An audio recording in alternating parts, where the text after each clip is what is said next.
No idea what mods we got. Right, because the last time I played, we were doing the RimWorld Hot Potato, so I got to turn stuff on. So there's Don't Stop the Music. It was random research was broken. Semi-random research is working. We'll turn that on. Why are you angry? Oh, you need harmony. So that's a dependency. So auto-sort those. We need P music. That's absolutely required. OST unlocker is just nice. So all this is music, music, music, random research, and then just your base things.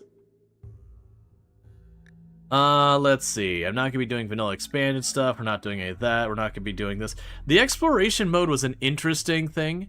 I don't think I'd ever use it again. I liked the Fog of War idea a lot. I thought that was really cool. The performance implications of it was, oh my god, awful. Oh wait, was it... Oh, that's right. I stopped using Don't Stop the Music, and I used Music Manager. They do kind of the same thing, but Don't Stop the Music hadn't been updated. We have the no starting research. I'm going to grab that one as well.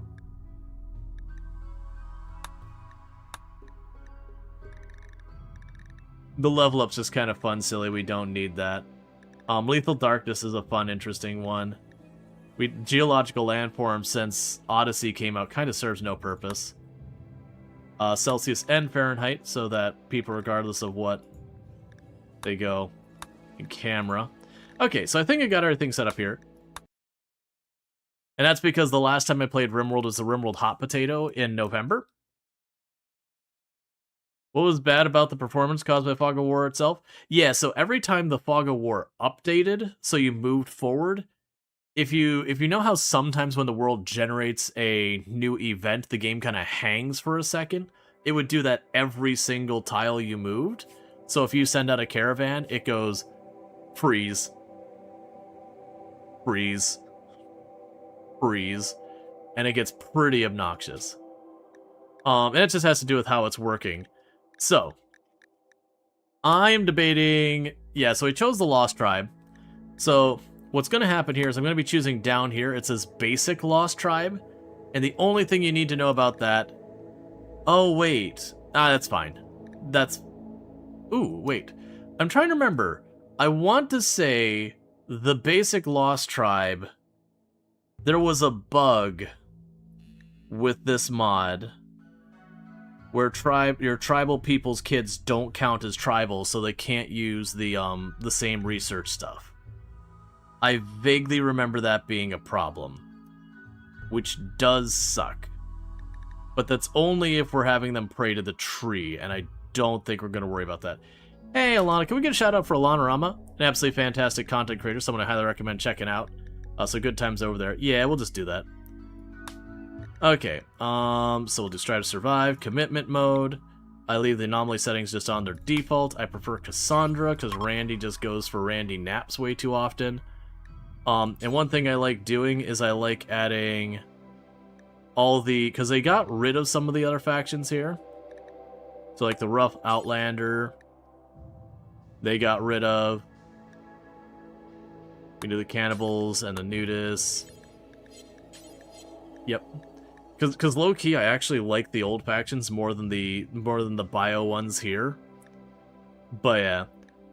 But so definitely check out Alana Rama. Plays a lot of RimWorld among other games, so definitely a good time. But yeah, like the Yatkin Pirates, the Wasteland Pirates, because it was the rough ones could be anyone, right? Yeah. Oh, I'm sorry, they can't have the Impids. But yeah, as well as things.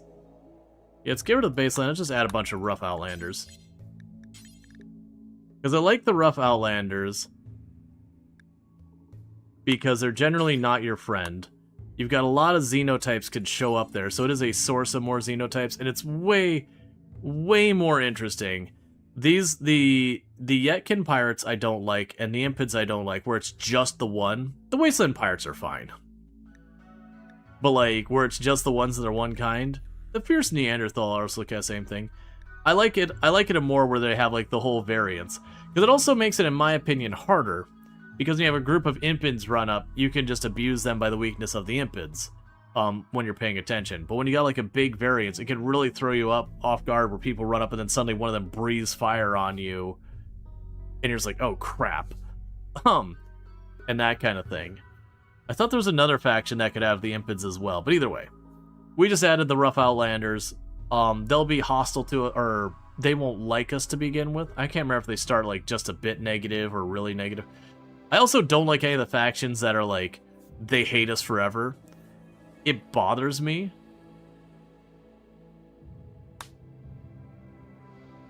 What is the impersonating? I'm sorry, what? I don't understand what the question is there, Nevek. Oh, weakness? So they usually don't wear armor, and they usually they're like more frail than a lot of the other factions. So you can actually do a pretty good number against them by just being aggressive with like high damage weapons and not worrying about like nearly as much of like does it penetrate armor, that kind of thing. So if you get stuff that puts out lots of bullets, they can do a number to the Impids.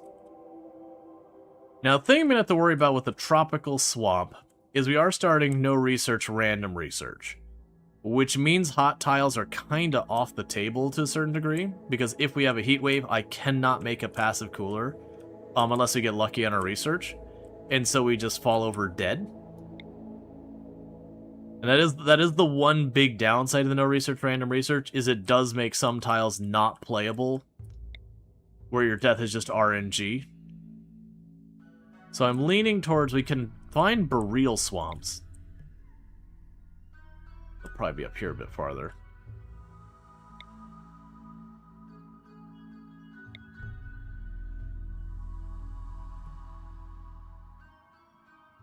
Or cold swamp, or whatever they call it. Yeah, because those are tropical swamps. That's full on boreal, so we could find a wetlands around here. You can find, I think they call them temperate swamp. Yeah, temperate swamp. So we can get the temperate swamp. And that's right at a river's end, which is always interesting.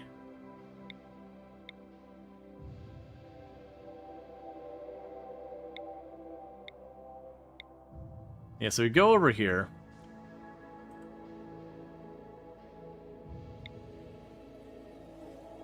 The glow forest I also like a lot. I'm tempted to do a glow forest, even though people brought up the swamp.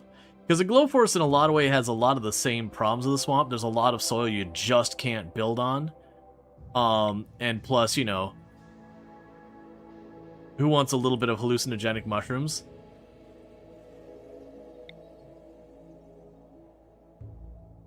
Yeah, that should be a relatively manageable temperature.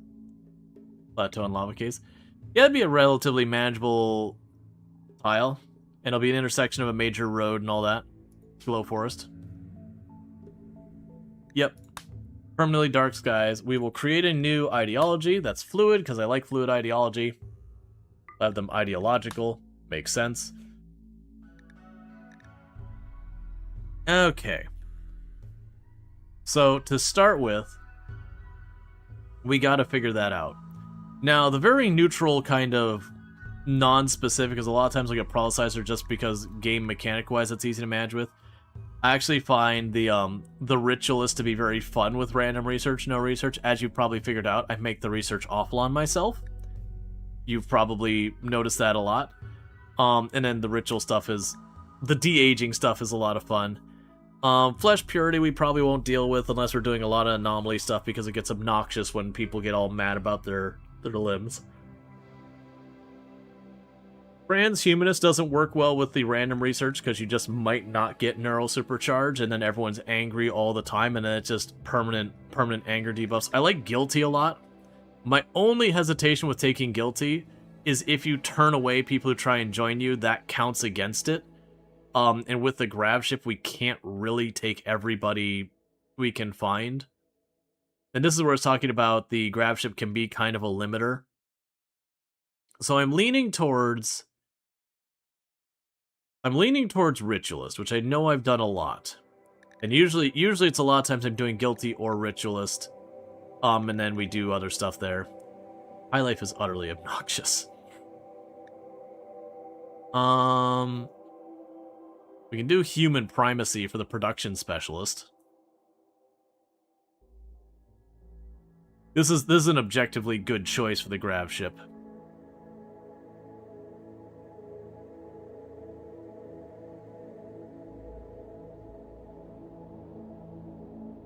We'll do Ritualist. It's fine. So extremely slow research. Blood feeding letting. Yeah, well, I mean, we don't have a vampire and all that, so we just get the permanent thing of not having a blood whatever. That's fine. That's fine. So we're leaving all that alone. I am going to remove the required garments. This as well as mechanics in RimWorld I find annoying. Is like your character's gonna dress up that way because they feel like it, and everything else is fine, so we'll just move on with that. Alright, oh, I should start... It's been a while since we played RimWorld. We'll start the queue so you can get pawns named after you. Let's go ahead and pin that to the top, so you just do !join. Alright, so usually the first thing I'll try and do is I like to earn my scars. So we're just first of all going to grab people who do not have any scars. We'll see what we got and figure it out from there. Alright, so at the moment we would have no cooking, construction, or medical in a glow forest, which would be bad.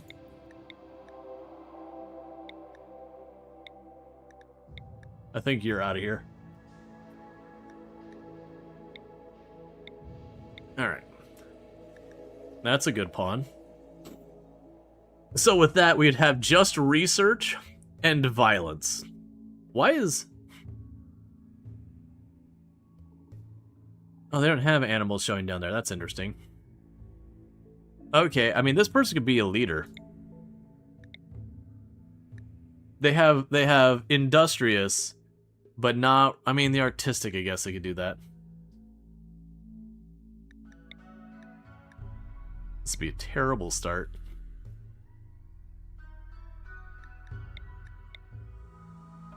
Well, you have crafting and mining. So we have literally nothing helping with food or cooking. Oh. Those are some pretty bad ones. So you can't research, you can't haul. You could punch things and socialize. We had a second person who could punch things. They're a crafter.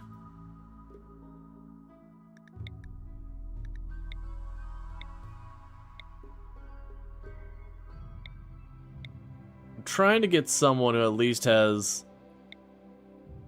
I mean, we're getting a lot of good traits over here, but I would like to get at least something there. You know, a jogger with cooking, that's good enough. Alright, so we're just gonna go without plants, medical, or construction. It'll be fine. It'll be fine. And we are gonna name them after people in chat and all that. I'm just going to get them actually into the area. So we weren't super picky on the starts. I didn't try and go out of my way to fix the plant situation or anything like that. I did try and choose, you know, just people who wouldn't immediately social fight and that weren't already injured.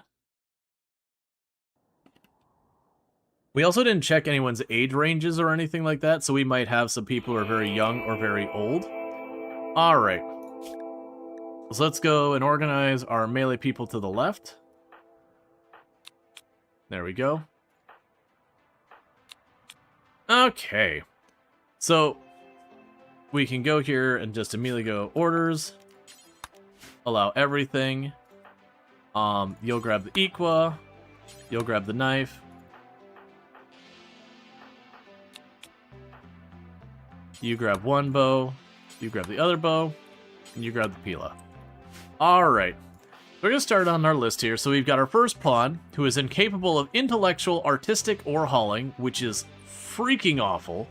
But you are a tough melee pawn who can socialize. You're probably going to be an animal care if we do that. Otherwise, you're probably going to be our pretend farmer. So that's going to be Willieson.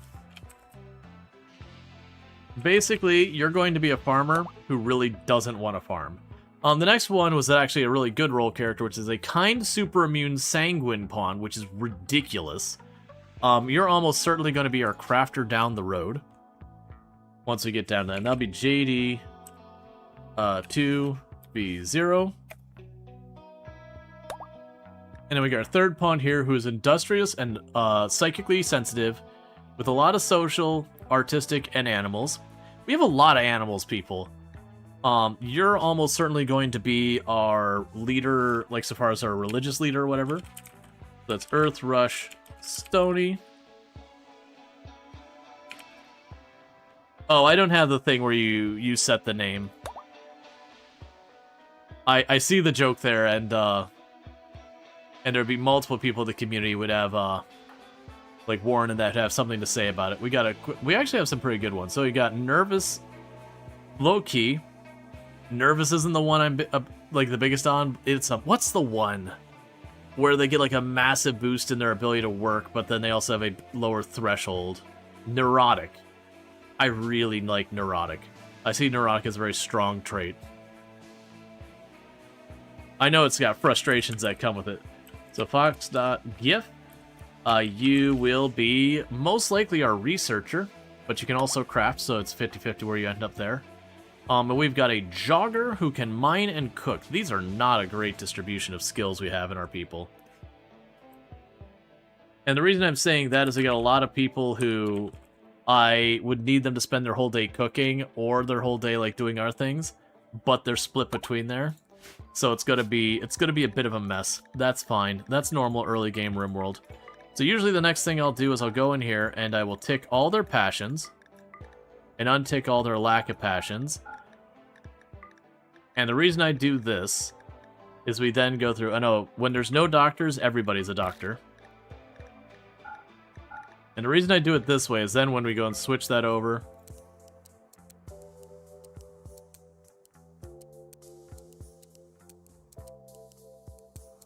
You can go ahead and pop over here. You need to remember you can click and drag those. So child care and warning are level 2. Okay, so looking at what we've got here, we don't have anyone with plant cut or anything like that. So growing and plant cutting, congratulations. That's going to be you, Willieson. That's what you do here. You grow plant cut and you fish. We next have our crafter. So you'll be my crafter. You'll be my artist. You'll be my researcher. You'll be our mining and construction person. Okay, so we got 2 people doing stuff that they have 0 passion for, as you do. And then the rest is all fine. We'll want basic to be at 2 right now. Any special goals or constraints this run? Not really. We didn't go out of our way to do like a huge challenge run. So we got our bridge going across. We got a river going the other way. Is that an ancient danger I saw up here? No. So just kind of evaluating the map real fast to see what we're going on. We got a bunch of metal and all that over here. We got an ancient danger clearly down there. So that's all fine. The soil is usually very... You can just kind of ignore the soil on this map. If it's not barren, it's pretty good. We do have a geothermal down here right by there. So this wouldn't be a bad place to set up like kind of along the river here. Let's go ahead, and down here is going to be where we start. And we're going to start by going to zones. It's been a while since I played some RimWorld, so I'm kind of giving myself a little extra start time to warm up. Now remember, this tile is always dark. So growing other crops isn't going to help. We're also we started in winter, just because of what we got going on. So I'm going to need to deal with warmth. Now, I recall that you're not going to be able to support much weight, right? Yeah, so we'll have to build up here. We're going to start by just getting ourselves a we don't want to freeze to death in the night box. Category change? It should be... Oh, you're right. I typed in RimWorld, but I didn't commit it because I was being indecisive. Tribe to space. Run starts now. No. Starting research. Random research, etc. Thank you. Yeah, no, that's the whole thing. I don't mind when people ping me, as long as it's like there's something going there to justify it. And yeah, that was fine.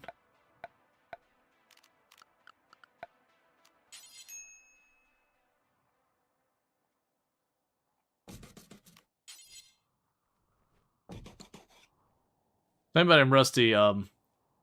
Expect for the 19 handicaps you gave yourself? Always dark, winter start, G's Rual, way to bury the lead. I mean, that's fine. Well, always dark is just because it was the mushroom biome. So to give that a moment to start getting itself sorted.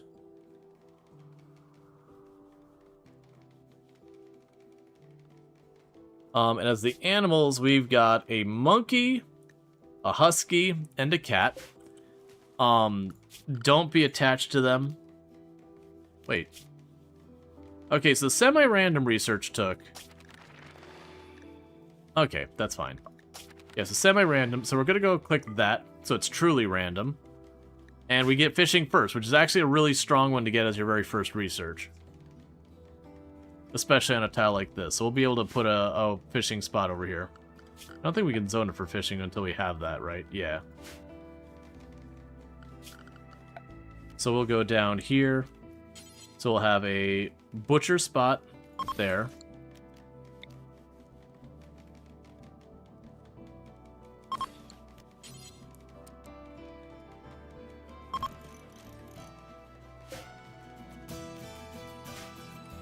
Alright, meanwhile, we'll have that all going.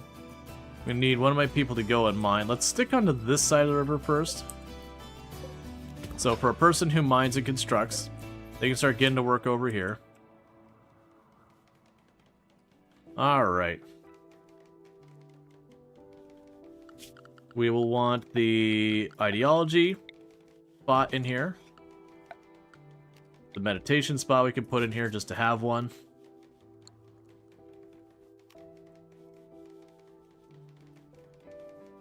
Oh.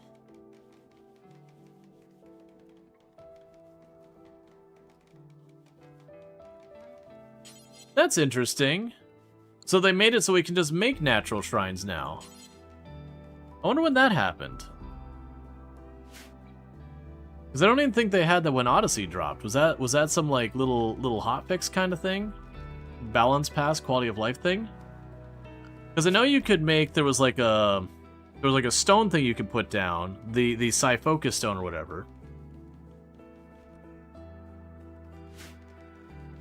Because it used to be you had to have the tree or the other one. Now, like I said, because we are using the semi-random research mod, where it makes the basic, or sorry, no research mod uses the basic tribe, it does cause an issue with the thing where when you have your kids in the colony, it won't count the kids as tribal. It's a bug with the mod. But I'm not planning on going super heavy on the Psycaster. You thought those stones just buff the tree, unless it's a different stone? I could be misremembering. It wasn't, like, low-key, I don't tend to do a lot of the Psycaster stuff as is.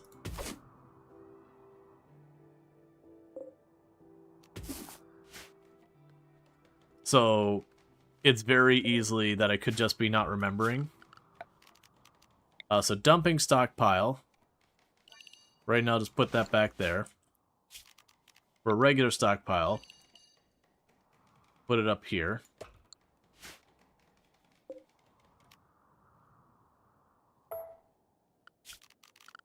And go structure, this. So we're working on getting that all built little by little. We'll double time it so it's not taking quite as long. Cool, we have the fallen monolith. Oh, right. You beeline there and immediately grab the corpses. Right. So dumping stockpile up here. Storage clear. Low priority corpses. Just human-like. And then we go down here and we go storage. No human-like corpses. Go to the home zone from up there. And once we get electricity, we will activate anomaly. So bills add butcher, creatures do forever.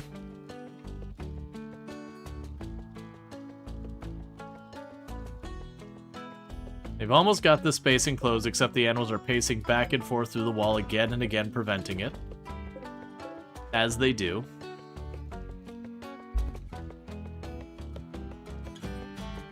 Okay. And the intent is to get the grab ship. It won't be a thing we worry about until we have electricity, since we won't be able to do anything with it until then anyways. And it'll ultimately just get stolen.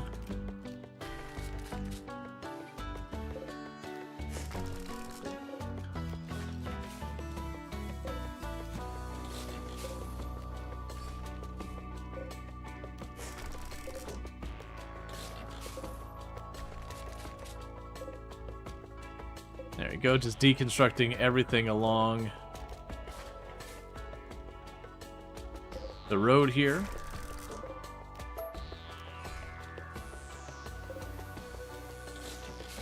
That's just free steel we don't have to put any effort into.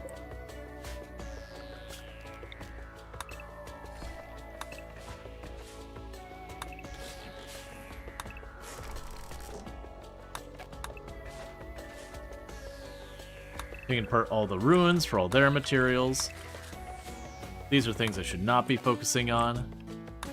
That every time I do it, we end up tying up our people way too long working on crap that doesn't matter.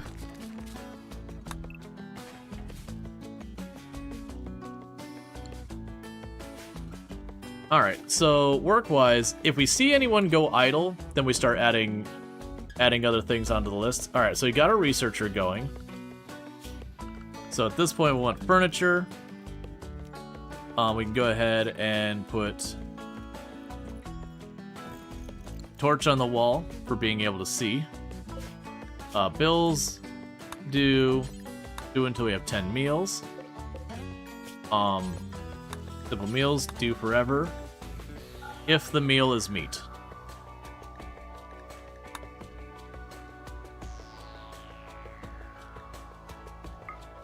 So anytime we have meat, we just immediately cook it, because that'll just extend its lifespan just a little bit.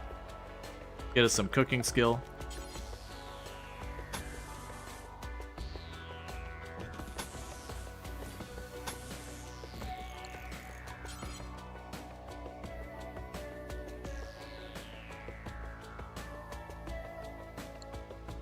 Alright, and there'll be a storage closet.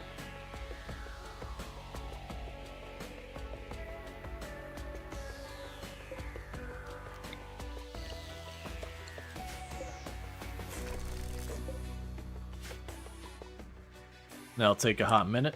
So yeah, so research is getting done very slowly. We are tribal ritualists, so expect expect all the research to be utterly awful. That is a deliberate design choice. Meanwhile, I hate to break it to you. I'm sorry, Mugger. But while we've got all our mood bonuses at the beginning of the run, we are going to be killing off the pets.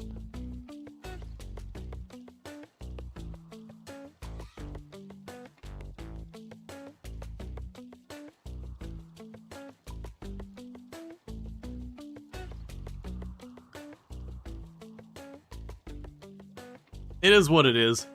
I've had runs where I've deliberately kept a bunch of the pets, but, you know. They are something that just runs around and causes things. Like, I could see keeping the cat and the dog, even though the cats in this game try their very best to not live. It's like someone just hated cats when they designed the game, or like, what if cats, no life?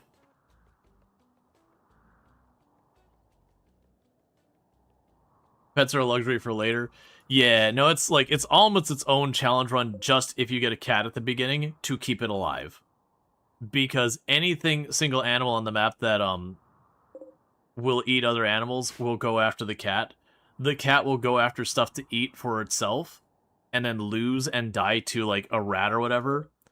Like, the cats are very, very, very bad at surviving.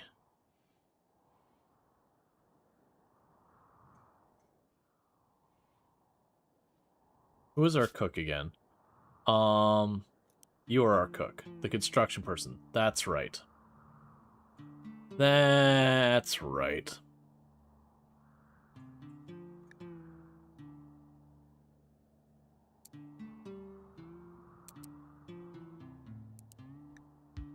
Actually, let's leave you off of that, because that gives me a dedicated hauler.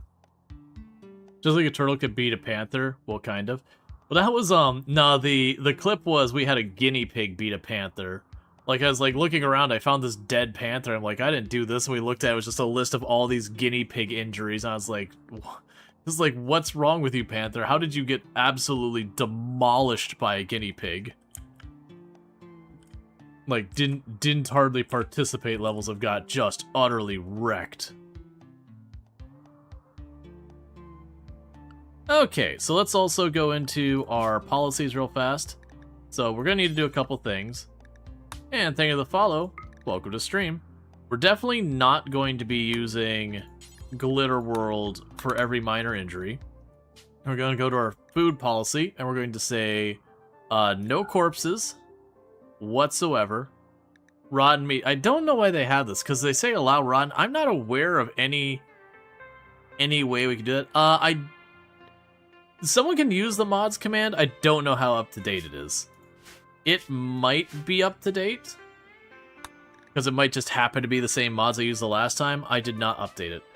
I don't have self-dying. I don't have more gene information or floating menus. Okay, so I gotta update that mod command. Yeah, so we're running Harmony Camera Plus, Music Manager, P Music, OST Unlocker, no research, random research or semi-random research, and that's it. None of the other stuff. So I gotta go through and I gotta update that command. It won't be a hard one to update. I can do that real fast while we've got that going on. So mods, edit. Oh, you changed the UI in this to make it so much harder for me. Edit this. Edit if RimWorld. Go to chat command. I normally like running self-dying. I probably should have turned that on. All of the rest of this other one are gone. Okay, so that command should be updated to being correct. So let me get all the windows back in their places. Cool.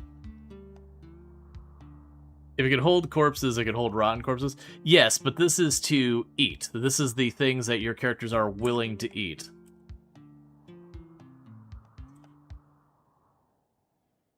So, like, that's the whole thing. Like, for other stuff, sure, absolutely understand.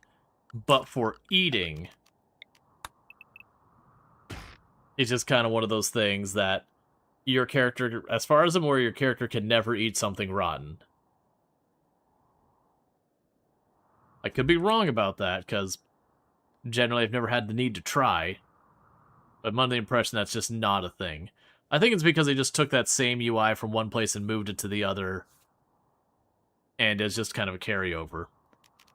Alright, well, sorry, next animal. You're gonna eat my food. And you're not gonna be contributing anything. So, you know, that's unfortunate. Yeah, so we're out of wood is what's happening here. That is gonna happen a lot.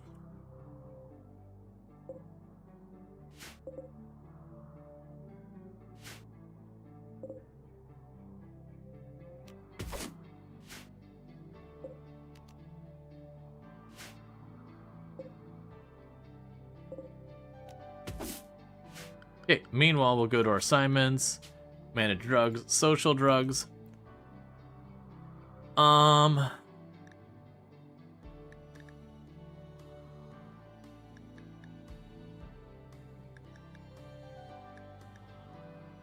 am I forgetting with this?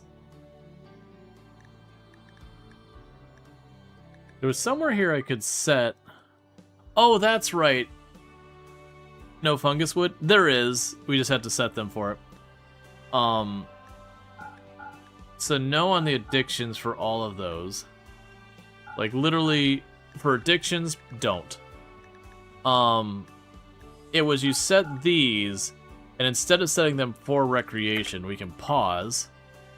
I could say you can take it, like, every 3 days, but only if your mood is, like, below 20%. You get the idea. So you go down all the drugs that you're okay with your people recreationally using. And then what I'd do is I'd have, like, for how dangerous I think the drug is, I would adjust it from there.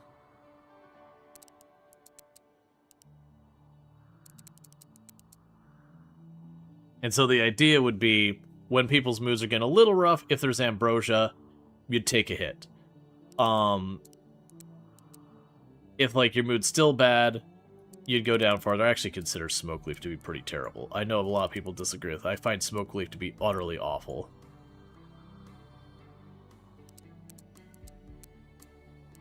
And then you limit how often they can do that. You can also do it only if their recreation's below a certain percent. But honestly, I don't see a reason to do that.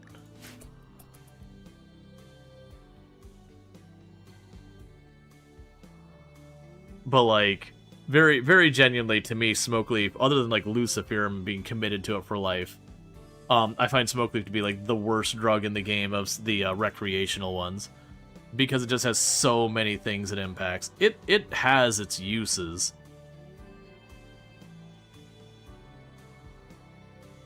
Only drugs sometimes and for emergencies. I usually don't tend to push that. Alright, so we got Earth Rush Stony. It's the first one who's gone idle. Because there's nothing for you to do over here. So what we're gonna go ahead and do is give you a very low priority on plant cut and mining. And I'm going to go over here, I'm going to say cut down all the trees in the surrounding area. All that stuff. Cool. We've got our first case of food poisoning because we don't have a good cook. That is a message we're going to get a lot.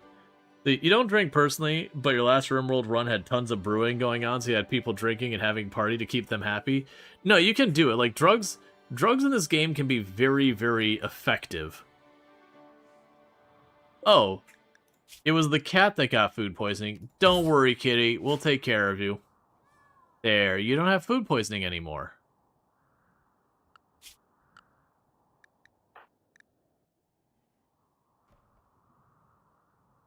That means Z has have food poisoning in them. So whoever eats those next is going to get food poisoning. And I could deliberately disallow them and let them rot. Which I think I will do, actually. Because when they cook, the full stack will be contaminated.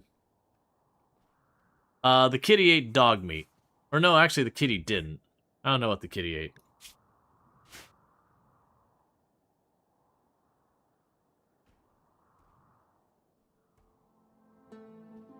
If the cat has food poisoning and you eat the cat, do you get food poisoning? No. Because, like, a lot of food poisoning, while it can be stuff like bacterial and all that, in real life, a lot of time it's stuff like food that's spoiled or whatever, is, you know, started going dodgy, wasn't cooked enough, that kind of thing, and then cooking it a second round, you effectively solve the problem. Did you kill the kitty? No, no, no. There's no evidence that the cat died here. I see no evidence that the cat's not around anymore. It's on vacation. Went to the farm up north.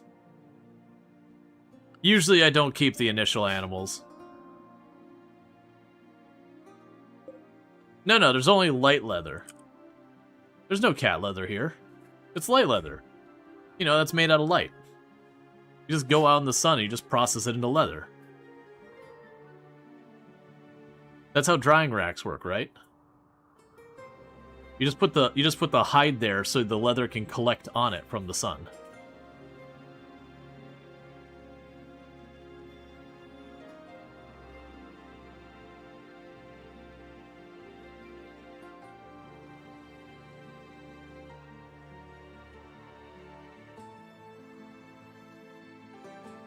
Let's see. Wait, is that where all these cat ears you see people wearing come from? Yes. I mean, we don't have cat ears on our people, but you know, that is where they ultimately come from. Alright. So meanwhile, before we get too far, we're gonna sign the roll. You're the... Yeah, you're gonna get this. So Earthrush here is going to be our moral guide.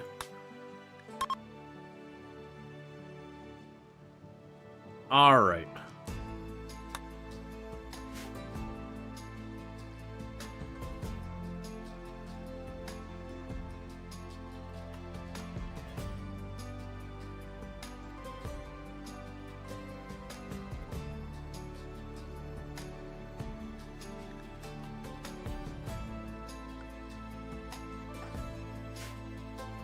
A lot of people are getting a little bit upset.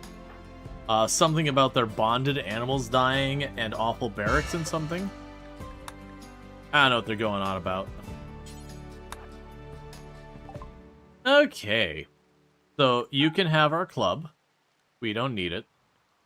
We'll go ahead and we'll let you know what this community is about. Here is some, there's some hallucinogenic mushrooms.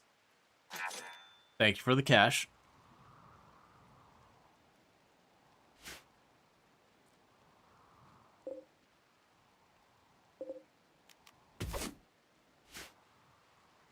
Alright. Sounds like typical RimWorld whining. Yes.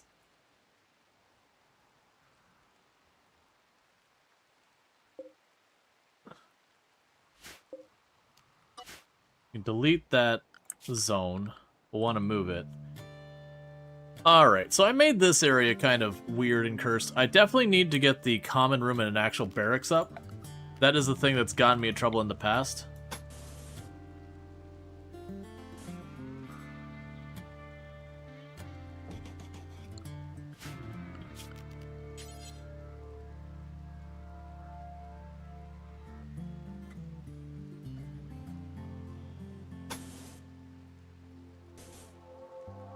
So we got that.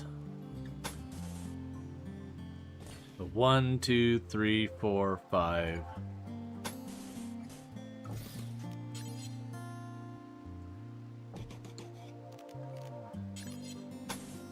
So this will be the common room, and that'll be like the barracks. Because right now I'm just going to try and build up a place that's useful. Obviously putting the wood floor in here is going to have a lot of negative effects and stuff. But, you know, it is what it is.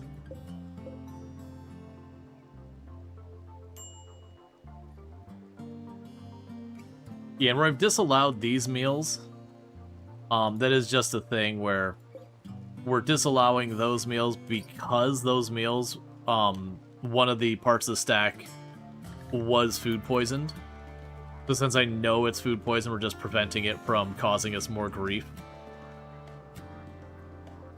But it will very likely be a thing, they'll just have to deal with that. Alright, speeding up time a bit more. Work-wise, hunt will be 4 on everyone. And I'm not hunting because I need to. I'm hunting because it'll give us a little bit of combat skill. And we can.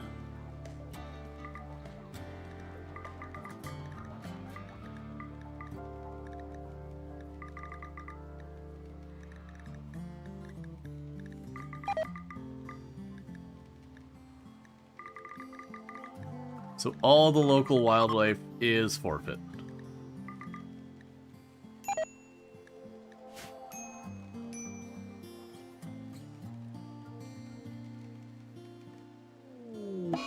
Okay, we got a mad rat up here.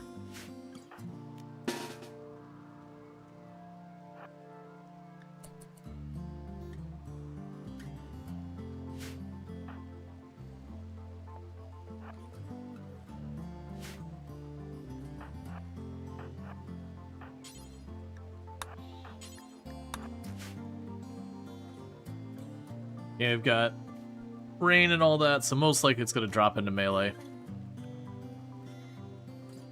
And done and done. Love to see it.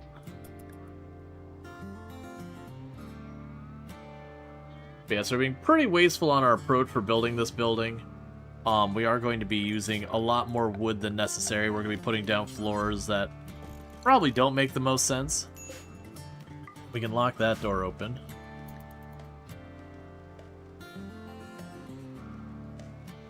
We can go over here and furnitures for right now.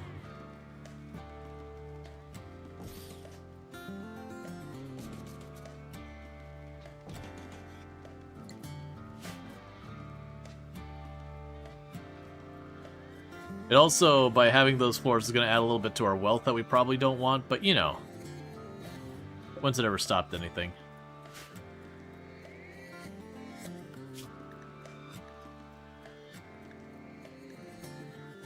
Yeah, so letting them run around and hunt when they don't have other things going on will help us out a little bit. We could very easily get a couple of research benches stuck down here, and that would probably help as well. Because we got like 2 or 3 research benches, we could have 2 or 3 people researching. I'm not going to go out of my way to like blast the research ahead.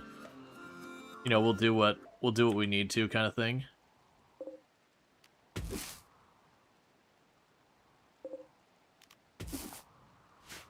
Actually, let's just do it this way. This is a terrible idea. Have at it.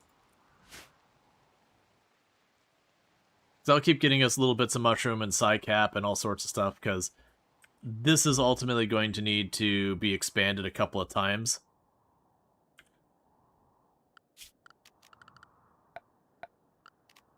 Alright.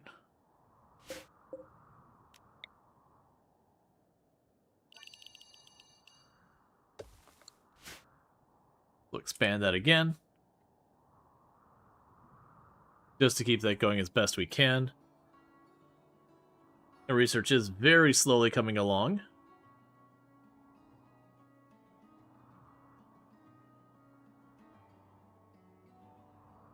But as we have people start leveling up their skills, a lot of this will go faster and all that.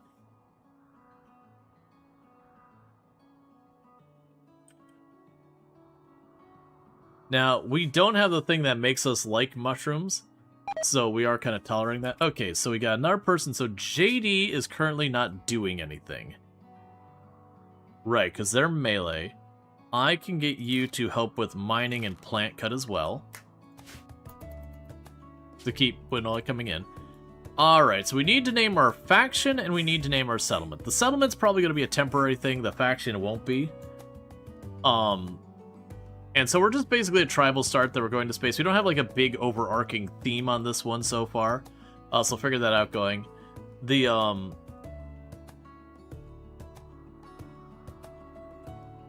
settlement, you know, we got going out of here. Bunga Unga in peace. Bunga Unga in space. I feel like with the Bunga Unga, that's going to go a lot more with people expecting it to be a Neanderthal run. Because we're not Neanderthals, we're just tribal.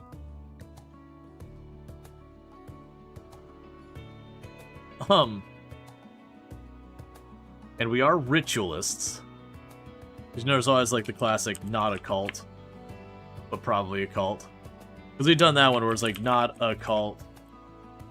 And then the settlement is cult headquarters. But, not leaning super hard on that one this way. The faction's the name I actually care about. The Indecisives.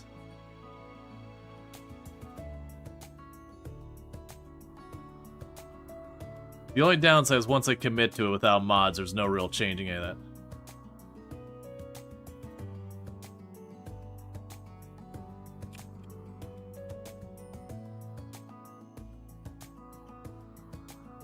Let's see, we're not a cult, we're an organization that promotes love and understanding.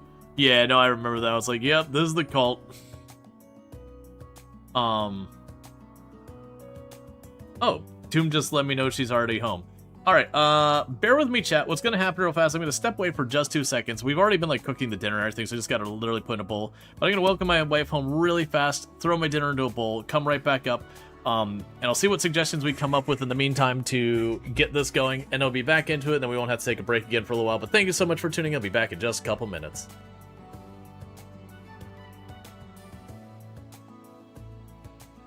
What? Why no switch scene? Why no switch scene? Okay, I guess I'm doing this manually today. Alright, I'll be back.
Okay.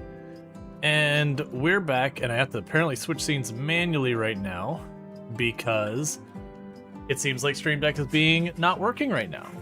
Alright, so what do we catch? Not a space cult. Cult of Indecisiveness. Gotcha. Yeah. Right. Right, we have the really, really slow research, don't we? Not exactly scientists. The mud pit. Done. Moving on.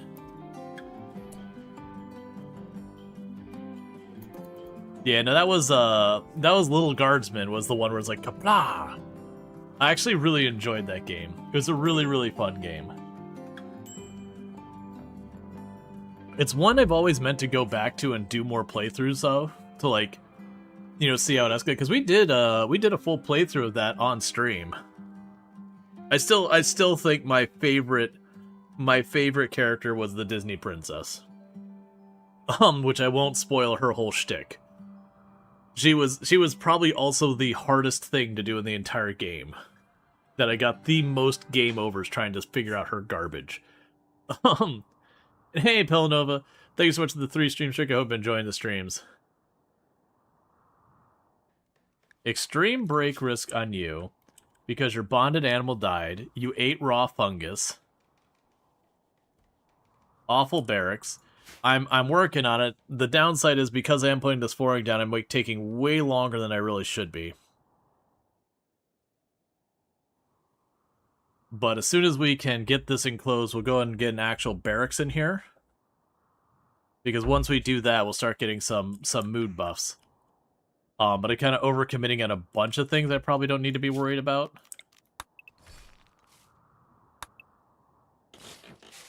Which has been slowing stuff down. The good news, I've got almost all the floor down, though. And once that does, they'll get that. And like I said, this will become a common room, and that'll become the actual barracks. Then we can start putting down floors, and we can, you know, do all the stuff to make it not awful.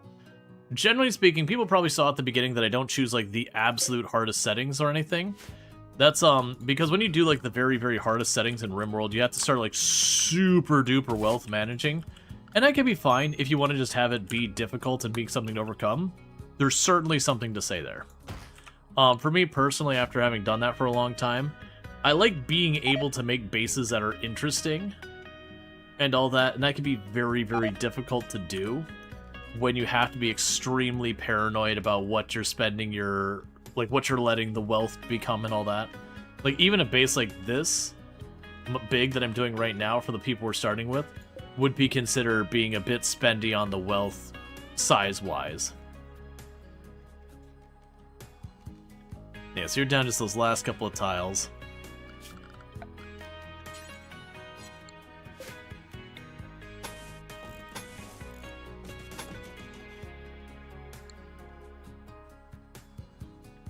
Oh, random research? Yeah, no, it can be. We got lucky and our first research is fishing. So that's at least something. We're tribalist ritualists, so it's gonna be horrifically slow. But at least the first one is something useful. Because if we start leaning on the fishing, because we aren't an ideology who likes fungus. Your tribe went 5 years without electricity? That'd be hard to make happen. Because the electricity is a blocking one. The one that got me in trouble, the worst that I had, is I was getting to the point of building the ship, and I did not have complex clothing yet. That was the worst I've seen with it. They're going to prep. Anything you need to worry about you? Not really.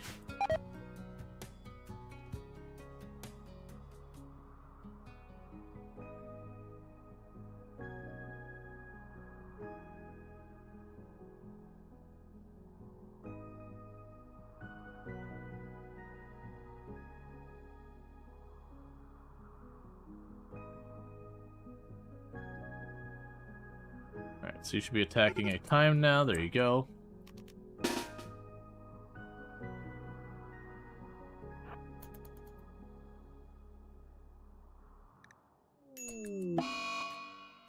What are you gonna do? He's gonna manage general furniture.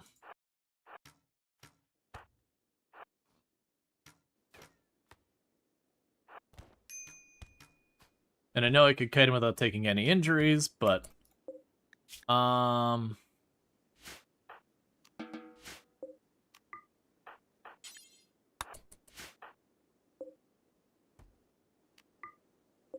That's fine. And you're the only one who took a hit. Just to bruise the arm.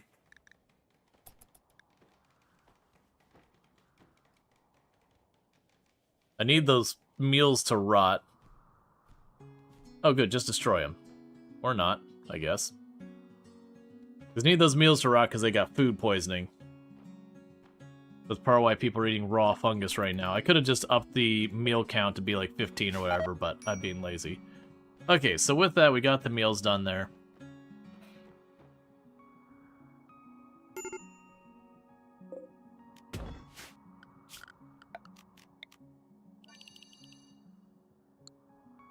We can go over here. And no human corpses. Got a whole lot of you on doctoring, and literally no one wanted to do it, apparently. You're all suck at it, might as well do it on the injuries that don't matter. Alright. Yeah, so once their bonded animal thing drops off, they'll be good. In the meantime, we gotta get the 8 raw food and raw fungus. That's a really bad one. Would you rather eat raw fungus or get food poisoning? In real life, I'm okay with the fungus. Yeah, we're going to do that, but there's no point until we have electricity. If I do it now, it'll just get stolen. Or it'll just sit in there and boost my wealth. Either way, it's not going to be particularly helpful.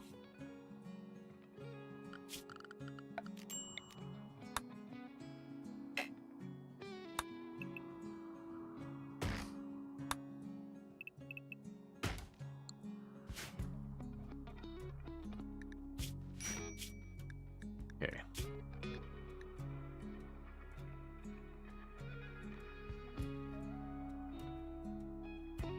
Yeah, so now we're starting to cook stuff again. That'll be good. We need more wood. That's going to be an ongoing problem.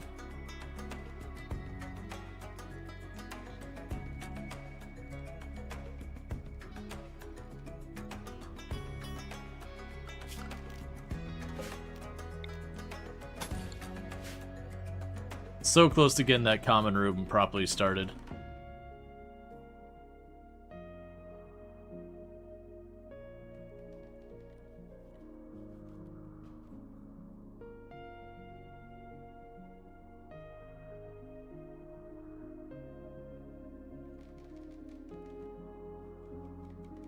I wish they would stop botching, like, every construction that matters. I mean, you get it. We didn't start with someone who's got construction, so that's our consequences. They're gonna botch it a lot.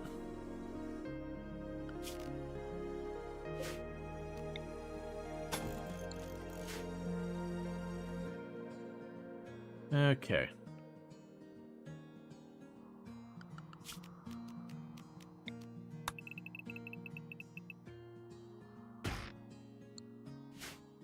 They get to it when they get to it. You wonder, can you get off the map? Can you get off map sun blocking problems? Wonder, can you get off? Oh. I don't know. Alright, so we have torrential rain. That's gonna cause the flood waters to overtake things.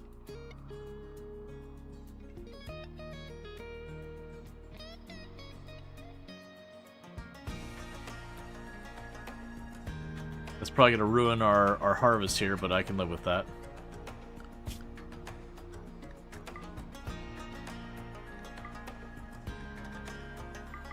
I remember getting the monitored lizards to self-tame in a Naked Brutality run and breeding them, and they actually did relatively okay in combat because they have, like, poison on them that's really strong. Gives, like, really high toxic buildup.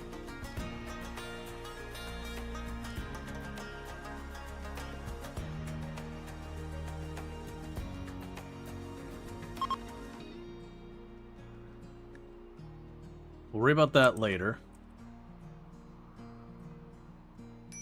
Right now, we gotta get this all dealt with.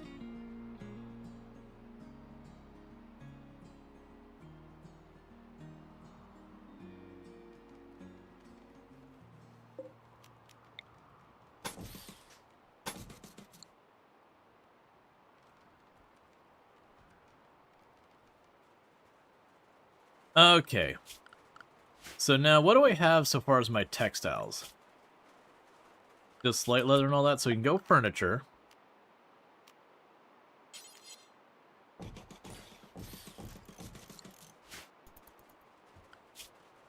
Start letting them make the sleeping bags and all that kind of stuff. Okay, that's one bed moved. And now we need to go over here.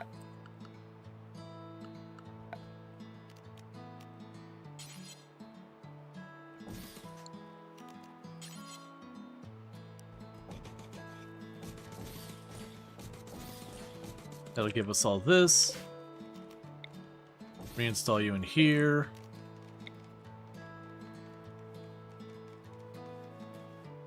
Reinstall you in there.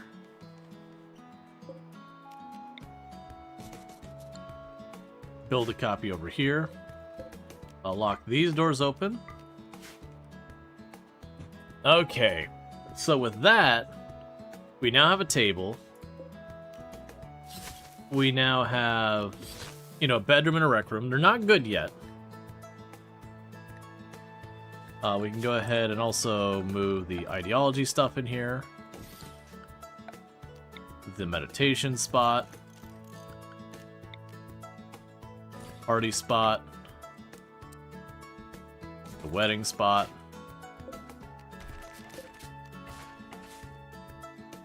Okay. Meanwhile, we don't really need to be working on an art bench yet. I'm gonna make one.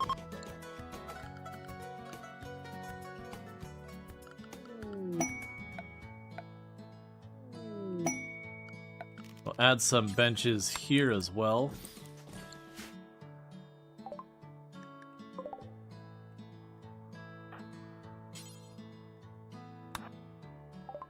Okay, so we'll give him the steel club. We'll give him the side cat we've got. I do have like 300 bucks. And honestly, for $300, let's go grab a bolt action. And so my best shot is over here.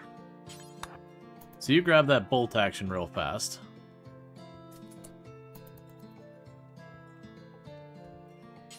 You grab that bow. Alright. What do you do here? So you are one we could spare a lot of stuff.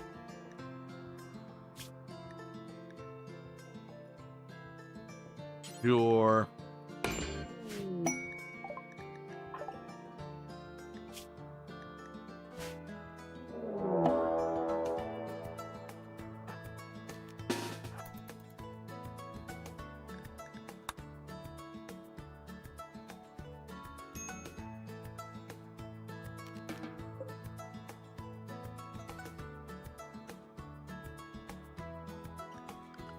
Go animal, or you can go here, go orders.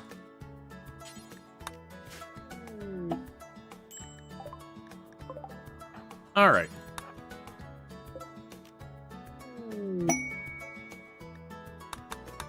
So basically we got ourselves set up where Earthrush here can get a title. We may or may not do that. I honestly don't know if I want to mess with it or not.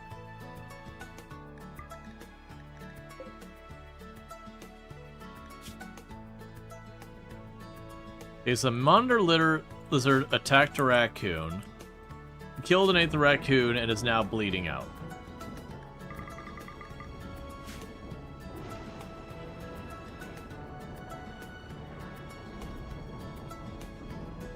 Okay, so we're slowly getting all of our stuff going on. We're gonna get the art bench made just to have one.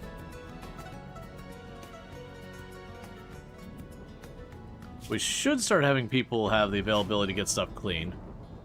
We're now moving on to dirt floors and all that, which is nice. We're going to want to make those nicer. As far as floors go, I can make dirt, stone, or straw. Straw I can put on anywhere. Otherwise, it's probably going to need to be wood. I'll probably go the way of wood for this run at the early game, but that's going to be once I have spare wood to do. We have lots of rotting corpses. Oh, it's because I keep allowing the corpses, and those are just what we have spare. It's whatever.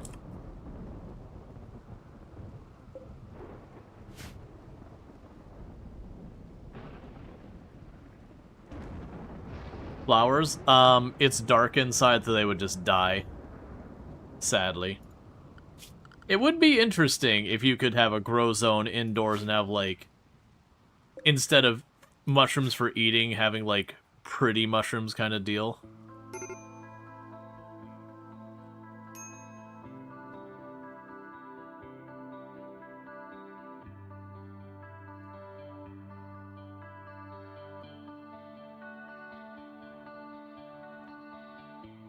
Oh, they're actually getting hunting done now. I see. I was like, wow, the construction is just ground to a halt. Right, because my cook and my construction pawn are the same pawn. So, we just eventually got that. You should be able to grow flowers inside of the torch now? I have no idea in that one. I don't believe they're bright enough. I want to say they have like a light amount they do. It's the same reason why you can't grow other plants inside without the sunlight, the sun lamp or whatever it is. The regular lights just aren't bright enough. Because I remember something like 60 or 65% or something that you needed brightness-wise. So like these, once you go over that, like that'll have that way. But if I choose a different plant, you have to be like over 60 or 65 or somewhere in that ballpark. That then you're allowed to grow regular plants. We can check. Then go here. Yeah, so we choose something like a regular plant here. They have a light requirement of 51%, so it has to be over 51%. If we look at this spot, it's at exactly 50%. If we were to choose flowers... Ah, no, you're right. They only have a 30%. Interesting. Okay, well that's not a thing I've ever tried before, but sure. Let's see what happens if I just make the inside of that room a grow zone for roses.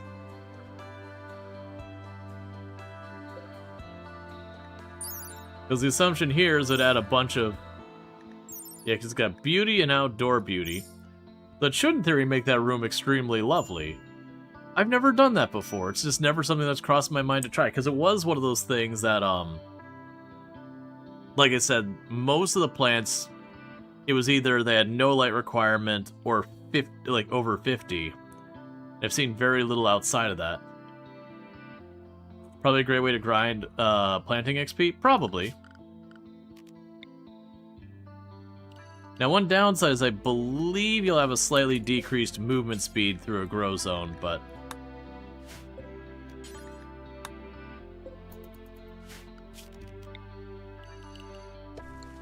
it'll also be very labor intensive.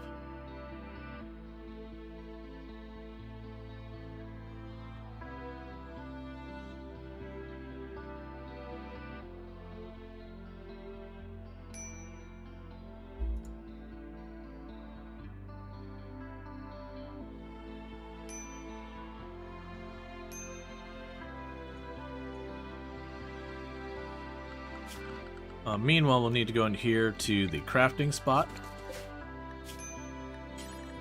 And tribalware, do until you have one of at least 90%. And only consider normal or better quality as satisfying it. And then we'll do the headdresses of at least 90%. And only normal or better qualify. And shred mechs forever. Okay. Yeah, no, it's just a thing I'd never thought about, like putting flowers indoors outside, like the little flower pots or whatever, but I figured those just had their own rules.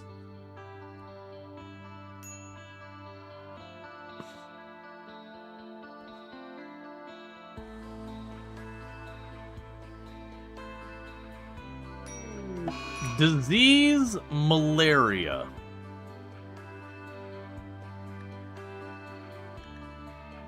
Well, colony's about to get smaller is what the colony's about to do. Best medicine you've got. Best medicine you got. Immediately preach health Conrite.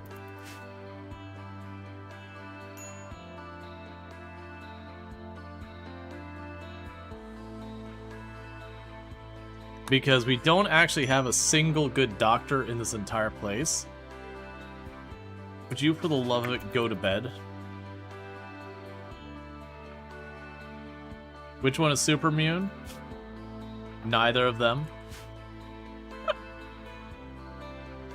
So we are tending them with a very, very small supply of tribal medicine and no competent doctors against malaria.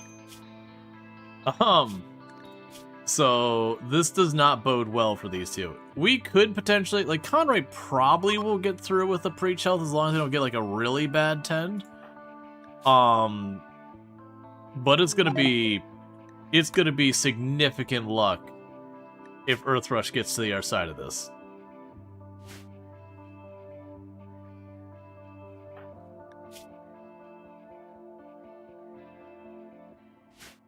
Look at the bright side, you'll need less food. I mean, it'll be a real rough start is what it'll be. If we're lucky, we'll get a trade caravan coming by and we'll be able to snag like a unit or two of good medicine. Because that's all we gotta do to massively increase the odds that people get through this.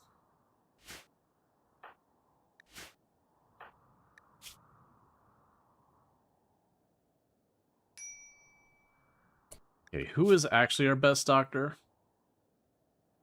3, 3, 3, 4. Who is one who's sick? So literally it doesn't matter.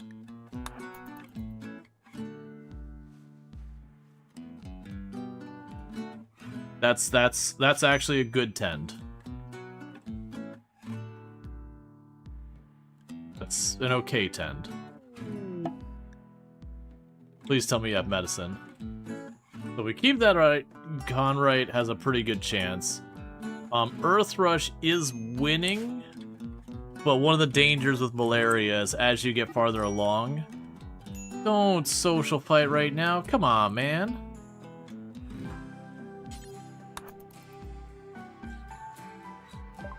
Taking her non-existent medicine and wasting it. Have those. Give me all your medicine. Take this crap.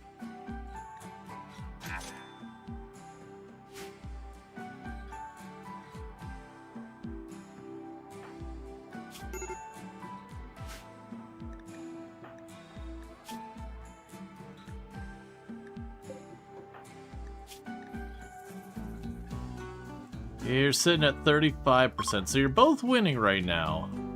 So Conrad's actually winning pretty well because we did use that preach health immediately. Earthrush is definitely in the danger zone. They have a lead, but only a little bit.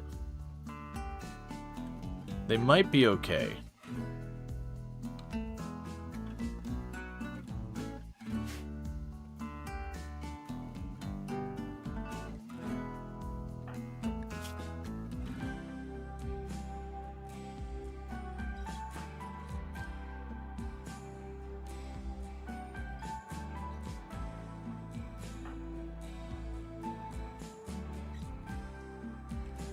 I think you're actually still getting a lead there. We might be okay with this. Okay, yeah, your manipulation's barely penalized. You'll be alright. Or not. Or you'll roll a 4. Okay, well, that's gonna be a lot of lead lost. Okay, 41. That's a really good 10. That might be what gets Earthrush through this. The same doctor for both of them. This one they did abysmally bad job. Luckily, Artie has a 10% lead, so that's pretty good.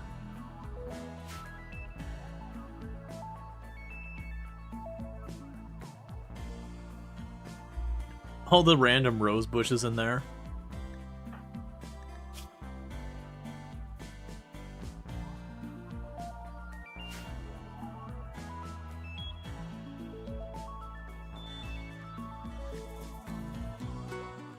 I need you not to break, man. I need you specifically not to break. If you break and you start wandering around so that treatment doesn't stick, it's gonna be a bad time. And unfortunately, you got insulted and everything, which is not helping the cause.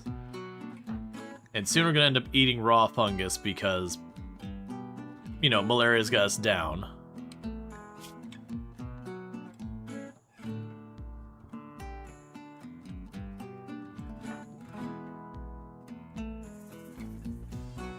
And I'll probably deliberately want to delay re-bandaging Earth Rush. So that way that 41% sticks for as long as possible. Because it's very unlikely we will get another 10 to that strong.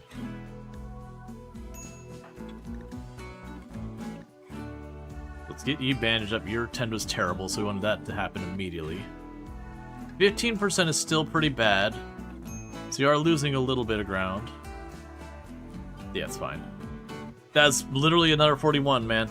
Alright, so with that, Earth Rush is looking pretty good. As long as Earth Rush doesn't have a break and, you know, wander around forever, they'll probably be okay. So I think we're going to get through this malaria, and about the only thing it's going to have cost me is probably like 20 medicine. Which still sucks, but is not that big a deal. I figured when I saw the malaria this early on, and no doctors or decent medicine, that was just going to be it. Someone was going to die. Yeah, you're solid. You're 15% lead. You have just shy of a 10% lead, so you should be okay. Because you did have a bad 10, but not that bad of a 10. The big problem is you're at extreme break risk. Tantrum, that's fine. You can tantrum. I just don't want Earth Rush to tantrum. I want Earth Rush to stay in bed. And that's because everyone's resorted to eating raw fungus since our cook has been knocked out with malaria. Glad we used that,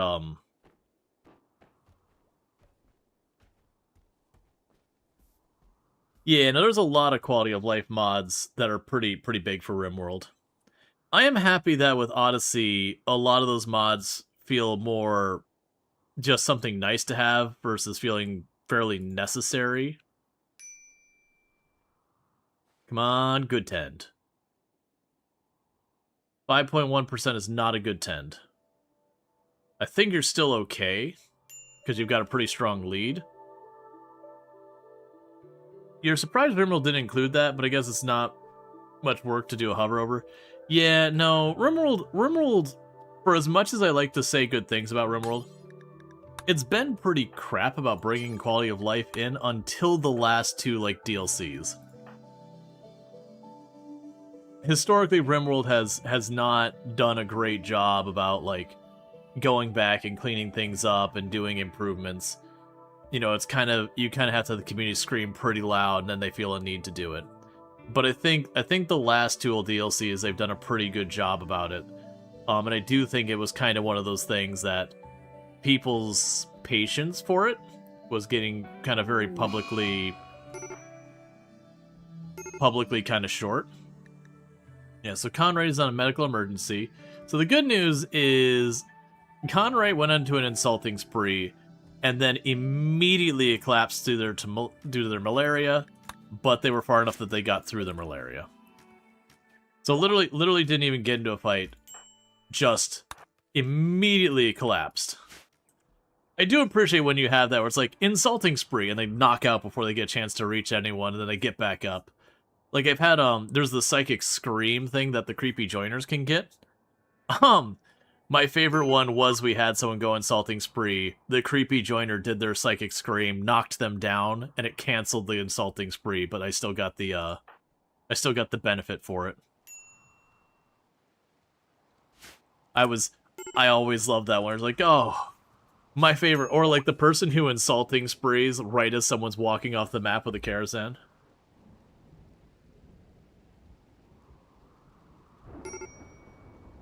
We have struck gold! I don't need that, it's gonna blow up my wealth, but it's gold. I have to mine it. You had a Psychic Scream flatten a 100% sweat meting. Honestly, when you get those colonies where you start getting more than 30 people, I don't know how people do that. Because I find the game gets infuriating managing your colonists around that stage. It's honestly surprising you've only had the one round of food poisoning. More importantly, you don't know how to do that in 1.5. Oh yeah, no, before the more modern changes and all that, yeah.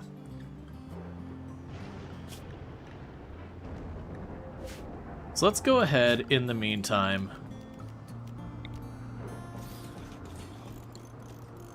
As people get up, let's get rid of these beds.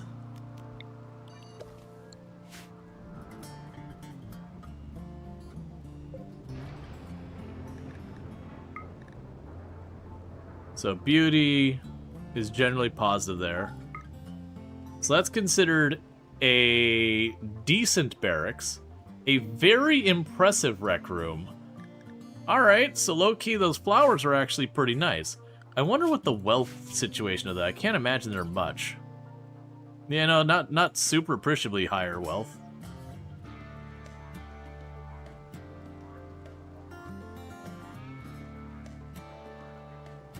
Very labor intensive. As you can see, Willieson is still trying to plant them. And when they grow to their fullest, eventually they just die and you have to regrow them all over again. And it does seem like beauty-wise... Oh no, they're all fine. So we got a wild boar.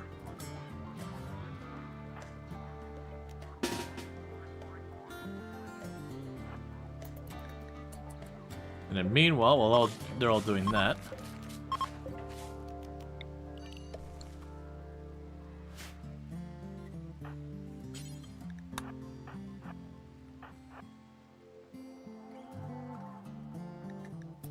okay. It is very labor intensive. Yeah. It's a thing we could do on early on, because I need to just get that plant skill up. And otherwise I'm just going to have them chopping down trees and all that. Nicely done.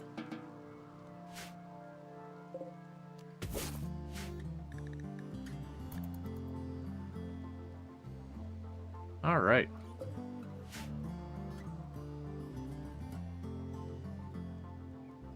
It's also those things, if at any point those torches go out, they all just die. It's an interesting thing. It seems like it's a way to make the rooms nice without the, you're basically trading labor for wealth. Because like I said, it doesn't seem to be increasing our wealth at all. But, it is definitely, it's definitely a labor pain. Okay, so that's another bed done.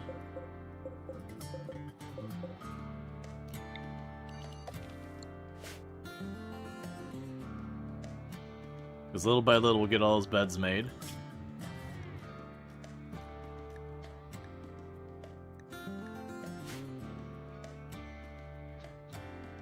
Alright. And this map is definitely going to be pretty hot, so hopefully we manage to get like the passive cooler or something to show up relatively early. Alright.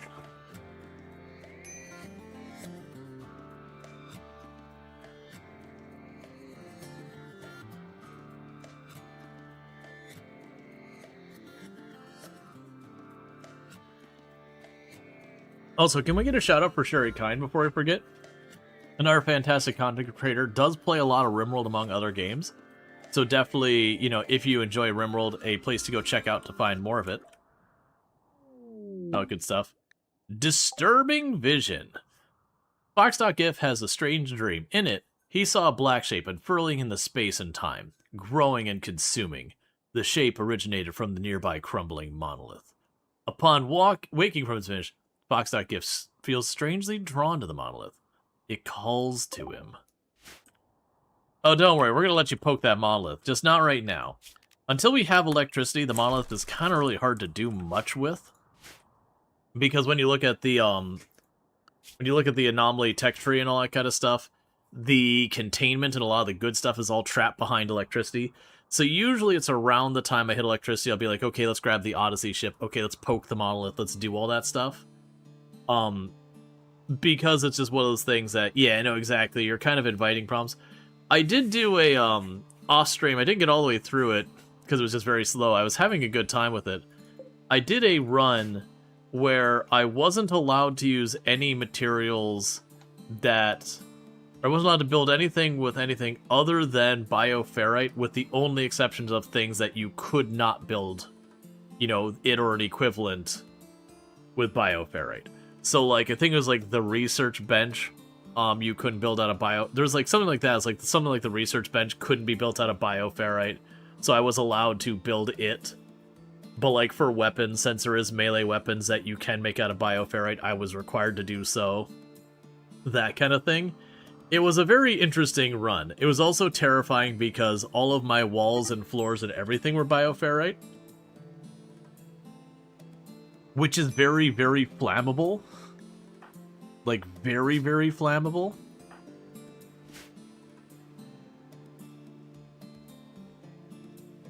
So yeah, that was a thing. You're looking at a medieval technology anomaly mod to work with vanilla expanded medieval. It locks your tech level, so bioferrite is your only source of electricity. It is... Oh, yeah. No, bioferrite is, like, really up there. I don't think I can look it up right now. But bioferrite has... I think it's more flammable than wood. Like, it's extra flammable.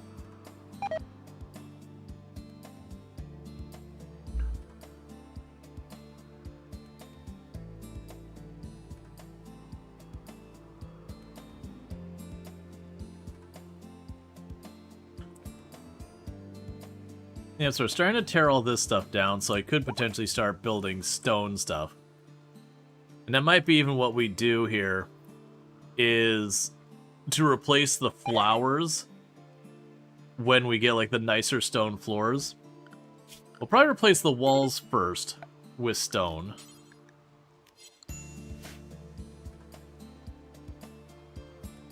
Like, what I might start doing is the end thing. Yeah, no, that's, it's one of those things that get you in trouble. It's like where you build the carpets and your whole place just goes up in flame and section. Like, what happened? It's like, oh yeah, carpet is just maximum thing. I want to say when you read the description of bioferrite, it'll mention it's flammable there. And then you look at it, and like I said, I think it's like 5% more flammable than wood.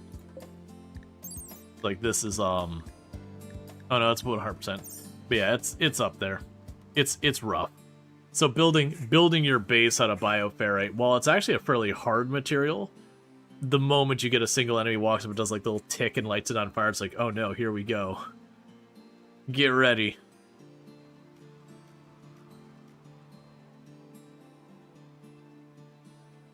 Alright, so they're working on hunting. That'll get me light leather and stuff like that. It also level them up. Okay, so bills, add, make statues. What do we want to offer to make the statues out of? Not steel. Dear goodness. If we get jade, we'll make the statues out of jade.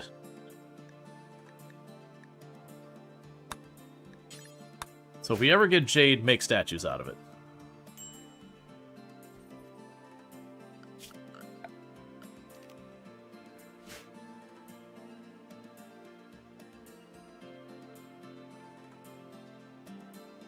No, it's all good.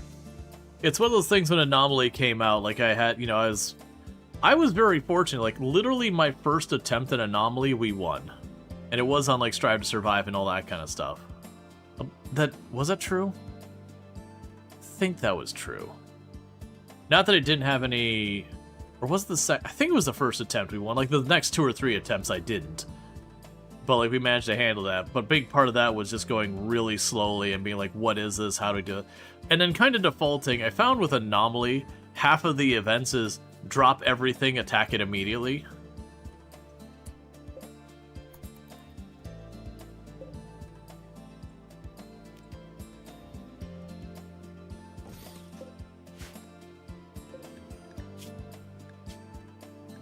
You still have wooden list. There we go. That's fine. I didn't make that statue. It's fine.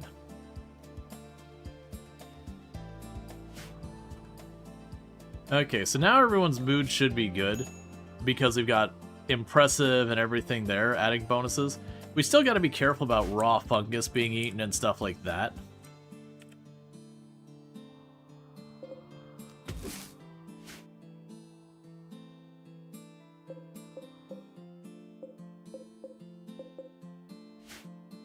Alright. We want to go and get ourselves moved over to actual sleeping bags and all that, because that'll give us a bonus over just laying on the ground. We don't have complex furniture, nor do we have a means of controlling the research to guarantee we get it. So sleeping bags are as good as we can get, you know, till more comes up.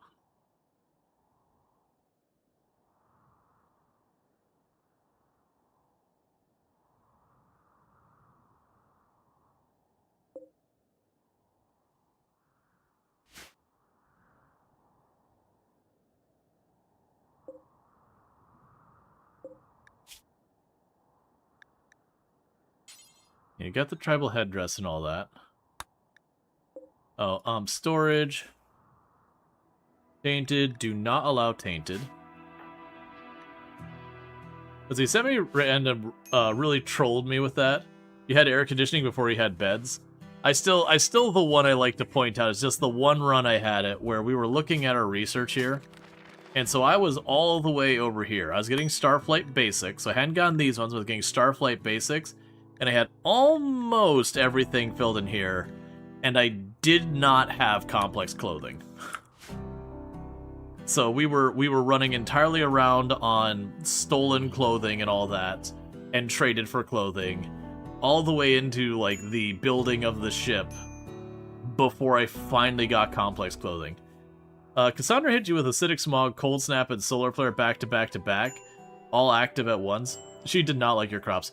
The one that reminded me is we had the one run that it was something like we had all of our it's something like we had all our crops burned. They started to come back. We had toxic fallout. We started to come back. We had cold snap. We started to come back, and then followed up with malaria. And we managed to, like, not lose anyone through that entire beginning part because we were just kind of rotating out who was going to be starving just a little bit to try and, you know, really just drag out the time as much as possible before starvation, because he kept killing everything.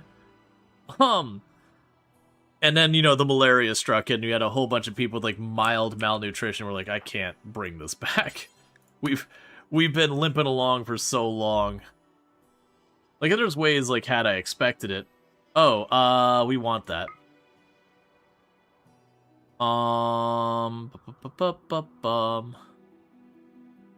Alright, well, I'm gonna have to give you gold, because it's the only thing I can trade you. There, so again, another source of recreation that happens to also be the thing that gives us passive coolers. And the reason why I was like, oh, we want that, is right now, if we get hit with a heat wave, there's might just be a thing that we can't really do much.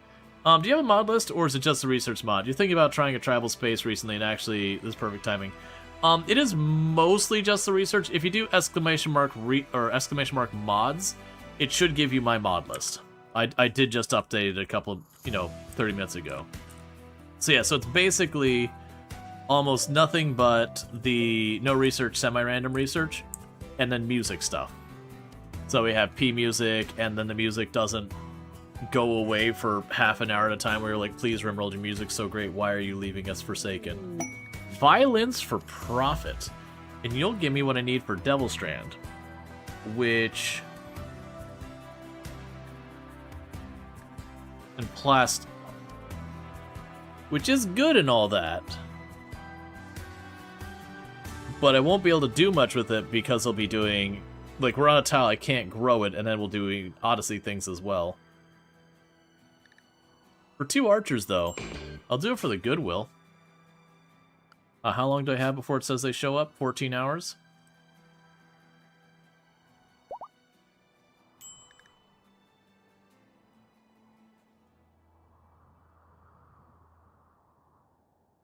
Like, it'd be nice if these pawns end up just staying on the map. I think by 14 hours, I'll probably have left.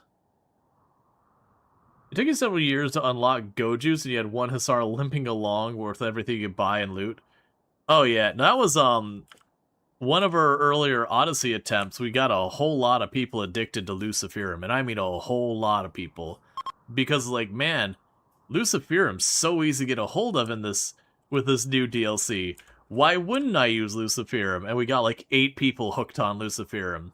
And then it became kind of this high-stress run of just land, get to the next spot, grab, you know, check for Lucy, land, get to the next spot, check for the Lucy. Like, it very much changed the dynamic of, like, desperate people trying to get their drug fix. Which was very fun, but, like, as I mentioned, pretty stressful run.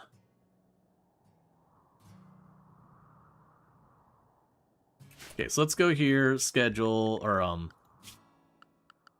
we're gonna go zone, expand a load area. Well, actually, we could just use the home zone. Home zone will be good enough. Home zone everyone, because we're expecting the archers to be here pretty soon. Yeah, no, it's definitely one of those ones. You got baited hard by the World Gen spawning those drug stockpiles. Oh yeah, no, I got like a ton of Luciferum early. I was like, man, I'm sitting on like 100-something Lucy. Like, and I already know where I can find more. Why wouldn't we use this? And then realize that basically I was completely out of Lucy at that point. Okay, are any of you good shots? No. No, you are not. Nimble, fast learner. Alright, let's... Oh, Impid. Totally useless. Okay. Not much cover to speak of.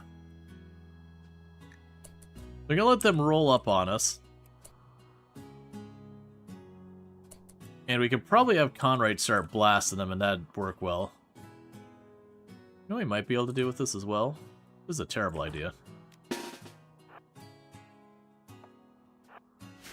Oh, I actually have a defensive position I can use down here.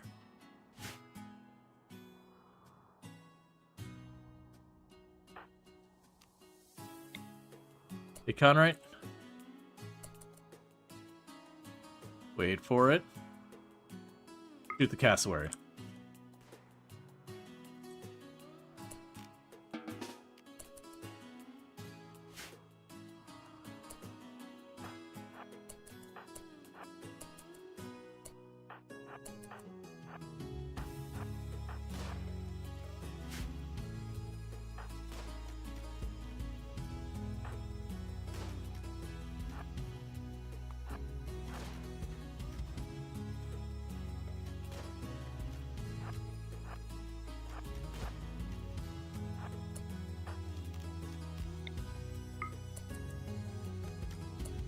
Alright.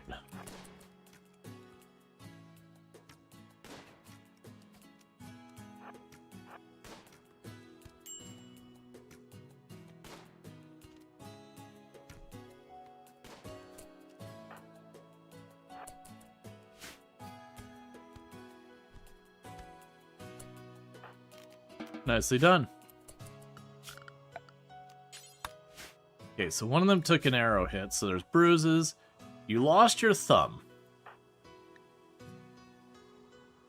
Cool. Of course you did.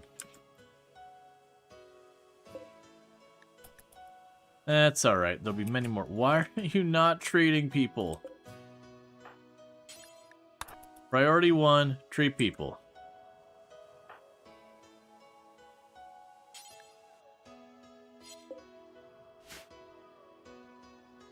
Of course, friendly fire. Was it the friendly fire that was the dismembering hit?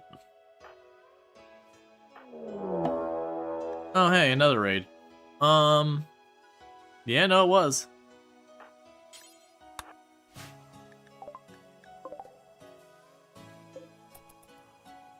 Gonna take just a second.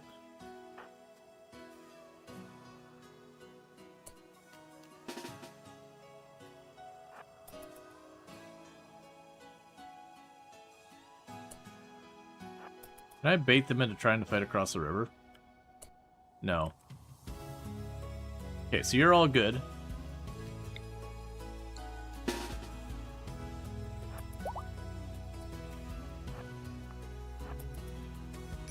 Get into position as fast as you can. And thank you for the follow. Welcome to the stream.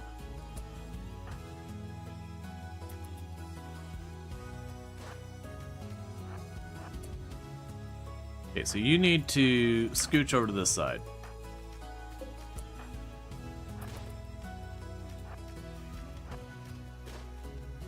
Are either of you particularly dangerous? You're actually pretty dangerous for me to run in melee. Let's maybe have you two chill over by this tree. And just let this be a range out, because that dude's back there sitting there at 9 melee.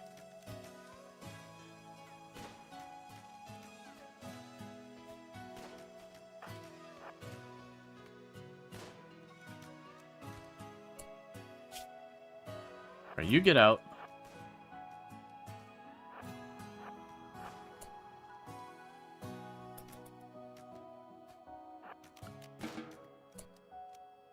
Oh, come on.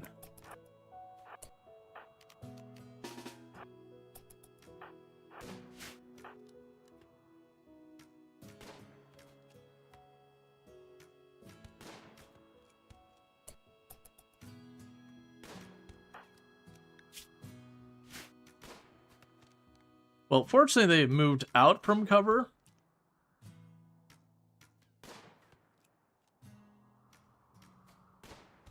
There we go. What's your deal? Your deal is I don't care about any of your stuff. Alright. Hyper-focused on Zomboid and missing the start. Basically it's just mostly just a pretty standard tribal run. We're just going for space things. I don't have like a whole big challenge planned for this one. What? Did I misread that quest? Did it say 3 rounds? It did say 3 rounds. That was not worth it. You are both terrifying in melee. This is why you actually read things carefully. I figured this early in the game it was going to be, you know,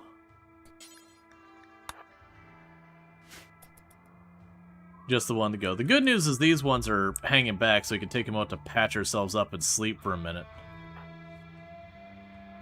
Bad news, we got a lot of injuries, and some of them are not minor. Okay, at least no one's actively bleeding right now.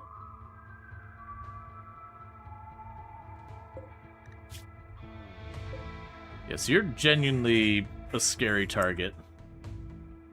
You on the other hand, as long as you don't get into melee, is fine.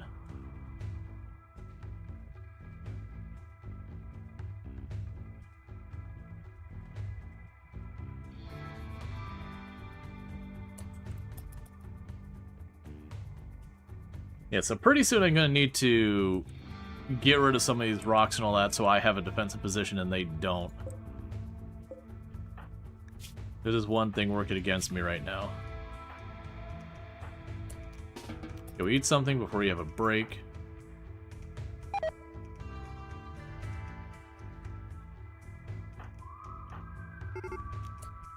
Alright, there's your break. That's what you get. So we'll take you two, put you behind the rocks here. Let Birth Rush jump behind here. They're also impids, so like trying to deliberately draw them into melee is also its own issue.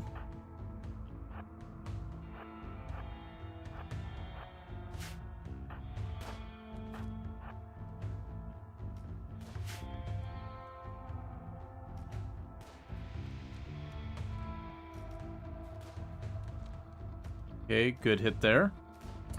How badly are you hurt? So you can take a hit, unless it's not a real bad hit. You can probably shift over there a little bit more. Okay, so you took a hit. An annoying torso hit. Let's have you all focus on that one since he's not behind cover anymore. Relative to where you are.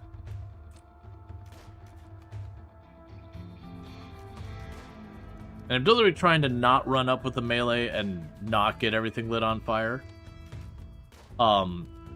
Plus these guys actually have some pretty good melee skill. Okay, you're in really sorry shape on that torso. I don't want you to duck out from behind cover and risk a hit if I don't have to, though. Cool.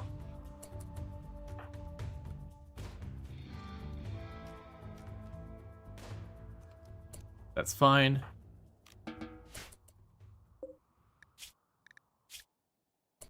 Body moderate gourmand. Yeah, that's fine. You can just stay there. Schedule unrestrict. So only one person got hurt in that fight. They did take 2 back-to-back torso hits, which does mean literally everyone but Conrad got shot during all that. We did get through it. We did get our standings. We did get a bunch of XP.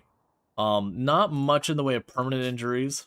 We did lose a thumb to friendly fire, but all in all, it could have been worse. It wasn't worth it. That's what it is. Carry on.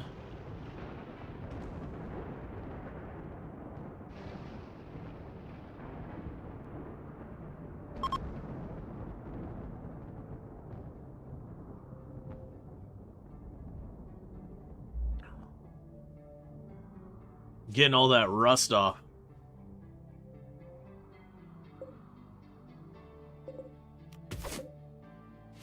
Yeah, looks like all the fire's contained over there, so that's fine.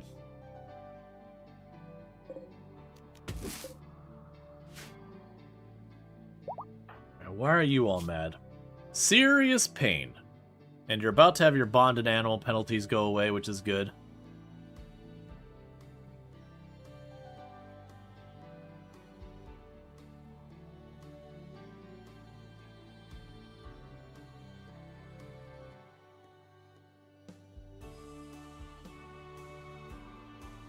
And we could go ahead and use having you cut down. Oh no, there's an eclipse. On my permanently dark tile, it is going to be dark. Whatever will I do?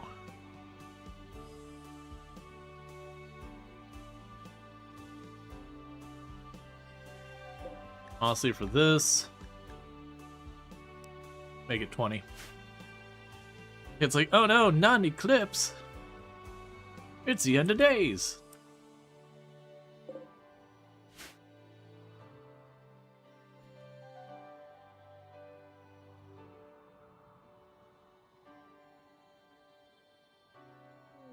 Cool, we should have an eclipse viewing party. Tantrum. That's fine. Let's ship to the stars, we won't worry about that. Please stop breaking stuff. Suck.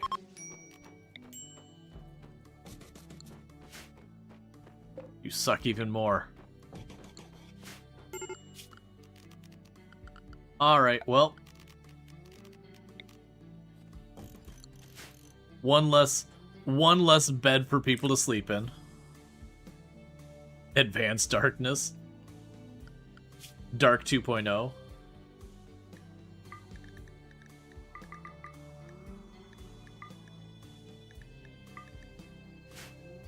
Alright.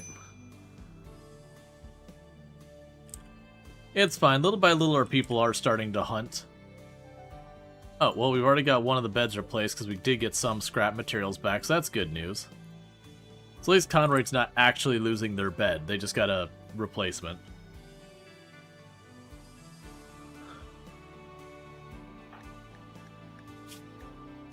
Alright.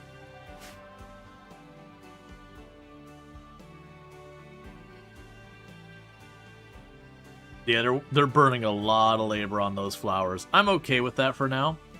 Like I said, it'll probably be one of those things that we will ultimately replace that flooring with something less laborious.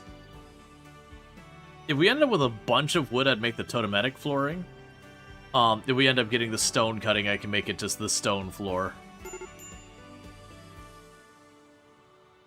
It also seems like, oh, when the torch got destroyed, I don't have the rebuild turned on. That's right. Yeah, so when the torch got destroyed, the lights went out and all the roses are in trouble. Get that torch fixed before they all die. Cool. But if you and your partner got done with dealing with a near miss with a cat making yarf motions on the bed, it's amazing how fast the human body can move a kitty when you hear those noises. Yup. Yup.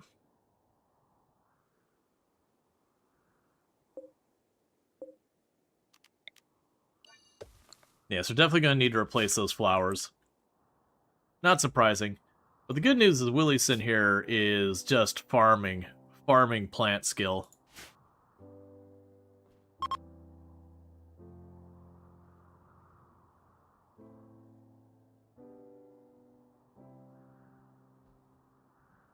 But we saved...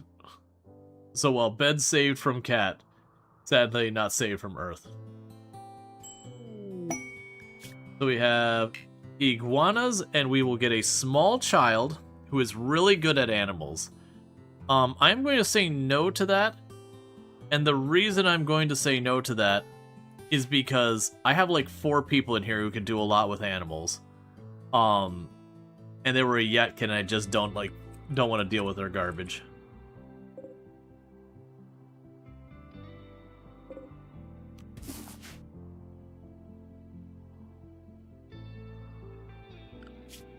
Now, if people wouldn't be injured for a minute, we could get some research done. There we go. One more to get out of there. Everyone's back at it, so we can actually get some stuff done around here. Okay, so one thing's gotta change here. Shrink this zone for the love of everything.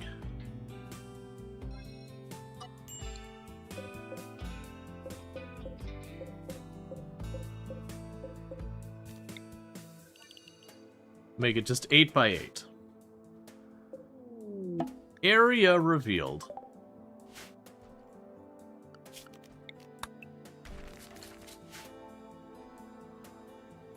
That's fine. We're just getting way too much mushrooms in the storage, and we just don't need it.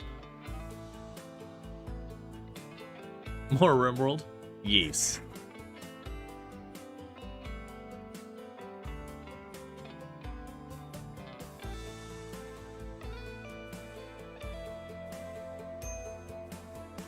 Hey, Dread, how's it going? It's good to have you. What I'll probably do here as like occasion is when we're like in between events happening, I might take a minute to just sneak in eating some of my food here, which I'll just mute the mic so you don't have to hear like the little tinkle sound of like the spoon hitting the bowl or anything like that. But we'll get all that going. Okay, so our first research is going to be the fishing. That's coming along nicely. I say, Manhunter Pack where? You're going to... I was really hoping that Manhunter Pack was going to catch them out there.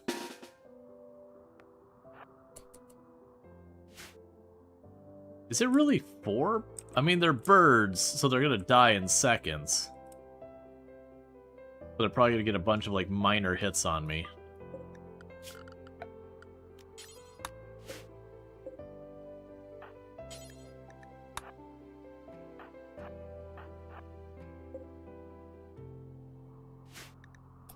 Alright.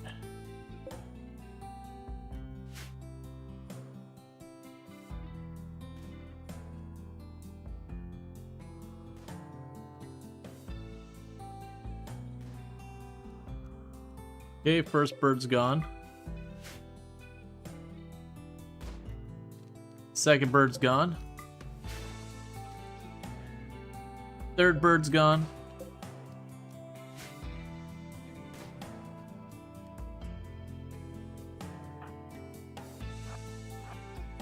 Third bird is attempting a flanking maneuver. Or fourth. Fourth bird seems like they were like, you know what, I saw my fallen brethren, I went out. Just never mind. Every single one of them, I think, instantly rotted, too. Which is just something that happens when they have the, Scaria. They have a very high chance of insta-rotting.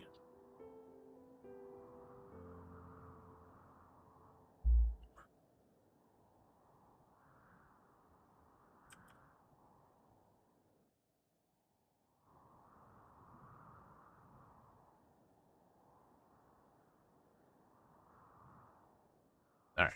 So I mute the mic for just a minute and eat a little bit of my food, so I'll be right back.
Okay, was just in there smelling it, just like wanted to eat at least a bit of it. Because I've been pretty bad about actually eating before stream lately. I get caught up in getting things done. And then, you know, you look at the clock and go, crap, I didn't leave myself enough time. And I do appreciate that RimWorld does give me time to, like, do a little bit of the work around here. It's also kind of... Ooh, it is 109 degrees outside. Well... That's, it's not what you're hoping for.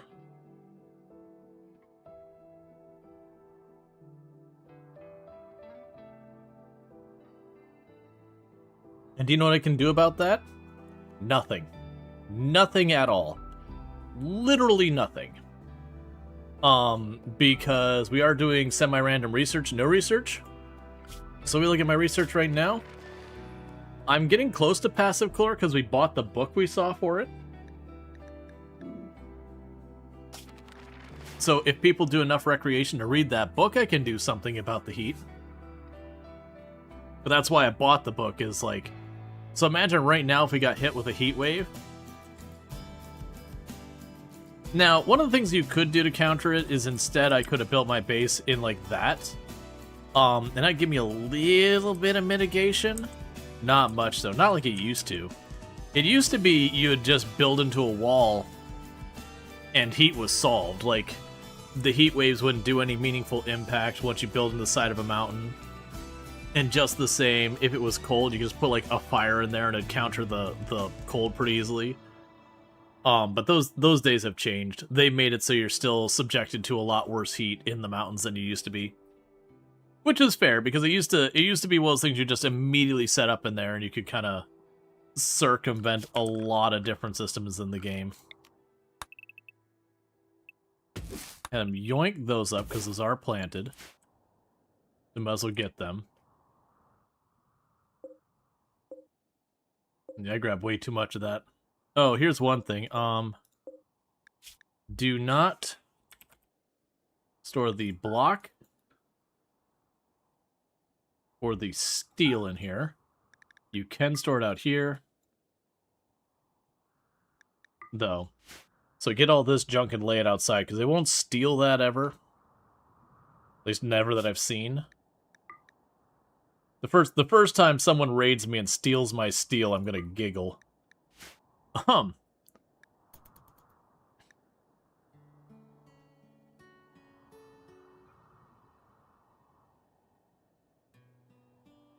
Alright.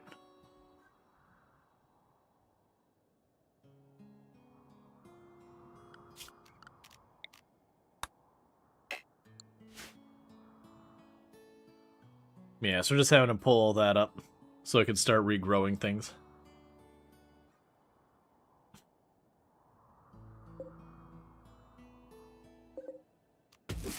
It'd honestly be interesting if we could, literally farm Silocap. I think that would be an interesting thing. Because it feels like Silocap already has a severe enough penalty that comes from its use. For those who don't know, well, it's not a particularly high percent chance. Every time you use the Silocap, there's a small chance it'll basically make you go comatose for a while. Which is pretty nasty. That's a pretty nasty outcome.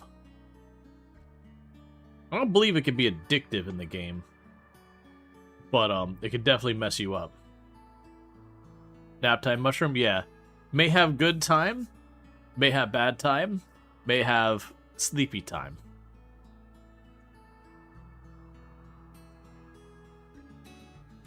The conscious debuff is rough too? Yeah. Yeah, no, consciousness penalties are pretty easy to overlook. And they are bad. That's like, we mentioned earlier, that's kind of my big problem with Smoke Leaf, is it's got a lot of penalties to it, but it's something like a 15, 20, 25% something consciousness penalty, and that'll kill you sometimes. I think it's 15%. So you'll have your characters got knocked down in an injury or whatever, and you're like, oh, they're about to mood break, let me go ahead and hit them with the Smoke Leaf, and then they die because their consciousness zeroes out. You just kind of stare because you know you did that to yourself entirely, like the game did nothing against you. Okay, we should also go here and do not allow rotten corpses. We can go over here to the dumping stockpile. Low priority, clear. Do not allow fresh. And put all those there. And we don't want them to put out fires or anything in my corpse burning area. Or not my corpse burning, my corpse rotting area, so... You know.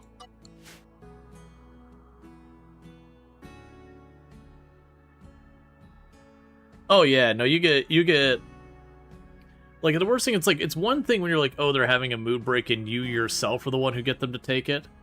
But like when someone goes and gets stoned, that's the reason I almost never will even grow Smoke Leaf on there.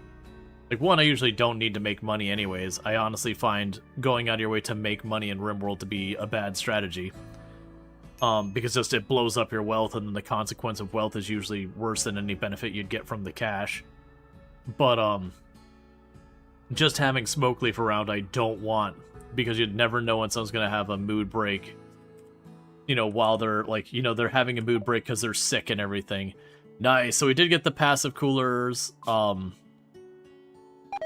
done because of the book. Yeah, I find Smoke Leaf to be a deceptively dangerous one. It's also why I hate the high life ideology, because it's just half your people have a consciousness penalty when they're running around.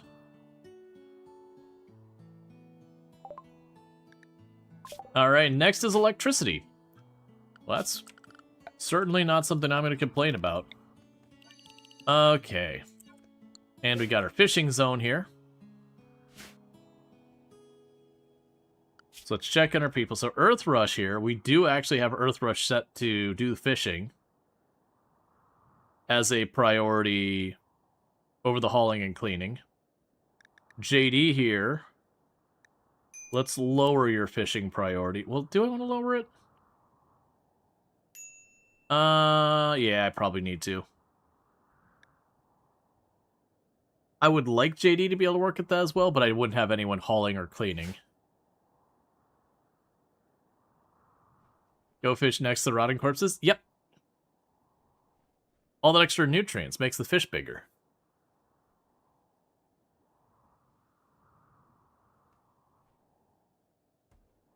I'm glad you enjoyed. I've mentioned a few times that, like, when I was younger, my grandparents had a cottage in a town called Walaka, which is right by Palaka. And I enjoyed going there. There was a ravine and a bunch of cool stuff, and we would fish a bunch there. As I got older, fishing appealed to me a lot less. Not like I'm like, fishing is wrong. It's a perfectly good hobby. But, like, I got to the point where, like, you know what I don't want to do? I don't want to sit out here with my fishing pole and fish. I much preferred cast netting anyways. Just do your whole little spin and throw the net out there and all that. You know the patience to fish or hunt? Yeah, it's kind of the same. So when you kid just showed up and fished, you liked it. As you got older and you had to buy all this stuff and do all the work, is less fun. Palaka, so we're... Oh yeah, no, Palaka and Walak are way out in the middle of nowhere. The one historically relevant thing about Palaka, Florida, is way, way, way back in the day. You know, you're dealing with, like, sail ships and all that. Palaka had the thing where you had your choice of you could either go the whole way around Florida to then go onto the Gulf side to trade, or you could go down there, cut across the middle of the state, then go on the other side to, like, meet people along the way. And so Palaka had a ferry. And we're talking, like, you had a rope, and you had a platform, you just pulled it from one side to the other, so that you could, you know, go pull up to the shore, load all your goods onto your wagon, ride it across the middle of the state, take the ferry across, and then, you know, meet people on the other shore. Generally speaking, most people took their boat around because it's a lot of work to cross the middle of Florida back in those days. It's a big freaking swamp. But it did have the ferry. It was the crossway point. If you were cutting through the middle of Florida, that's where you went. And it kind of stayed that way for a long time until later on, as things developed a little bit, Orlando became the crossover point in the middle. That it didn't have a ferry or anything, but Orlando actually had, like, an actual, like, trade hub in the middle, which had, like, one hotel that was really small, you know, a handful of, like, supporting businesses, and it was just basically a point where people would come, then drop off their goods to go on to the next spot. And then later, you know, Disney plopped itself down there, and then Orlando just exploded. Let's see. Florida used to allow commercial net fishing before people from north, but they outvoted the native Floridians at the time and outlawed. Before people from up north... Are you saying people from up north moved to Florida and they outlawed it? Because Florida had a lot of problems with, you know, a lot of stuff like overfishing issues and all sorts of environment stuff that, as a state broadly, they've tackled over the years, that they've been trying to improve a lot of that. And I don't even say it's like a people from one place or another or anything there.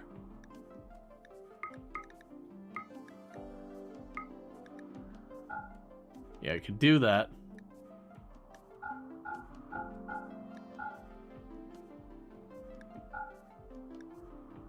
Okay.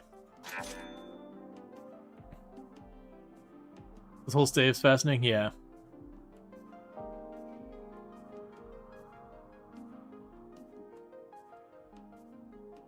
But yeah, and that's, and you can still net fish in Florida. You just can't do, like, the drag nets and all that stuff.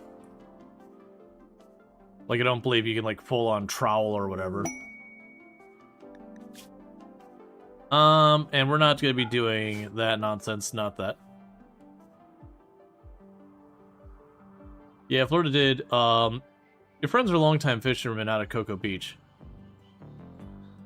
Yeah, bottom trawling is terrible for the environment. Yeah, and that's my understanding is we used to, like, we have rules against, like, troweling and, like, a bunch of that, that kind of dragging the net thing, so I don't even think that's, like, a, you know, people from up north or whatever. I think that was more just people realized, oh, this is freaking terrible for the local environment. So Florida generally does, for a lot of the stuff that Florida does that are pretty crappy, one thing that we're really good about is we, generally speaking, broadly speaking, do tend to take environment fairly seriously. It's not that we don't have anything about, like, stuff, you know, like, you know, water, stuff being dumped in the water, you don't have companies doing bad things. But broadly speaking, they do usually do a pretty good job about being like, hey, we're going to put this Everglades effort to put in to protect this whole area and all that stuff. Let's see, the main reason net fishing was regulated was way overdone. If anything, people from out of state overrode. People were keeping things as it is. Or for the environment, good for the old boy club. It was a needed change. Yeah, no, that's exactly what it is. You had commercial interests who were fighting for it. But you'd even have like the little, you know, mom pop family fisheries that, you know, they couldn't compete with these giant, you know, companies that had, you know, dozens upon dozens of ships going out there trawling and all that. And they kind of, you know, got fished out of business. So a lot of them were actually in support of those rules as well. But it nuked your fishing industry from orbit because they didn't want to have to go around the nets? Yeah, but I mean, okay. But we can sit there and go, all right, well, let's imagine, you know, we have, like, we can recognize that an industry is harmful and that we are dependent on it and that the nature of that industry has to change and that people don't want to. But that's just that. Like, if we were still doing, like, coal mining is bad enough, but there was ways we used to coal mine that were, like, particularly awful. Like, gold mining for that, where we used to blast the surface of the earth with water and just completely purge the area. And, you know, those areas pretty close to never actually recover. And we can turn and say, okay, well, you can't do that. And person's like, well, then we're just not going to coal mine. It's like, okay, that's a choice. Ooh, I actually don't know the spelling of Palaka. So, if where you see Palaka, if you see Walaka next to it, then that's the one I'm talking about. Gold mining with acid and other stuff is still bad. Oh yeah, no, there's definitely different ways that gold mining has been done over the years, that some of them are not super awful, and then there's definitely ones that are like, oh, this is horrific.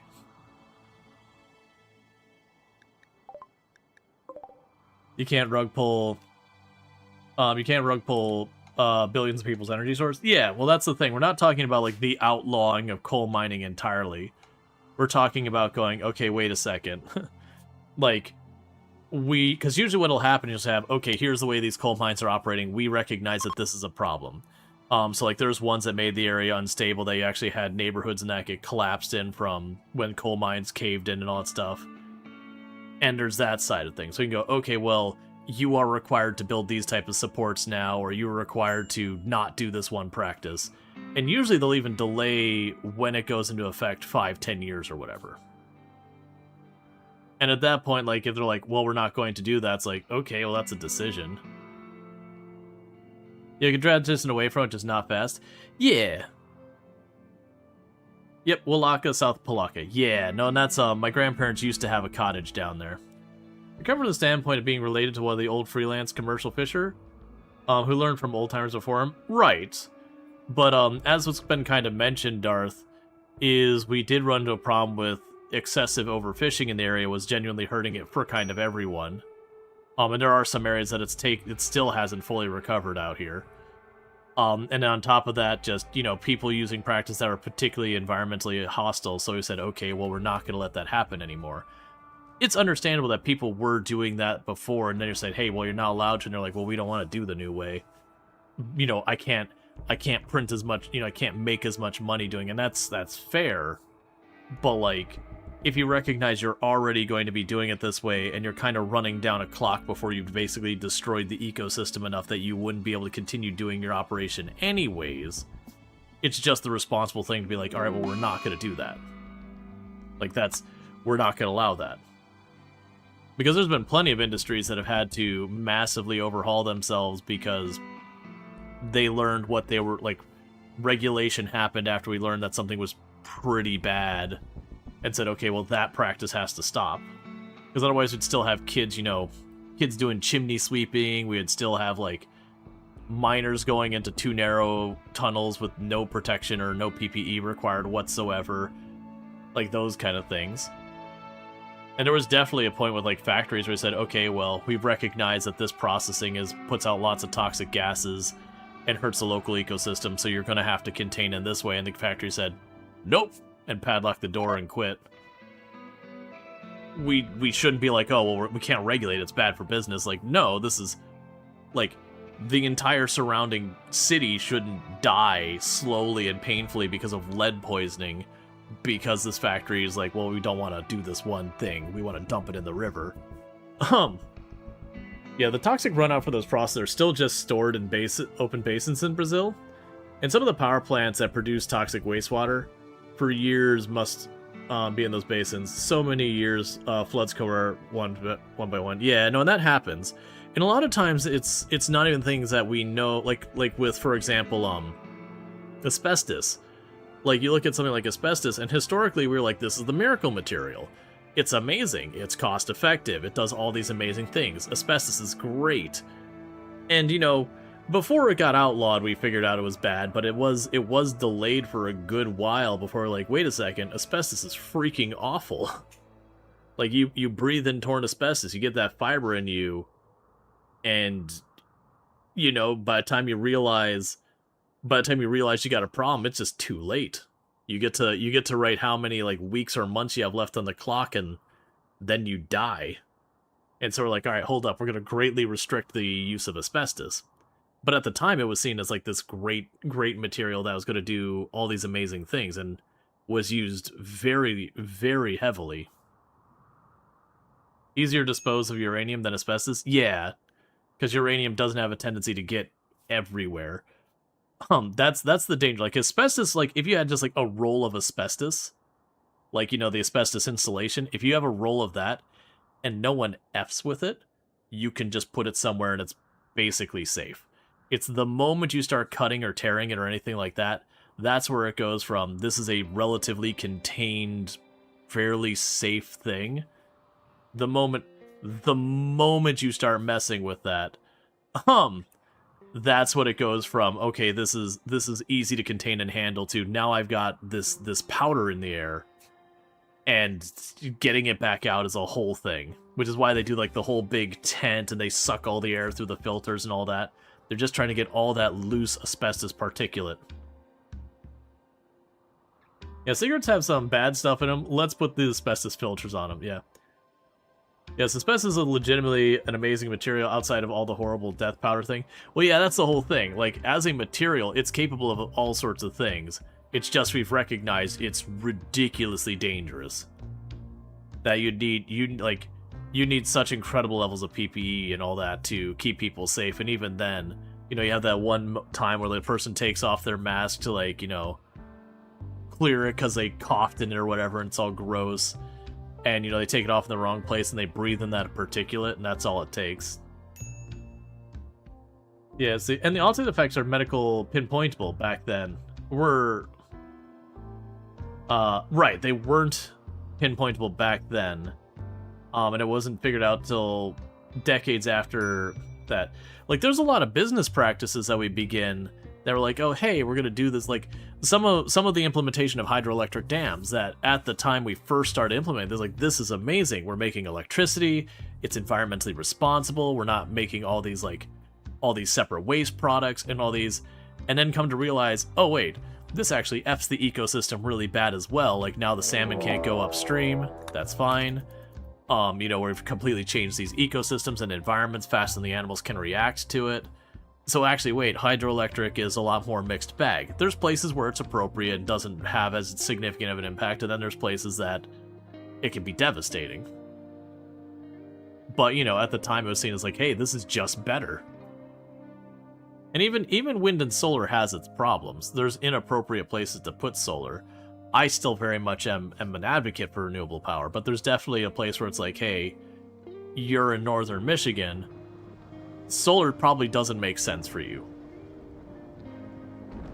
You're gonna spend a lot of year without the sunlight. It's gonna be a much harder sell from a practicality to put solar up there versus, you know, when I have a neighbor over here who's like, oh yeah, solar just doesn't make sense, it's not worth it, and you're looking at your roof going, these suckers paid for themselves, you know, 7 years after I installed it, and everything after that is just me not paying the power company a bunch of money. This is a win. I have saved so much money by having those things. like a state, like if you're in some place like California or Texas or Arizona or Florida or New Mexico, or you just insert any of these states that have sunlight most of the year, it's like, yeah, you might have an individual company who it's not worth it because they're overcharging, but like if you can afford to put the money up, usually they'll pay for themselves within 6 to 8 years. Now you will have the people who are like, but I want to be 100% solar, and that doesn't make sense a lot of times, because you'll look at the angles of the roof and you'll have like, this is the angle of the roof facing the way the sunlight's coming to, that's a good roof. You're gonna get like 80-90% efficiency, and then you have the other side and it goes, well, you can get 20% efficiency out of that. And those panels will never pay for themselves because they're facing the wrong way. So you'll run into that where you can take your household, and just because of the direction your roof is facing, it's like, okay, you can get 70-80% of your power paid for, incredibly efficient, no brainer, do it. Well, to get that extra, to get the 100%, you put the panels on the other side of the roof, but that side of the roof, solar panels, they're effectively costing you money because they're just in the wrong place. The solar is fantastic. If we get the sun boost it, should be mandatory, but has to be better price regulated. I haven't noticed too many problems with like weird pricing issues with solar. Admittedly, I installed my solar panels 10 years ago, something like that.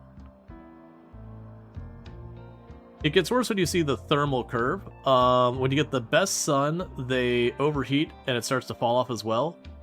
Yeah, it kind of depends, but like I said, for me personally with the solar panels, they paid for themselves in about 7 years. And it is a thing that your solar panels year after year will slowly have a reduction of efficiency till eventually there's a thing. We are on Cassandra Strive to Survive. But yeah, so like generally it's good. So you don't know how much they cost to upkeep, but it feels like having them just be a default. Yeah, so when it comes to solar, so basically what ends up happening for your maintenance, like ignoring, you know, if some tree branch or something smashes into a panel and hurts your roof. So like normal maintenance. You basically put the solar panel up there. Every once in a long while, you might want to go up there and clean them off. Just so, you know, like dust and crap collecting on them comes off. But that's not even that big of a deal. But generally speaking, most solar panels pay for themselves in give or take 7-8 years, somewhere in that ballpark. It depends on like where you're at, what panels you're getting, who's installing it, what surcharge they have, yada yada yada. That's all stuff you're gonna have to do that. But usually, as I mentioned, it's kind of each year they lose just a little bit of efficiency, so the power they're generating gets a little bit lower. It's kind of like how your battery develops memory, and so at first it could charge like, you know, you can get 100 hours out of a charge. And then it's like 98 hours. Then it's 97 hours. And you do eventually get to the point where you're like, okay, I'm getting only like 30, 40, 50% of the charge. They're still helping me. They're still saving me money. But it's definitely reaching that point where it's like, okay, but if I yoink these off my roof and put new ones on and I get myself back up to their higher efficiency, I'm paying off more of my bill, they'll pay for themselves again. Like that kind of thing. But there isn't like a regular maintenance, like you go up there and be like, gotta change the oil on my solar panels. Nothing like that. Saving, ooh. How far away are you? You're a trek. That's a tempting one. Oh. So that was interesting. So she was downed and got back up. Because it showed her picture as downed, and now it's showing her back up, which is the thing. Yeah, and most reputable solar companies will sit there and be like, okay, you know, for 10 years, we will guarantee at the end of those 10 years, your solar panels will have an output of N amount of power. And, you know, usually it's a padded out number where, like, let's say it's, I don't know, 10 megawatts or whatever. I'm probably completely off in my units. Like, so let's say that's what your solar panel installation is. That's probably kilowatts, either way. But, like, you know, you're supposed to have 10. The actual panel's expected output at that might be 12, and they'll guarantee you for 10. that kind of thing. And then you don't see any reason, aside from upfront cost. Yeah, the upfront cost is the big takeaway, and then there are places and, you know, alignments that doesn't make sense. Like if you're in the middle of an area that they got all like the really tall pine trees and all that all around you, yeah, don't put solar panels down because you got a big tree in the way. Let's see, berate your contract, do your math, and in the end, they're doing this to make money. Simply warranty the roof to put it as part of the deal. Oh yeah. Well, that's kind of the thing. It was interesting to me that people were worried here about like what would be the impact, because we get hit with hurricanes, like what would be the impact of having solar here? Like, would that damage your roof? Would it be a thing? And there was a whole bunch of like misinformation going back and forth by anti-solar people being like, oh, it'll ruin your roof. And it was interesting because we got slammed by a really bad hurricane just like 2-3 years after we got our solar panels installed. And the thing I found fascinating, and it was one of those hurricanes that, like, in the neighborhood, 8 out of 10 houses had roof damage that had to be repaired. Like, it was a bad storm. And it's, when I say roof damage, it's just like ripped up shingles, that kind of thing. So you'd have to get your roof redone, but like everything was structurally sound. And it was interesting to me looking at my roof that my roof was fairly mildly damaged, and it was a very old roof. Like, it was kind of due to be fixed anyways. And it was interesting that everywhere around the solar panels were fine, because these were the solar panels that kind of go flush up the roof. They've got the edge trim and everything. And the solar panels are designed to be impact resistant and everything. So it basically had like this armor over that whole segment of the roof, that the places that got damaged were the places the solar panels weren't. Like, you know, the angles of the roof that just didn't make sense. Because I had the big flat area here, and then we had where our walkway comes into it. There's like a little spot there, and that little spot there got damaged pretty badly. So same angle, so it wasn't like the wind came from this direction, same angle. But like this one is covered in solar panels, and then this one was just too small to be worth putting a little solar panel on it. Yeah, you'd be worried about the things. Solar panels can protect roofs, which is assuming all the people who complain, but they put holes in my roof. But they said, yeah, no, that's the thing, is people are like, but they're drilling in my roof. I was like, yeah, well, when they put the shingles, they're nailing in your roof. It's not a whole lot of difference. Things are getting put through your roof. Alright, so we got 2 people with bows here. Anyone with skills we care about? Okay. So that guy's got some nice shooting. That's a little bit of thing. I wouldn't want either of the pawns. They're both impids. I didn't see. Was that an attacks immediately? It is. And part of the reason we're being a little bit more aggressive on the pausing and all that right now is I haven't played RimWorld since, like, November. So I am very rusty.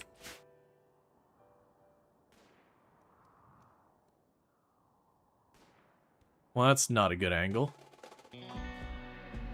I think you had good melee, right?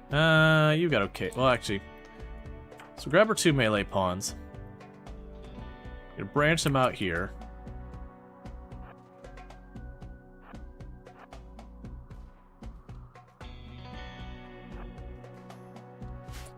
So you focus fire on this one.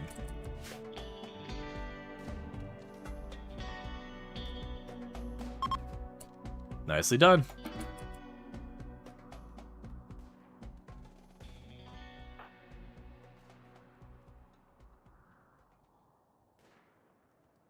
That's fine, we don't need to chase.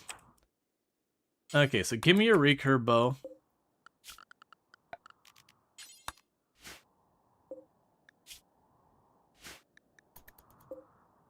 Alright, you might actually go down on your own. Or not. It's fine. Let's see. Also, screw in your roof and mounting some metal girdering. Yeah, like in the gutters and all that stuff. Yeah, all that mess with. One of the main issues currently with solar is not actually solar, it's the energy companies as a whole other topic. Yeah, no, very famously in Florida, we had the infamous Amendment 1. That is going back 8-10 years ago. It was the infamous Amendment 1, which was, if you read all the title and all that, was the pro-solar amendment here in Florida. And what it actually was, it was run by, you know, Florida Power and Light, Duke Energy, and all the other power companies were pushing it. that ultimately what it actually did is, while it made a bunch of fluff about, like, you know, Floridians should have the right to put solar on their roof and yada yada yada, but none of that meant anything. It was all just like fluff words. But when you actually got to what it was going to allow them to do, is it would allow the power companies to put a surcharge on the bills of anyone who had solar or home generation. And so what it was is, by using the power company less, they were allowed to charge you a fee to pay the power company for the reduced use that you had. Thankfully, word got around and that got defeated. But it was one of the more audacious, you know, yeah, exactly, like the everyone saves the puppies and kitties amendment, but then you look into it and it's something truly awful. But yeah, so luckily that was one that, you know, public word got out, an outcry got out, and it got shut down.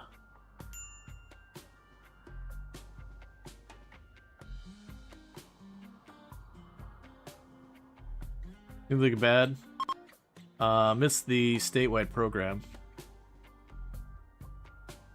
Let's see, as someone who's done a bit of roofing, putting holes in your roof is a bad idea. Like for mounting panels, but if you know, but if you do it knowing you're putting the solar panels, totally magical installation. Yeah. Like that's, you could tell like the really crap solar panels installation versus like the better one done. Like the really crap one, you'll see the extruded aluminum kind of stuff. So they'll just punch a hole in there, they'll use extruded aluminum, they'll put a rail on it, and then they'll attach the solar panels to it. So like it's really oh man, what is it? It's not Lego in them. There was the one where you'd have like the little screw in the nut, and you'd have like the little cross beams that you could build stuff out of as children. So you'd have like the little angle and all that. 80/20 or Unistrut. Yeah, I can't remember what it was called, like the actual toy. Like you could build cool stuff. Was it Connect? No, Connects was the plastic one, wasn't it? Where you'd snap them together? I'm talking about the metal ones. Erector set might be right. Yeah. So you look at the one where they do the extruded aluminum stuff, and it genuinely looks like Erector set. Those are the really, really bad installations. Where it is just like literally they just jam that out there, they bolt it all together. Because anything that causes it to vibrate like wind and all that will slowly loosen everything up over the years. They can do stuff like they can put a, it's not an adhesive, it's a rubberized material to, Loctite kind of thing. And there's stuff they could do with that. But those are the ones that tend to be really bad installations that they have, you know, notoriously for being poorly done, leaking, that kind of stuff. But a lot of the better ones, they'll use like this hockey puck thing. That what they'll do is they'll have like a part that goes inside the roof, there's the post that goes through it, and then there's another side here. And the whole thing is sealed up around the whole area. And it's even got like a little scoop on the top so like wind and all that can't really get underneath it. And then it is one of those things that when you go to do solar, you just go to the hockey puck, you just kind of twist it, pop the top. The whole mounting thing stays where it's at. And then, you know, you put your new panel in, you could put it in and lock it back in place. Let's see, you had a company who wanted to ballasted solar on your roof, and you're basically putting concrete parking blocks to weigh it down. Oh, geez. To ballast it? Yeah, no, I don't, wouldn't surprise me. We certainly have around here. You'll have like some of the more reputable solar panel companies. They usually will only come in when they're doing an installation. So like you know, you'll have whomever will be doing a house 2 houses down from you, and they'll like check on the neighbors here and there, because it's a whole big spectacle in the neighborhood when someone's getting their solar installed, where everyone, you know, starts asking questions. People pop out wanting to see what's going on. And, you know, the solar power companies are like, hey, yeah, this is our installation. If you want to check us out, here's that. So they're not going to doors knocking and bothering you. But yeah, we do get the ones that come by. We're like, we could install solar cheaper than anyone else in the area. It's like, and you get what you pay for. I bet you you can install it cheaper than anyone else here. I'll have to have it reinstalled because it'll, you know, be a whole thing. This is a 6,000 or so square foot warehouse. Yeah. Now you do have bad solar out there. You do genuinely have, and it's the same like thing like anything else. you know, you get like a really bad roofing company, you get a really bad plumbing group, you get a really bad, you know, people putting down what's the word? Pavers, and you'll go to one house and the pavers look great, you go to the next house, the pavers look great, and you'll go to that third house that's the cheap company, and there's always gaps, and so like it kind of slowly twists as it goes down the way because they didn't line it up right. It's one of the things I find frustrating is sometimes being like, hey, my AC's not working, I just want to find a reputable company. And like, you know, doing your work to figure out, okay, so we have a 12-year-old child who... It's just an EMI, right? Just an EMI field? Okay, sure. It's literally, I don't have power. What do I care? Alright, so what do you got going on? You are a meanderist.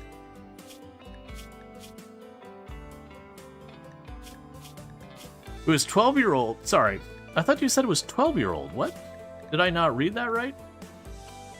Oh, no, it's 8-year-olds. Okay, 8-year-olds and not having a passion is a little bit more forgivable. Because, yeah, mechanics can be the same way. If you want bottom dollar prices, you get bottom dollar results. Yep. Yeah, your buddy eventually did, the roof said, if you want to do solar, just build curbs on the roof to mount it. So it's above the water. Yeah, no, there's a lot of, like, that's the thing. The reputable companies, and I've even had reputable companies that they'll look at someone's house and say, it doesn't, like, they'll walk in, they'll do this roof survey and goes, there's no point in us putting solar on your roof. You're not going to get your money's worth, and just moved on.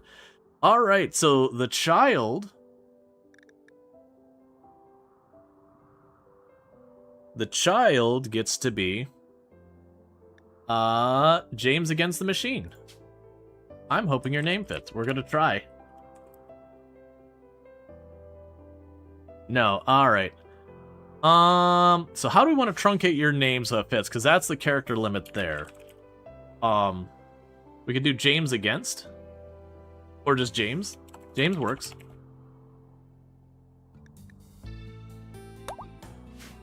Alright, so you need a weapon. And you got a tiny bit of a James v. the Machine. That's not terrible. I think that's the best you're gonna get is a regular bow for right now. Yeah, so you got an EMI field. But I don't really care about that. They've turned off our electricity. You're just happy to be included. That's fair. We're gonna need another bed. But yeah, no, it's definitely a thing. Like, I've seen, like, real... Oh no, a catfish got away. So sad. Let's get to your work. So let's keep James near home for right now. Because they are child. And that's going to be a whole thing. So right now we'll have you do that. We'll offer to let you fish and hunt. And whenever it shows you as having passive or whatever, we're also going to go under your schedule, because you're a child. We're going to have you prioritize recreation above all. And I don't believe we can give you stuff for helping your education, because right now you want lesson running and nature running. Right. All right. So the problem is having you run out like that, you can get easily hunted by animals. But right now, keeping you trapped here, you'll get no education. You wonder if there's any situation where a community solar is worthwhile? This solar generation substation built in the new construction, optimally aligned and all that stuff. I think it's not... I mean, there's the funding at part of it, KLL. I think the bigger problem is way a lot of your billing and all that works with solar. Like, here in Florida, with the way our regulation works, is my power that, like, I have solar panels on my roof. It has to go out to the grid, then back to me. So if the power goes out on the grid, I still lose power, despite producing power sufficient to power my home during the day on my own home. And it's a thing to basically, that the power companies pushed at the time to try and be like, oh no. We wanna make sure, like, you are dependent on us, like, devalue what you can get out of solar. And they present it as public safety, being like, oh, but if it's attached at your home could be powered even with the power turned off. It's like, okay. And that's a safety issue for people who are working on the, power lines. Like, how does my power going out to the grid first change any of that? You're still going to need to go to the various points and disconnect the power on the part you're working on, even if the power plant's turned off, because of anything else putting power on the system. You're still going to seclude that segment of what you're working on from the grid. And just like at my home, there's going to be a breaker that you turn off the breaker to detach where the solar's generating from the rest of the grid so you can work on the home. None of that changes. Like, it's making power. Yeah, once a solar panel is in the sunlight, electricity's happening. That's what it is. And if you got enough of them, it's real dangerous. If someone's fussing with it. None of that changes. That's just true. It's not like a fire safety thing. If I've got a short on my solar panels that's going to start a fire, disconnecting or reconnecting the grid isn't going to change anything about that. The fire is in the building. Or on its roof. But you get the idea. If you could just, if you could make me an engineer or chemical fascination, that would be Ken. Mine disconnects from the grid when the grid goes down. Yeah, maybe that's a thing that's come up nowadays. Null and void. Maybe that's a new thing. Because like I said, it was a thing. That regulation was fairly new when I got my solar installed. I could see where companies may have gotten smart and were like, okay, the grid goes down, and then it does that. Hey, we got bioluminescence going on, so you can see trippy spores, so everyone gets happy. Yeah, I know it's a whole thing. Recreation, not particularly filled, because we don't have enough sources of recreation. That said, I can't really do much about that right now. You have solar plus batteries. Could be that. I could see that, because then what end up happening is you've got the batteries on your end. I opted to not do the batteries for my own thing. At the time, the batteries were to cost almost half as much as the solar installation itself cost. And then it's like, okay, but where I'm at, sure, we have hurricanes that cause like proper power outs from time to time, where we're like down on power for a while. But broadly speaking, I wasn't really worried about for the disaster side of things. My big reason I was getting solar was because screw Florida Power and Light and Duke Energy and everything they stand for. Was my primary reason, and save money. Let's see, for how long a typical power outage here? Let's see, Powerwall and Altern would be totally fine. Yeah. Well, that's like what we would have gone if I got the battery pack was like Powerwall or equivalent. Because most of the time it's like just a power flick or a minute or two, but they're so very infrequent. It was like, am I going to really drop several, thousands of dollars for something that's going to set my wall and not matter?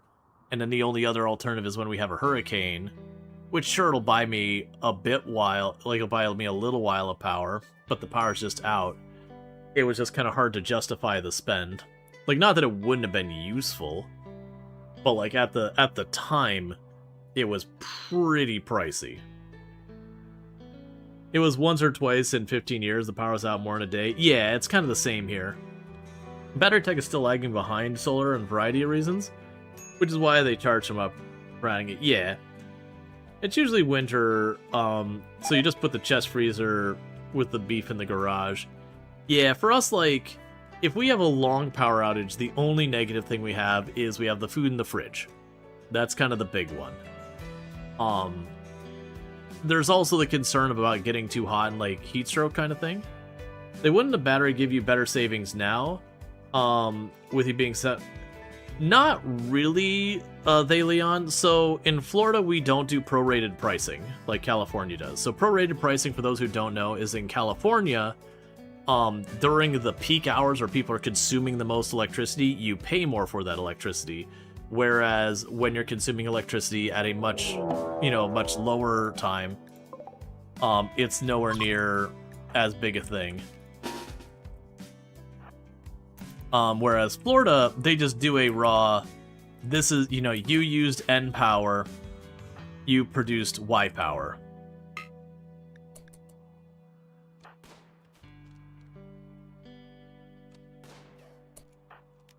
So it doesn't really matter what time of day. It's just strictly you used X number of kilowatt hours, you have to pay Y amount. But if it wasn't a place like California that did prorating pricing, then yeah, no, actually I would definitely benefit from it. Like, that's actually one of the big sells for power walls in California, is use the solar power to recharge your power wall, then have the power wall do most of your powering while it's, like, the more expensive hours of the night. You know, you're, like, what it'd be... I can't remember what it was. Was the peak was, like, 5, 6, 7 p.m. or something like that was the peak hours? I can't remember. It's just... It's not a thing here, so it's not something to think about. Yeah, the fridge is maybe 200. The chest freezer is maybe 1,000 of beef and our stuff. Yeah, we've debated getting one of those chest freezers because they're not expensive to get just a basic like deep freezer, like, you know, the big freezer or whatever. Those really, like, the big cabinet style freezer that just sits there that you just open it up. Those things usually run like $100, $200 for a basic one. You know, you can get a bunch of frills and all that bump the price up. But for box that get cold, they're relatively inexpensive because they're nowhere near as, like, feature rich as a refrigerator or any other appliance. It's just, it's a cold box. That's all it does. It's just a cold box. But we've debated getting them. The big issue for us is we have a 2-car garage that you gotta really want to fit 2 cars in. Like, you really gotta do that, and you got, like, just barely enough room to, like, get around the edges, and that's not with, like, a bunch of cabinets or anything there. That's, like, literally you put the 2 cars and you got, like, 2 feet on either side of the outside. Like, it's very ambitious calling it a 2-car garage. Technically qualifies, but not really practical. So there's no room in the garage for that, because we make sure our cars go in there so they don't get destroyed by the sun. And we could just go into our living room or whatever and just... Yeah, it's like a 1.5 car garage. But no, I mean, very genuinely. But I could definitely see, like, getting one of those for, like, in the kitchen or whatever. We don't have a good spot for it, but getting one of those chest freezers... And yeah, you're not wrong that you can save you a lot of money. You wait until you have, like, a big sale on, like, you know... Fish goes on a big sale and you just chuck, like, you know, buy up the whole stock and just chuck it into your freezer and, like, deep freeze it. And then use it over the next 4 or 5 months. You go in, like, that was my parents growing up. We had, like, this weird house because it was built into the side of a hill. So, like, the house from the front looked like a normal house, but the hill went down the back, so it was, like, the basement sort of came out and all that. So it kind of did ways, like, split level houses where it's like, is it a 2-story house or is it a 3? Well, it's 2 on the one side and, like, 1 on the other. And so then it's just, they would do the whole thing where they had, like, the big chest freezer and they go and buy, like, a quarter of a cow or whatever and just, you know, get it all cut up and everything and put it in the big chest freezer. And, you know, that would have you covered for a very long time.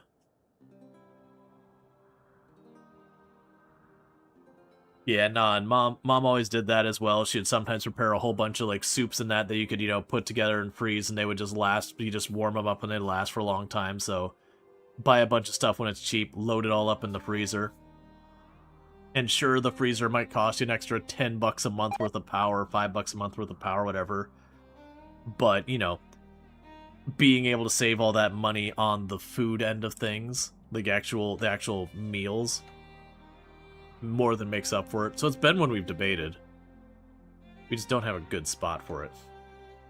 Right, but you need space, and that's the kicker. We got a couple places we could put it, but if I remember from my parents, one of the big comments mom had was like, no, we only put this thing on concrete or tile floors because every once in a while you gotta defrost it or it'll leak or whatever, that, you know, you make a mess with it.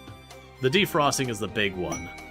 That over a while, it'll get the thick frost in the side, and you'll have to be like, okay, let's not buy a bunch of extra, let's wear it down, and then we'll turn it off entirely, let it defrost, make a big mess. If it's full, you don't need to defrost it. Yeah, but that's if it's full. Like, we have like a little mini fridge that's in the other room for upstairs, which was one of the best purchases we got. We got it like sale for like 80 bucks years and years and years ago. And it's like, you know, one of these fridges that's like, you know, it's a decent height. It's enough that you can put a couple of 2 liters in there, a shelf or 2 of cans or whatever. You know, sometimes I'll bring up something that's like a cold snack or whatever. And it's got like one of those tiny little freezers on the top. Man, I wish I could just... Because like, I've got it set to its warmest setting now to try and just not have it be a freezer. It's always, like, even when you put stuff in there, it's always frosting up, and sooner or later I have to deal with it. And there's no way to deal with it where I don't need to have, like, a big towel down the floor where all of that leaks everywhere. I still don't regret getting it all, but it's like, I wish I could go in there, and there's probably a way I could go in there and, like, you know, pull some wires or whatever to disable the freezer. But, like, going max cold just seems to...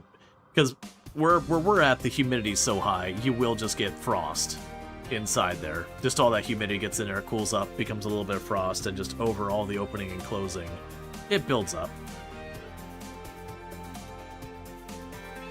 You split a side of beef with another family once or twice a year? Yeah. It's a very practical thing, if you got the space. Yeah, for our family, we didn't hunt or anything like that, or we weren't farmers. Like, my mom's family down here hunted a lot, but our immediate family didn't hunt up in Michigan. But it was just a cost-saving thing, just, again, like, go to the butcher or whatever, kind of buy in bulk.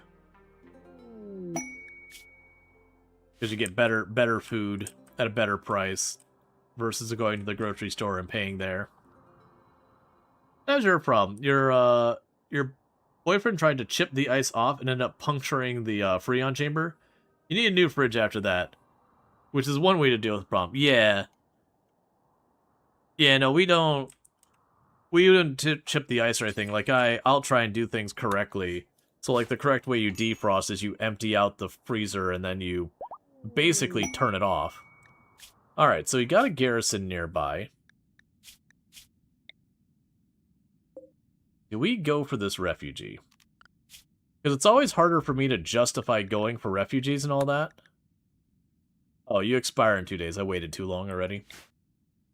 I'm pretty sure we can't get there in 2 days if I wanted. They're pretty far out there. It'll actually exact same thing as the last Bay fridge. You're so mad at yourself. Yeah. Yes, no, I definitely properly defrost. It can be super inconvenient. Like, it's when it's a little freezer there, it's not that bad. I don't have to even clean it out of everything. Because, like, you can just... It's not going to leak on the top of the soda can, so you can just... Okay, we're defrosting it, unplug the fridge. You know, put a bunch of towels down the floor because you know it's going to leak everywhere.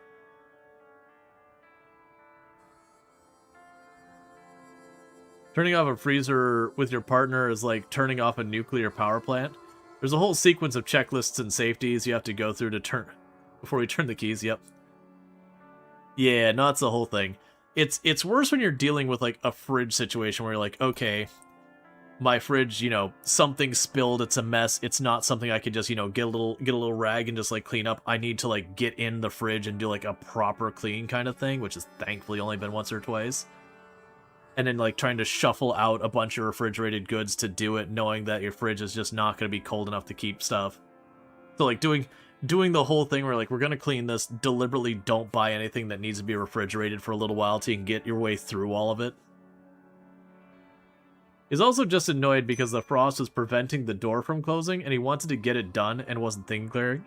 Oh, yeah, no, that's, we haven't gotten to the point of the frost preventing the door from closing. Because usually it's one of those things when I see the frost starting to get bad. Because usually what'll happen is it'll get out enough that some of the frost starts getting into the fridge part, which that means it melts, which makes water collect in the bottom of the fridge, which is when I'm like, ah, crap, I need to defrost. It was a cheap mini fridge, so that I think they contribute. Yeah, no, the one we have is a super cheap one as well. If you live in the frozen tundra of the north, you can clean your fridge in the winter. That way you can just stick your stuff outside for a bit. Oh yeah, no, that was, I think that's how my parents did it when we were growing up, is they would wait till it was winter, and then we'd have like the cellar, and they would just basically move stuff out of the freezer from the cellar. It's still below freezing, so who cares, or close enough. You know, then they would just take the freezer, unplug it and all that, and just let it melt all that stuff. Because that cellar would probably still be sitting like 50 degrees or whatever during the winter with nothing cooling it off. How about the Kaji would take the steps to ensure the fridge kept working while we were out? Penny, let's see, Penny in the shot glass of ice was Penny in a shot glass of ice was the best technique. I'm not familiar with that.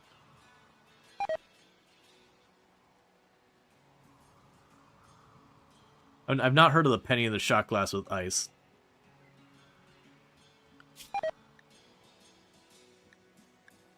Let's see, freeze some water in a shot glass, put a penny on top of it, and put it in the freezer. So if the freezer quits, the ice melts, the penny sinks. Ah, gotcha. Oh, just to see that that it's not working right. If you lost power, it defrosts, and the penny will be in the ice over it. Right, so you're just trying to see, did the freezer fail at some point while you weren't there? Like, is my food still safe? And if the penny has gotten into the ice, you go, okay, this was hot enough that it wasn't frozen at some point. It's most likely not, like, this food is now suspect. Yeah, okay, I got that. Yeah, no, we didn't do the penny in the shot glass. But we had a couple things we did for like similar tells to know when stuff's going, like, because you could always check your ice cream or frost popsicles. If you open it up and it's like all sticky to the outside, you know it melted at some point. Or like the ice cream, if the texture is wrong, you know it's melted at some point. There's a bunch of different ones, but yeah, no, absolutely, I gotcha. That was the thing where it's like, you know. Check into that. Ancient like hats being shared today? Oh yeah. You always know first when the microwave clock has reset. Yeah, there's that one as well. When you walk in the house and you have your oven and it's blinking noon, you have your microwave and it's blinking noon, you're like, ah, crap. But then the question is, okay, was it just a power flick and everything's fine? Or was it like the power was out? Because we have a bunch of those in Florida for hurricanes. Like, there's the whole thing where the power goes out because hurricane's gonna hurricane.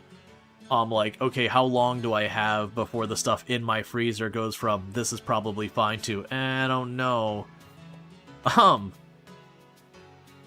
classic, I love whenever we're dealing with a hurricane coming in, one of the jokes is like, oh, I gotta go buy all the ice cream. And you always have someone who's inevitably like, aren't you about to lose power? Why would you buy ice cream? It's like, well, you see there, you get all your ice cream and you put it in your freezer. You get like 4 gallons of ice cream or whatever. And then when the power goes out, now it's just the responsible thing to not let food go to waste. So you go ahead and you eat that ice cream. And it's not you're pigging out. It's not you're pigging out. You're just being a responsible person and not wasting food.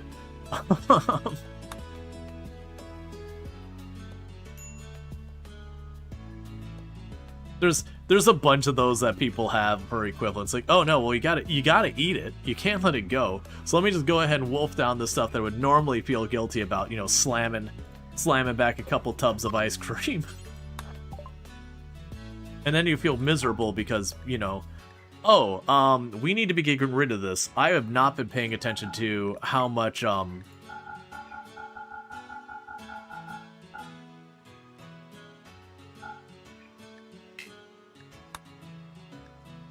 wait, what? Yeah. Alright. So, we need to talk. I think we should be friends. Have you ever considered copious amounts of drugs? Infested settlement? Yeah, those are all getting kind of far away.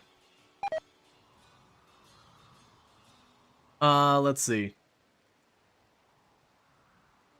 Or you do the PZ thing, get partially melted, so it's all soft. Yeah. You have some mushrooms.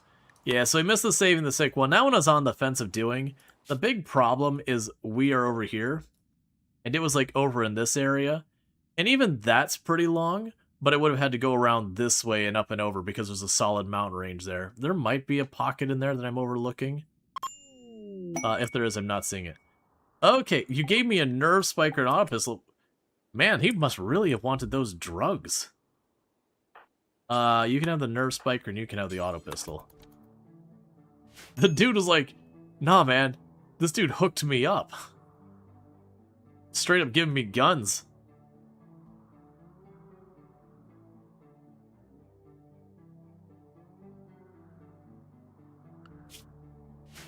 Alright, so pretty soon I'll probably want to get a second research bench. I'm feeling pretty bad for poor James here.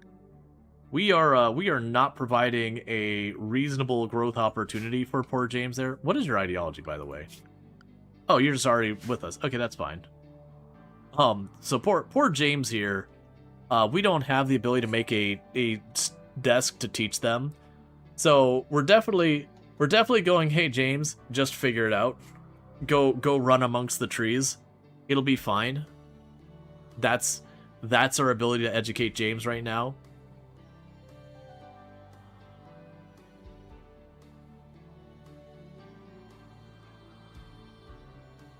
You desire a desk.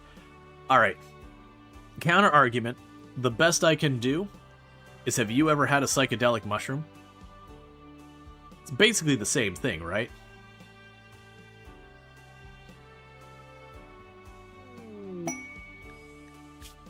Okay, so we've got our thing here. I'll actually go ahead and accept that for the relic.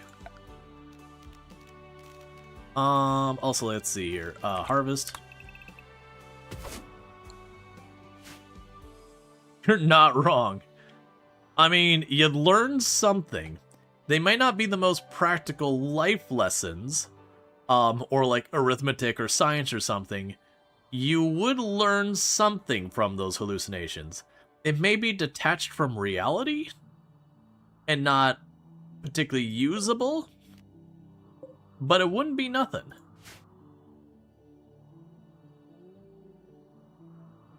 Okay. You learned how to smell colors. Hey, we all know the color of purple and orange. The other colors we might disagree in, but if I were to ask you what the smell of purple, like a deep purple, a deep dark purple, and like, you know, kind of a bright tangerine orange, you can smell those colors. You see that and I go, what smell is that? You will answer. Grape, absolutely. And we're not talking actual grape, we're talking grape drink. It smells like a Thursday. It was Thursday pizza night after the game.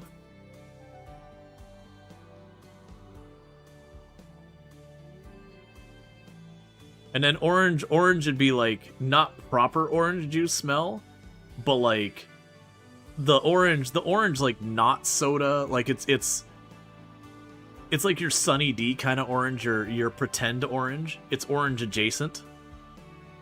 It's orange thematically.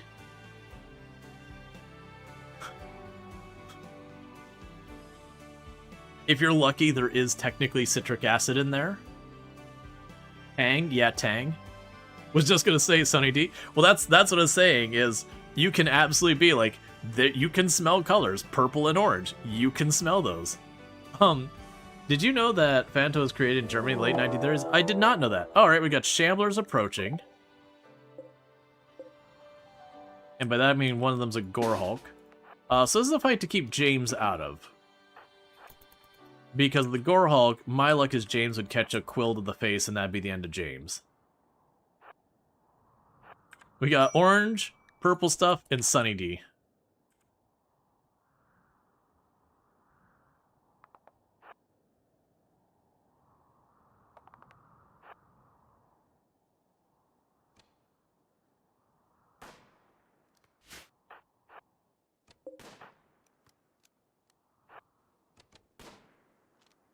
Alright, that's one down.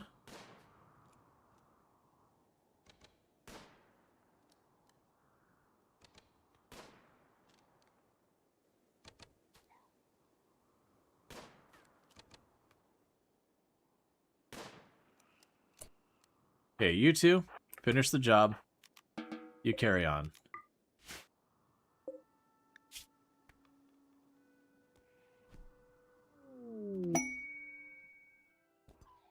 I'm trying to watch, because if you, Alright.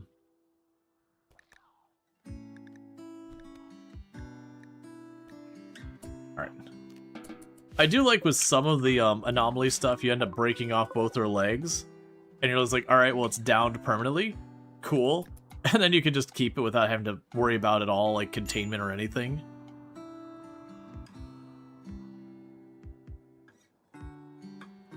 Got the power of mushrooms, you can handle it.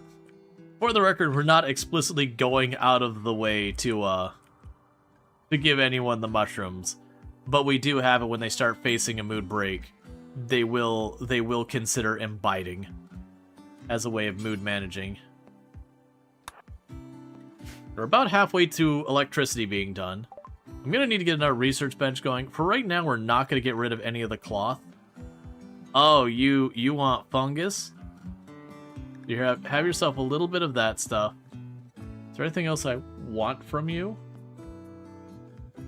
The alpaca's an interesting consideration. If we get a breeding pair of alpaca, I could use them as a means of,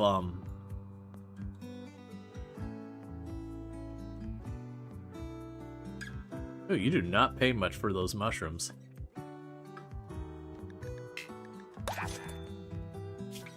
Alright. We're not done yet.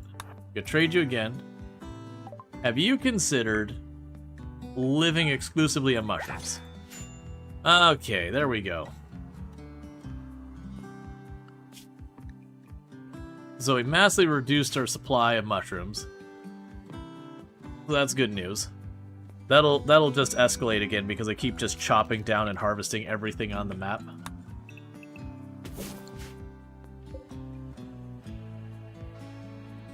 And then we're also fishing on top of that. But yeah, no, if we manage to get ourselves a breeding pair of alpaca, we can have the interesting thing of allowing them to eat the mushrooms and all that kind of stuff, and having a source of good fabric and all that. But for right now, we are just working on the research stuff. If we do end up with people idle over here, we'll get another research bench going. Right now, I mean, I could build a second one. We can go here and just do that. Let's make sure we have a second research bench handy, though. Because if they don't have it handy, they have the potential that Fox will get kicked off the bench. We'll have someone who has no idea how to do research bogarting the bench.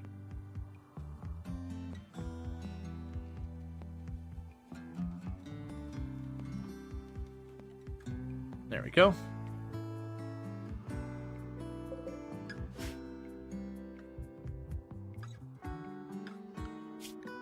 I'm honestly surprised more hunting's not getting done. Guarding Sass. I love guarding Sass. I am absolutely down to get a cataphract armor print this early? Sure. You know how to, you know how to make this work. I am once again being punished for the fact that I did not stop to consider, consider whether or not that was a thing I had to worry about. So let's go ahead and we'll set you for prisoners and get you put in here. And then we're going to need to make another room because that's not going to work for me. Hey, Sass. Have you ever considered being in, like, the tiniest imaginable prison? Because that's the future you're about to have.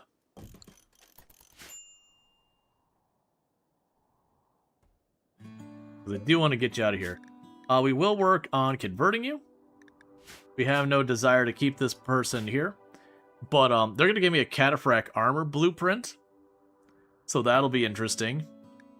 Again, we have researched fishing and we have started working, just started working on electricity. We're about halfway through. So I don't imagine we're going to be looking at cataphract armor in our immediate future plans. I could be wrong, but my expectations are not that high.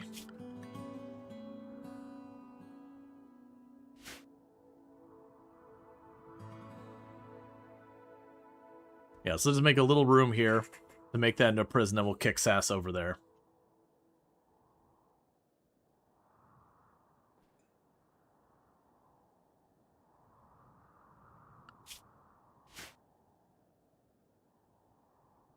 Oh, that's the reason why we're not managing to have people do other stuff. Paralytic. Paralytic abasia. Blood rot would be a little obnoxious, but that's the reason why it's like cataphract, because we're not on like a super easy difficult. We're not super sweaty try hard 500% or anything like that either. Yeah, it's basically just feed them, and it's actually considered a bad thing if they recover. I mean, you are a kind... Like, this is actually not a bad pawn. Solid researcher who's got crafting. They're kind, so that's... At least I don't have to worry about a bunch of drama kind of stuff going on. Rare catch. Oh, goody. Oh, goody. Rare catch. We caught fungus. On our tile covered in fungus.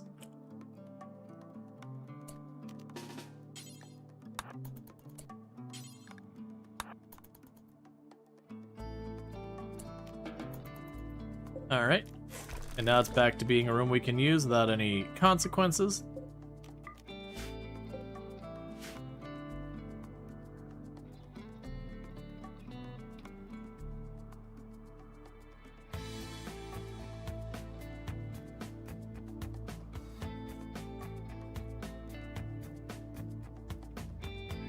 Alright, so when we get electricity, early on we're not going to have a lot we can do with it. I can potentially get some stuff done. That is the point we will pop the monolith here and start doing monolith things, because we are ritualists. That's why our research is so abysmally slow. It's just I kind of see it that the grav ship nor the anomaly stuff is worth doing much with until you get electricity. You can get some things from it, but by and large I find it more of a burden than anything. But then we'll get the grav ship and all that stuff going. If you posted a clip or whatever, unfortunately it's just gonna get yoinked by Twitch's blink thing.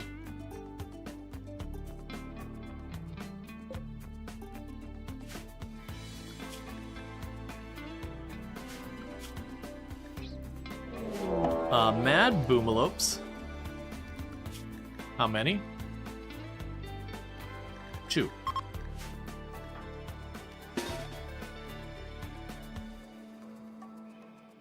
Yeah, no, on your side you won't see anything. Hey, Ultra, can we get a shout out for Ultrasaurus? I thought you would have known about the cannibals, yay or nay? No, I don't do cannibalism in the game. Yeah, no, it's all good. It was my way, because I was getting tired of like cannibalism comments following me through like every single game. Like, it's fine when it's in RimWorld and like Kenshi and all that. But it was stuff like I was playing like City Skylines and getting cannibalism comments that is like, okay, hang on. I'm so tired. I'm tired, Grandpa.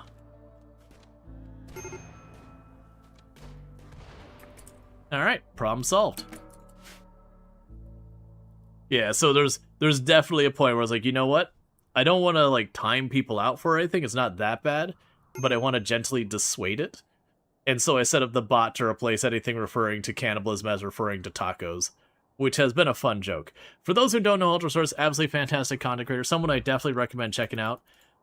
Plays a whole range of games and has played RimWorld on their channel a bunch of times as well, doing like it was like 500% naked brutality in, was it 500%? Either way, it's like naked brutality in the what the hell's the new biome? The plains, whatever it was. Grassland. Was it grassland? Whichever the new like deceptively hard biome. Alright, well, nature seems to be angry today. As you do. But yeah, so Ultra's absolutely fantastic. Plays a lot of like simulation games and all that kind of stuff. Been doing a bunch of, like, Project Zomboid, was doing a bunch of My Winter Car, that kind of stuff, you know. Stuff for people who want to demonstrate to the to their audience that they actively hate themselves. That kind of thing.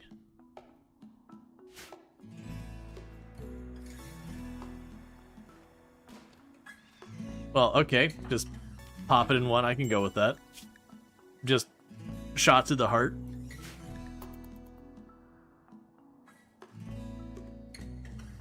And we'll just let the fire do fire things over here.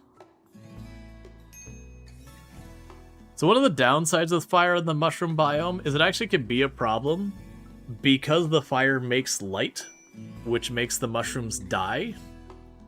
It can actually have a weird extra effect and all that, and that just makes the other plants die around it, even if you don't let it catch fire. But yeah, and I hope things have been going for you. I know you've been working on your Project Zomboid run, where you've been trying to get to the mansions in West Point, which has been an interesting one. You did a lot of My Winter Car, so you've been having a lot of fun stuff going on there. You nearly crashed out last night. Okay. What does random research? How does random research work? Cool. So with random research, I don't have any control over this. When this finishes, it will choose any one of the researches here that I am eligible for, so anything grayed out is off limits. So I have a bunch of stuff that appears up here and all that, but it will just randomly choose one. And you'll notice if I click on this, I can't push the button. I can't push the button. So we're just kind of stuck with it.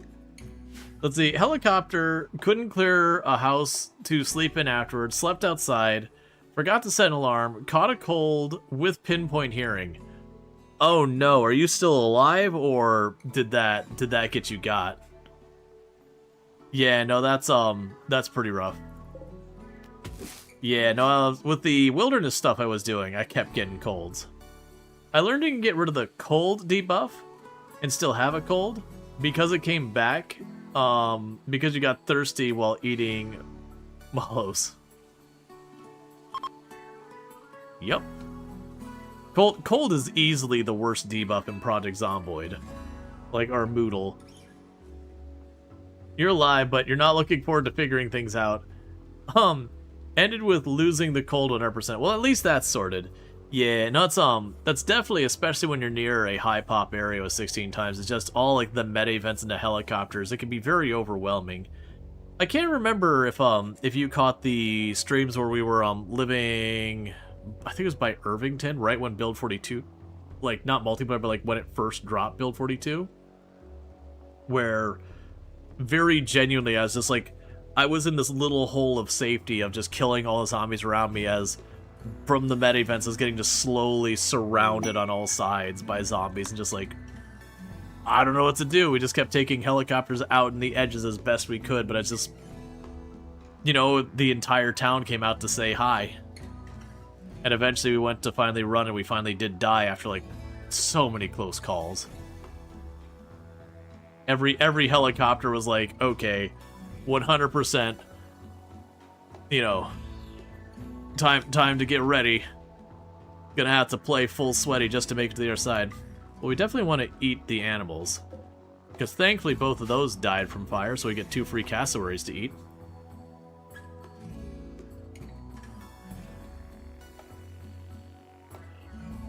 But yeah, right now we're doing a run where the research is extremely heavily penalized. We are going to be doing a lot of Odyssey stuff because I enjoy the Odyssey stuff. Roast bird, yeet. I'm gonna sell it as turkey leg, because that's the thing that apparently happens.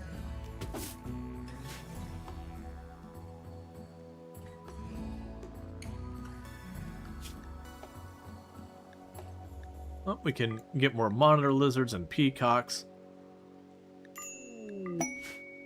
Okay, so we got a busted ship coming in.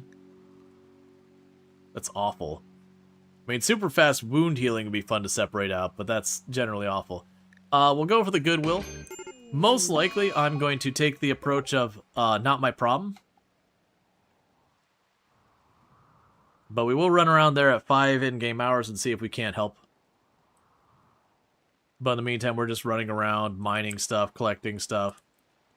I need to not be letting my people go out this far and cutting down all the trees. That's what's causing other things to not get done, as I'm being greedy. This is not a new problem. This is my every run. Okay, so they should have the group attack soon. So what are we looking at? We have 2 of them with bows. They're both relatively crap with them. We'll have James get out of here. They're a child.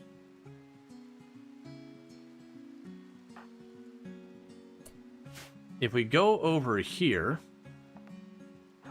get ourselves a bit of cover, have you two ready to loop in, and it should be hopefully enough to the side that hopefully that dude doesn't try and shoot past us.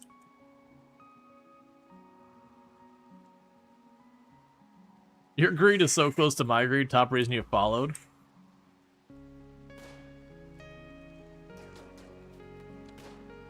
I still love, it was one of the Odyssey runs we actually won.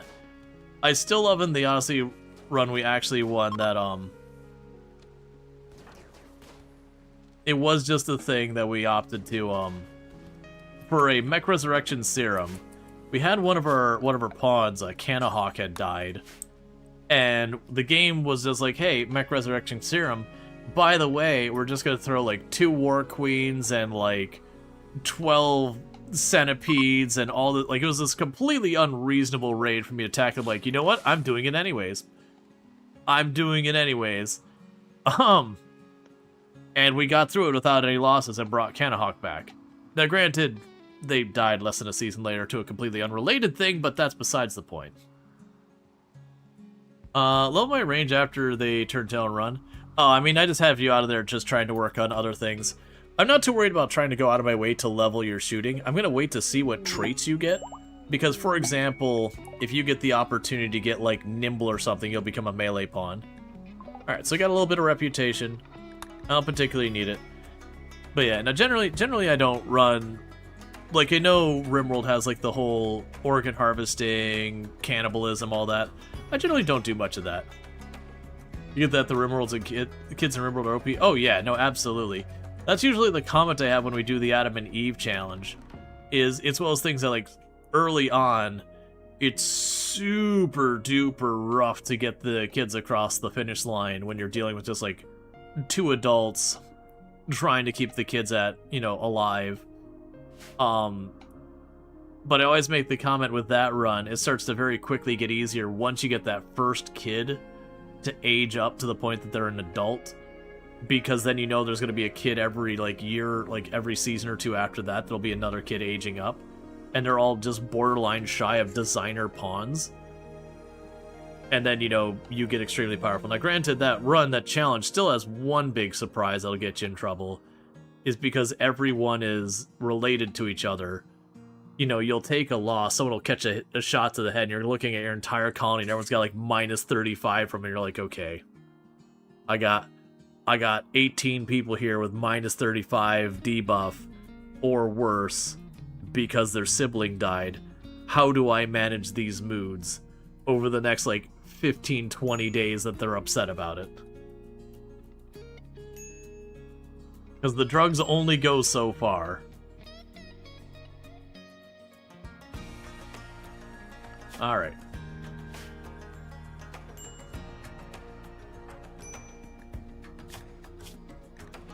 Yeah, you're hauling the pemmican and all that.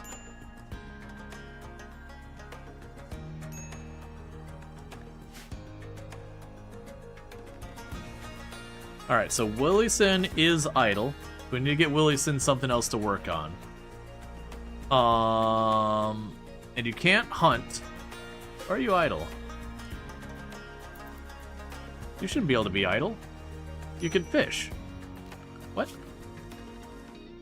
You have fishing as a priority too. Low minimum population, low. Oh, I don't care about that. Devastate that ecosystem. I don't care about that. We aren't going to be staying here forever. Demolish that ecosystem. We will exploit this land for everything it's worth.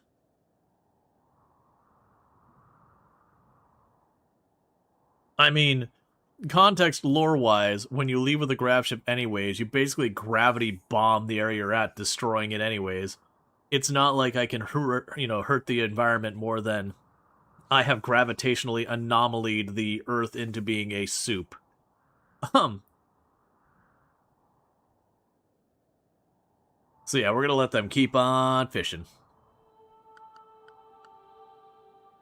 That'll get our animal skill up if we ever do get some good animals going on. We got everyone set here so they can help with the research if they're able. Which Willieson is the one who can do very, very little around here. Nah, I'll keep you on fishing. I was wondering if I wanted to make Earthrush like the dedicated hauler person and make someone else be able to have a higher priority on research to go with Fox. But, you know. None of you are couples or anything, right? I didn't even bother checking at the beginning, did I? Yeah, you're fine.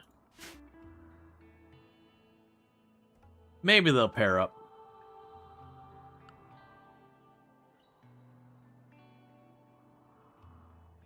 Yeah, so we're collecting all the brick and junk I left everywhere. Because we disassembled everything. Then once they're done hauling stuff back, it should stop being a thing.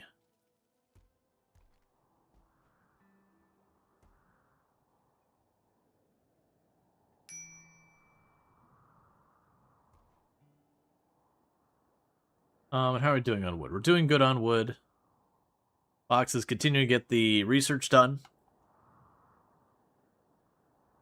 And once that's sorted, we'll get the anomaly stuff going. We'll get the grav ship stuff going.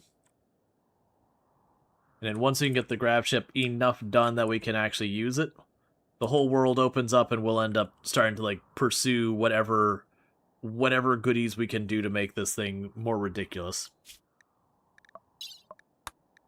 We don't care about the Royal Ascent. I should probably get you the Psylink.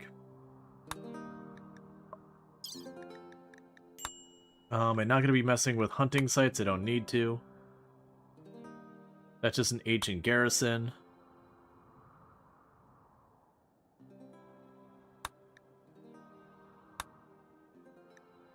Yeah, I feel like we're gonna run down a lot of those side areas and see what nonsense we can get. Because a lot of like the unique weapons are pretty silly. There's some that are just utter junk. But like getting stuff like the fast fire chain shotgun is always fun. That gets an extra burst out of it. So you just have this whole thing where things are just running in and you're just literally shredding them with chain shotguns that are super juiced. What I really wanted to do was get the a minigun that fires like 1.5 times as fast and has a faster fire rate. That one looks pretty silly, where you can get into a group and you end up firing at the wall behind them, so they just keep shooting.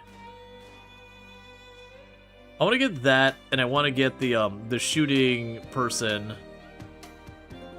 Hey, James is learning how to shoot stuff.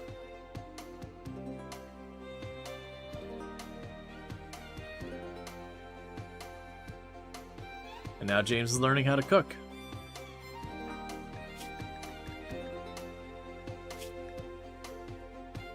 I thought, oh yeah, it was.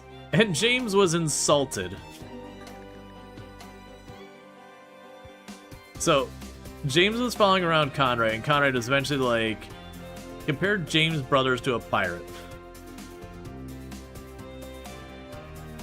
So you're playing late game right now, and chasing down improved assault rifles, such as using assault rifles and charge rifles specifically for the extended range. Yeah. There's some fun things, like getting some of the long-range weapons with the extended range is also good. Do you have any books with quests in them? Do we have any books with quests in them? No, not yet. We're still very early on.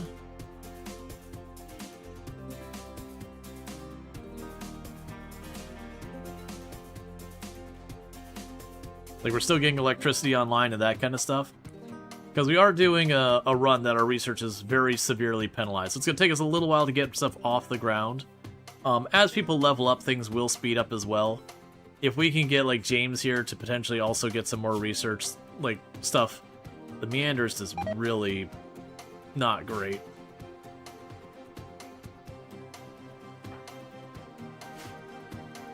What is?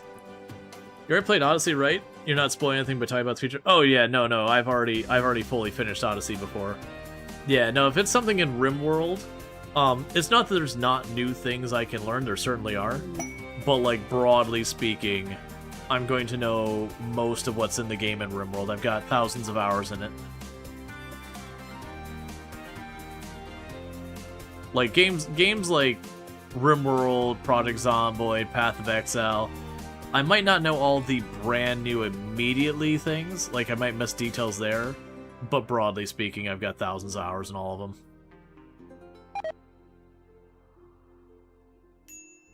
You have one extended range sniper, and it just wins orbital stations and mech clusters, outranging uranium slug turrets. It's sweet. Oh yeah, no, we had was it extended range sniper rifle?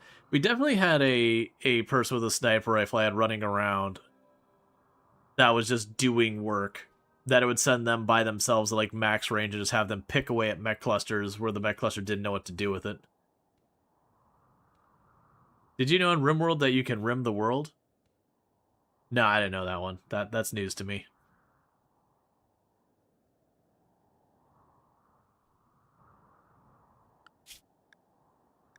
And we are now officially slowly killing all the animals on the map so that we can convert them all into leather, because we need more sleeping bags, because we don't know how to make furniture, and that's probably not happening anytime soon.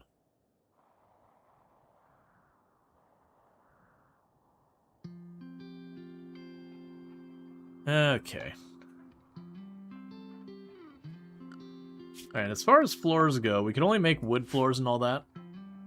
I could sit here and have us put the totemetic floors on there. How is your plant skill? Because Willieson doesn't have a passion for plants, and we're just having him plant flowers in there for our beauty.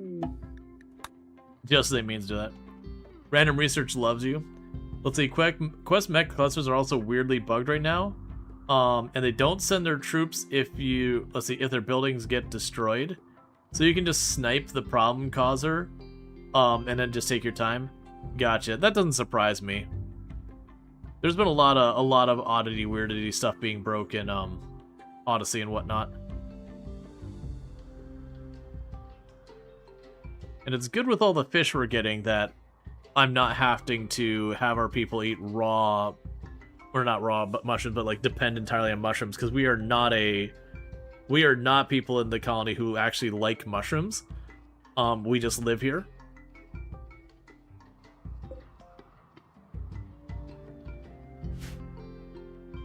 We're just going to deplete all of the fish from this area.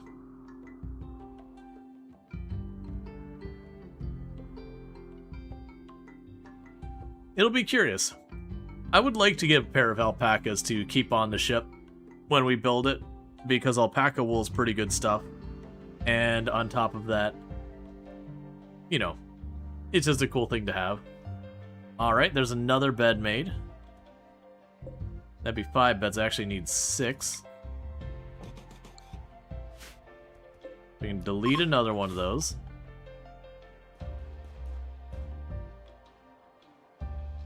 So slowly but surely we're giving people better sleeping arrangements. Alright, so James is trying to hunt. Or was trying to hunt. Pretty mixed results. The auto pistol is not exactly an effective hunting weapon at 2 shooting, but you know, you gotta learn somehow. And doing some nature running and getting their learning up. Let's see, so it's 10 years old is their next age up. So, very soon, unfortunately. Right now we're gonna get to choose 1 trait out of 3. If we level it up again, we get 1 trait out of 4. And that's a normal thing you run into when you get a person through a quest. A lot of times when you get a person through a quest, it ends up being a thing. For right now, let's take you off of fishing, JD. You can help out with research. If you have the capacity. Because I've already got 2 people who can put the time in on that. You'd better serve working at something else.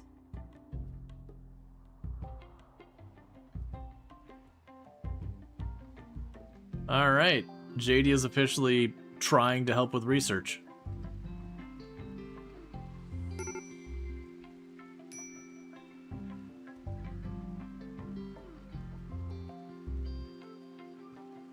So you're getting unhappy. What are you unhappy about? You are drowsy, in the dark, you slept on the ground, you are uncomfortable, you are soaking wet, you have a slightly impressive barracks, you have happy youngster, recreation satisfied, high expectations, and you are hallucinating after imbibing in caps.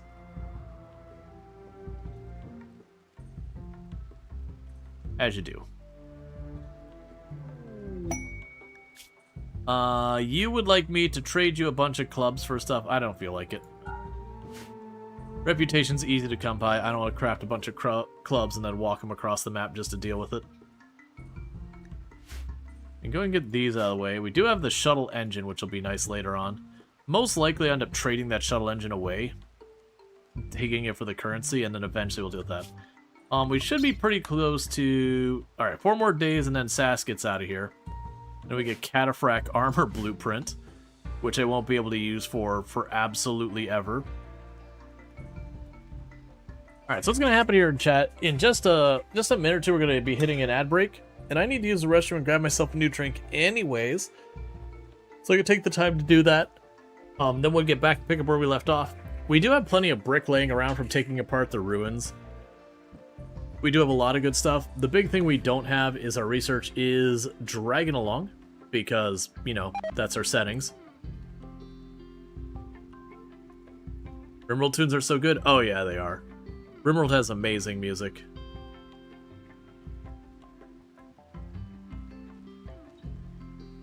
But so you'd like to accept blueprint rewards simply to take the blueprints out of the loot reward pool in the future.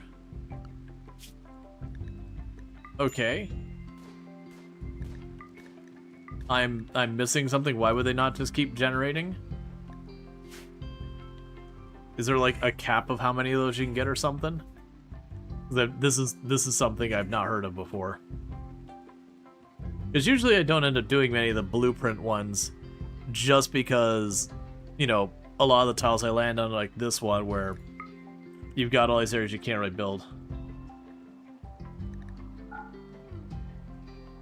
Oh, the blueprint ones for the research. Yeah, I'm sorry. Tech print. I'm sorry. When you're saying blueprint, I was thinking of the thing where they're like, hey, go build this building. You know, here's your pattern, like, build the building. Right, tech print. Gotcha. Yeah. Yeah, no, you're all good. That was the reason I was confused. Like, wait, what? Like, can you not have too many? Because I've definitely had a run where we had, like, 4 or 5 of those things all active at the same time in the colony. I'm like, please don't use any ordnance on this map. Someone will hate me. Yeah, no, I used to take them more, but a lot of challenges I like to do, like wetlands or swamp or that, where again you got all this area I can't build, so like it's like, okay, can I shove one there maybe? You know, here probably not with the vent and everything there, but you get the idea. They can be very hard to work with and all that. Once you get later, the earlier ones are the little tiny buildings, like where they're like that big, it's like sure, whatever. Once you get to later ones, you're like, oh yeah, you need to build a building, it's gonna be like this big. Your grav ship had a traveling stone monument marker arc in the middle in one run. That's kind of a cool thing. So you built like a temple or whatever on your ship and you brought it with you. All right, so bear with me, chat. I need to use the restroom real fast. So I'm going to be right back. And thank you again for tuning in, and I'll see you in a few minutes.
Okay. Why weirdly today, like, my Stream Deck is working on everything else OBS related, but it will not switch scenes for today only, and I don't know why. The Clutch Eater of Worlds kill does not look the price like.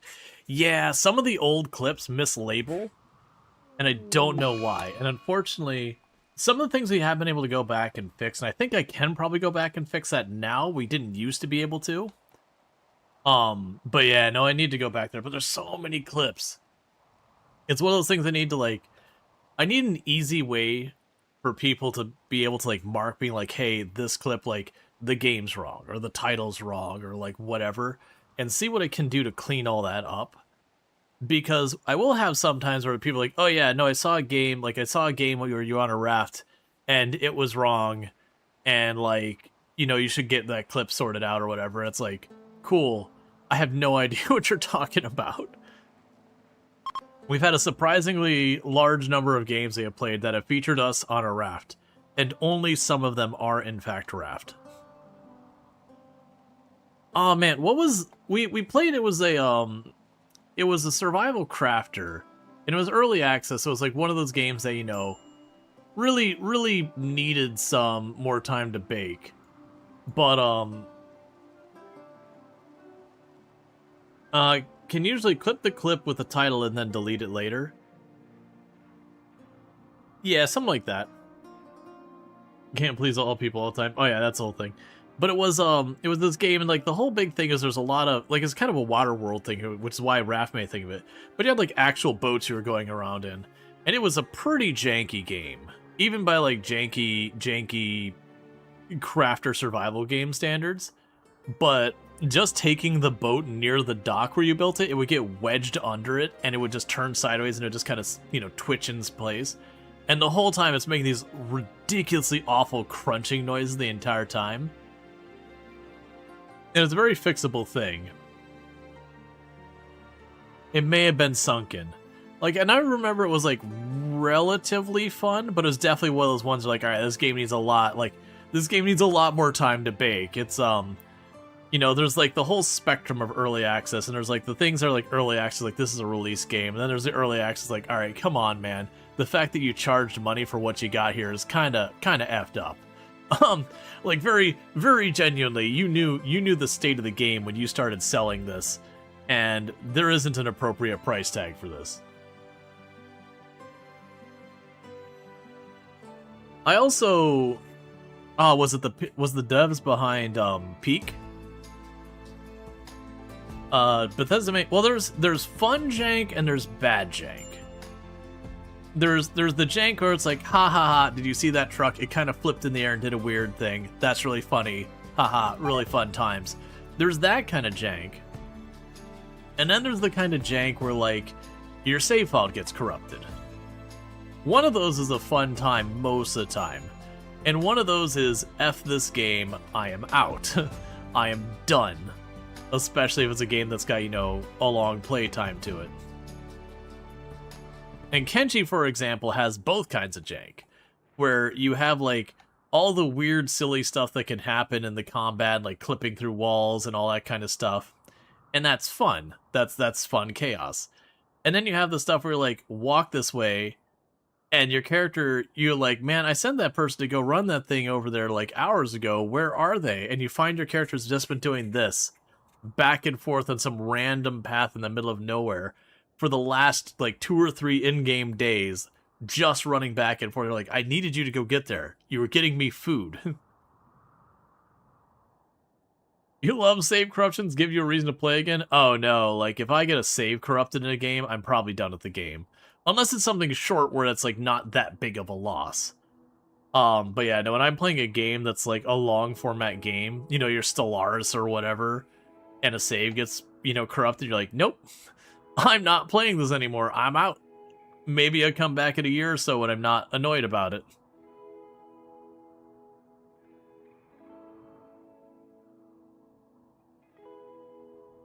So they're fast depleting the entire fish population, as you do.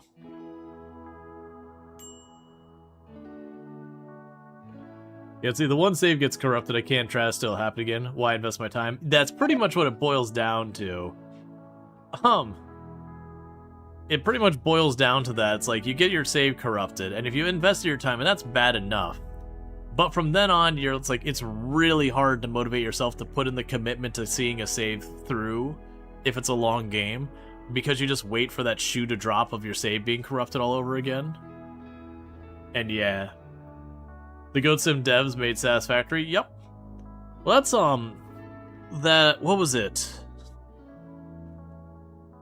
Who are the devs that are making Star Rupture? What was their other game they made? Because it definitely was ones that, like, the other game that people mentioned, like, really? Was it Green Hell? Because I'm pretty open about the fact that I really didn't enjoy Green Hell. And I actually kind of hold it up as, like, my example of how not to make a survival game. Like, to me, the quote-unquote bad kind. Which, again, if you enjoy it, like, don't let me ruin it for you. But, like, it's very much, I see Green Hell as the chore kind of survival game. You know, and that's my own personal preferences. Like, I know a lot of people like the game, like, don't let me yuck your yum or whatever. But, then, you know, you hear that they made the Star Rupture, you're like, really? Okay. That's not an expected, you know, path I would, expect to see those go. And to get into, like, why I consider Green Hell, like, not a good survival crafter, is it's got a lot of what I call, like, there's the concept known as a slowdown mechanic in a game, and slowdown mechanics are not necessarily bad within themselves. A slowdown mechanic is anything in a game that's kind of its express purpose is to cause the player to... That is not how I expected them to do that. It makes sense that the frogs cross water. It's anything that's kind of its express purpose is to cause the player to not advance the game too fast. And again, they can be a good thing. Like, a well-implemented slowdown mechanic is its own good thing within itself that you can have fun with. And then there's slowdown mechanics that are utterly frustrating, where you're playing a game and you push a button that says, cool, you cannot get the outcome of this thing in 10 hours. And then your whole game kind of sits as you wait for that timer to go down. That's a bad slowdown mechanic. That is, there's not a player engagement component. With Green Hell, one of the slowdown mechanics, to me, is they have your ability to run. Makes sense. Games have running. Running makes sense. But they put these snakes and scorpions and spiders and that in, like, every bush everywhere all over the map, who don't make any noise until you're practically on top of them. So you have to walk and be cautious. Makes sense. From a realism side, sure. Real life, a lot of those things are scurrying away because they want to be nothing with you. But in Green Hell, it means you basically can't run places, or you're going to constantly get bit by things. And to me, I found that incredibly infuriating. And then on top of that, like, the map in Green Hell is actually not that big, which is nothing wrong with that. But for me, I was getting tired of a lot of these mechanics that felt very tedious and very grindy, but I'm like, you know what, I want to see the story through. And I got very, very tired of going, well, I've gone around this corner, uh-oh, it's getting dark. Time to build the same stupid lean for the 8th time. Real tired of building the same stupid little tent to hide under, because if I lay down on the ground, I get worms in my butt. And then I gotta go poke them with a fishbone. And so it's very much usually the example I give for, like, a game that just arbitrarily makes you just jump through hoops and all that to do anything. It's the exaggerated survival, the realism survival where your character forgets to brush their teeth and they get gingivitis, and now you have to find activated coal and rub it in your eye because for some reason it does things. That's not a thing that Green Hell does. But, like, it's that kind of a thing where it's just a bunch of hoops to jump through. And again, people enjoy it, but that's what it gets for me. Versus, like, for me, the type of survival game, like, this is a really good, like, really solid example is The Long Dark. As much as I'm aggravated how long it's taken them to make Chapter 5, because there's really no excuse for that, as far as the survival mechanic side of the game, I think The Long Dark does it the best for a game that the survival is the core of the game. Not a game that happens to include survival mechanics, but like the point is survival. I think they do the best job of where like you actually consider, I don't just kill this animal to process it so I have the food. There's a whole thing. I might literally not benefit from this. I could kill this animal, do all this processing, and by the time I got the food from it, you know, I basically stayed in my place where there's not much resources too long, that I'm not setting myself up for success. I need to move on, that kind of thing. Yeah, it can't be slowdown for slowdown's sake. If there's a mechanic that you can understand and work, that it can be breakthrough, it's a different story. Yeah. Well, and yeah, you were mentioning that Vintage Story has a lot of slowdown mechanics. It does. And the nice thing with like Vintage slowdown mechanics is none of the slowdown mechanics are you hit that timer and you can do like literally nothing. Like you're just, well, like, I guess I'll sit on my hand. Like, there's always more that needs to be done in Vintage Story. And then there isn't too many points where it's like that thing you're waiting on a timer is blocking you from literally doing any meaningful progress. It can't be never.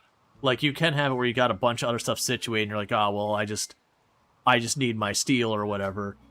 It's just going to take time. But generally speaking, there's always something else to work on, so that feels good. Versus there's definitely been times in survival games where it's like, okay, come back, you can do this in 10 hours. You're like, well, there's nothing I need to do. Like, I can build for building's sake, but there's nothing meaningful.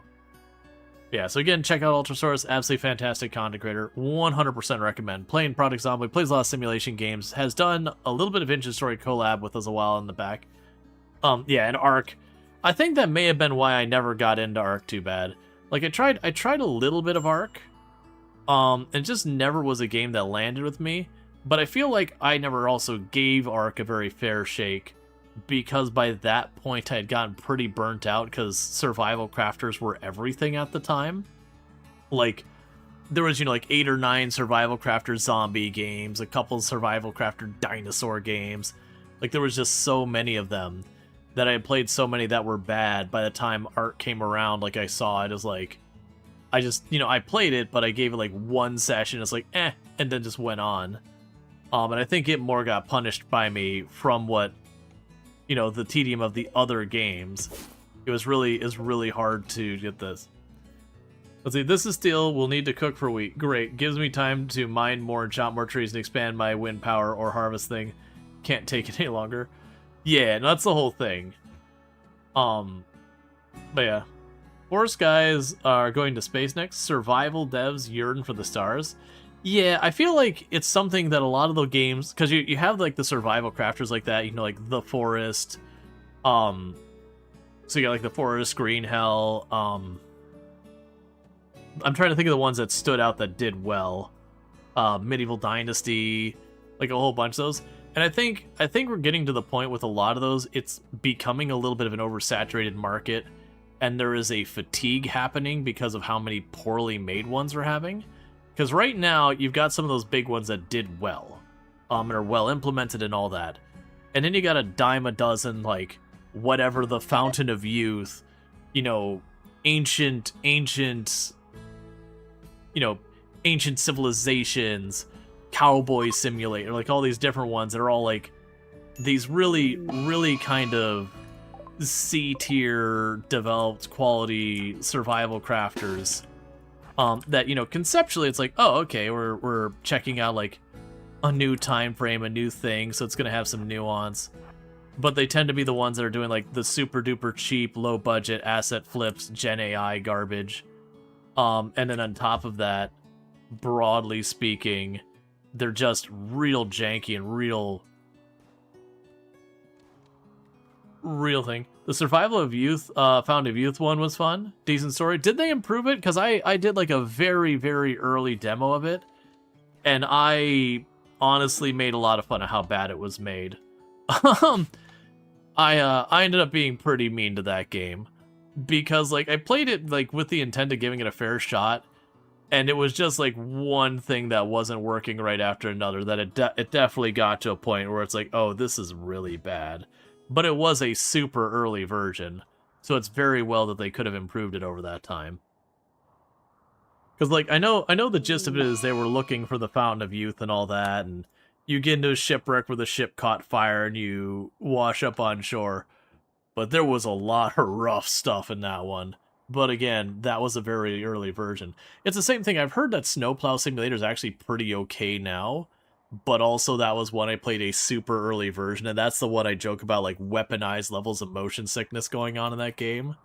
Like, it's someone took the things to do and not to do as a guide of how to hurt people the most and decided they'd make a game about that.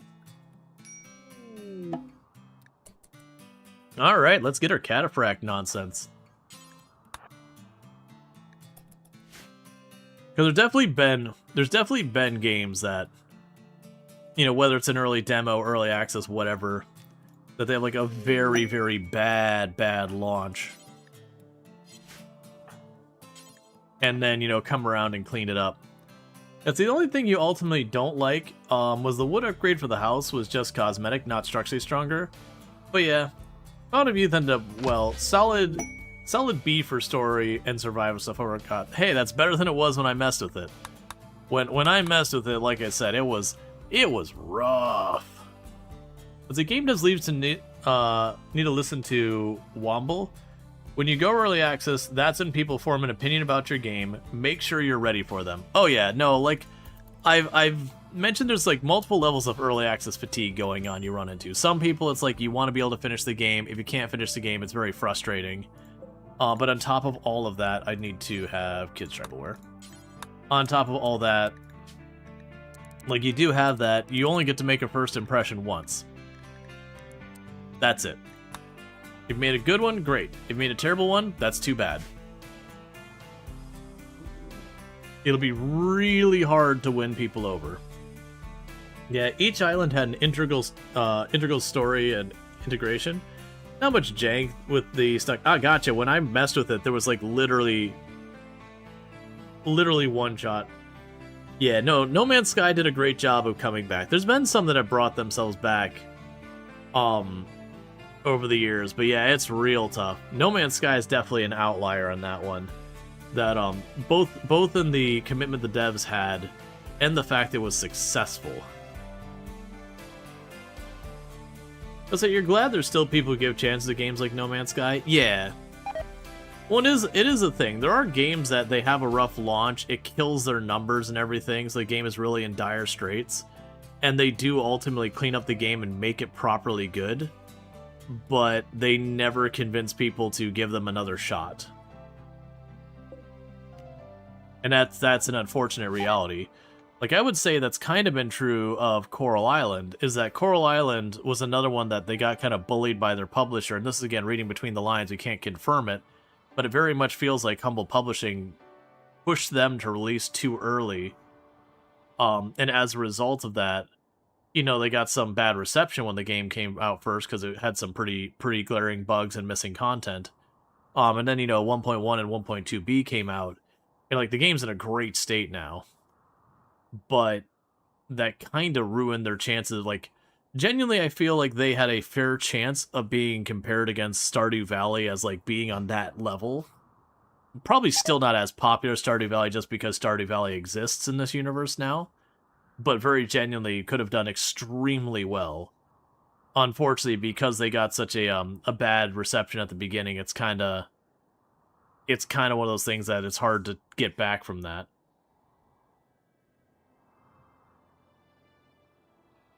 Yeah, no, I've been meaning to...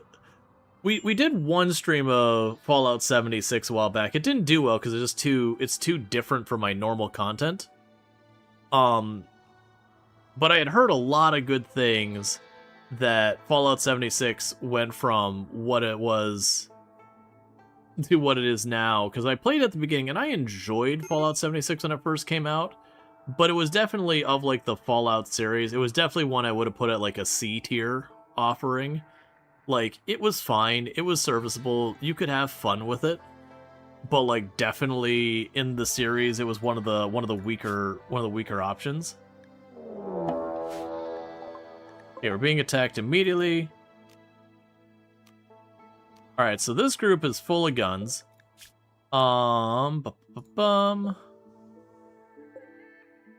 Yeah, so you got one person who's pretty capable.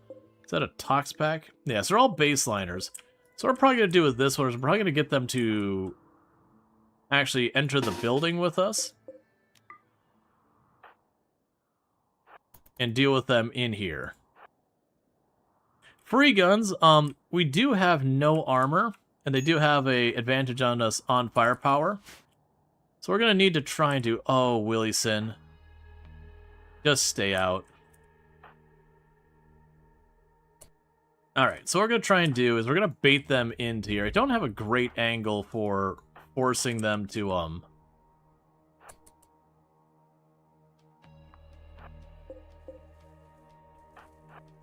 Oh, and we have multiple people with food poisoning? That is not optimal. Alright, so what we're going to try and do is we're going to take this party back here. Slight change of plan. Yeah, go trash the butcher's table. It's fine. James, buddy. James, buddy, get in here.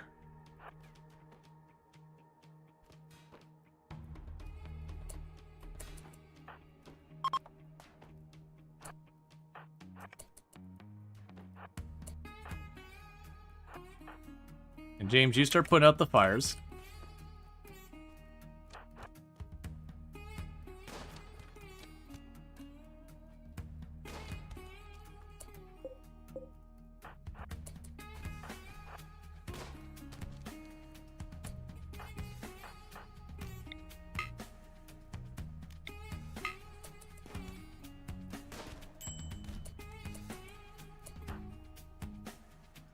Okay, Willieson, jump on them again.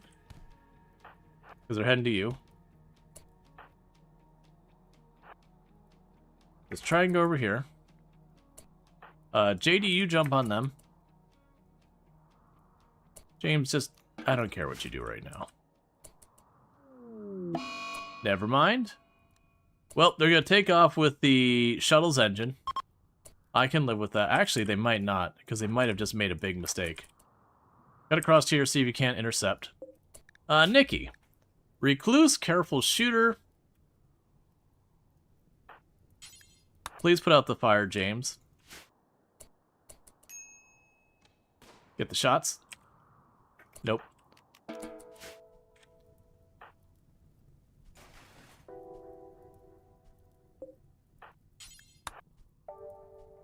I stole the gold, not the engine? Yeah, either way. That's fine. Please put out the fire. Oh, that's the torch. Never mind. So injury-wise, we only got one bruise from an auto pistol, so we didn't take any injuries. They did trash some of our stuff, which is fine. We did get a couple of weapons. We'll probably grab the good auto pistol. Yeah, and ultimately the thing that got us in trouble here is we got 2 people with food poisoning. One of our melee was one of the ones with food poisoning, separated out from the whole group and couldn't really get anywhere.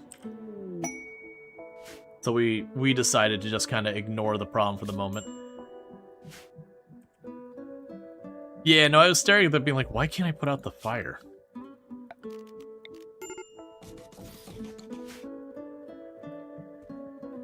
We'll go ahead and accept the quest for the nomads. Okay, so they're all adults, so they can betray us, which means they get to lose their weapons. Them's the rules. You want to stay and be taken care of, your weapons stay at the door. Work-wise...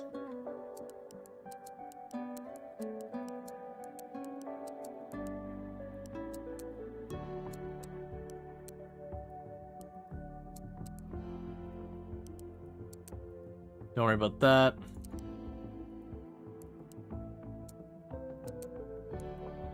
You can get all that sorted. It's fine. And we'll go from there. Starvation on Willieson because you were busy having food poisoning on the other end of the map. Alright.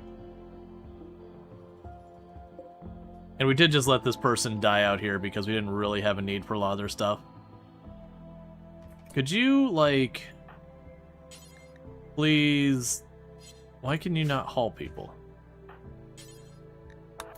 Please haul that body out of here.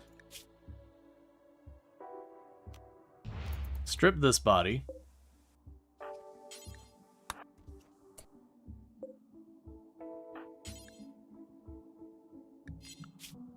Why can you not haul? Oh, you probably individually can't haul. That explained. All right, get the corpses out of here. Great catch. Okay, you sleep well. I love you. I love you more. So, working in tree sewing, is that a book we just got? Okay, so we got a book in tree sewing. That'd be useful if we weren't in an area that will never see the light of day. Okay, so actually leave that door open, that door closed. Alright. Yeah, and these are all tainted, so we don't want those. That's fine.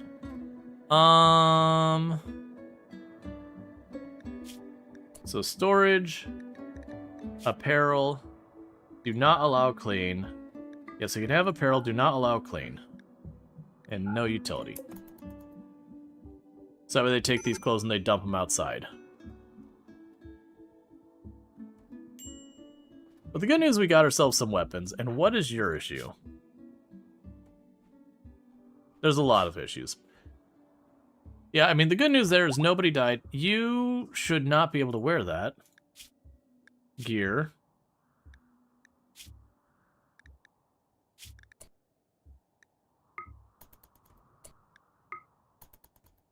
Alright, assignment. Manage apparel policies. Anything, no tainted. Like, don't get me wrong, they're an upgrade from what you got. Make sure no one else has tainted clothes that they snuck on real fast. There we go.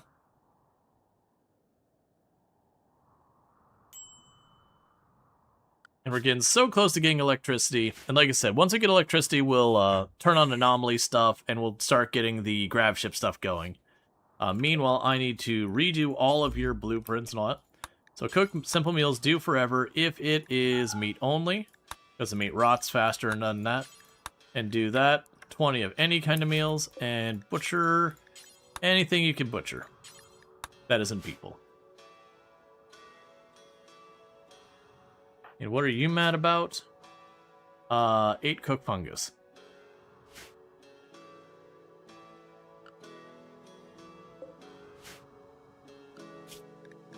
Alright.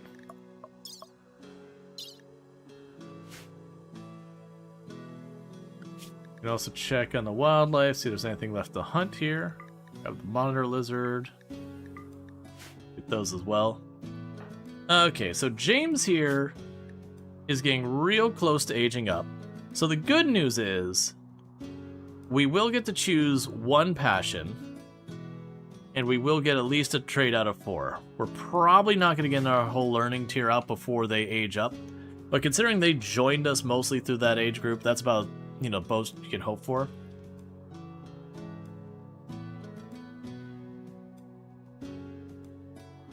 I look forward to having a spaceship with sleeping bags as how we handle things.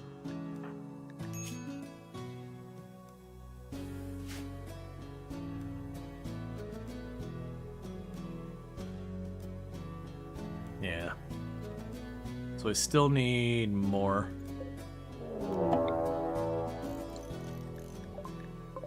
Okay, got a monitor lizard hunting James.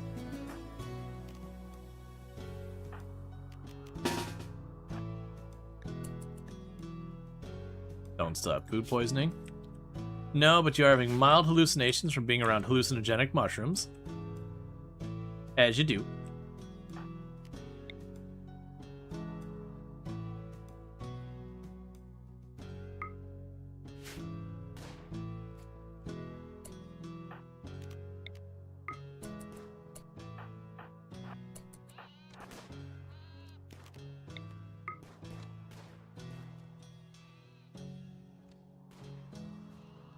There we go.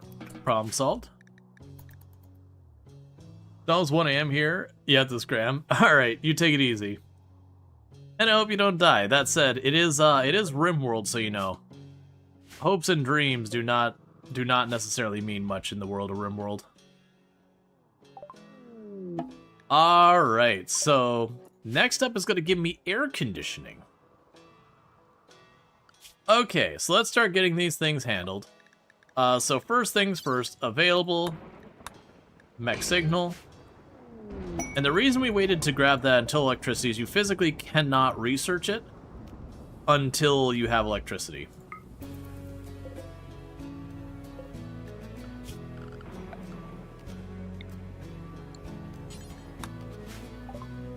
Alright, amongst remnants of the crashed mechanoid platform is a still intact grav engine hums with energy. You can build a grav ship substructure around the engine to create a new grav ship. The engine pulses against the gravity, levitating the ship, allowing long-distance travel. Launch the grav ship by researching basic grav tech, then building fuel tanks, thrusters, pilot consoles. Launching the grav ship will abandon the current map unless you have a grav anchor first. Cool. So with that said, we are going to uninstall that and reinstall it over here. We're going to deconstruct those.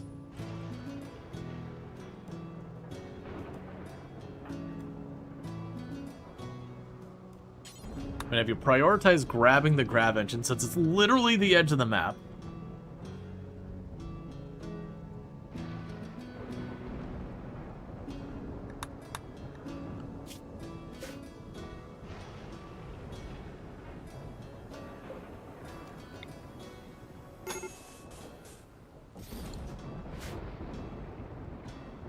Okay.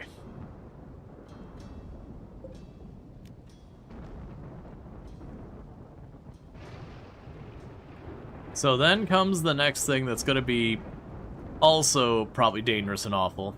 Where did that go? There it is.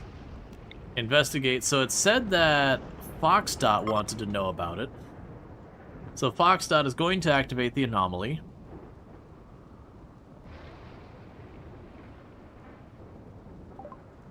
The monolith is a dark metallic surface, is warm to the touch. Fox.gif thinks he can hear the faint hum emanating from inside. The lines on its dusty surface seem to squirm in unsettling patterns. Fox.gif focuses on the shapes, trying to uncover their meaning.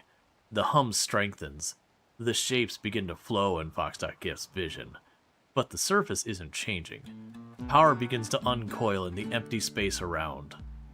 Black shape is forming in his mind. The anomaly is stirring. Keep focusing on the anomaly.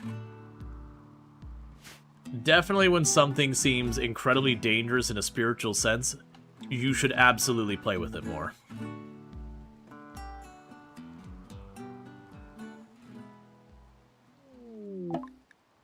As the monolith is twisted and changed, Fox.gif it was overcome with a horrifying vision. In an instant, he understood. The monolith is a doorway just barely cracking open now. Something dark beyond imagination stirs on the other side, seeping into our reality. Terrified but excited, Fox.gif is convinced he can learn more if given time to study the monolith. Building category unlocked. Anomaly. Research tab unlocked. Anomaly. Entity codex unlocked.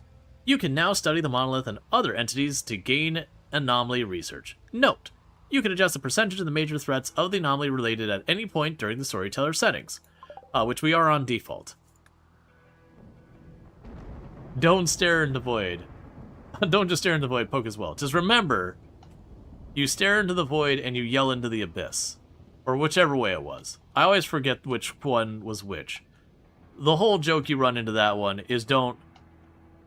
Yeah, was it stare into the abyss and scream into the void?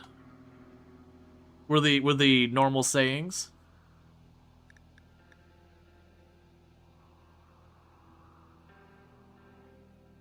Because don't get it backwards, or you know, it's just the insurance doesn't cover.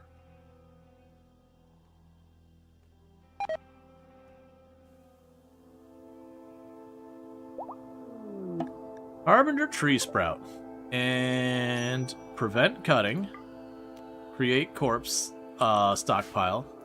Sort. And with that, don't worry about this stockpile anymore. I mean, that one can stay. Eliminate that stockpile entirely. It's no longer needed. And this one, don't worry about the corpses here either. Basically, we will feed our Harbinger tree. Make sure it's well taken care of. You're ravenously hungry. Well, deal with it, I guess.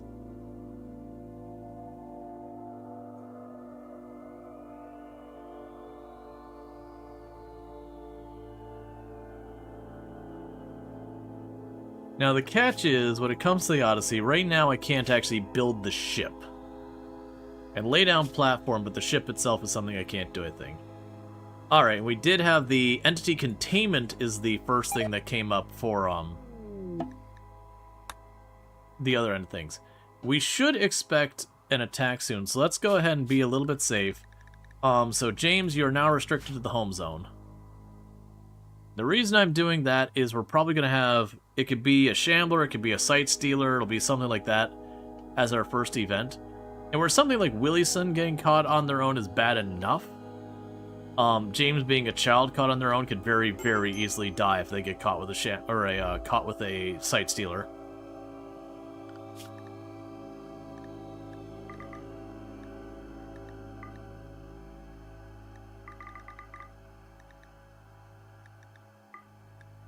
All right.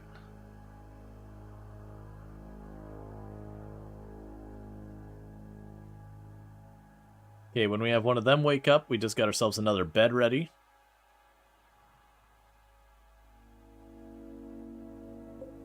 Where are you getting fine meals from? Did I goof something real bad? That explains. I was like, man, why are we not getting our food? Right, we are cooking fine meals. We do not have the capacity to handle that right now. So that'll help.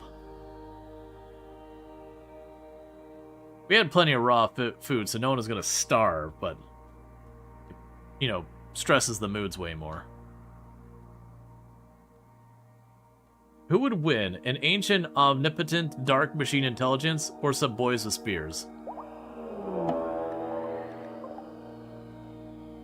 And it still appeared right next to James. James, run. Go friendly fire James, please.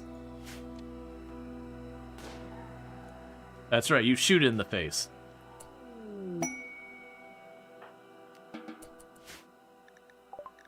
Okay, you're free to be out of there, because I don't want to keep you trapped in that area forever, but we were expecting a Sight Stealer right away. Because it's usually right after you activate the anomaly, just like where you start the game, you're going to have like a one animal manhunter pack or like one person raid or whatever almost immediately. Not immediately, like pretty early on. It's the exact same idea. The big difference being is you usually get like a Sight Stealer or like a Shambler. There's like, I think 2 or 3 different events that can be that early on, and pretty much all of them are those things where it's kind of a whole lot of nothing. But you can get unlucky with the Sight Stealer where it catches someone like a kid by themselves, and then you're just down a person.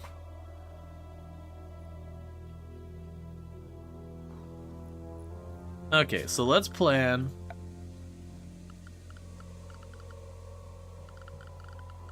We're gonna go here. They're going to be putting a wall around that so that they can't just get into it. Like, we'll have a little opening to get to it.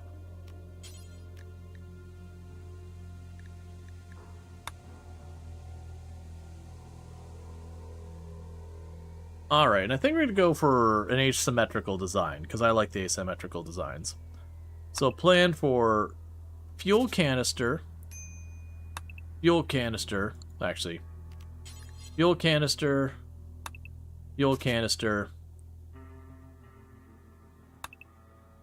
like the bridge and communication consoles when we get there. We'll have shelves like here and here. So this will be like the vague space on the right for like the helm and all that.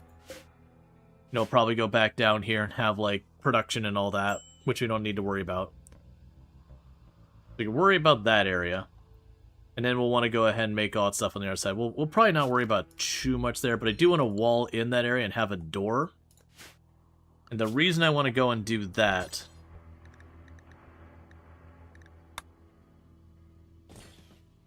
is just because I've had times where this has taken hits. And if you ever have that get destroyed, your grav ship shut down and there's not a fast way to sort it out. I find it interesting that the swines like the mushrooms or the pigmen like the mushrooms so little that they're eating raw fish as a preference between that and... They'd rather eat the raw fish than they would eat cooked mushroom. They're very non-down with the shroom.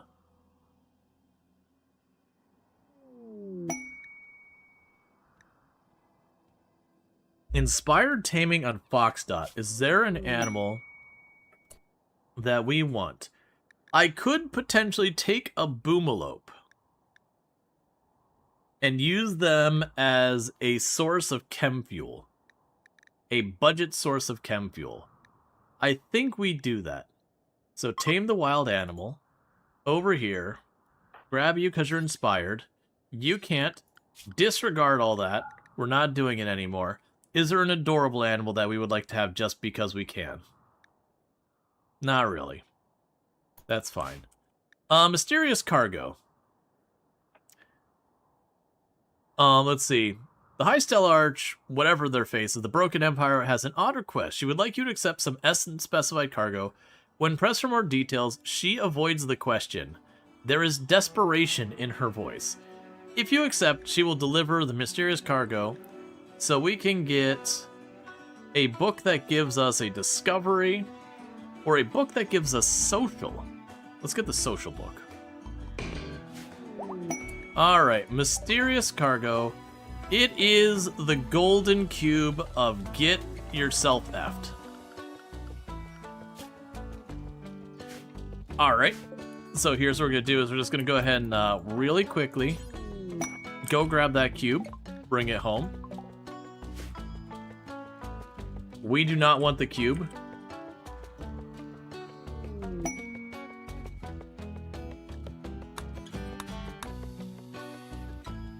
Okay, we have received the cube, and we're going to have our immediate response to the cube of we're going to form a caravan. We're going to go right next door. We're going to add this. And for right now, Willie-san, you go ahead and you'll be responsible for the cube. Here is the cube. You may have it.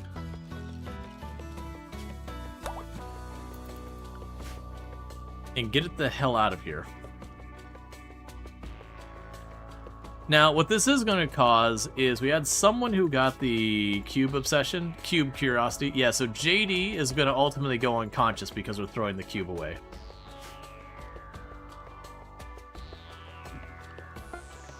Alright. So, items. What? Where's the cube?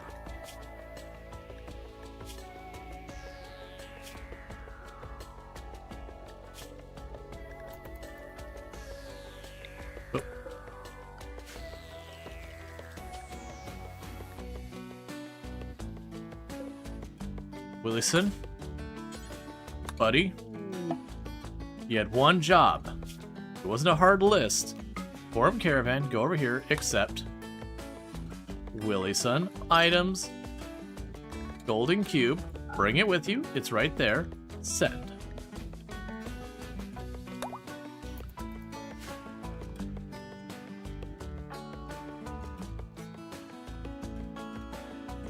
Wait, can you not haul? Is that what's going on? Okay, you got the cube this time. That was just weird.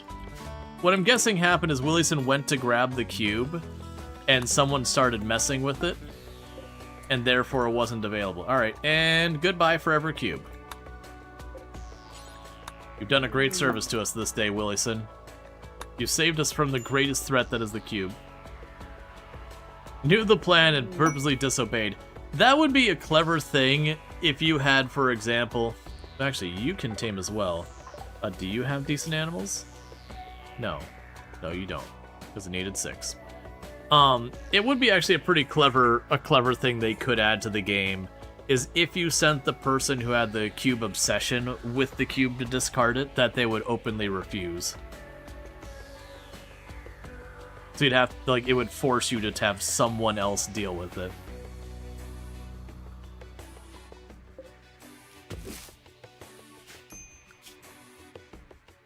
Yeah, so what's going to end up happening is poor JD here. The cube curiosity is going to continue to advance more and more, and they'll go into withdrawals from not having the golden cube. And eventually that will cause them to get violent and all sorts of awful stuff. And then they'll pass out. Growth moment on James. So got a passion in construction. Oh, wow. James. Buddy. Those traits. Super immune, kind, and iron-willed? Ooh. Buddy. Buddy, pal. Like, beautiful is kind of a negative more than a positive. Sucks that you're a meandrist. I wonder if kind will counter meandrist. Because the problem with meandrists and misogynists is they'll insult people and really piss them off and all that. But kind people generally won't insult hardly ever. So while super immune and iron-willed are very, very tempting because they're extremely strong, I think in this case I'm going to try and take kind as a way of trying to counter the negative we've got on them. I feel like a lot of people underestimate how good kind is. So they're a kind meandrist. So she doesn't trust men, but like, look, she's not going to be mean about it. She just doesn't trust them, which is honestly fair.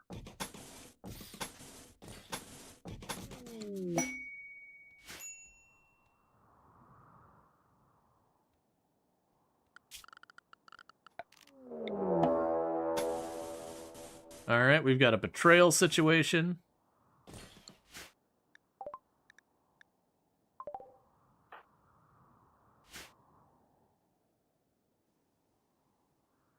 Well, this will be an interesting one. So you two are going to be duking it out right there. You're going to be duking it out right there. James, you get back a step. Conrad is not even remotely around. So Conrad, you run over the help there. That's all. Who am I missing? I'm missing someone. Willieson. Oh, good. Willieson is nowhere near ready to be involved with anything.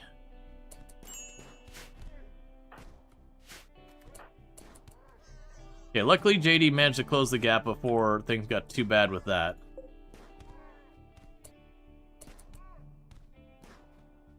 James, I need you to shoot there. Okay. Help is on the way over here.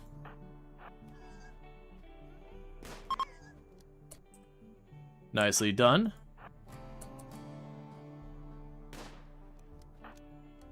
Why are you not defending yourself? Okay, are any of these people we want? Slothful, psychically dull, and beautiful. You got clothes I want? No, you don't.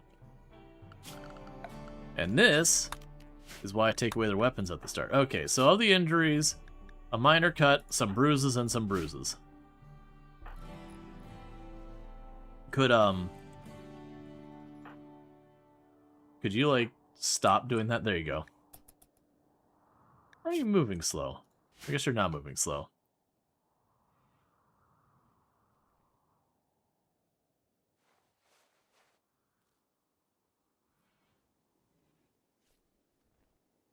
Let's see. Claiming hostile, and both people on the other side of the table pulls a pistol. Yeah, it's definitely not making your moment. Like, you're like, we have come to betray you, and you're like just sitting at the dinner table, like, you see I've got a gun on the table, right? Like, you, unarmed person here, you see we have our sidearms right here, right? Like, you're looking at them. They're already relatively pointing in your broad direction. Is this really the timing you think you should be doing this? You know, it's bedtime here in just an hour or two, and we're all sleeping in the same room where you would have a good chance of getting a couple hits in before we get a chance to pull our guns, right? You might want to reconsider this. I don't think you've thought this plan through. Your head is so very big and your arms are so very small. I don't think this was a well thought out plan. For the 2 people in the channel who get that reference. I want to see if anyone gets that reference, because that is a pretty niche reference. My head is so very big and my arms are so very tiny. I don't think this is a well thought out plan. Sounds like a T-Rex. Well, okay. It was a T-Rex saying it, but what was the T-Rex from? Or in, or whatever. Like Toy Story? Not Toy Story. It predates Toy Story.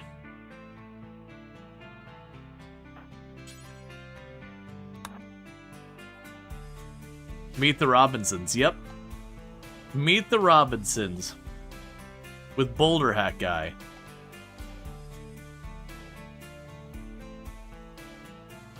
Who had a villain that really shouldn't have been a villain because his roommate was a dick.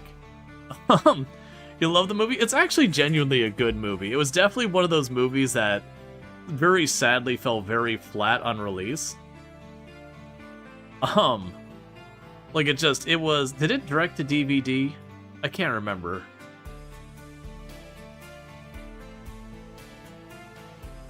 It's genuinely kind of a charming movie where there's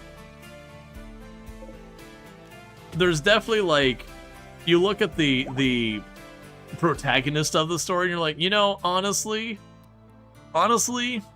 this kid was kind of a really crappy friend slash roommate slash whatever. And the poor other kid was just trying to live his life and became the villain because, you know, his roommate was crap. I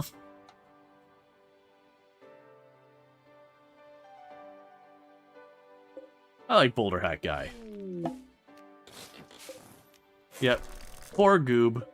Goob just wanted to play baseball.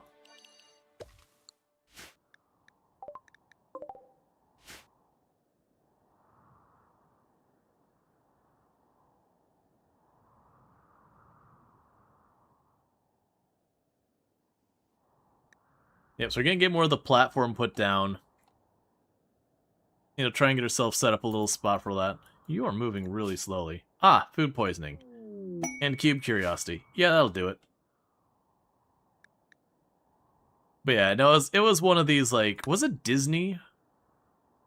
I don't remember, who made, was it Universal or Disney who made Meet the Robinsons? But yeah, it was a computer graphics animation thing from way back. You know, relatively, like I said, it's relatively like a fun show and all that. But it was one of those ones that, like, it just kind of landed at an awkward time that it didn't do very well in its own right. And you could tell that the people who released it were not sure about it, so they didn't market it very much. I think it went, like, direct to DVD. So, like, it didn't even matter how good, bad, or otherwise the movie was within itself. They kind of were set up to not really have a fair shot. There's a number of pieces that happened with that, like, even the people making it kind of aren't willing to commit to it.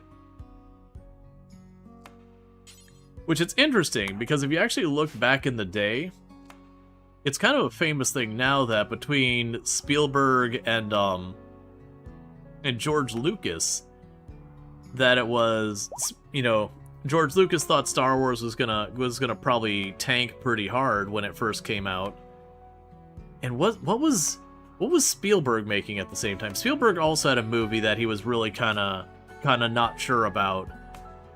And both of them ended up doing, like, extremely well at the same time. But they very famously had a bet with each other that the other person's movie would do terribly. Or sorry, that their movie would do terribly with the other person. It might have been... Would Jaws have been 77? It might have been. I don't remember. But basically they bet each other that, you know, like Lucas said, my movie is going to do bad. I bet you my movie's going to be bad. I think it might have been Close Encounters. So like both of them were kind of uncertain, so they bet the other one that their movie would do worse. Between the two, E.T. was 1982. Yeah, this would have had to have been 1977. It would have had to have been, like, right in that range within a year or two. But they both bet each other that the other person's movie was going to do better than theirs. That way, if their movie did do worse, they still won because they got money. Close Encounters? Yeah, then it was Close Encounters. Yeah, because both of them were like, we don't know about this. And both of them, the movies did pretty well. Like, obviously, Star Wars did tremendously well. But it's the kind of thing you can imagine having that bet with like a professional friend and all that, being like, hey man, I bet you are going to do better than I'm going to do at it. You know, bet you $10,000. You know, when you're talking hundreds and millions of dollars and all that.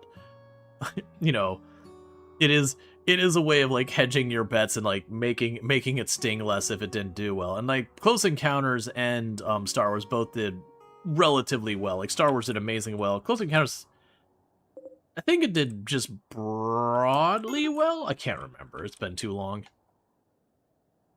Nowadays, it's like, bet you $10, sir. I can bet you one piece of paper, but no more. All right, so JD's cube withdrawal is escalating. That is going to continue to escalate until things get real dire for you.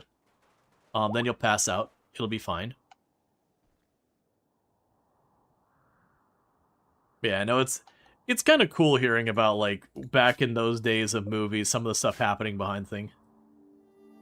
Yeah, Klaus says, Star Wars the highest grossing film that year. Close Encounters was third, and Smokey and the Bandit in between. Yeah, so like I said, both of them, I want to say both of them did pretty well. So we've got Containment. I like the idea. I'll bet you $1 million you'll do that. Does nothing. You got the $1 million, bro. I mean, at this point, the point they made the bet, like they had already practically put the film in the tin. They're just kind of waiting for the shoe to drop. So they already had way more than $1 million committed. All right. JD has gone into a daze due to cube obsession. But yeah, no, it was kind of a fun thing, like, but it's on that respect, like, basically George Lucas is like, oh man, what have I done? I have effed up so bad.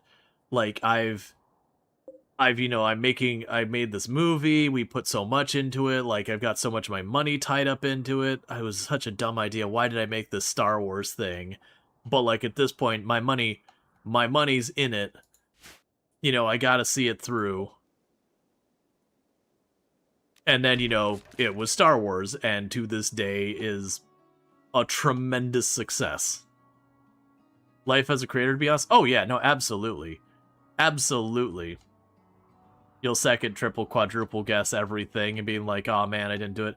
And even like when you succeed, you'll have that project that was a wild success. And objectively you can step back and be like, yeah, I sold millions of units. We printed money. And you'll see every scene that you had, even like the smallest like technical mistake or continuity error that did survive to the other side, or a scene you wanted to do better, but like something happened, you didn't have the budget, the people weren't available, like whatever the issue was. And it'll be the same thing that like every time that scene comes up, you'll just see the one mistake. And even though nobody notices it, you'll do that. It's the same thing. Like I've got woodworking. There's a clock I made for my parents. And on the front cabin of the clock, where I've got like the glass and everything, there's one spot where I had on the bottom of the door, the drill didn't line up right, so I had to re-drill it. So there's one spot that's got like it's got a glue spot next to it because I didn't do a good job of cleaning up the glue after it when I went to stain. So you can see the stain is appreciably lighter there because the stain didn't take as well. And it's one of those things that every time I see that, I can notice that spot. It's on the bottom of the freaking door in a closing cabinet, which means you have to open the door and like get under it to see it. But I know it's there. I know it's wrong. And if I had more time, I would have made it right. But it was out of time, and it had to be done.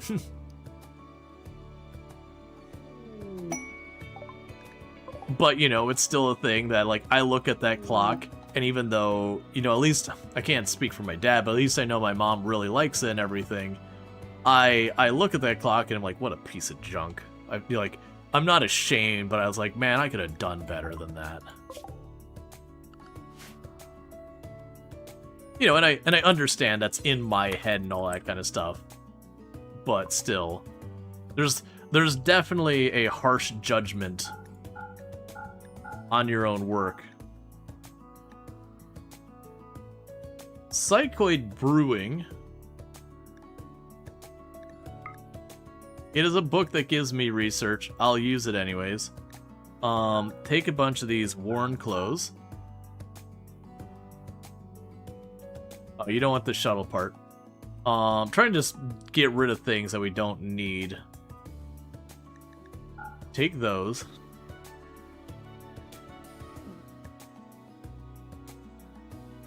Okay, that's crafting and artistic. Yeah, so we've got a social book. We have crafting 8. We have crafting and artistic, so we'll grab a book to learn that. I like grabbing the books. The books giving people just passive skills or things. Beat myself up for months thinking that should have went to the body shop. Yeah. Alright. JD's cube withdrawal has gotten worse. So as you can see, JD's getting pretty inconsolable. Where's the cube? I miss it. I need it. And JD is struggling to keep their stuff together with Sanguine. And that's only at moderate. We'll probably deal with 1 or 2 bad breaks off of JD before the cube withdrawal goes away. Let's see. As when doing polyurethane caulking, you were setting a wide body kit. And at the very bottom was a small bubble that formed and caused a tiny little indent.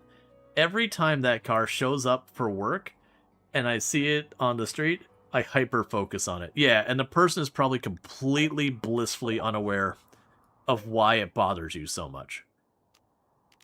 So we've got 1 person with a revolver, 3 melee, and 1 set of tox grenades. So, you go grab that. The rest of you grab this. I'm going to scooch way over here. Oh, is that attacks immediately? Yeah.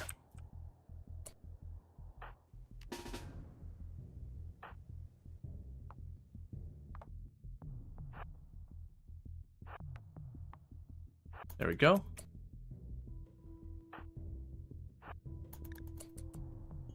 And the reason I'm so far over here is I want to make sure I'm not shooting past them. That's the goal here, is we want to not shoot past our friendlies if we can help it. So the revolver's over there on the left. You get back. I don't want you to be the first one shot at.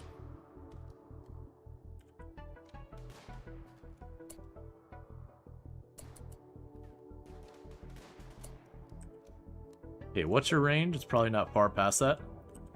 Fair enough. We're going to shift all of you over to force them to cross over to me.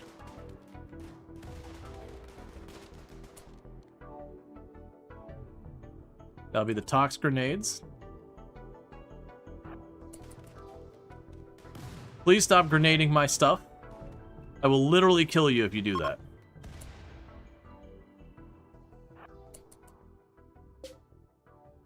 Oh, I've clicked on now, it wants me to name the ship. I was not ready for naming something in this very moment. They killed their own person, too, from the looks of it. They grenaded their own person down. Luckily, they don't go on an adventure to find the cube. SS misclick. I was going to potentially name it Insurance Fraud. I'm going with that. Because you can rename the ship later. Insurance Fraud. Excellent. Oh, never mind, they beat me to it. Alright, so orders. Allow all. Iron-willed, ascetic, trigger-happy, great memory. Ah, waster. I can't do anything with wasters. Fine. You are going to get stripped, though, because you do have black armor. So, you know, I'd like that if you don't mind. And if you do mind, I'm still taking it. Right, and this is their person. I believe if I strip their person, they'll get mad. But I do want... You know what? We're going to find out anyways, because I do want that fire foam pack. We cool? Alright, so they're cool with that. But I do want the fire foam pack. The fire foam pack would make me happy. Wasters have good genes? Yeah, but keep in mind we got no research, random research, and severe research penalty. Yeah, no, stripping alive people, that's a problem. That's right. So please haul the fire foam pack back.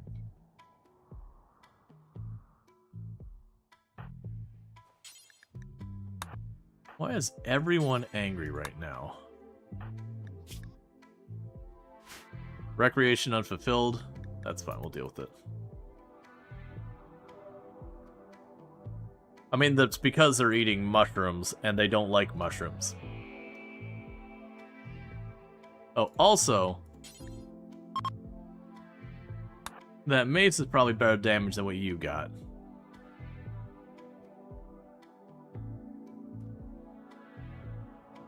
Even if it's only wood.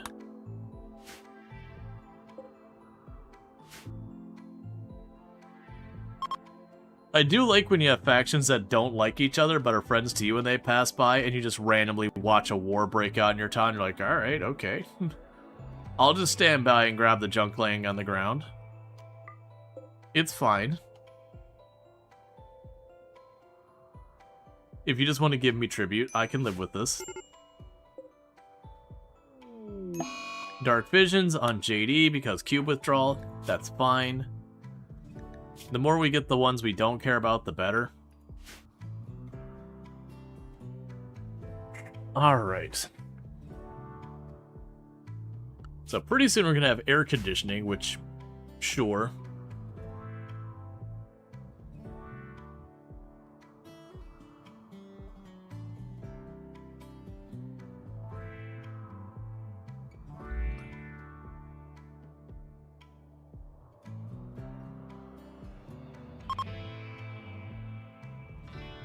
And more bodies going to the trees, as you do.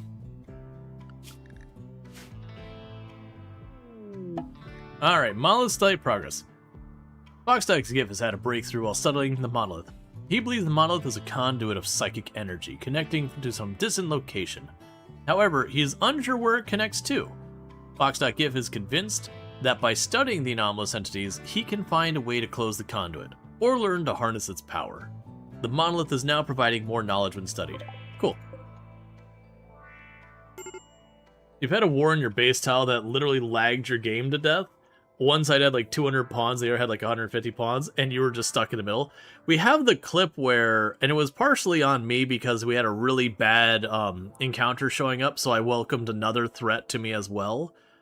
And so we had two different factions showed up at the same spot on one edge of my map and started fighting each other immediately. They couldn't make out at all what was even happening between us. I think it was like Impids and Wasters fighting. And then separately I had a group drop in from behind me, which I didn't see until like things kicked off. And I managed to make it work. But it was definitely one of those ones that like at the beginning of the fight, you're like, okay, like I'm happily sitting behind my walls watching utter murder happen outside here. And, you know, staring, I was like, yep, no idea who's winning this. Let's go ahead and have you grab the pump shotgun.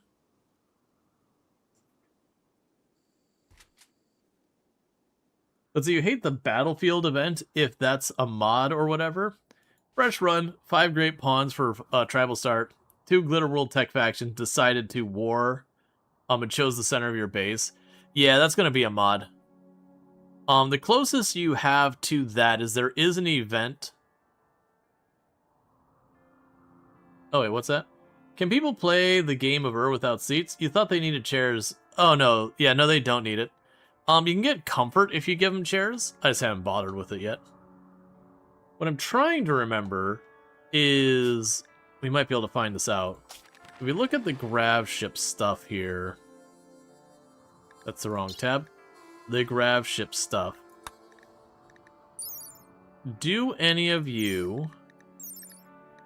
So it'd be the grav, and so yeah, the grav anchor.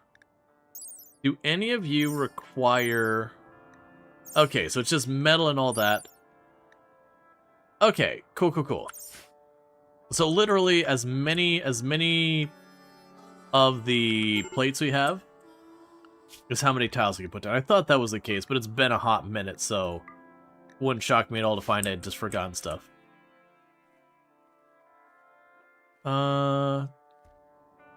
You didn't run out of those materials. Where are the rest of the grav panels?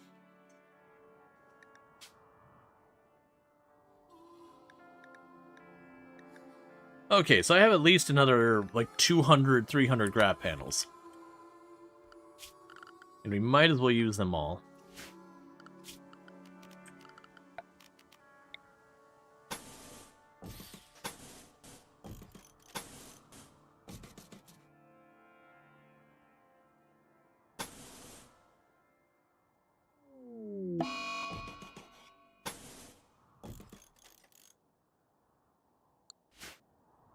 So keep working on getting that set up and whatnot.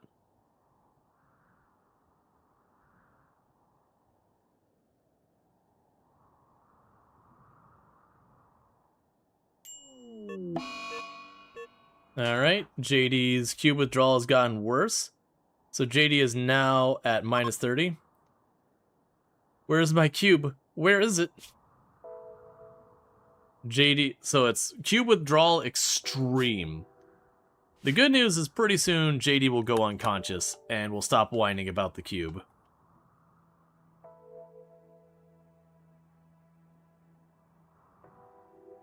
So we are going literally from we know how to electricity, but not actually has done electricity. We just know how to electricity. To a spacefaring people.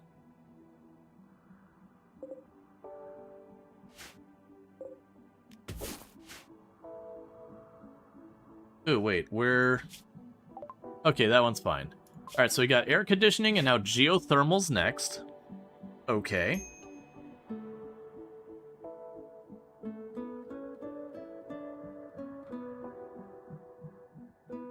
How high does the... We can check the anomaly slider. It was modifier. Custom. Where is the anomaly slider? Yeah, so you can go here, so... Yeah, it's 100%, so we're at 8. Yeah, now you can get to 100%. My assumption is 100% means basically you'd be doing nothing but anomaly, but I don't know, because that percent is most likely actually just referring to, like, a magnifier. You could certainly go into the settings in the game and just disable all non-anomaly threats, so they're just not even an option to show up. Like, that's definitely a doable thing.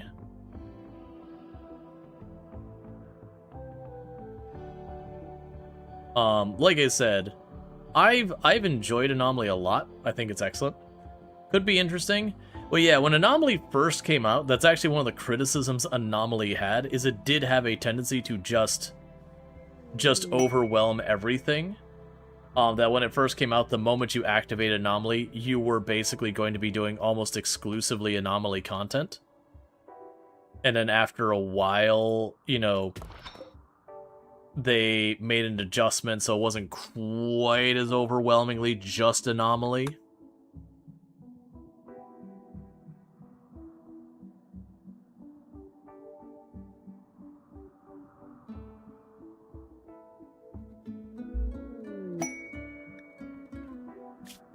Guarding Sparks. Huh. 3 raids of 6 Scythers with this group. They would give me a book on sterile materials and a mining and shooting book, which is not bad. But with no EMP or armor, against 6 Scythers back to back to back, which would most likely go there. So we're talking 18 Scythers. Keeping in mind one's a child with 2 shooting. And I've got a flak vest between the whole group. 1. It's not that it couldn't be done. We could set up traps and, you know, do the thing where you pop out a door, get them to go around, pop back over, that kind of thing. Oh, and JD's about to be knocked unconscious for a period of time because of cube withdrawal. To add on to it. So it's actually 5 people are going to be involved in that fight. Because JD is going to be busy being unconscious from cube withdrawal. So it's not, like I said, it's not that you couldn't do it. You need to do a little bit of cheesing, a little bit of abusing pathfinding, because we wouldn't have enough damage to knock down very many of them on the way in. So it would definitely be one of those things like popping out a door, getting a, you know, shot or 2 off, popping in, while someone else stands outside the airway, so they path around the other way, repeat the process, and kind of ping-pong them and just hope they don't separate out so far that you have to commit to one side or the other. Needless to say, I'm not set up for that, because that's the kind of stuff you go out of your way to set up when you're doing higher difficulties. And it's not that you have to set up that one specifically. That's kind of one pro and con with RimWorld, is there is lots of ways to cheese the game. And when you're doing the higher difficulties, you are going to cheese the game. And you may not agree that, like, the way you're cheesing the game is actually cheesy or whatever. That's whatever, this way, that way, another, whatever. But you are going to be abusing some kind of game mechanics on those higher difficulties.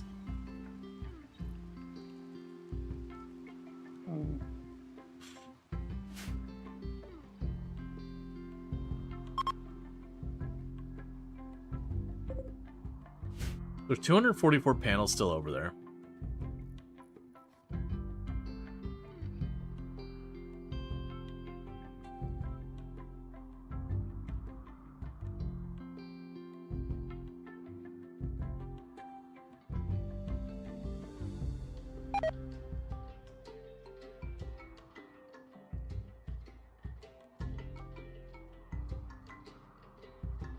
Geothermal's a rough one to have gone at this point, because geothermal is a long research.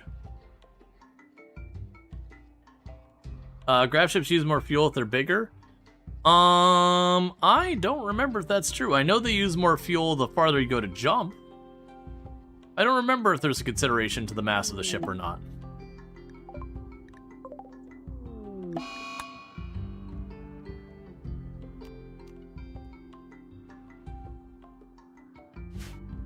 Oh,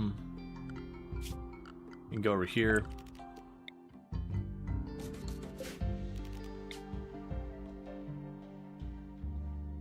Oh, we're out of wood. We need to fix that. You don't think so, but they, wanted to see if you knew for sure. Yeah, I don't think so. I think it's strictly a distance consideration. That, if you go to jump a really far distance, like the farther you go to jump, the more it needs stuff. But cut down another one.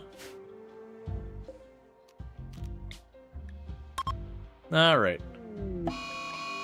Cool. We're just gonna go out and light lanterns in the storm here.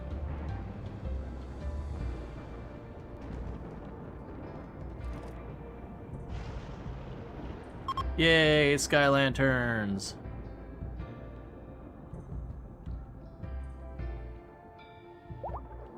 And it was a terrible one.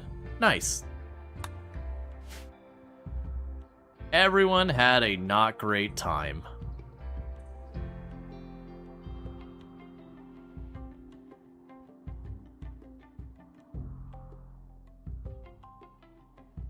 Alright, JD goes unconscious any second now. And JD's unconscious.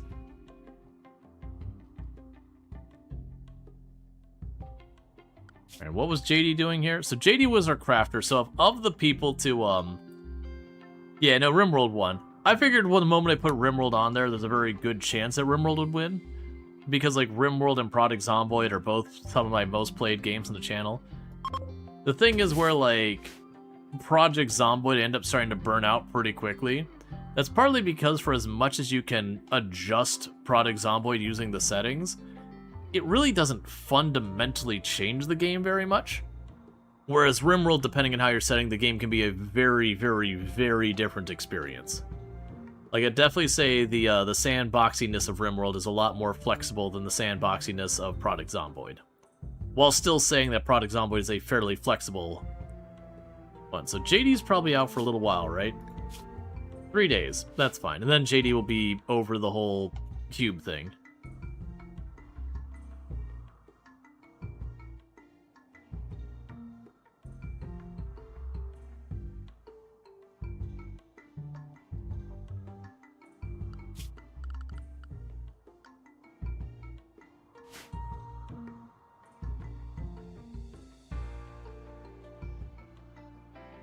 Yeah, so what I need to decide what we're doing is, like, where am I putting the engines? Where am I putting that?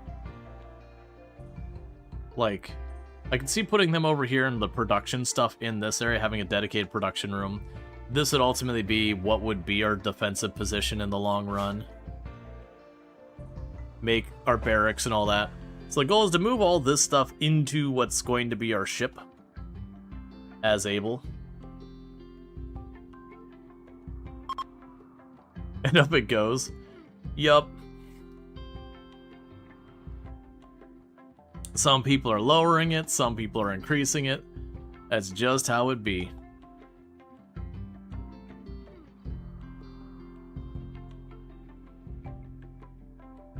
Man, getting geothermal second. Like, sometimes, like, most runs, if we weren't doing grab ship stuff, I would be excited about getting geothermal second.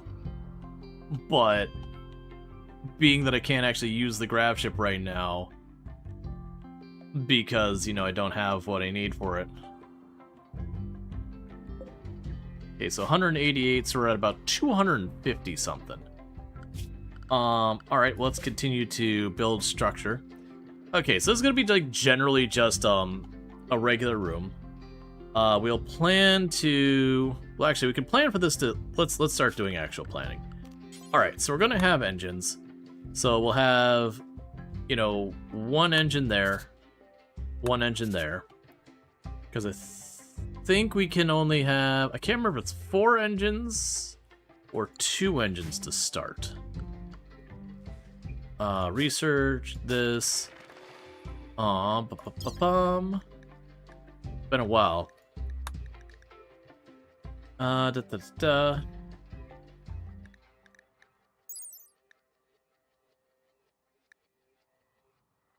It's not gonna tell me. I think it's 4 to start.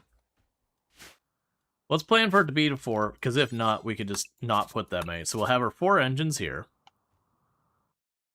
I'll mark those in green.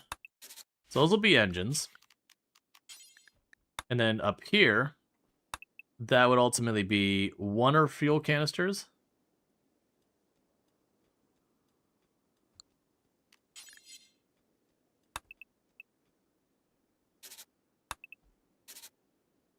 Okay, so you have that. Their engines can be here. So we got access to our engines and our main fuel tanks. We'd have up here would be the control panel. Then we'd have shelf here, here, there, and there for fuel. So we basically got all this set up. And I'd potentially have room for like a crafting bench over there. I'd be able to do the full angles and all that. Obviously, we want that. I know like the meta strategy is to build your ship around so that your engines are enclosed inside so nothing can attack them. We're not going to be probably doing any of that. Alright, so that would be this room. For like all the stuff to make the ship go and all that kind of thing. I think what we'll probably do back here is we can narrow that down. And then back here will be a place for an anomaly containment.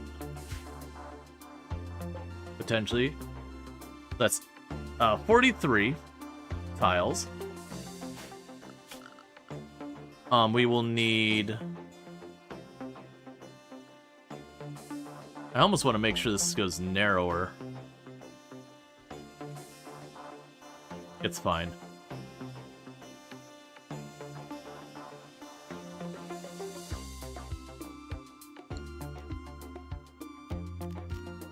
Remove the plans here. You won't worry about like my little hallway things are, so we'll fill that in. That's all fine. So then this would be the actual thing for the anomaly when we go to grab one.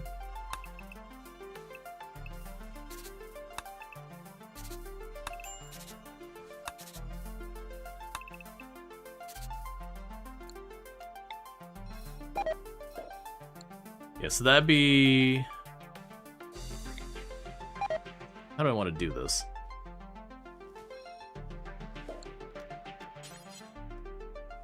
Okay, so we go in here, we'd have a wall, we'd have a wall. You'd have, like, the little thing for grabbing the bioferrite on either side. We'd have the actual, like, anomaly tables for containment.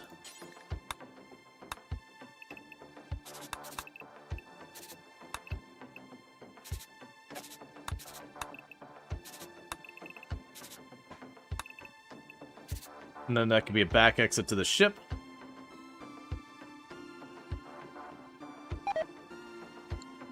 Yeah, we could like move that around. So yeah, that'd be a workable space. And probably honestly with this, let's change this up a little bit. We can put the wall there.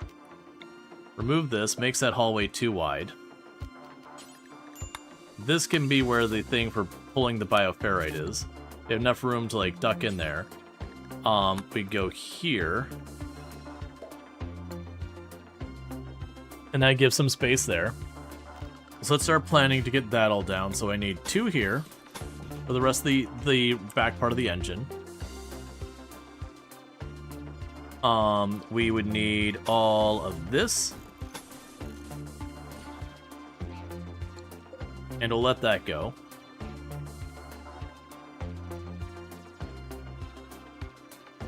And then we'll need a break room and a bedroom, or a barracks.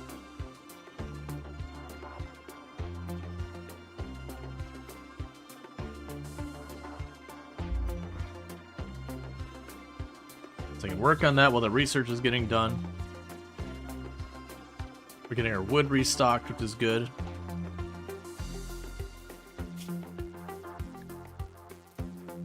Yeah, JD was one of the ones who was actually able to help a little bit with the research. Alright, so go get your wooden mace. And JD is back in.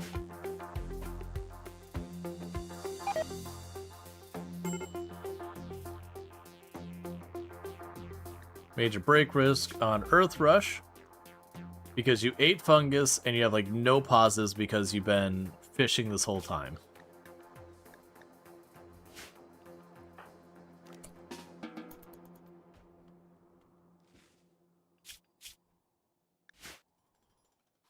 You have an awful barracks because it's been greatly thrown up in. Let's see here. Let JD slightly prioritize cleaning, overhauling, to get those places to not be awful. Because that's why everyone's moods are getting bad, is everything's full of throw-up.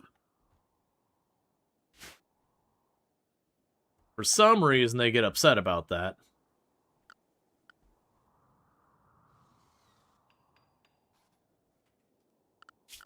Meanwhile, I can go back over here.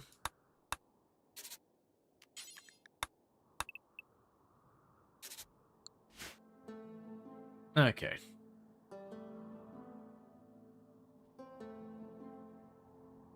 And most of this is just going to sit until we have what we need, because we won't be able to put the correct walls in. I just wanted to wall that off, so no one just ran up and stole it and ran away.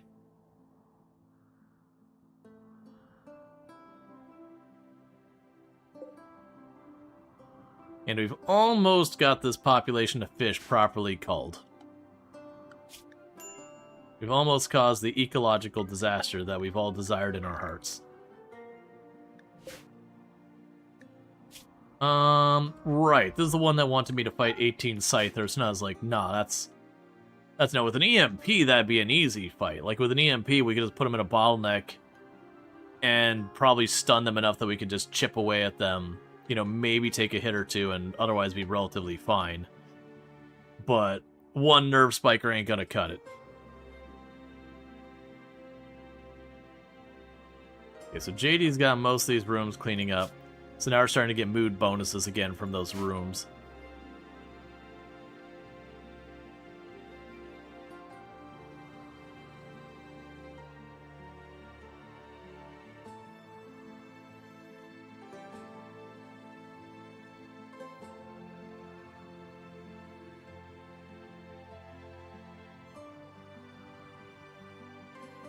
And it's possible some of these ones I'm intending for different things back here might not become those things for a while. We'll see.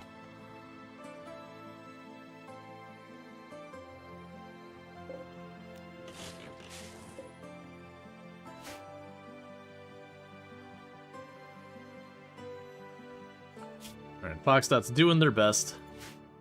You gotta be getting pretty close to 20. Yeah, you're getting right up. You're basically hitting 20 right now as we watch you. Boom. Maxed out. They're literally researching as fast as they possibly can.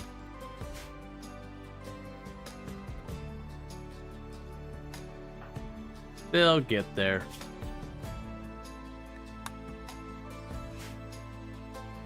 We'll end up needing more people able to do the research.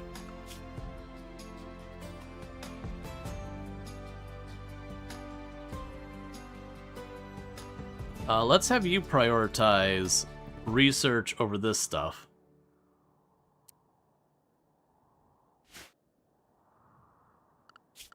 Then you can help with that. And Conrad is helping Hall, and I want to make sure I don't... Oh, right. So James here is going to be taking over for construction. So we want James to start working on that construction because they do have a passion for it now. Whereas our current person doing construction does not. Alright. Wisdom's begun to fixate on the void and wishes to investigate it, using void provocation ritual. Use of the void provocation ritual to discover and capture entities. Captured entities can be studied to complete anomaly research projects, or connected to bioferrite harvester to generate bioferrite. So we'll want to do that. I actually do already have, under anomaly, containment and bioferrite extraction. The thing I need to do is make a place to put them.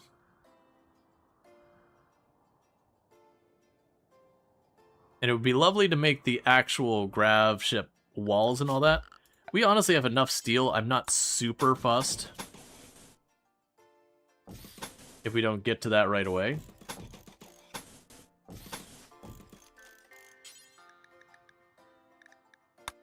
And that'll be a uranium door, so we get the increased amount. Wait, 1 second. Am I misremembering? Are you a 4x4? Okay. Had a momentary thing where it's like, wait a second, am I misremembering? Is this actually bigger than I thought? Yeah, so get that built, and then we can start using that for our anomaly stuff, at least short term. Obviously, I'd want to have, like, the actual grav ship walls, ideally, but these will substitute in the short term for something.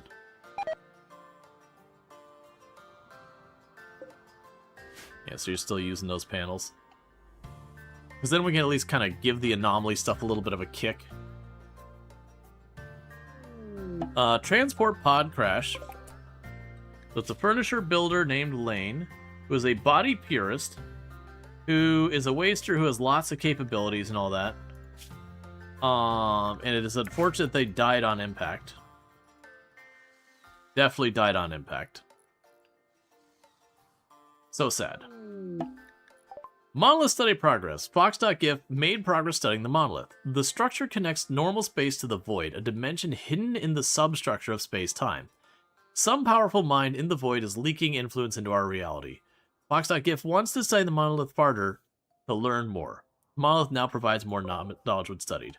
Yeah, so because we're ritualists, we're going to blast through researching anomaly stuff. But like regular research, Shambler Assault. We have 7 Shamblers attacking from basically all directions.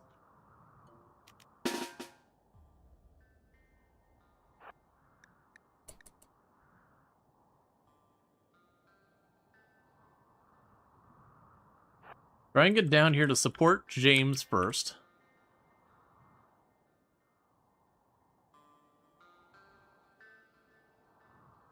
Yeah, the thing is, it's only 7 of them. So we're actually looking pretty good, because if they're gonna go straight towards my characters, we knock down these 2 really quick. I can then move to the other side of the river and force them to cross the river at me.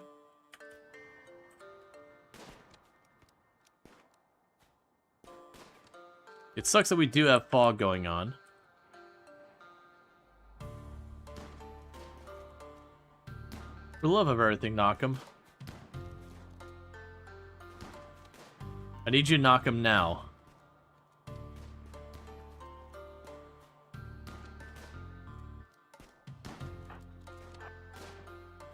Okay, switch sides of the water.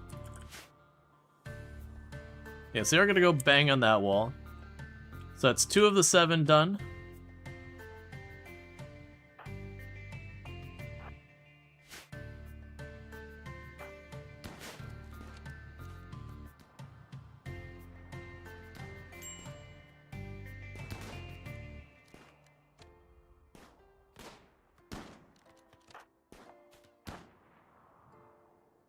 These are just randomly breaking holes in my wall.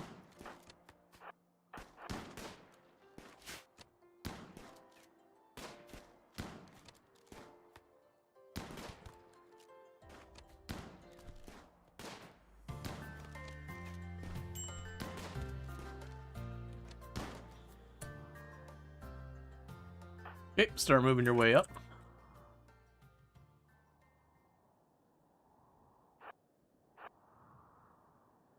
Oh, they're switching sides here, so let's cross over the water. Crawling Kid Shambler? Yeah. And Willieson, you just got like a little scratch? Yeah, you're fine.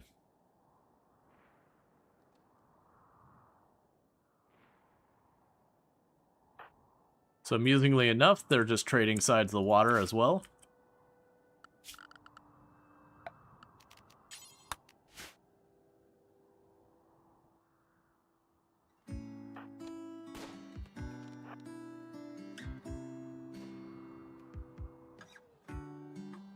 Alright, so this time we're just committing.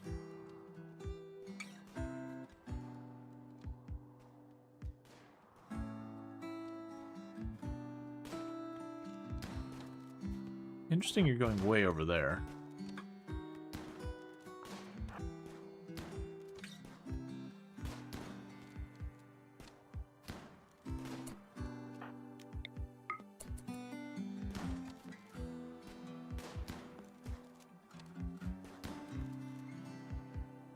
Yeah, it didn't get built, so that's fine. Okay, Shambler's dealt with. Yeah, that early on, a Shambler assault's not that big a deal. Bump is way slow too, that's why they kept going over it. Yeah, no, absolutely. Are we in a mushroom run? We are in a mushroom biome. We're not basing it around doing a mushroom run. It is just a tribal run that happens to be on a mushroom tile.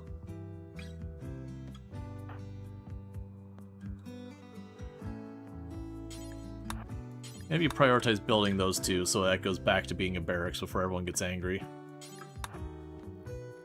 There you go.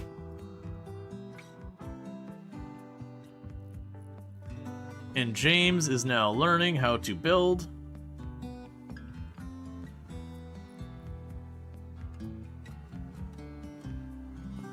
Which is just going to take time.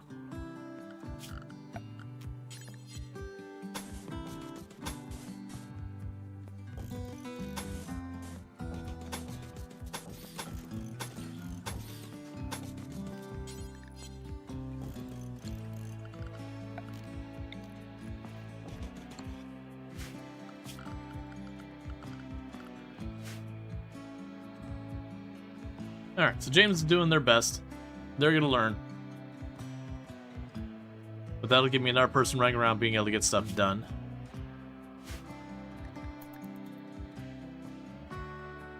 So I hope we can get the grav ship relatively early on.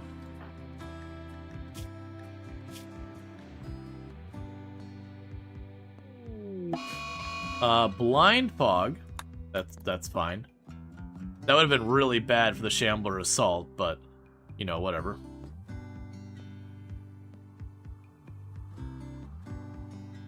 We're in relatively good shape right now.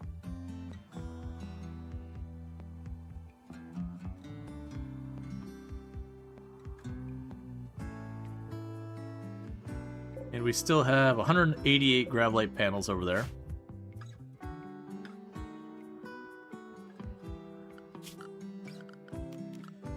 Kind of feeling like we go out of our way to make the hallways too wide around here. Let's go ahead and fill that spot in. And that. There. So fill those spots in, so we actually have a bit of space entirely around that. Yeah, so it's 3 on each side. Yep. This is obviously going away. But yeah, so we'll actually have a little bit of space around there. And then we're going to have to take what little panels are left, and that's going to have to become a really small barracks and common room and storage. Which is probably not going to happen, but we'll see. I just need to be able to store enough food to go for one thing. Alright, so we got another forced landing event. Have a good time.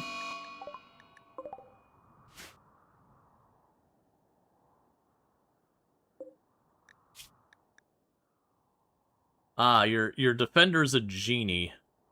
These actually do have high combat skills.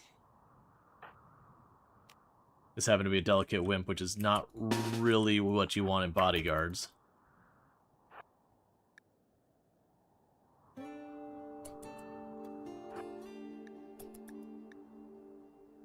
Alright, so let's see what you're up against.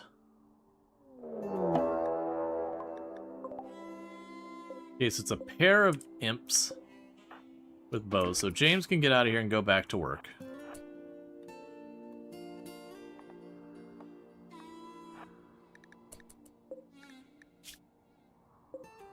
And one of them has a good shot, the other one's not so much.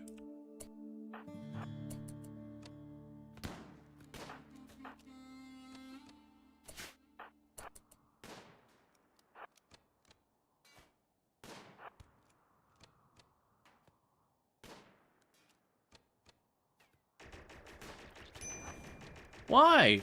I'm just staying out of it. Why are you even shooting at my people?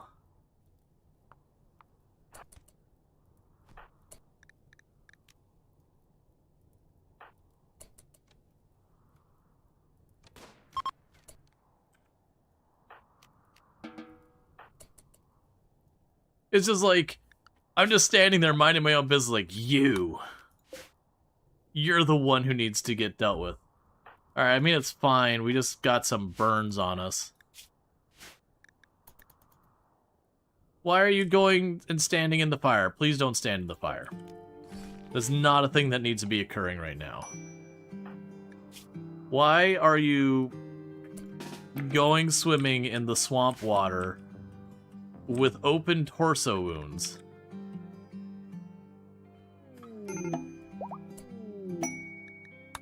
Okay, so we got some standings. Now we'll get JD bandaged up.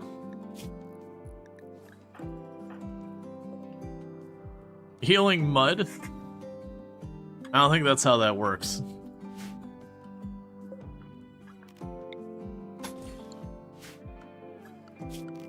Meanwhile, you can go back here. You'll just be a steel door.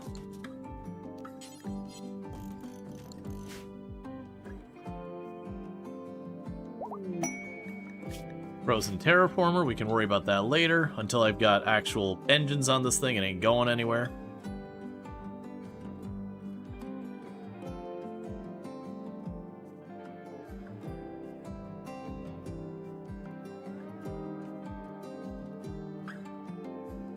Okay.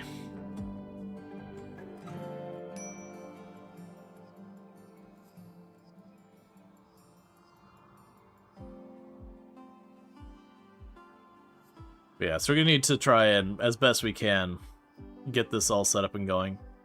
We will definitely want to replace all these all these panels with the actual hall panels. Right now I'm just gonna put steel there so that it's functional.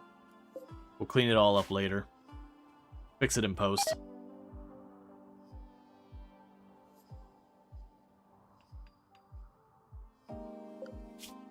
Alright, how's James doing? Alright, got another raid attacking immediately.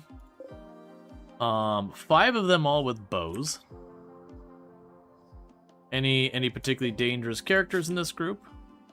You suck. You're okay. You're... Most of them, actually. There's one who's terrible, and everyone else there is actually pretty respectable. So normally if they were not impids, I'd want to go out of my way to engage them at range as best I can. Or sorry, at close range as best I can, but because they're impids, we're just going to have to deal. I'm going to try to do... Are they attacks immediately? Yeah. I'm going to try to bait them out into coming across the bridge. And picking shots at them the entire time. James, get down here.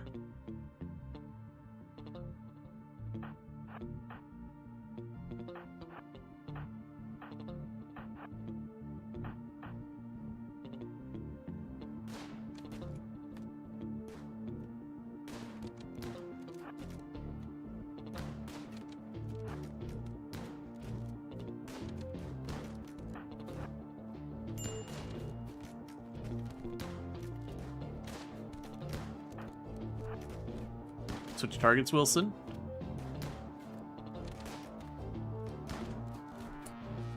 All of you keep your shots on the ranged people up here. And you're the one who's really short range? Yeah, so let's have you run over here to give support where you want to shoot friendly fire.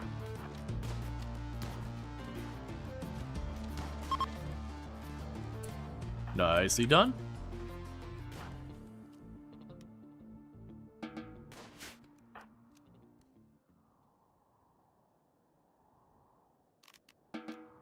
All right. All sorted. A lot of mild injuries, but no one too bad. Yeah, so we got a leg hit, an arm hit, and a torso hit.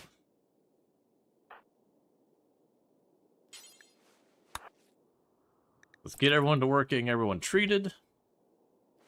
We can hopefully avoid infections. That is one nice thing about impids. They don't take much abuse. So it's pretty easy to knock them down. Honestly, considering we were dealing with blind fog, that didn't take forever. Because that very easily could have been a fight that just drug out because no one could hit each other for a long time.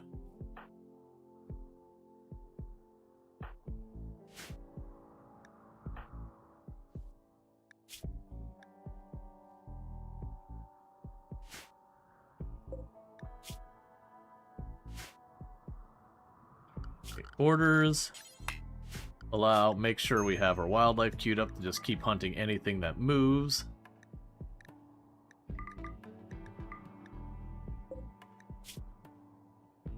Oh, a bunch of you injured from the bullfrogs. Interesting. Alright, so unfortunately everyone's going to be knocked down for a minute.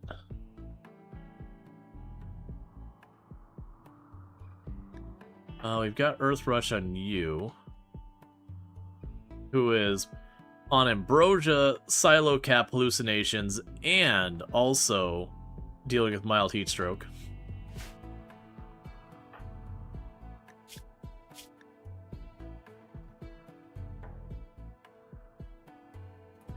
Okay.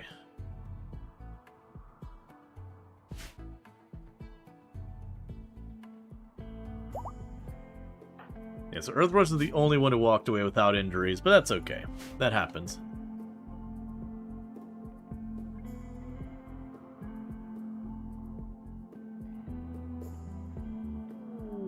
Mad Capybara, because no rest ever.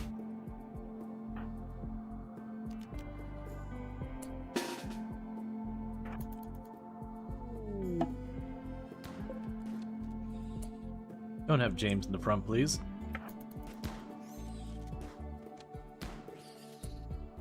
Alright. Got a visitor who's going to be willing to trade with us.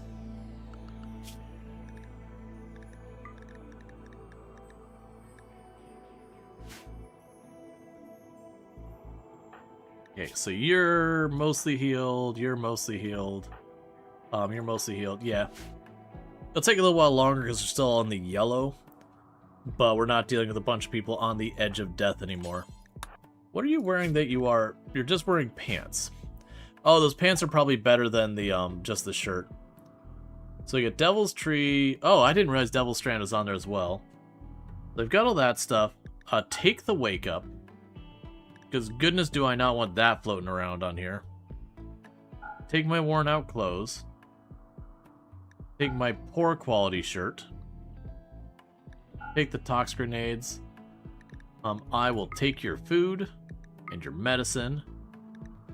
Take these random bows that I don't need. Take the poor quality revolvers. And take the drugs. So that we've got some better medicine for an emergency.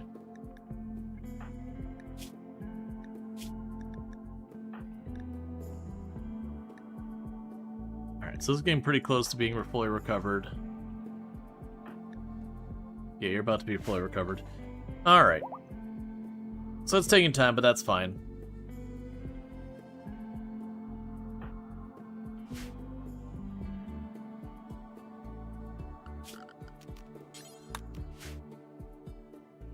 And we're busy feeding the meat-eating trees. With all the random attacks we've just had recently. We've also got all the hunting going on to keep the leather coming in and all that stuff. The textiles. Gift. It gave me a slave collar. Okay. Alright, so this leaves JD, who is getting pretty close to being fully recovered. Most of those injuries are down to 1 hit point coming back. There's just the ribcage and the torso. Unhinged gift is like, what are you trying to say? What is the implication of this gift? Yeah, so you're already at construction 3. Catfish spine. Okay, so that just caused a stab and minor buildup. That gift was a proposition. Look, man. That is inappropriate for them to do that. And I really feel like we need to have a discuss with their HR department. That kind of behavior. Here's a gift. Just a joke, unless... Oh, no. No, not that.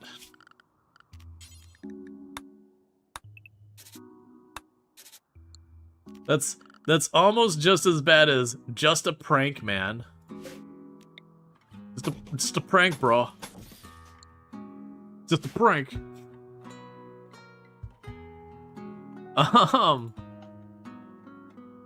Which does not magically make being an absolute jerk, you know, funny.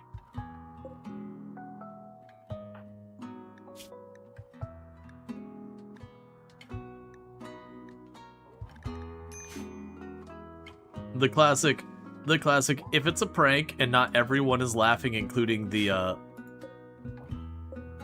Why? Why? Why is there a hideous separation in these walls? Love the old video where the prankster jumps from a trash can he was hiding in, and the guy he was pranking just reacts with his fist full swing. Yep. Oh, missing grab ship floor? Ah, okay. I missed that. Obviously. So it's just a recreational book. Get out of here. But the thing to understand is just a prank, bro, guys, is that one of them got shot doing that in a mall food court and learned absolutely nothing. Yeah. It was kind of one of those things that, you know, when I've mentioned that, you know, how the person's like, people just don't have a sense of humor anymore. It's like, here's the deal. If your, you know, quote-unquote victim of your prank is not laughing, that's bullying.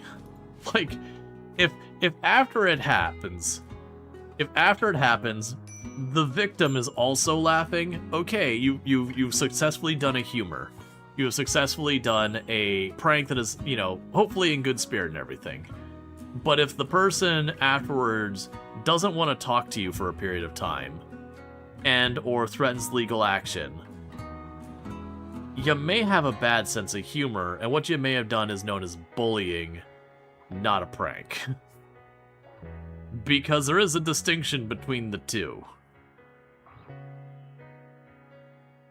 And it's usually the person who's the butt end of it who gets to make that call.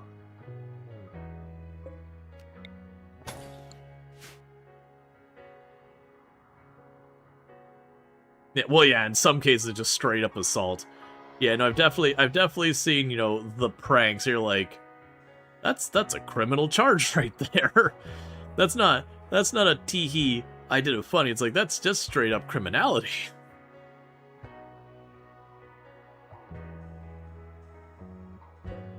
That's like going into your local store and then pocketing a whole bunch of stuff. And when you reach the door, it's like, nah, man, it's just a prank, bro. It's like, no, that's theft.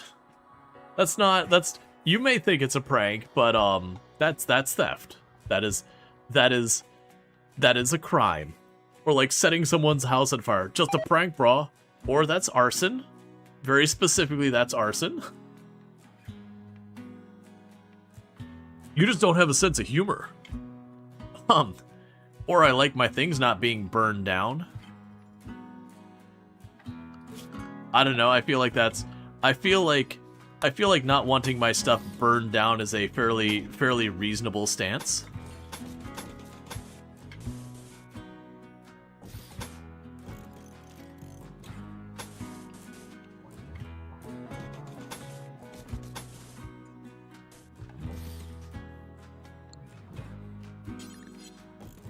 You know what? We will put a door between the engines.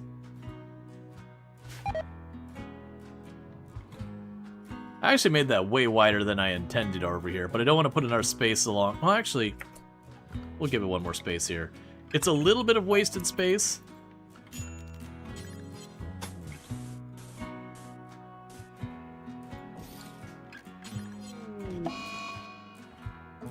That's fine.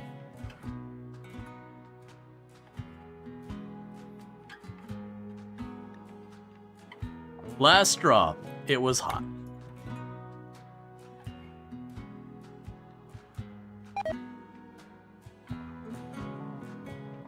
Let's see. Unfortunately, the Just a Prank Bro guys are rewarded by society, at least initially, for being, you know, jerks and all that.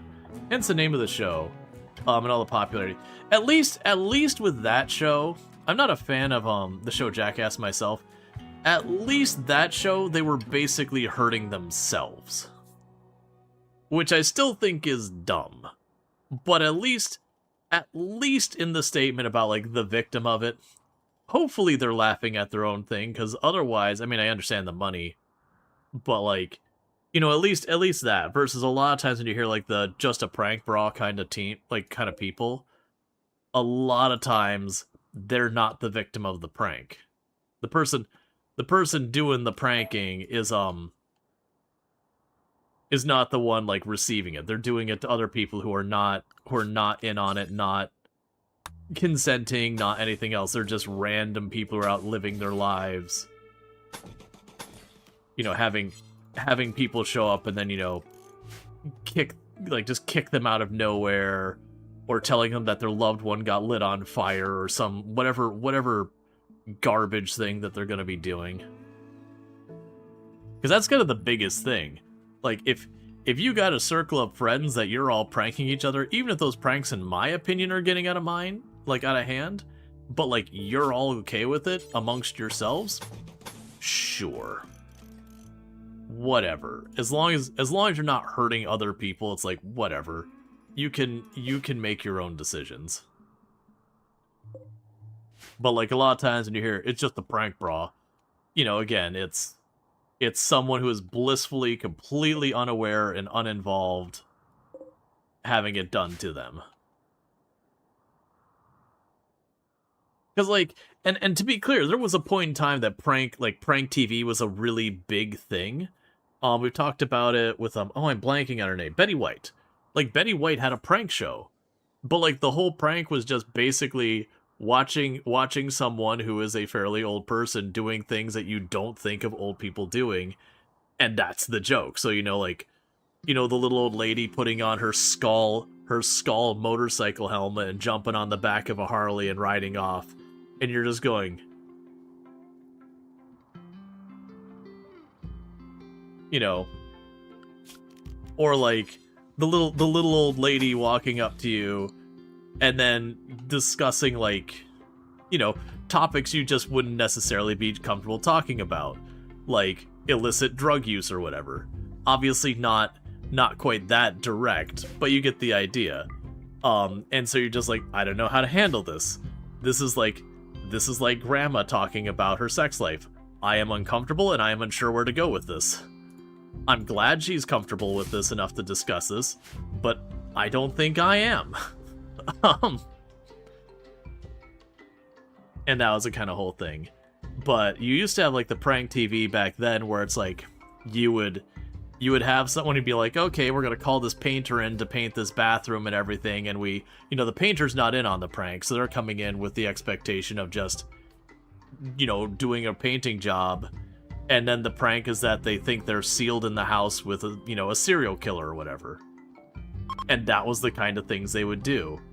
And luckily, one of the things that led to the going away of that is cell phones.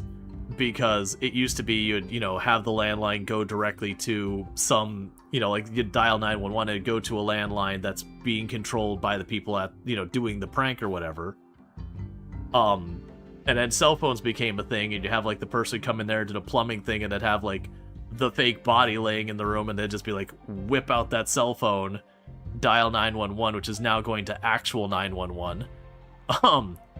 And then the cops would get all pissed off because they would have to show up and deal with this BS when they got better things to do with their lives. And, you know, a lot of these pranks are very mean-spirited. And then, as you mentioned earlier, like, some of those, unfortunately, the person pulled a prank and the other person happened to be armed, not realizing it was, like, a prank or whatever, and that their life was actually potentially in danger, and reacted accordingly.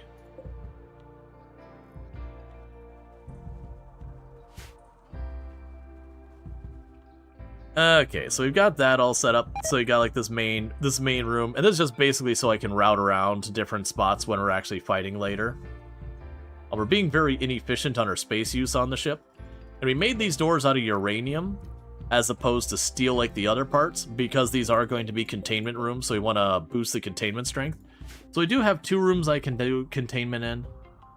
We'll have to wait till we've got the other stuff here before I can do more of that. So if we look at the tiles I've got left, we got 157 tiles left. Let's see, that's how the one prankster got shot. He was all up in the dude's space, and the guy thought he was about to get robbed or something. Yeah. Yep, no, like, it's not been just that one. There's been plenty of them that have ended in assaults and all that. Where, again, you look at the situation, you're like, okay, it's an entirely reasonable thing that that person responded with violence. Like, someone was making a very threatening situation and wasn't aware that, like, this was in fun jest or whatever. I won't even say, again, if the person isn't laughing with you at the end of the prank, you just bullied someone. You didn't prank them. You just committed a harassment.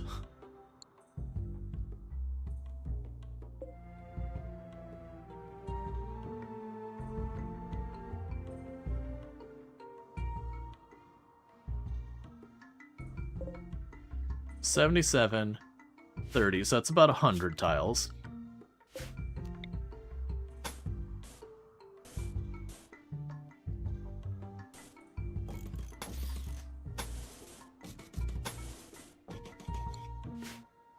We'll start working on that. But yeah, no, like there's been plenty where, again, someone tried to pull a prank, got the crap beaten out of them. I would like one of you to self-tame, because then I could keep you in a little room on the ship and I have a chem fuel source. Now, one nice thing about getting geothermal earlier is when we get the actual grav ship up and running, one of the jokes I had about the grav ship is, you know, plugging it in when you land. So you'd land, you put it nearby a grav thing, you put down the grav power and just plug in the ship from there. I find that to be like one of the biggest memes, and also just a lot of fun as an idea.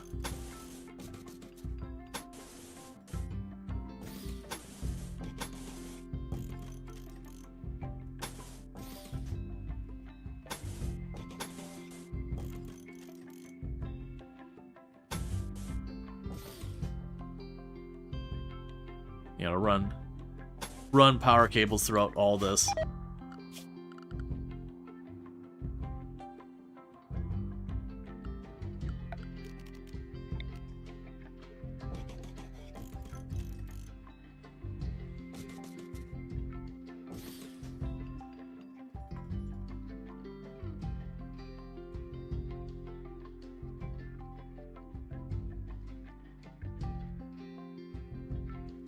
That's fine.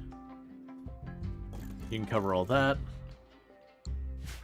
So basically we're just building the ship as if we're going to have everything. We're just kind of like continue to expand it.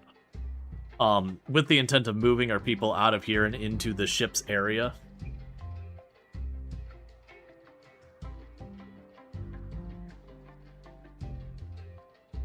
But it's just going to take time. We're going to do it till we're out of gravlight panels, because that's... The gravlight panels will determine how big I can make the ship for the time being. Which the game is actually a little generous at the beginning when it gives you all those Gravlite panels, it gives you Gravlite panels enough to build a pretty good chunk of ship before you run out of them. It's something like not quite 500. It's like 300 something Gravlite panels you usually get.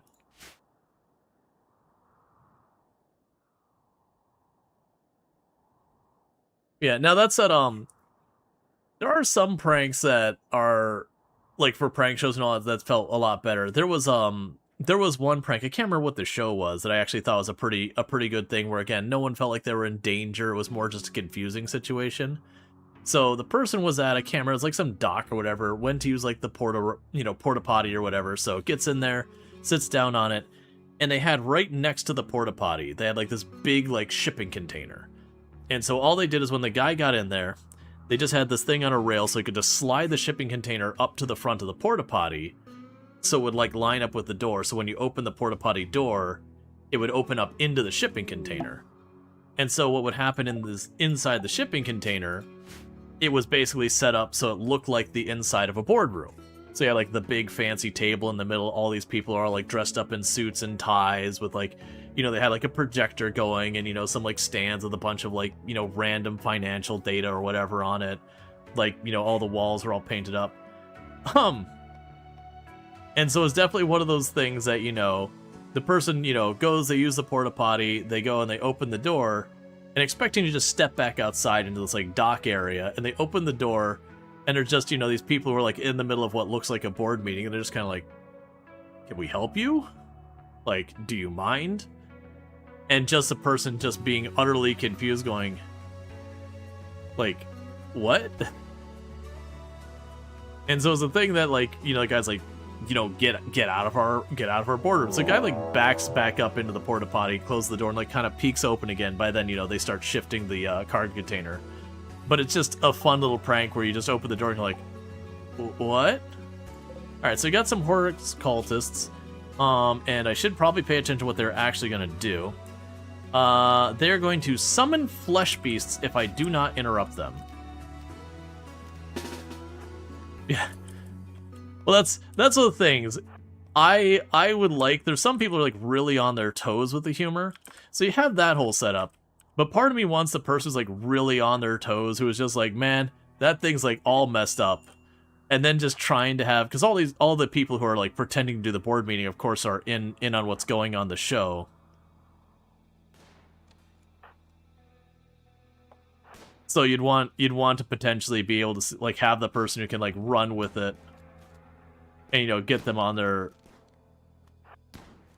stuff. All right, and you are a body marauder who's a careful shot who is kind. They do have immunization, which inhumanization has a lot of negatives, and I mean like a lot of negatives. It's one of those things that like on paper looks really good, and it does have some really good strengths to go with those negatives. But very genuinely, meleeing cultists can be pretty... Ooh, you are not one I want to get close to. 12 melee and nimble. Keep chasing my melee. Keep chasing the melee. There you go. Yeah. 12 melee and nimble. Where was the one? Yeah, 12 melee nimble equipped with a steel gladius. That was a short-lived attack. Got brained. That is someone you get into melee if you want that person to die. Alright, so Steel Gladius would be pretty strong. I always forget some of these stats in here. So you are 6.71, 20%. 7.52. That's gonna be worse. Yeah, so all those other ones are pretty bad.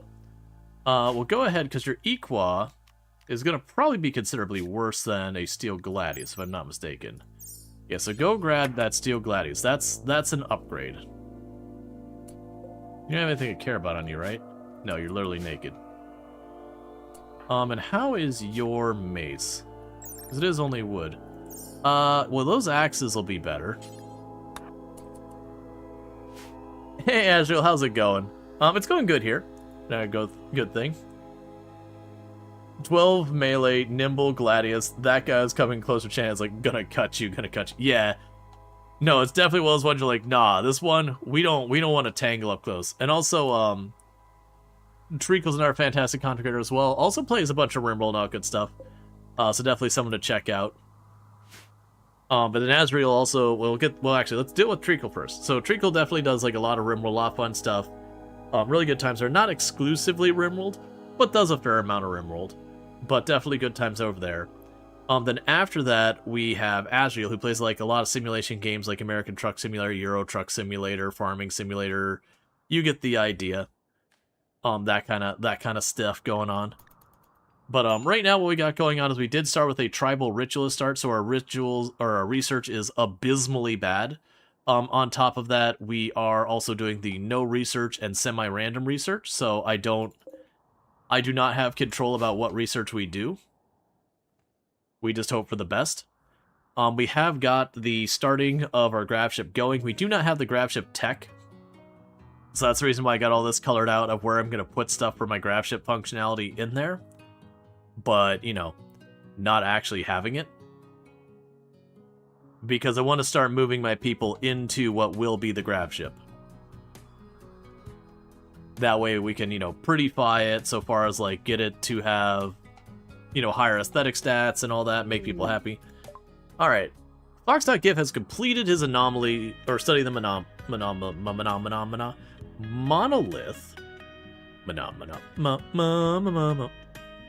The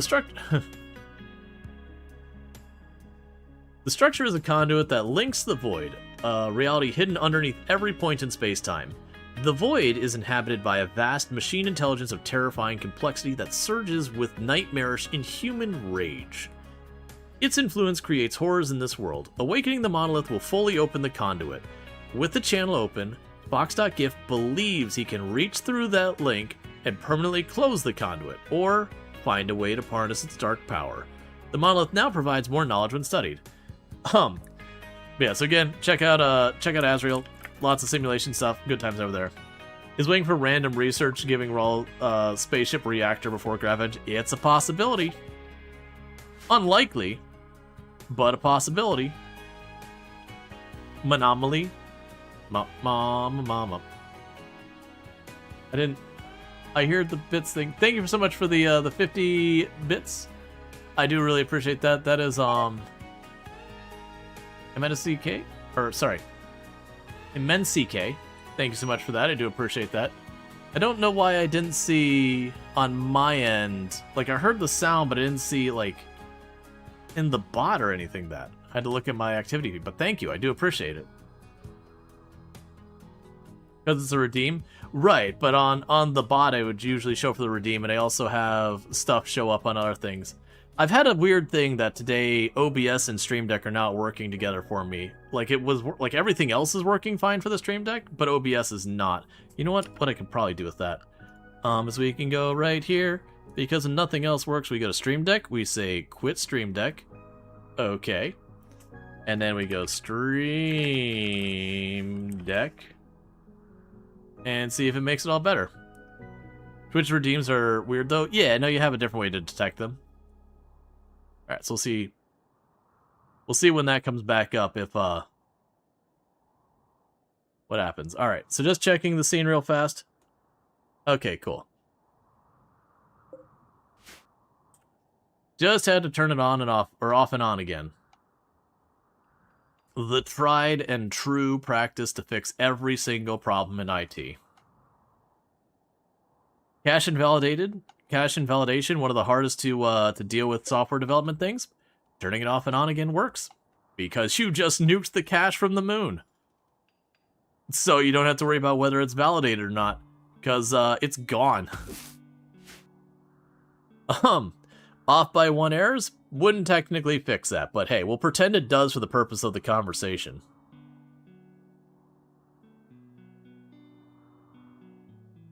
Who was I hanging out with that, They were playing Alchemy Factory, and were getting backseated pretty hard. And they were trying to ask a simple question about, like, okay, it was Bees. Bees was getting backseated pretty hard. But she was just like, I want to move this to here. Can I do that without, like, disassembling everything? And this person was, like, trying to make the stance, like, no, because it would be really hard to program. And I'm sitting there like, what are you talking about? Copy-paste is super easy to program. You literally just capture a Boolean between your two different shortcut keys that says, is this or is this not a copy or, like, is this not a cut? If it's a cut, you take all the objects that you just put in there, you put those into, you know, kind of just an index, like an array or whatever, to store all that information about, like, what object they are, you know, the XYZ orientation, yada yada settings, configuration. And then literally the only other thing you do is, you then, when you paste it, you check if it's a cut, and if it's a cut, it takes the stuff out of that, you know, that array, and puts it in. Otherwise, it puts the other way. It's like, that's not a whole big thing. That's like literally one Boolean I point at. That's easy.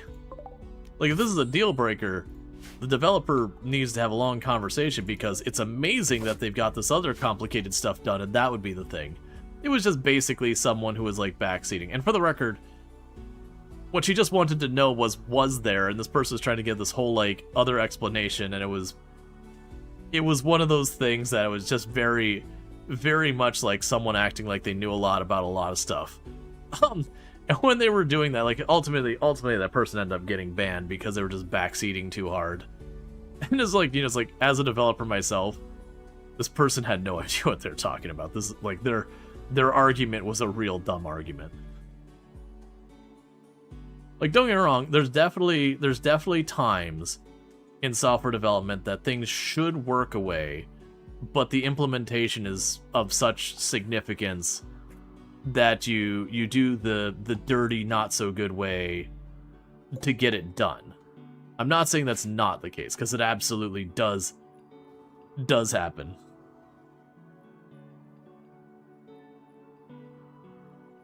For the record, I would rather a bunch of people try and clip something and it gets clipped than everyone assumes someone else will clip it.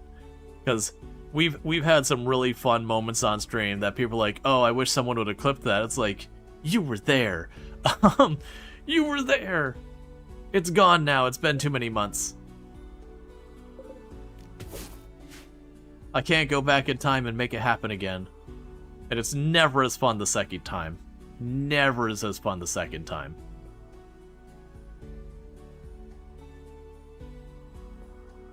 But yeah, it was a whole thing. And it's already one of those things, like, when you're doing, like, especially when you're new to factory automation games, it's definitely one of those things that they can be very... Frustrating is not the word I want to use. It could be a lot that you're kind of being overwhelmed. So you're already kind of, like... It's one of those things I find with a lot of factory games. A lot of people, the first one, end up falling off. Because they'll get to that point where it starts to overwhelm them, and they'll need that break and do something else and not come back to it. And that's not, you know, they're quitting or whatever. It's just a normal thing. I feel that's also, like, that's a very common thing with Project Zomboid, too. That Project Zomboid, a lot of people will play Project Zomboid the first time. And, you know, they'll find some early stuff, have a little bit of fun, and then get frustrated because, you know, they're dying and they're still trying to figure out why and all that. And then they'll end up falling off, and then coming back later, and then, you know, getting addicted to it. Path of Exile is another one I find that's a very common thing, that the first time people play Path of Exile, like, there's the very beginning, they're enjoying it, and then they get frustrated, and then they fall off. And then they come back, like, you know, maybe it's in the next league or whatever, month later, whatever, and they give it another go, and then they have, like, a great time, and they get addicted to the game. But you kind of have to have that first round that doesn't go well. Am I going to be short 3 of these? Oh, that's not what I want to do. I want to do this. Yep. Okay, so we got to ditch 3 panels. I put 3 too many on here. I'm going to ditch that one, because that's easy. I need 2 more.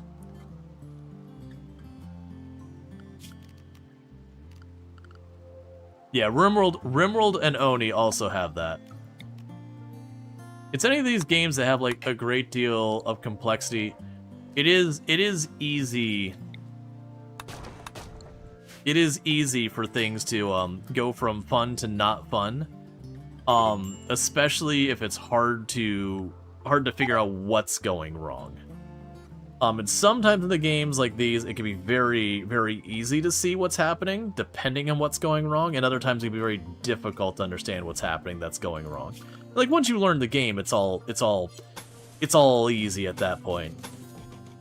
But, there's definitely when you're first learning the game that you're like, why are my people constantly killing each other? I don't understand. You know, and then people are like, you know, get to explain, it's like, oh, well, you have, like, the different, you know, you have things like where they have their modifiers, you have incompatibilities between there, like, if you have, you know, someone who's a tech humanist and someone who is a body purist, or you have someone who is, like, forget what the one, where they're obsessed with the drugs. Because you have teetotaler, and you have,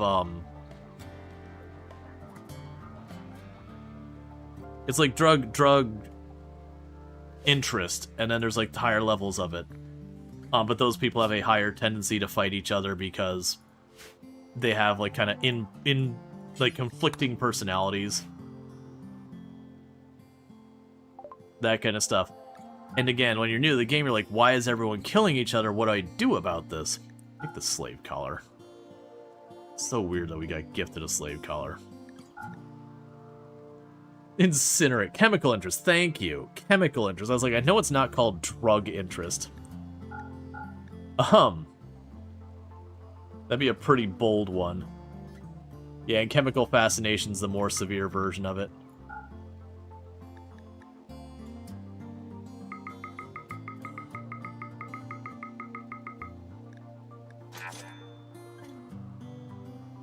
Get ourselves a little bit more medicine.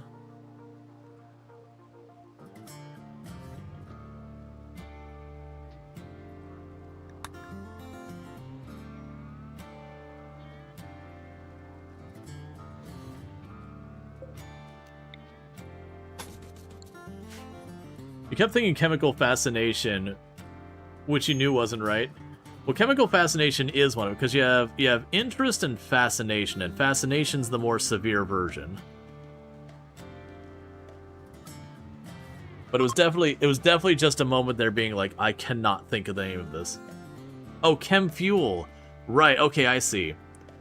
Yeah, what is the phenomena where your eyes catch like the first letter to the last letter to the rough length and just fills in the blanks? I blame that on all the things requiring us to speed read.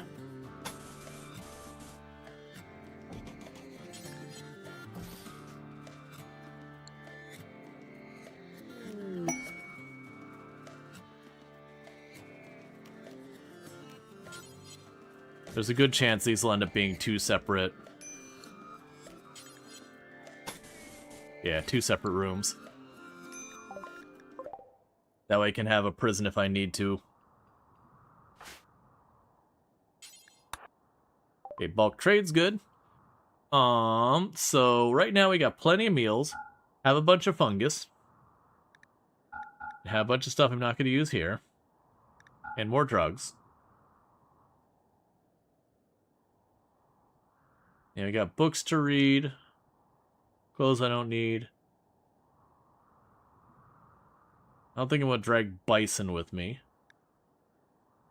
We'll take the cash. Yeah, you're probably noticing I'm wiring everything up. Despite the fact that we don't actually have anything hooking up the power, I think, right now. Because the intent will get all that sorted. Okay. So right now with the design, this is how much space I got to work with. This is going to have all of the stuff for taking off, landing, whatever. I might end up making the inside wall here storage on the short term. This will be our production... Well, sorry, this will be our... One of these could be a lab for now. This will end up being our common room. We'll have like a little barracks back here. That kind of thing.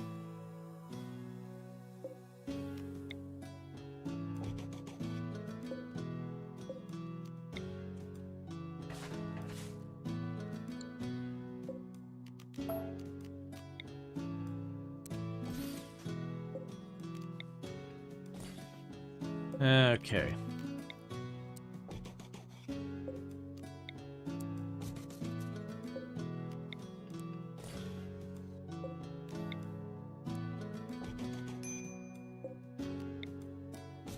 So little by little moving everything over here.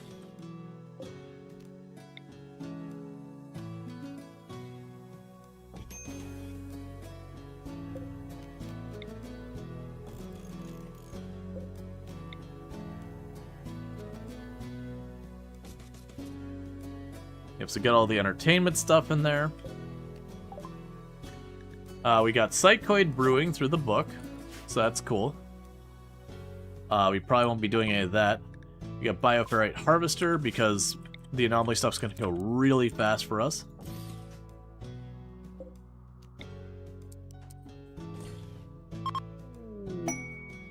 And you gave us a Plasteel Child's Helmet. I appreciate your consideration of James to make sure James is well taken care of. That you'd be so kind as to be like, here, you've got a child running around with not so much as a helmet. You know they're gonna trip and fall down and hurt themselves, right? We can't just let you do that, man.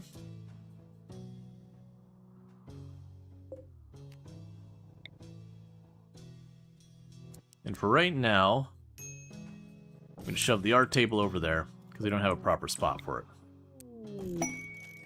Vagabonds need resources. You want cash. Have the money.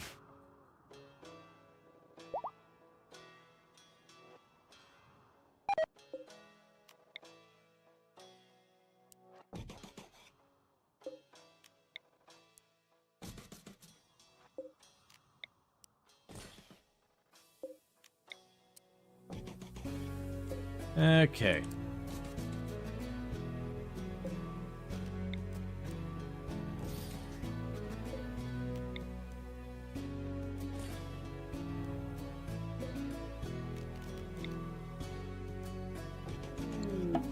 Transport pod crash, badly hindered. Fast learner who is trigger happy and a crafter. Honestly, it's a shame they died on impact. And the only reason I'm saying that is because they're a pigskin, so they have manipulation penalty and all that, so I kind of don't want a pigskin crafter. But you know what I could do in the meantime? We can also not use those. We can move those around. Oh, you won't fit there. That's fine. We probably won't be doing much butchering later on.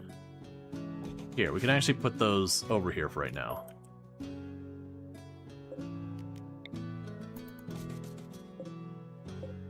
And then meanwhile, because I'm not going to have the space I want, we are going to need to go up here.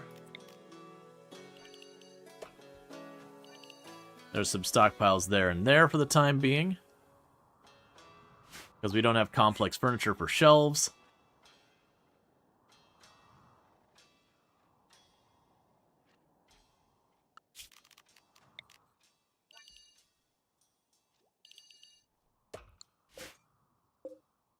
Okay, so grab you. Clear. Chem fuel. Yes. Critical.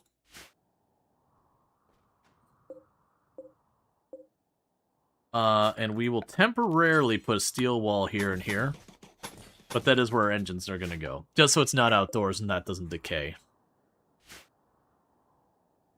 Alright, and then meantime, I'm going to go over here and allow all those torches to go out.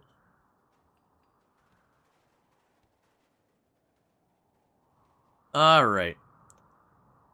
So understandably, this thing, not so great right now. We've got all this going on, but lacking in a bunch of areas. We burned through most of the steel for the moment. We grabbed that gold. Let's find some components here. Start collecting those. Huge construction. I already have one for Devil Strand, and I don't want to deal with that. Granted, the gene packs are pretty... the gene packs are pretty good. But, not really a useful thing for us right now. silver. It's a little dangerous being that close to the edge of the map, but we're going to do it anyways. Alright, so I've got some components being pulled up.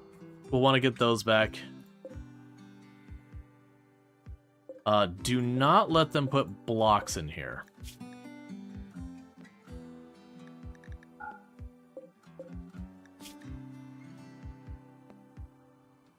The other raw materials, sure, but not blocks specifically.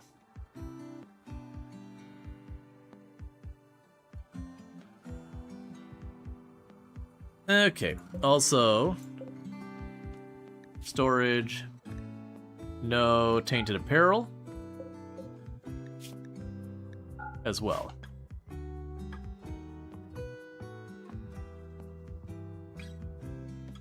And while we're temporarily dealing with no power in here, I'll put torches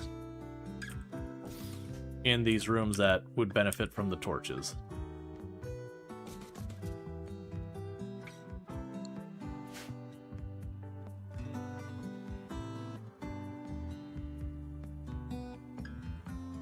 Okay, we can also open these doors. These are all internal doors.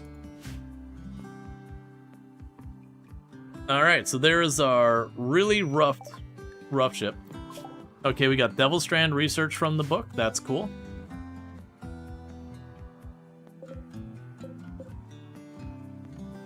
Okay, delete that zone. Delete those zones. I did not mean to delete this zone, so let's fix that real quick. There you go. Yep, and that building is basically no longer anything I care about. And go ahead and move the fishing zone up here.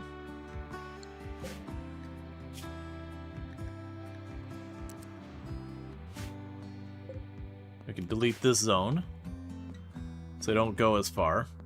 Now I can bother replanting that in the meantime. Okay, so what we need now is we just basically gotta get our research continuing to move along.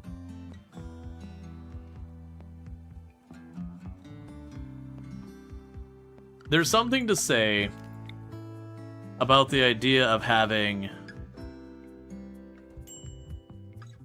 you know, having this, like, ship that in theory should be, like, a really advanced ship and everything. And that you are lighting the interior of the ship using torches.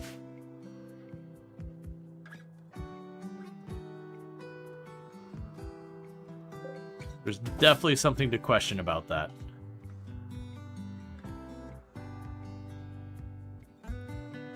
You know, anti-gravity technology, steel-plated walls, containment, all sorts of cool stuff going on. Also, wooden torches.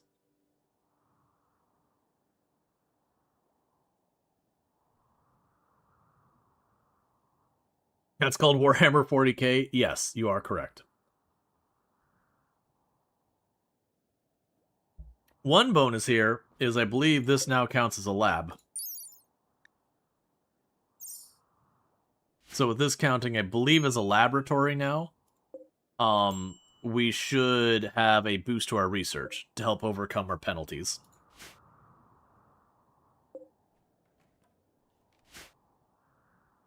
All right.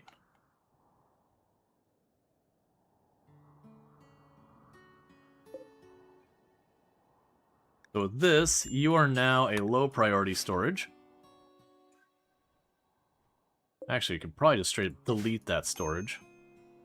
Have them start bumping it over here.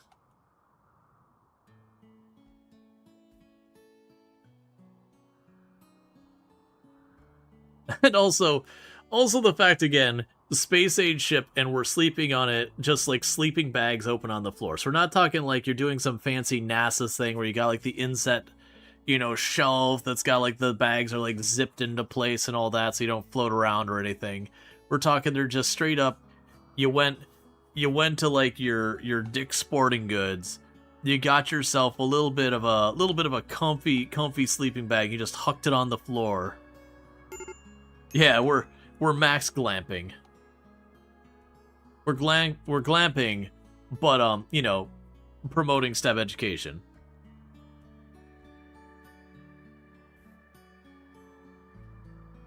At this point, let's remove knives off of consideration.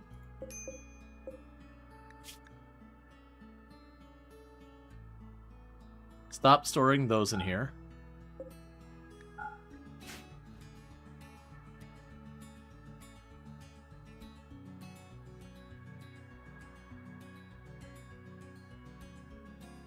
And later on, we'll have to have, like, dedicated shelves for, like, this is the shelf for this is the shelf for that. Right now, we don't have the availability to do any of that.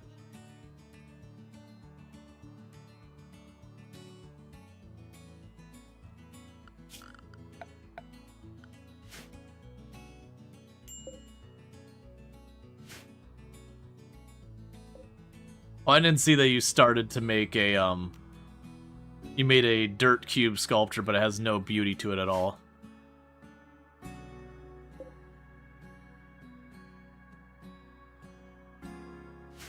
I guess one thing you can do in the meantime is let's go to our bench here. Details. Stone is now free game, but not Vaxstone. Make your art, because that's how we're gonna have to make this place nice. You're just gonna have to chuck some art down in a couple of the rooms to boost the aesthetics.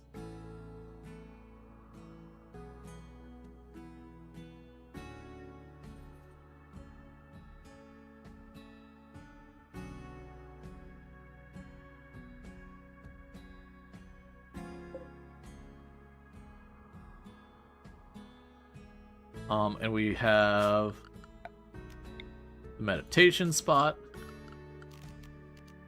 the party spot, the marriage spot, the ideology spot.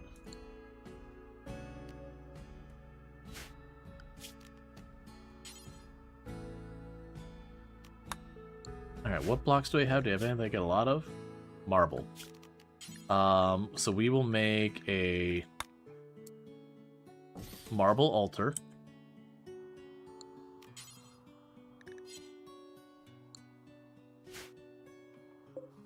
Just because we can. Maybe another thing to make that room nicer.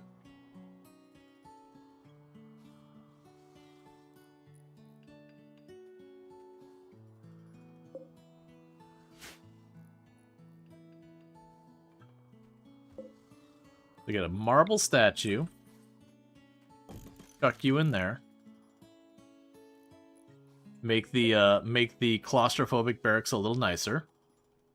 Alright, yeah, I'm shrimping.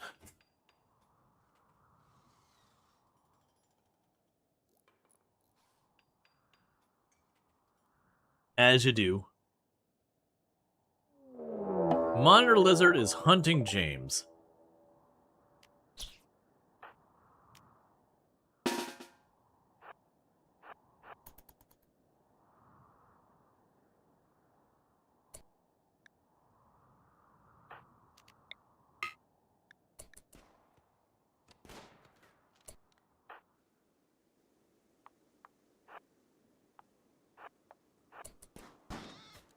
There we go.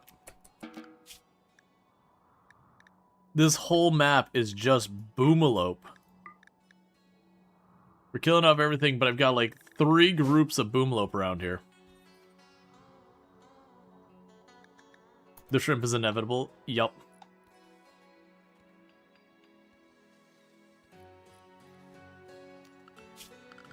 We'll put the power line to go up through the top of the ship as well here. Because as I mentioned, I usually try and have a bunch of places where that wire goes out. Okay, proximity detector. We're getting void provocation.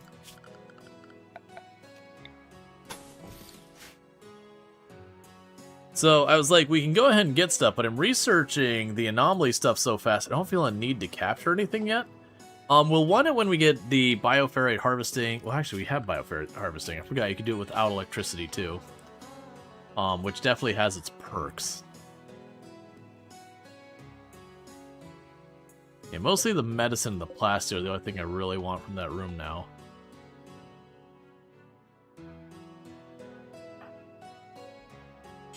You go ahead and haul that medicine back for me.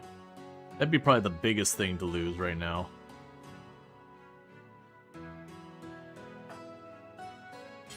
And I guess the stacks of literal cash is probably kind of a big deal too. It's fine. A lot of this extra food is going to rot soon, and then we can not worry about it. So let's go ahead and put a statue in the lab.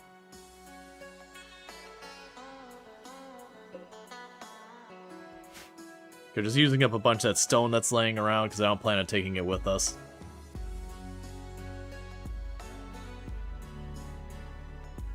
Alright.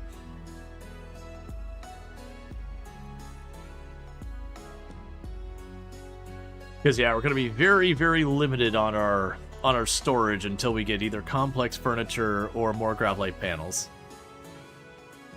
One of those, once we get our engines online, I can actualize at having control over.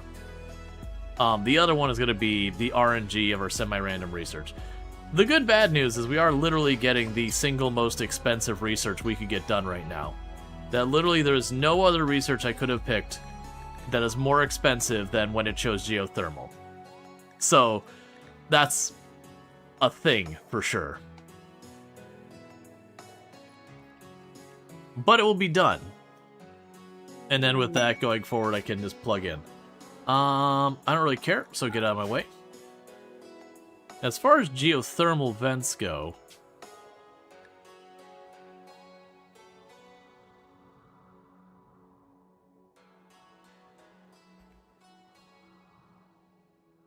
right, they're called steam geysers, that's right.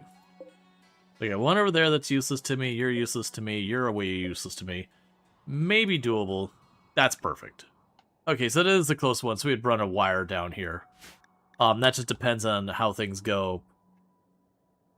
We can actually go ahead. We already know that we're going to end up using this.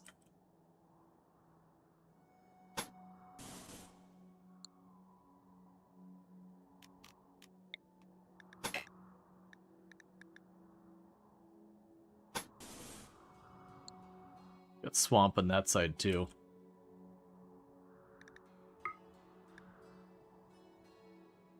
I could put down bridges and all that to move around. I don't really want to do too much of that. So we could do over here. Structure. You put the bridge over there.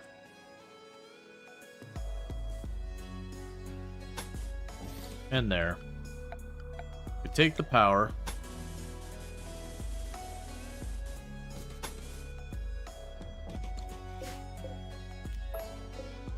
Can't you use waterproof cable? I'm trying to remember if the waterproof cable can bzzzt event. I guess it wouldn't matter if it bzzzt events. And the reason it probably wouldn't matter is it would do it in the water. Yeah, it's usually I don't have to worry or think about it, but yeah. So I can get that going, so I can get the cable run through. And that way when we get geothermal, while we're waiting for grav ship stuff to come on, I can get this sorted out. And thank you for the follow. Welcome to the stream. I guess the other one we can do. We do have granite here. Remember, it's 4.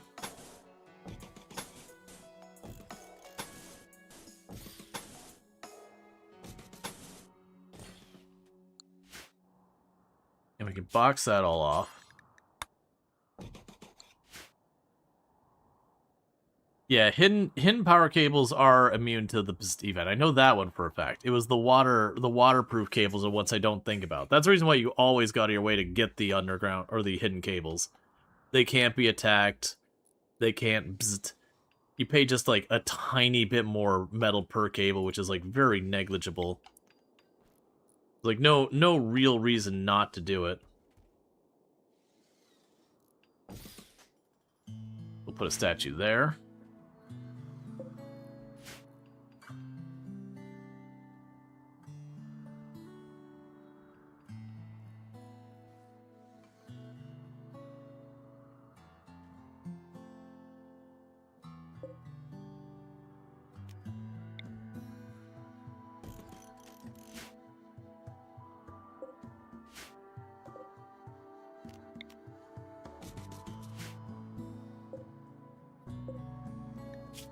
For right now, I'm going to say no granite. Because let's box that in. Oh, we need to remember to remove roof.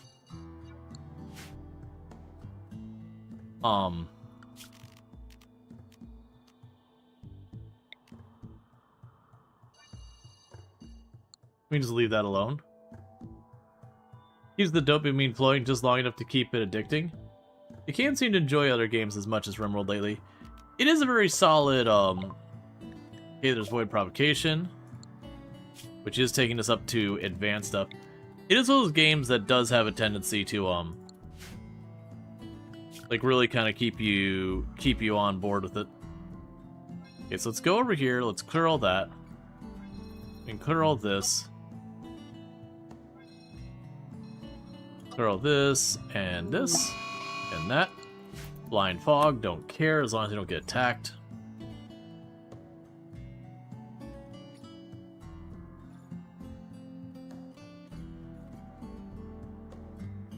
So we're gonna try to stop queuing up much more, and just let's what queued get done. Cool. There's the attack I said would be a bad time. So they've got one submachine gun, one shotgun, a machine pistol, an auto pistol, and a shotgun. Yeah, so they're and a Molotov. They're rocking quite a bit of firepower. They're going to prepare. And what's going to suck is I want to harass them. Oh, we might be able... Hey. We might be able to make this work. Don't go too far out there. Don't go too... I'm going to try something really dicey. It's going to have to go fast, so if it's going to happen. So I'm not going to be able to pop the Ancient Danger in time, even though... Is that all the range you've got in the bolt action?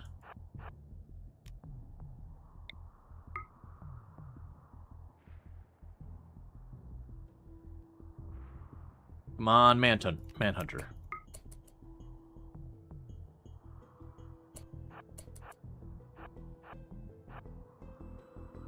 Oh, right. Blind fog shortens your range.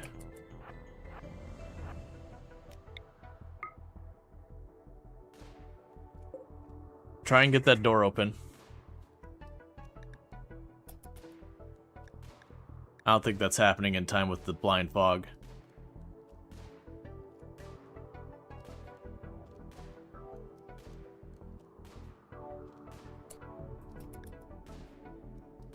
That's not happening in time with the fog.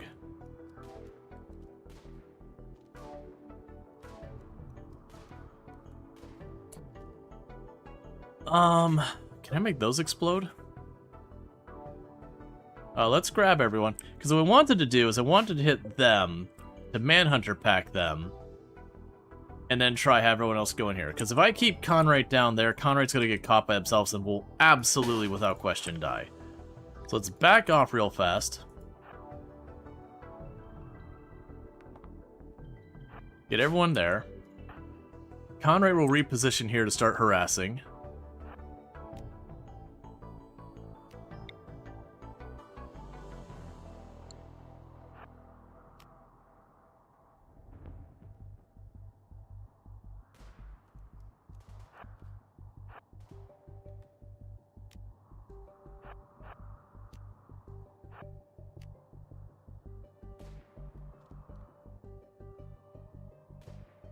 Come on.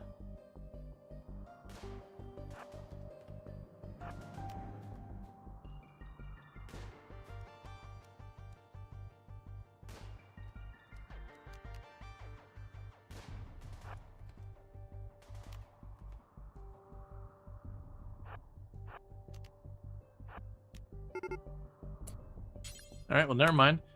Okay, so this is about to kick off.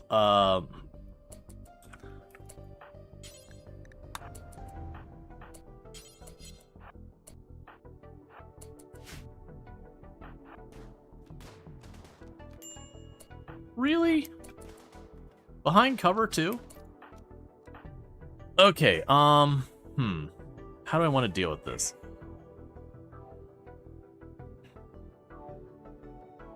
So we want to jump on Stumpy here pretty quickly.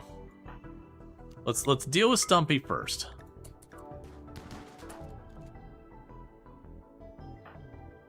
Willie's son, go that way. JD, start looping around.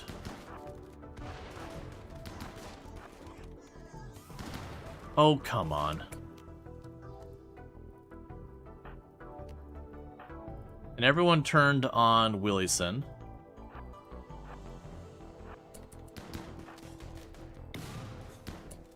Okay, we did put out the fire, but we did smoke to do it. We're gonna try and take advantage of that smoke. Okay, so you two fall back.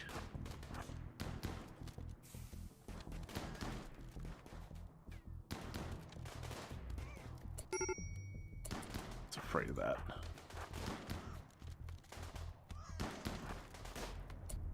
Okay, all of you on pig.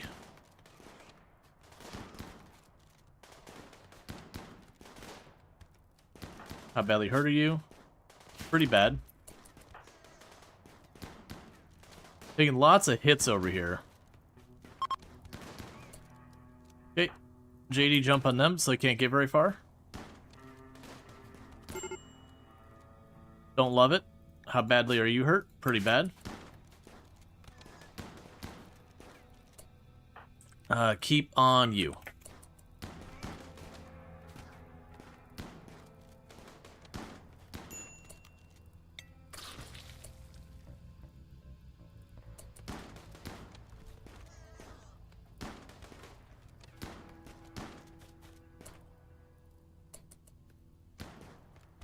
Okay, they seem to be backing off.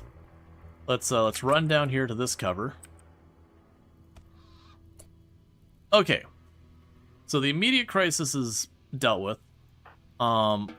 You, how badly are you hurt? Because you got shot a lot. You're in bad shape. So Earth Rush, rescue them. Everyone else is hurt. Right shoulder, you rescue them. Get back.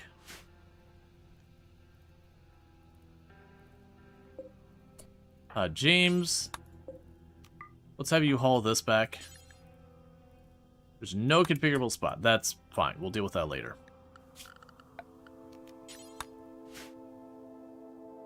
Get back to the ship quickly so we can start patching people up.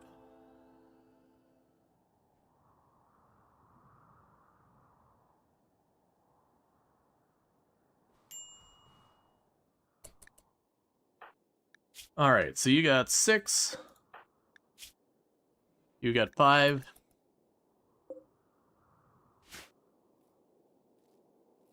So no one died, which is fortunate, but that was not great.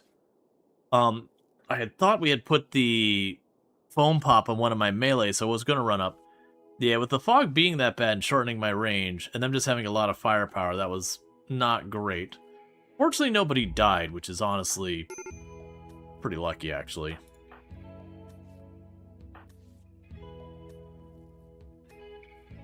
Alright, come on. Yeah, I got stuff being destroyed by the fire down here.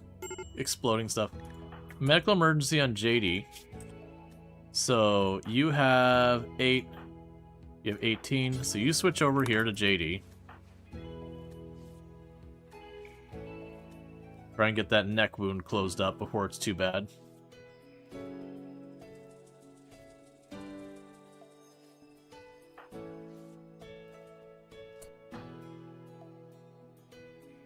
New plan, you tend to them, you switch. Because you're faster.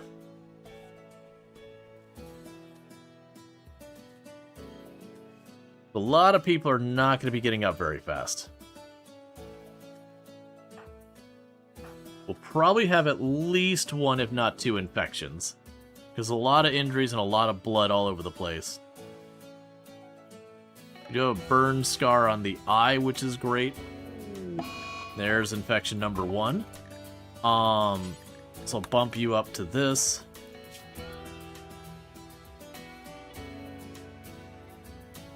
Okay, so you go tend to them real fast.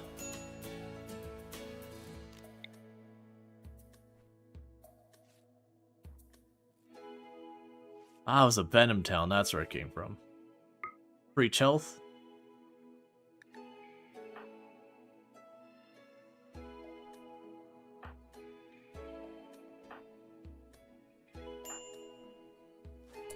Okay, you're dealing with the next person. Earth Rush needs to be tended to. You're still bleeding.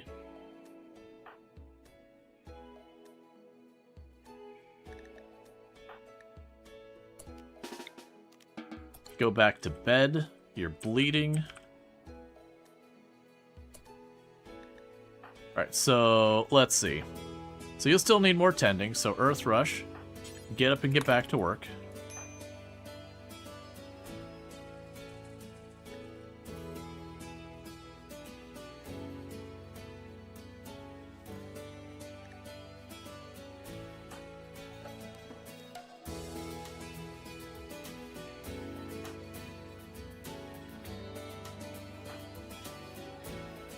Okay, and you're gonna feed them.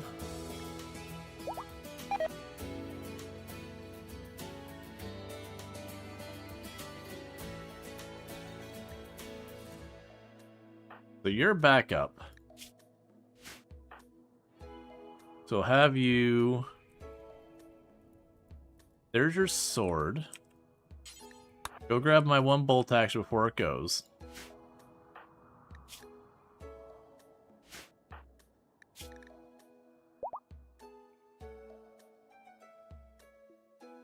Alright. So slowly but surely we're getting everyone taken care of.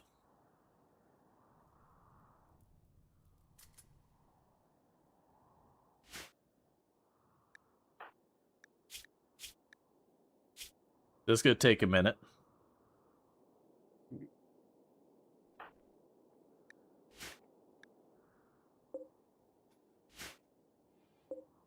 Cool. We got the altar done.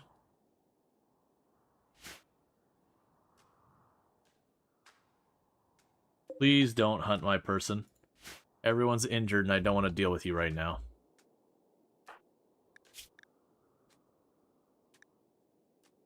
So you're winning. That's good so far.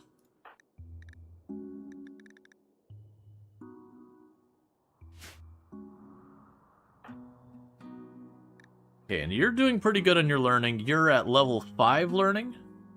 And at age 13 is when your next one is. So if we're lucky and you can get one more level out of this, which you're pretty likely to do, that'll be 3 passions and another trait, so it's about the best we can hope for.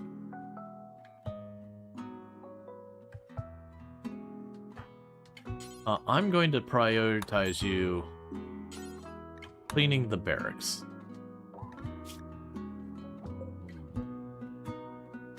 Because it is a disaster with how many of you bled all over the place.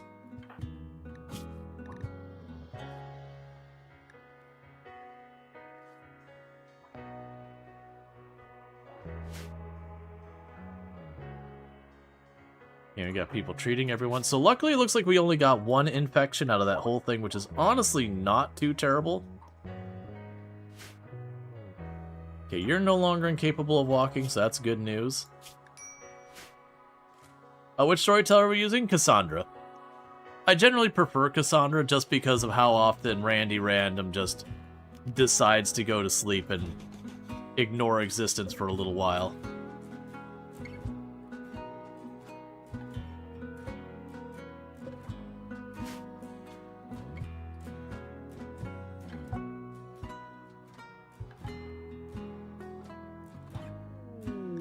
Rare thrombos.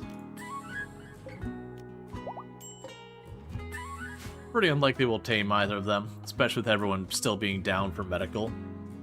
We'll queue it up. Why not? You get a pair of thrombos, it could be pretty silly stuff. You know, James is working at running that power line. That's good news.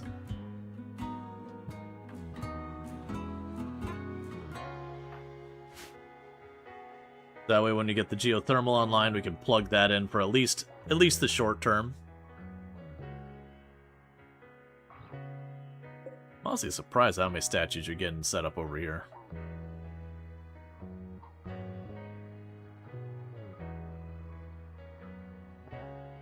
Cassandra's your favorite. Randy just seems to hate you, wiping you. Yeah, so the problem with Randy is, like, Randy will just, like, take a nap for, like, 2, 3, 4, 5 seasons, and then just hit you like a brick house. So he can kind of be all over there. And the randomization is what makes him interesting. but the number of times I've had Randy where he just like straight up for like a year or two does effectively nothing, and you're like, come on, Randy, please. Like, challenge me a little. And then, you know, again, like, he'll come in like a brick house the next time and just hit you with everything, be like, yeah, I'm done with your run, get out of here. And Cassandra can wreck your day pretty hard, too.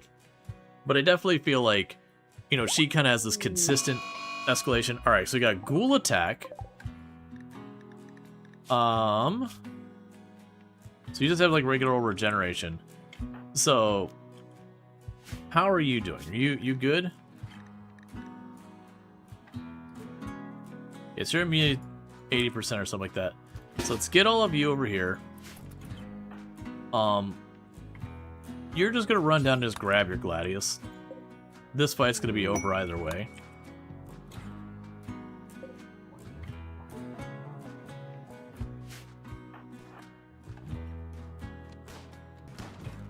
Come on, get a solid hit, slow him down.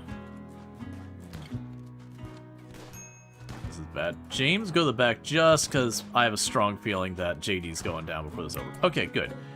Good, you got him. I don't really want to capture ghouls specifically. Ghouls do have a tendency to cause a lot of other issues. So we're going to have here, we're going to have you two run up and start meleeing the ghoul to death just to make sure it stays down. There we go.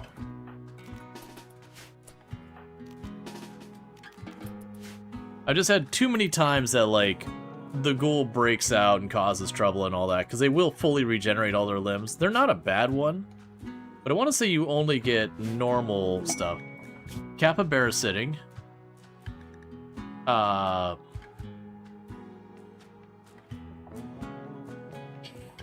Sure. Well, I mean, that's shooting.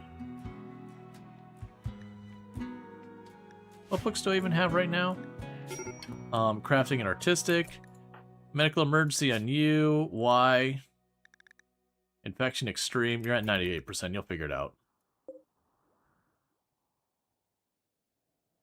Right. So we have Crafting and Artistic. JD, go to bed. You're bleeding on everything. Social. So we could use a shooting book.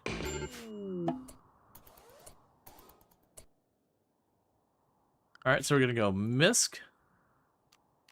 Caravan Hitching Post.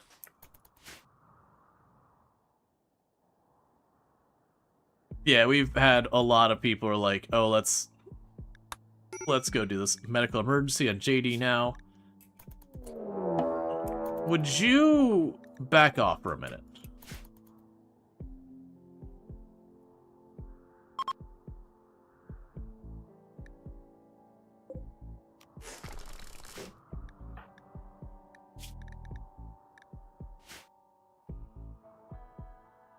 Okay, so for right now, schedule, everyone's restricted to the home zone for a hot minute.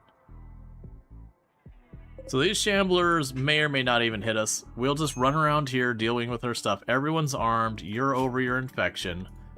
I just want to give everyone a chance to recover from all their injuries.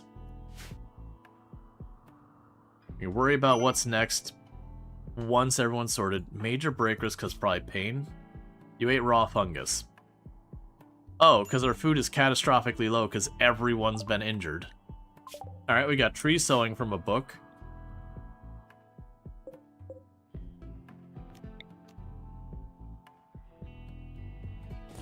Sure, why not?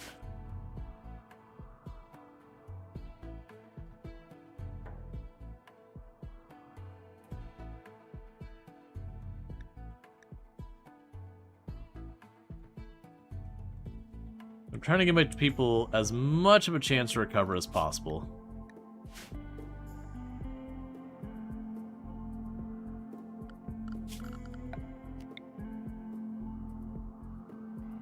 It's fine. Knowing full well that we're gonna have to deal with all this.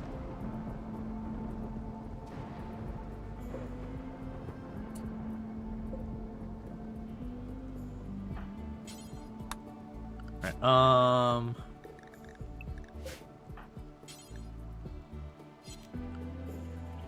Just unrestrict everyone for just a moment. Bring you in. Okay. Now re-restrict you.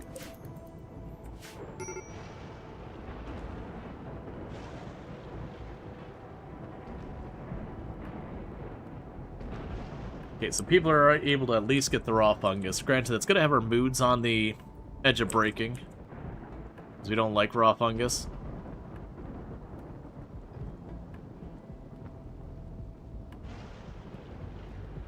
So far, it seems like they're scooching on the right edge here, and not coming too close to our base, so we might just be able to, like, continue to operate as if everything's just fine.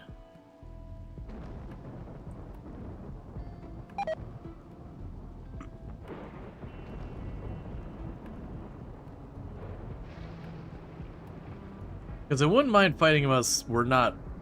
Oh, don't you do it. Don't you do it. Oh, you suck. So what's going to happen here is these two are going to aggro the ghouls. Or the shamblers.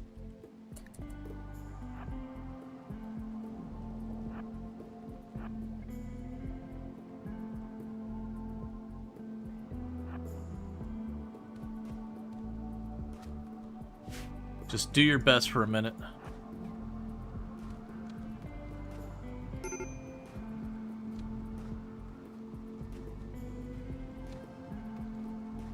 Please, for the love of everything, at least hit them.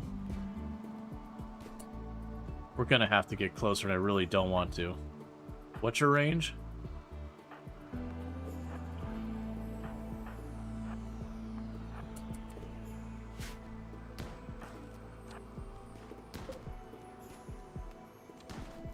There's a good chance they'll friendly fire them.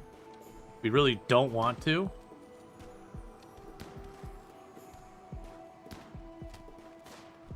This is real bad, because I'm not going to be able to back out either. A lot of our people are injured still, and nowhere near fast enough. You go back up here. Give me some breathing room. And you just stay up.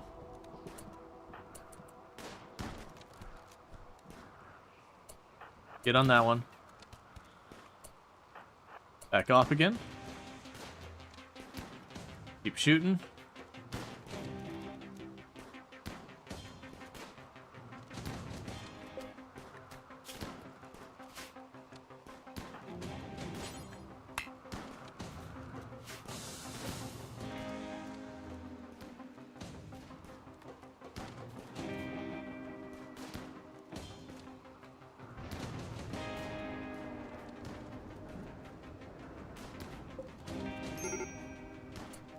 Okay, who needs rescue and why? Food poisoning.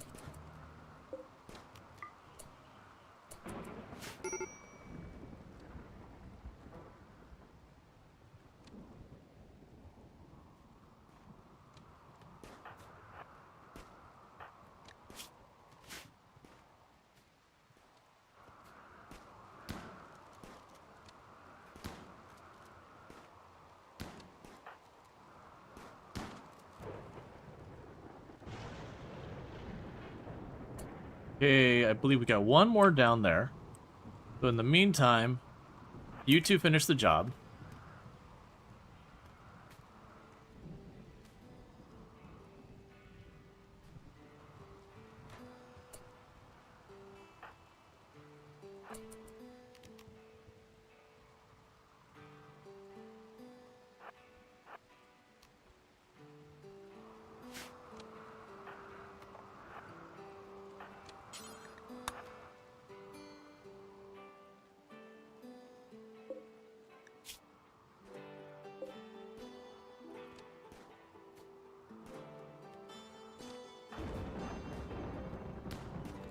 If we get that done, we can get people to be unrestricted.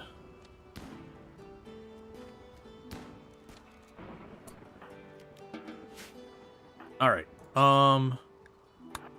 Do your best to rescue them. It's probably gonna be too little too late. Allow all this. It's definitely gonna be too little too late. You rescue Conrite. Because Conrite's only down because food poisoning. Schedule, everyone's unrestricted again. So you need treatment from some mild injuries. And you just have bruises.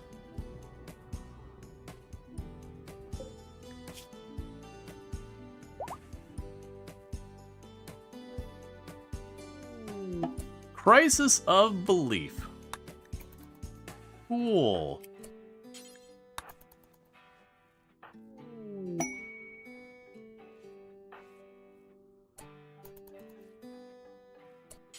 Here, actually, you tend. It'll probably be faster. No, they're all terrible.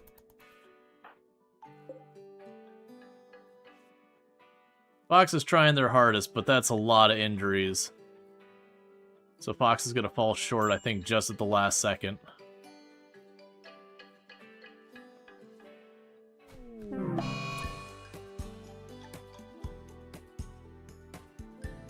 Okay, you destroyed the engines, that's fine. I actually don't care about that.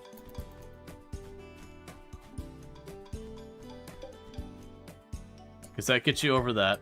You're going to eat the packaged survival meal before you starve. And then we need to get more of this medical. I said more of this medical, man. Don't leave people bleeding.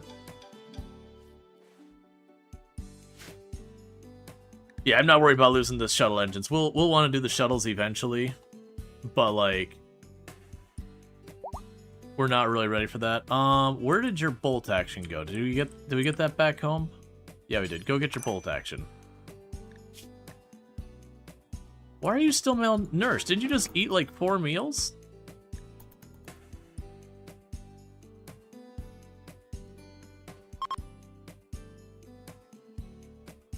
Yeah, food poisoning? Oh yeah, food poisoning. Right, so you probably ate it, threw up, and then ate another meal. That's fair. Alright, can we have a moment where we can recover from our injuries before the next fight? I would like a moment to recover from my injuries before the next fight, please. Yeah, see, you took a nap for a little while, and then you hit me. And we've been in blind fog and rainy storm every one of those fights.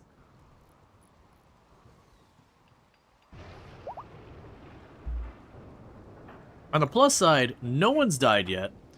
The only new, like, long-term injury we got is we did get a minor leg injury, which sucks pretty bad, and an eye injury on a melee pawn. So really, the leg injury is kind of the worst one, and that's actually pretty bad. It's almost 5 damage permanently, till we get a number of the different ways to cure it.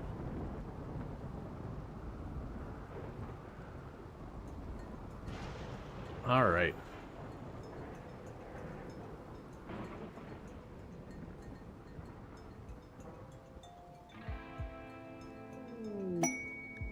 Inspired creativity. Silo cap binge. Someone is gonna go sleepy sleep pretty soon. Because your barracks is awful because it's full of puke and blood. Which, you know, that's fair enough.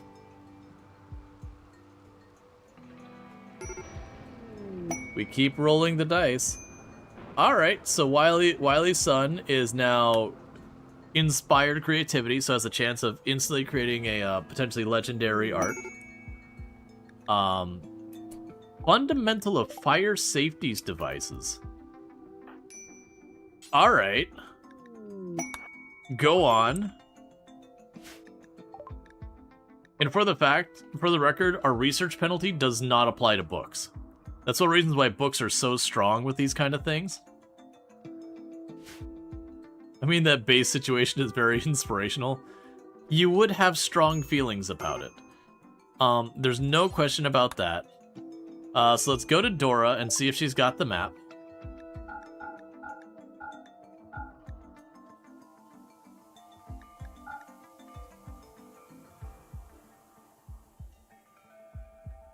So we've already got everything we can get out of this book, as well as this book. We did get a book that'll teach us fire foam. Give me more medicine. We used a bunch. Sell the rest of the drugs to stop the binge.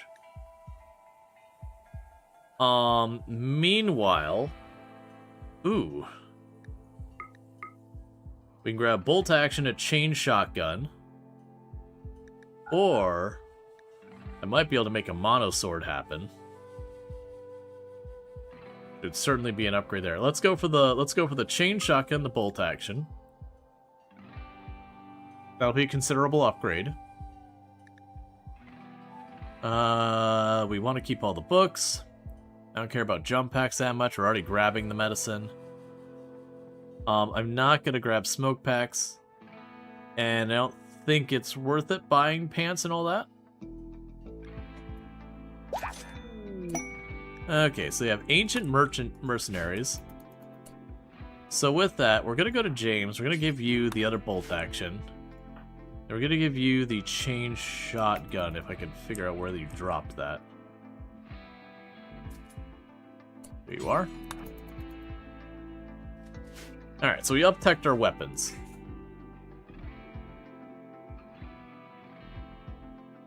Now we don't have to worry. Wiley's son is out of drugs.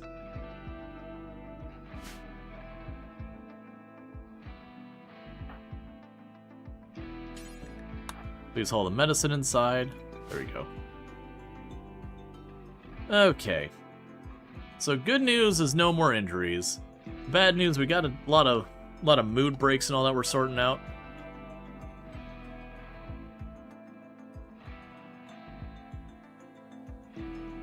Right, and you're now trying to get all these bodies out of here, which is another thing to add up on the list. Tattered apparel on James. Your kid's parka is tattered. That'll be fine. You'll figure it out. Or you won't. I don't care.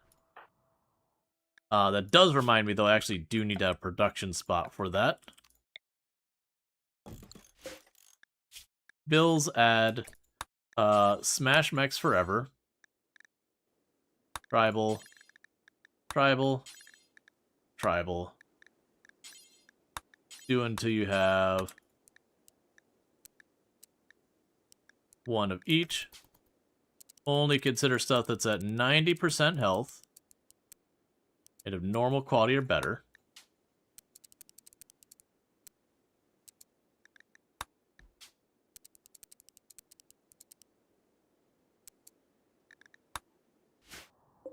Alright.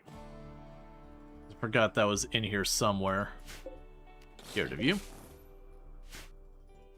Oh, and you. And you. And you. And you. And you. We can go over here real fast and just do one of these. It'll make a huge mess. More food than we know what to do with. Cool, so everyone is no longer broken. Everyone's got catharsis. So that should get them in good shape. We check on her rooms.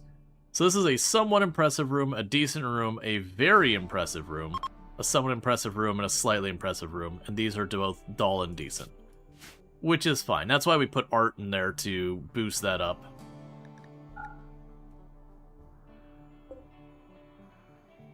So we should be able to get a bunch of food happening here. Get more of these meals hauled in.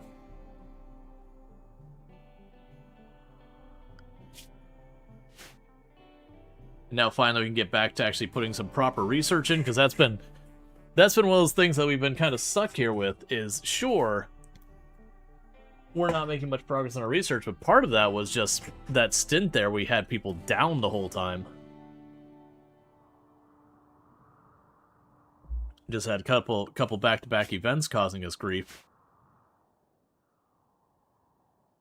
Alright, so we got that all enclosed off, so when we get geothermal I can plug that in. The wire's already run. And that'll put us having electricity turned on. Was there other things I wanted to get now we have electricity turned on? Yeah, the electric smelter, the crematorium, I don't really need either of those right now. Temperature-wise, we could add heaters and all that kind of stuff. For the moment, I don't think there's much of a need for that.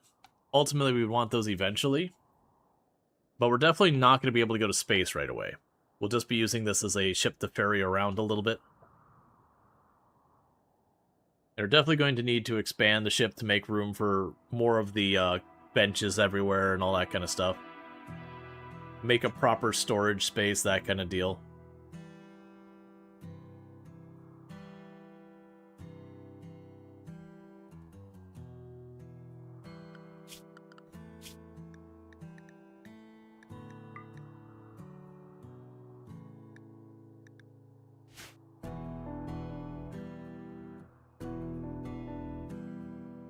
At least JD's doing a relatively good time at getting all the bodies out of here.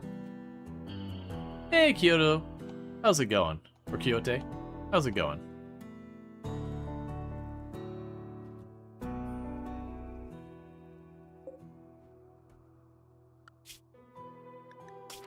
But yeah, those books are doing some good. We're already getting the fire foam up there. I'm doing pretty well. I'm doing pretty decent. Had a little bit of a rough time here a couple minutes ago in the game, but it looks like it's mostly sorted. We did do some damage on the Ancient Danger wall. I think if it would have kept trying to shoot that wall, Conrad would have just died by themselves. But if we do get something down there, I'll pop the Ancient Danger to see what goodies we can get. Maybe take care of that.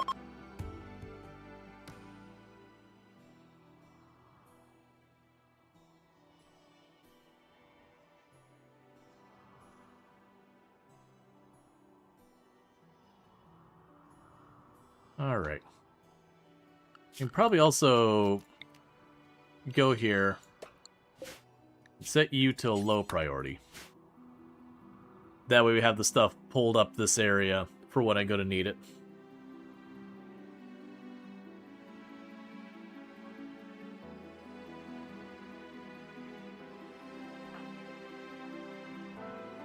And JD's catching up, cleaning and hauling and doing all these kind of things. That's fine.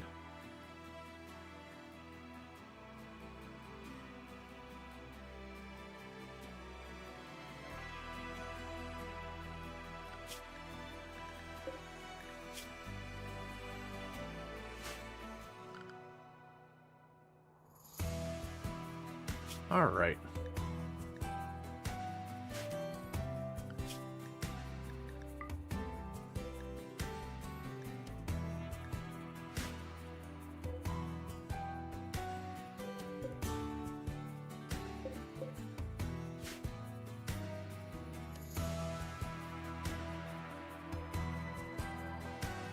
And the plus side, like, we're in a pretty stable place right now.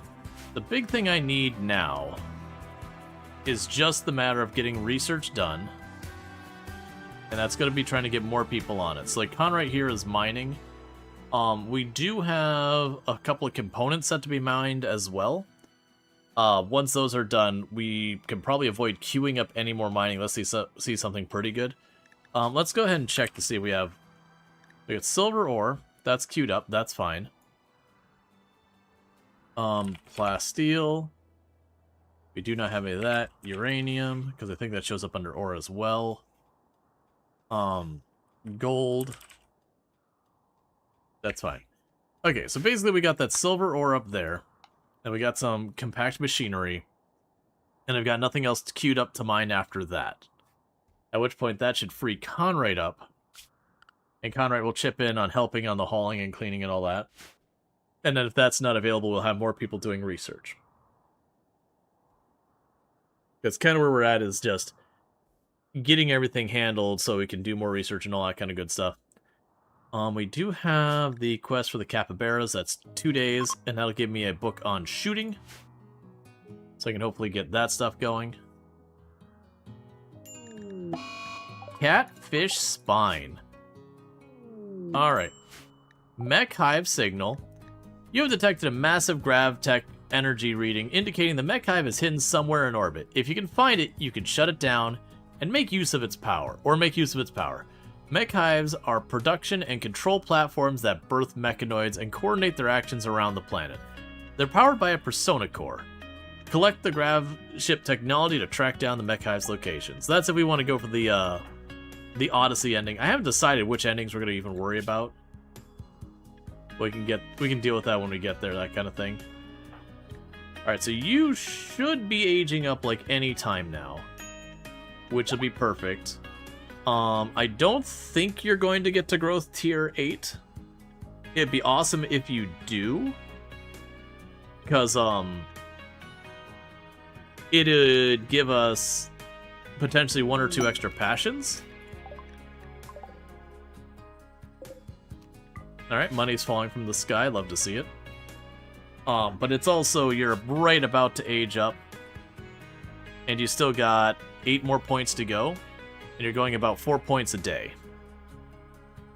So that's 2, almost 3 days, and I have a feeling we're right about to age up anytime now.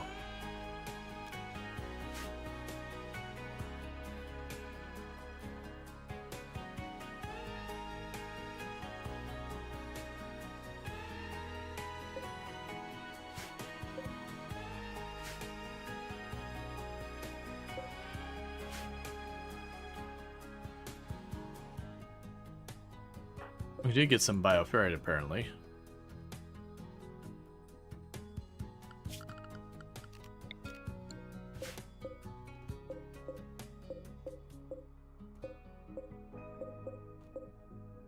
Okay, so copy our settings. What I'm going to do is I'm going to go over here, paste them there.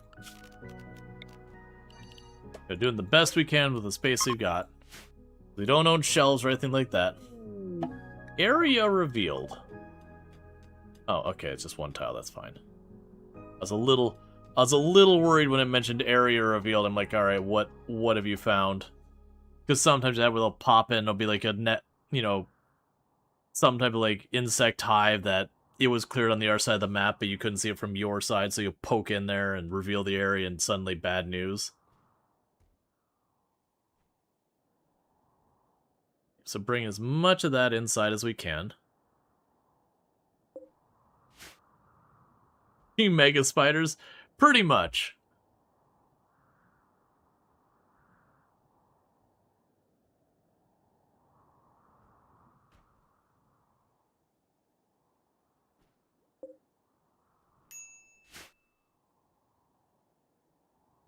Okay.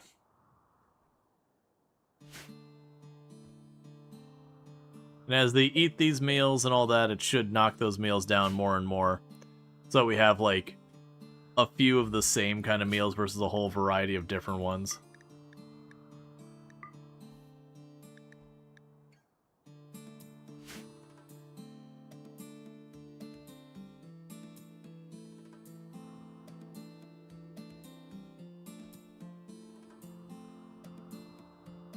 Wood-wise, we're in good shape.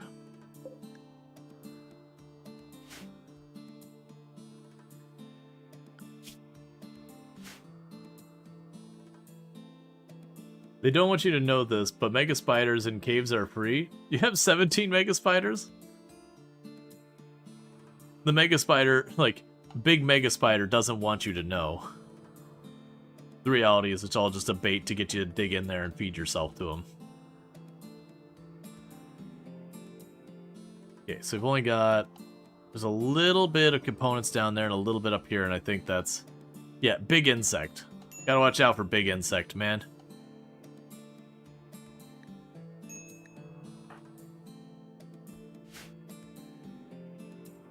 Alright.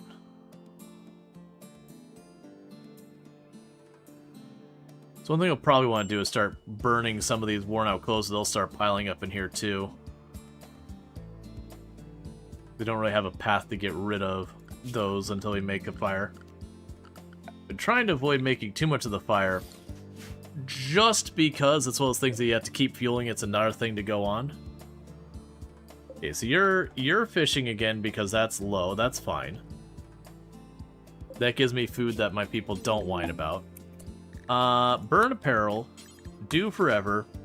If it is not clean. Burn apparel. Do forever. If it is below 90%, it's not utility. Anything else you want to do here? Not really.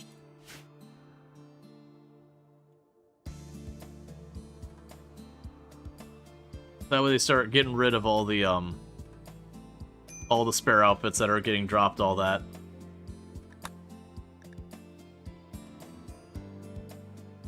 Alright, well we're over halfway in the geothermal, so that's some good news.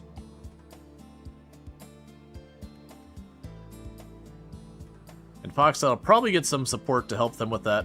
It's also another thing that we're getting all of these anomaly techs because we are ritualists, we at least do those very fast, which is something. When we have more space, we'll eventually want to make a ritual room on the ship as well. So that way we can de-age people, that kind of nonsense.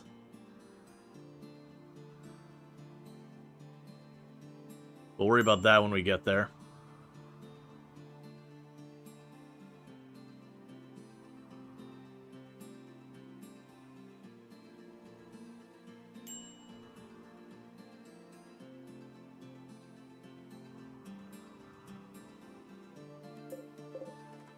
And we got chem fuel for when we get the engines online. That's some good news. We'll just literally just have to put it in there. And that's because we are harvesting the boom shrooms. I've dedicated this space for them right now.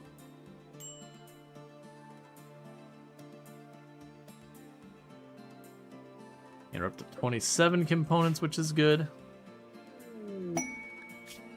Security for you.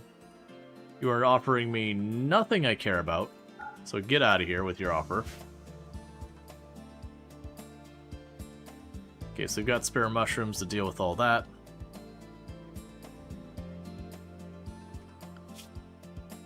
The other good news is I believe when James ages up again... Oh, you did get up to growth tier 8. Well, look at you, maxing out your growth tier.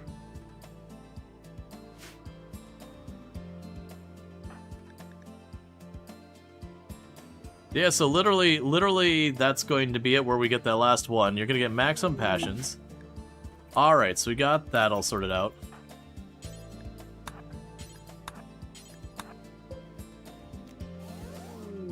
Cool, and we got ourselves a brand new book on shooting things.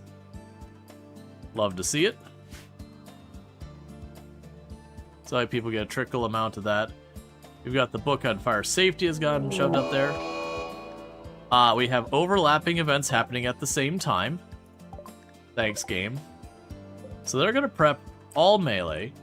So what we're going to go ahead and do is to deal with this. We're going to start by ducking everyone in here. Letting the one capybara go run over there.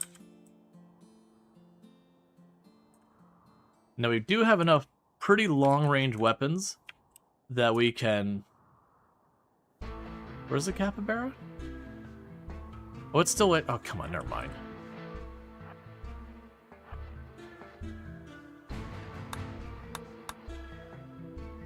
Then get everyone up here and allow our long-range people to start causing trouble.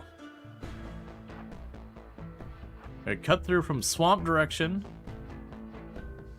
to force them to run through the swamp to come after me.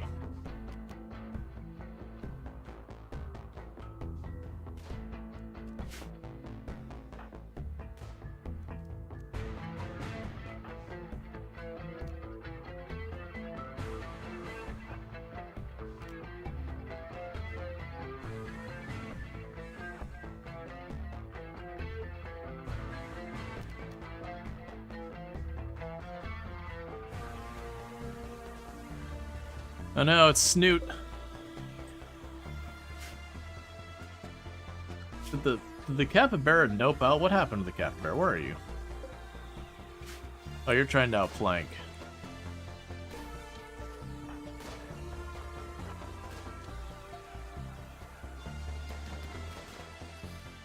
Okay. And they are in retreat. Alright, these are all wasters. Yeah, it's unfortunate for all of you. Orders. Okay, do you have anything exciting like... That's a steel weapon. Fine. Steel weapon, steel weapon. That's all fine. Okay.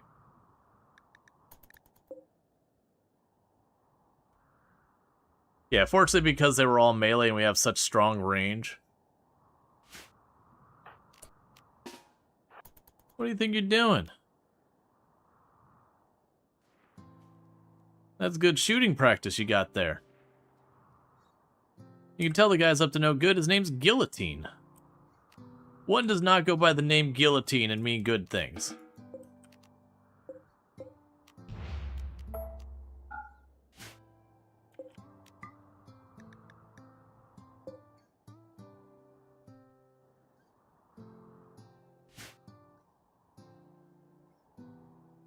Like, that's not the name of, you know, a regular decent person's like, I'm gonna call myself Guillotine. You thought Guillotine lost his head? I wasn't even paying attention. What? You already got him grabbed, didn't you? Guillotine. What? How did... Log? Oh, that's JD. Okay. I was like, wait a second. This is not adding up. Okay, Guillotine. Probably the torso hit.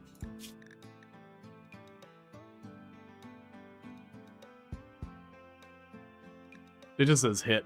Yeah, I think it just took a torso hit, finished the torso. Unless it's overthrowing the marquee. Well, I would still say you've arrived being up to no good. Just, you know, you have an intended positive or whatever. You definitely showed up with the intent of violence.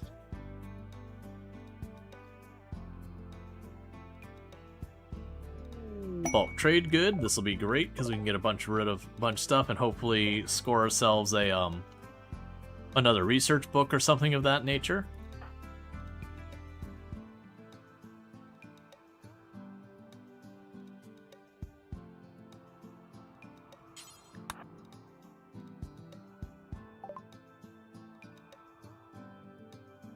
No, I get the reference about guillotine and taking down the monarchy and all that. Like I'm aware of what that's referring to and all that. But I would still hold the argument that you showed up with the intent to cause him trouble. Unless there's like a reference within a reference I'm not catching, you know, which sure.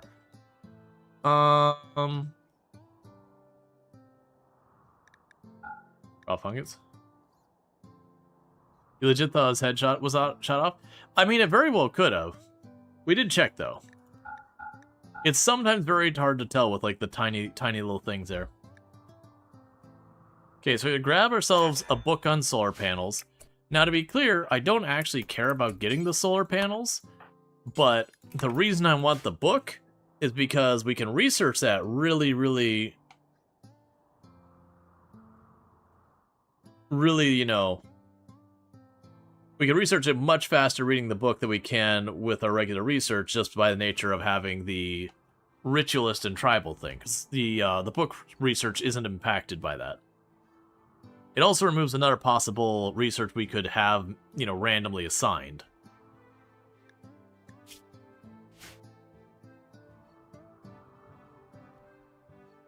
Because, like, once we research it, it's done. So it's worth doing that to try and speed up getting the research we need. Because right now our grav ship is not really a grav ship. It's a grav core with a little building around it that we're pretending is a grav ship.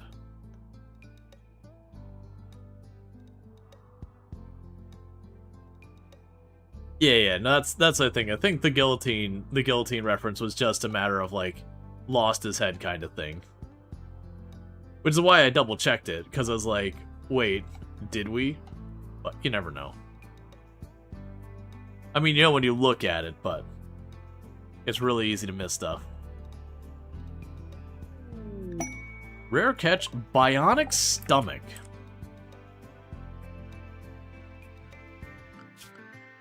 My best doctor has 3, maybe 4. 4. Okay. I would like the bionic stomach. Maybe with an inspired surgery, I would consider it. So I'm gonna drop it here. And we're gonna remove body part from that, just so they don't... You're sure it's sanitary? Yeah, I mean, it's bionic. It's fine. What could possibly go wrong with installing an organ you fished out of a mucky river in a fungus forest? Surely nothing. If anything, it would be even more hygienic, because everyone knows that mushroom is antimicrobial. None of that's true, by the way. Don't. I don't expect anyone to go and randomly insert organs, but, like, mushrooms are not necessarily antimicrobial.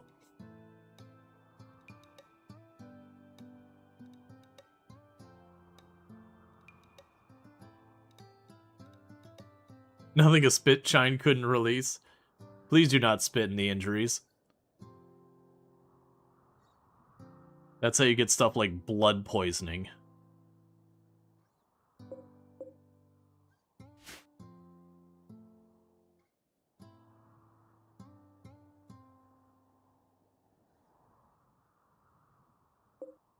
I'm actually surprised that fishing zone's holding up with me being so aggressive about it.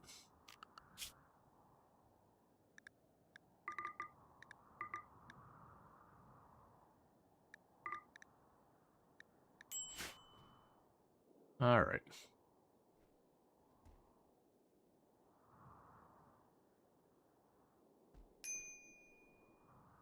I'm probably going to need to set a zone over here for the books until we get complex furniture.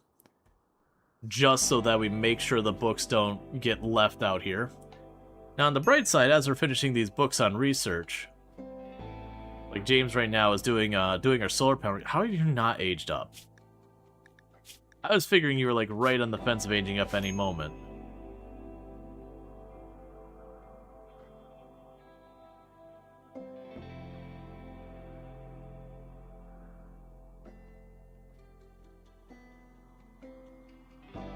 I guess for right now, leave these doors open, because they're just wasting people's time until we have something to lock in them.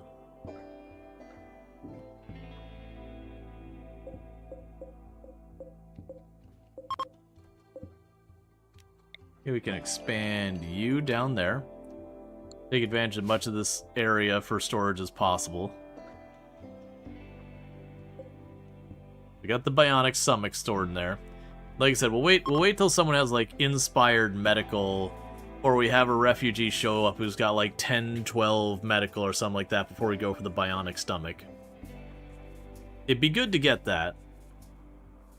I do love that you can just like unhinge, get ridiculous nonsense fishing. Like just it's RNG. But it does humor me greatly. It's like, oh, I just fished up a cataphract helmet. Legendary quality, by the way. Don't worry about it. It's just normal. Don't worry.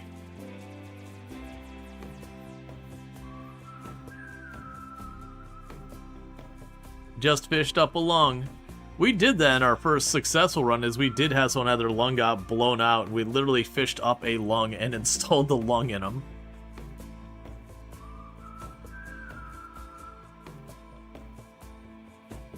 Rare catch anti-grain warhead? Yeah, no, it's fine. What could possibly go wrong with that?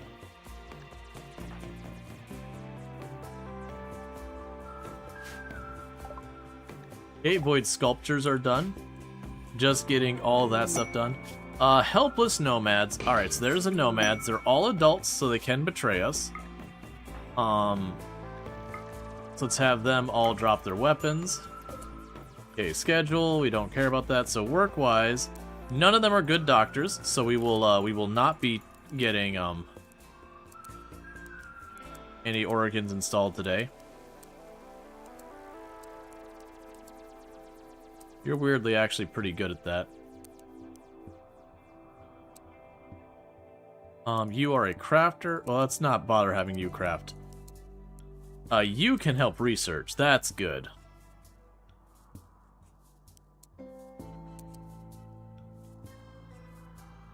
You can help with the growing and all that. Okay, that'll do. Meanwhile, I do not believe I have enough spaces for you to all sleep there. So... I can have you two sleep in there for right now.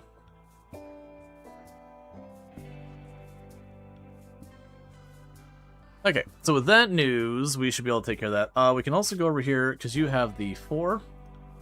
We'll have you on plant cut. Mine... Okay. So we got a second researcher going. So that'll be good. They're also probably not a ritualist, so we won't have to worry about some of the penalties. That should be supercharging our research for a minute here. In addition to it, we have 2 people working on it as well.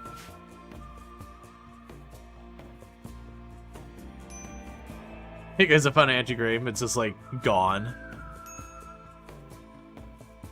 Let's see, as an orderly in an OR as your job, the surgery in this game is one thing that tends to bug you ridiculously. You can't do surgery with only one person. I mean, yeah, no, it's like, there's a lot of stuff you can't do, and also, by all means, people botch surgery. Like, that's a thing that happens. You know, it is a thing that occurs. I wanted you to put that over there, but it's fine. I'm only a little upset with you forever.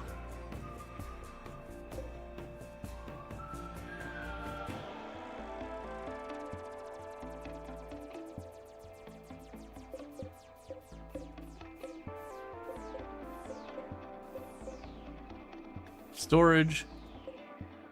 I mean, steel's only in that one corner.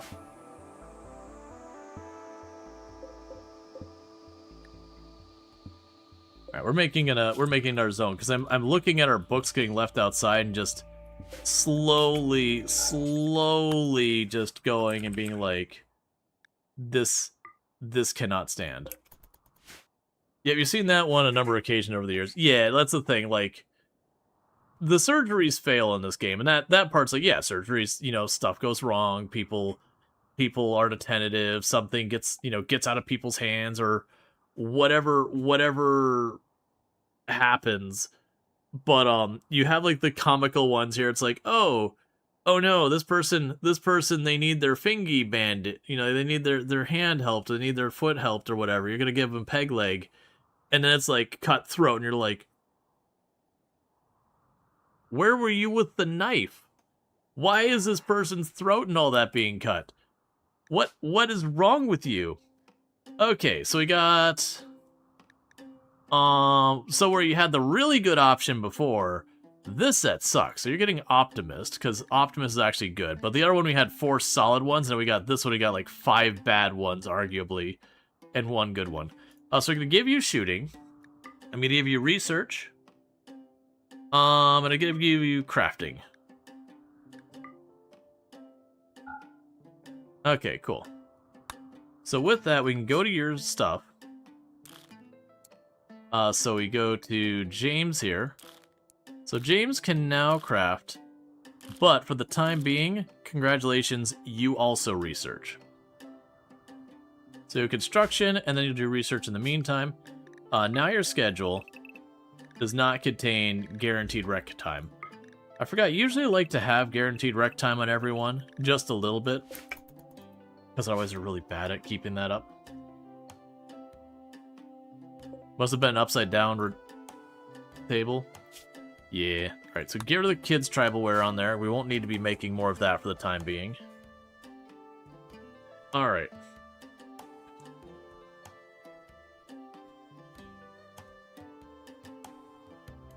They get their ups and downs backwards sometimes.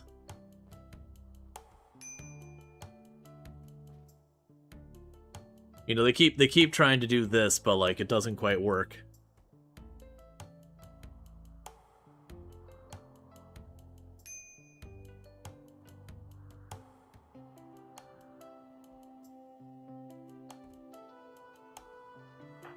So James has begun assisting with the research. It is at the very strong level of 1. They are someone who he brought in as a stray child, needed some guidance, needed a helping hand, and then we have now shackled them to a research bench and told them to get to work. As you do in RimWorld.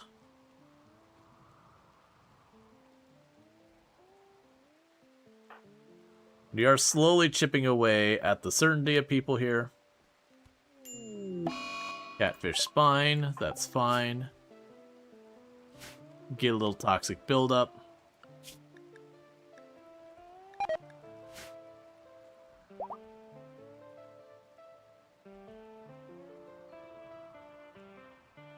Yeah, so now we have 2 dedicated researchers going for it, so that should really ramp things up a bunch. We'll get the geothermal down, and that'll be like the longest possible research we could have had out of the way. We've managed to knock out 3 or 4 other researches via books right now. And I've got another like 1 or 2. Yeah, I've got fire foam and solar panels also being taken care of by books. So I clear that up. And what we're hoping for is ideally we can get either the basic GravTech, complex clothing, complex furniture. Those would be the 3 I'd want the most. Most of the other early stuff would not be useful at all. And honestly, most of this stuff I'd find not very useful at all. Advanced lights has some benefits. Batteries have some benefits. But most of the other stuff, like, you'd want to get to, like, the xenogenetics and all that. The worst case scenario would be getting microelectronics just because it's so slow over research. And then I wouldn't bother actually getting the thing, like the advanced bench yet, because it would just open up more research when I need to try and get out of my way to get the earlier research. So it would deliberately limit our research possibilities by using a research bench that's not capable of the more advanced stuff.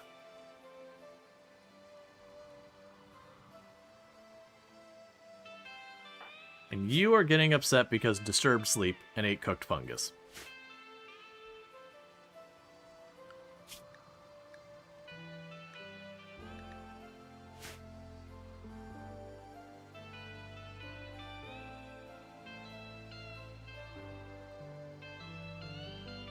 Okay, so you're grabbing all the chem fuel and all that. That's fine. We're going to need lots of it, so you doing those runs to grab that, that's fine by me. Yeah, and you're hauling random weapons from fights we had.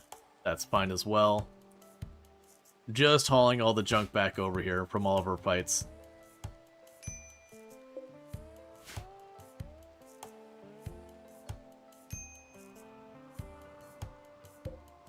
Okay, so we're getting pretty close to the point that we're going to stop fishing because we'll have decimated the fish population.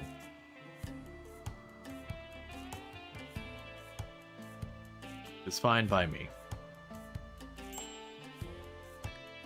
Starvation on James. Okay, I feel like you can resolve that yourself.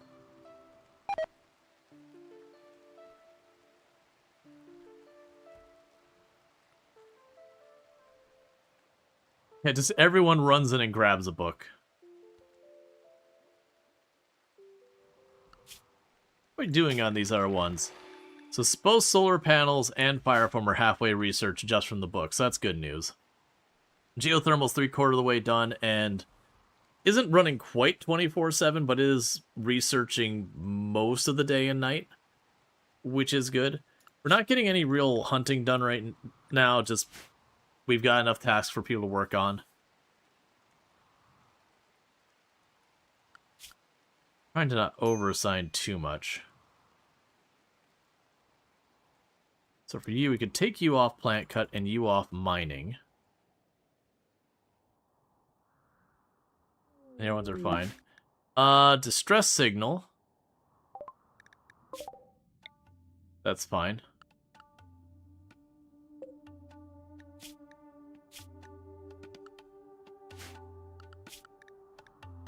It would be really nice if we could go the Desperate Mercenaries. Where was it? Alright, bear with me, chat. I need to use the restroom real fast. So I'm going to do that, and I'll be back here in just a minute. And thank you again for tuning in. I'll be back here in just a minute.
All right.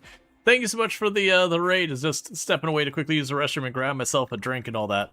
Um, and we finally had. I hope that actually played over the thing. Did people catch that that was the alternate super secret sound for the raid message? But thank you so much to the raid for Meneth. I do really appreciate it. I was playing RimWorld as well. Got a few things built in research, though. Winter took on some refugees. Gotcha. Nice. Well, I hope you had a good time playing research. If we can get a yep. You was wondering what the heck that was? Yeah, so check out Meneth also playing some Memeth. I'm trying to like get the end to pronounce it. It's my problem. Memeth for the for Rimroll and stuff. And definitely if you're looking for Rimroll, you can find it over there. Just saw as you decided. Yeah, no, I gotcha. Yeah, the Aruga. Yeah, so there's low key. I actually have a number of different redeems that have very rare alternative sounds. So there's actually I think 5 or 6 different raid sounds. Which there's the one you always hear, like the regular like little horn and all that. But I do have a few other that are like memey silly ones. And yeah, we had a Model T Aruga horn. I actually used to know a friend who got one of like it was a replica of the a replica of one of the Model T horns and put in. I think he had a Thunderbird. Memonth? Gotcha. Memonth. I'll try and get that correct. If I do get it wrong, correct me. I like to get things right, but you know, sometimes it takes me a couple of times. Sometimes a lot of times. But yeah. No, and I remember that he used to ride around town, and every once in a while, you know, something would come up, and he'd be like, "Grr." That was the same friend who would also had his car, and he had like this whole system with all this bass and everything in it, and he would listen to classical music. And then, you know, when the old folks would like shake their fist at it, he'd roll down the window, and you know, you'd hear like classic music, like was it Hall of the Mountain King or what all that, just blasting, and you could just like see them being like not sure how to process it because they were just expecting you to like rap or R&B or something like that, and then just like classical or opera or whatever blasting on his setup. He just liked to get a reaction out of people. He was a fun guy. Want to get one of those huge sounding train horns and put on your Chevy Bolt? Get out of my way, electric car get through. I've known those ones as well. We've had those ones that like they'll have like the semi-air horn. It'll just be like a little beetle or something. That one I'm not as keen on because mostly it's just super loud. And I worry that's those ones that like literally get someone to like jump out of their seat and get themselves trouble. Everyone is officially fishing. They've done the last of the hauling and the cleaning, and they're going, yep, research bench is taking. Everybody fishes. Alright, so to catch people up, we are doing a tribal start. We are a ritualist start. We are running the no research mod, which is no starting research, and a semi-random research mod. So basically, we gave Randy the king the keys to the lab and said, it's all you, buddy. And just hoping that Randy treats us kindly, and then penalized our research in just about every way we possibly could. So to that end, as far as things we've actually researched naturally using research, we got fishing, we got electricity, we got air conditioning, and we're doing geothermal. So honestly, the selection of research we've got is relatively good. But it does suck that we've been getting some of the most expensive research again. Oh, I'm not running any Twitch integration. I prefer not to do that. I'll do it once in a very long while as just like something special. But yeah, Twitch integration gets so hectic by the time I'm at, you know, wrapping up stream. I usually have a pretty bad headache. And I don't tend to get headaches very often.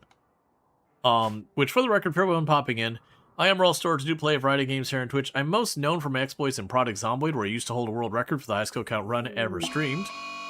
There's some torrential downpour. But I do play a lot of games, and among those, one of my most played games is RimWorld. You just unlocked Havoc and Starting Building? Oh, yeah, AC. Yep. Yeah, no, we're pretty early on. But like I said, we have pretty badly penalized research. For the record, these 3 are refugees visiting, and everyone else is here. James here is the only not-original colonist. They showed up, they were a child who was like, I need help, and they're like, eh. And they're a meanderist, which is great. But we did get them kind, so I'm kind of hoping that kind will mostly counteract the worst of the penalties of meanderist, because at least they won't be insulting each other constantly. That said, they're still just not going to like men and all that, which does create some headaches in your colony when people just don't like each other because reasons.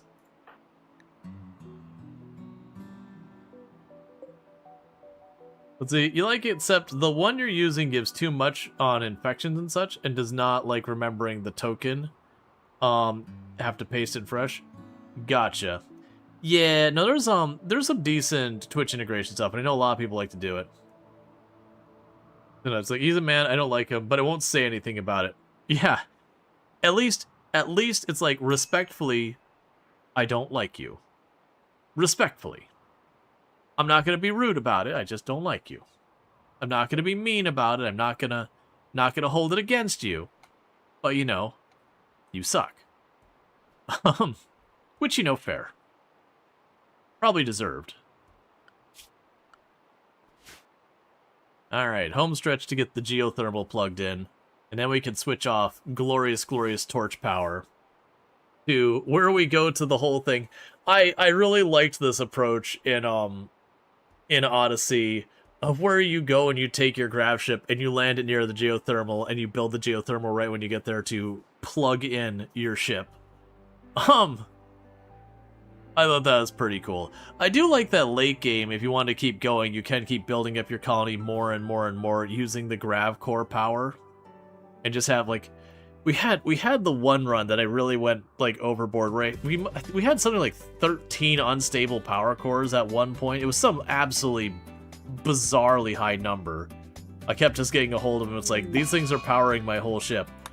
Also, this is a lot of big boomies hidden inside my ship, which we tucked them inside little boxes of plasteel, like having like a little box like that.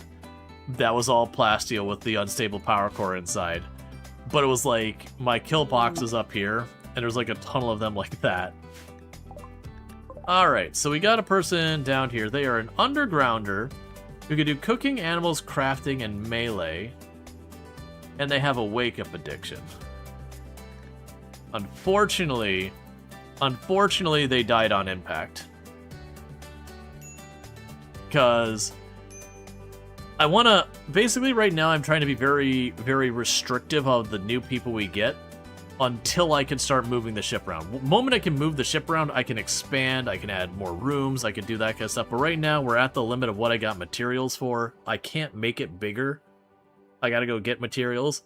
So, it's not that I won't take any new person, but it's going to be one of those S-tier pawns that you just can't skip. I'll grab any of them.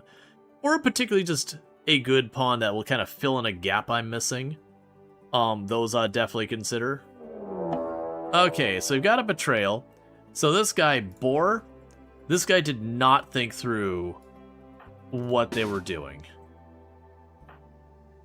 Boar here did not think through anything going on. Eustace there is probably gonna have a bad time.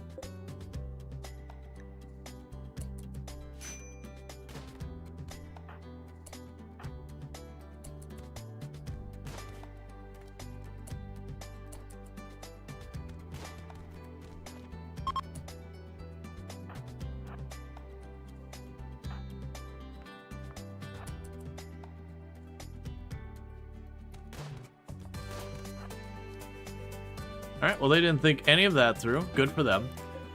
Eustace here, you any good? Greedy, abrasive, wimp, delicate. Nah, it's okay. I can do without that. What about you? Kind, very neurotic, psychically dull. Alright, I like very neurotic a lot. Your plants and animals, though. I would definitely want you to be like a crafter, a researcher, or something like that. I'm gonna let these two go. This is what I think is gonna happen.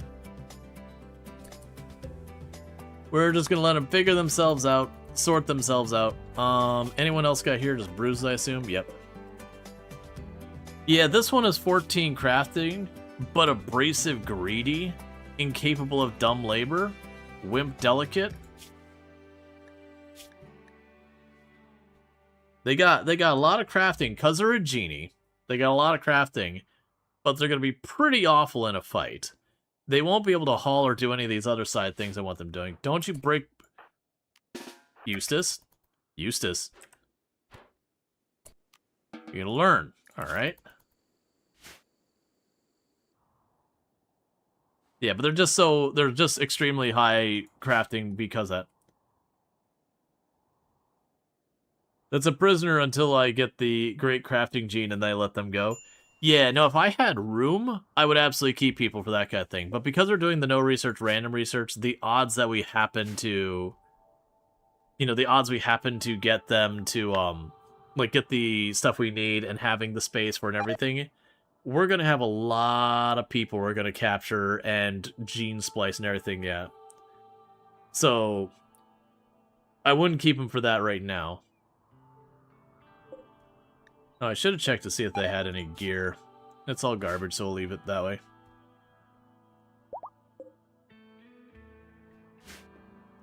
Alright. So you're cooking everything, that's good news.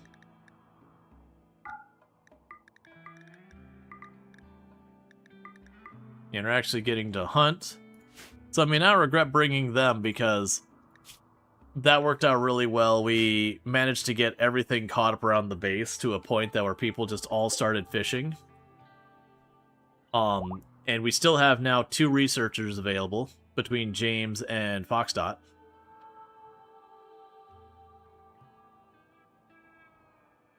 So we definitely have a lot of meals that aren't just mushrooms, so our people don't have to be purely angry at existence.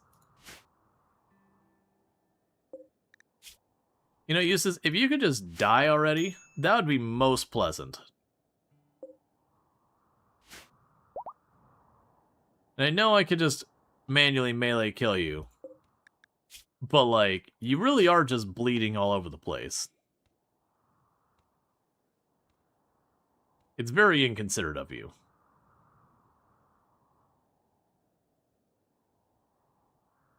Just finished a game you've been playing for the last 2 weeks of RimWorld or a different game?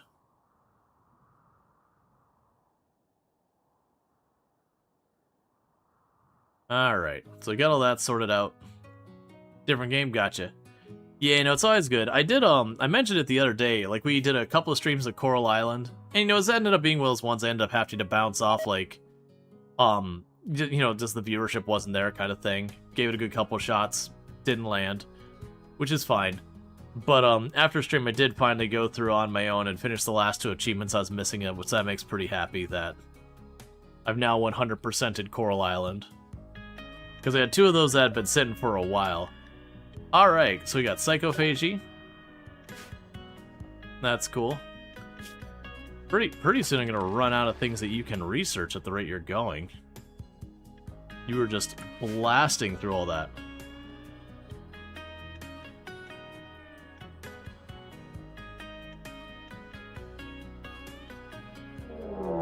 Manhunter pack, that's fine. It is a Manhunter pack of a lot of sparrows. Alright.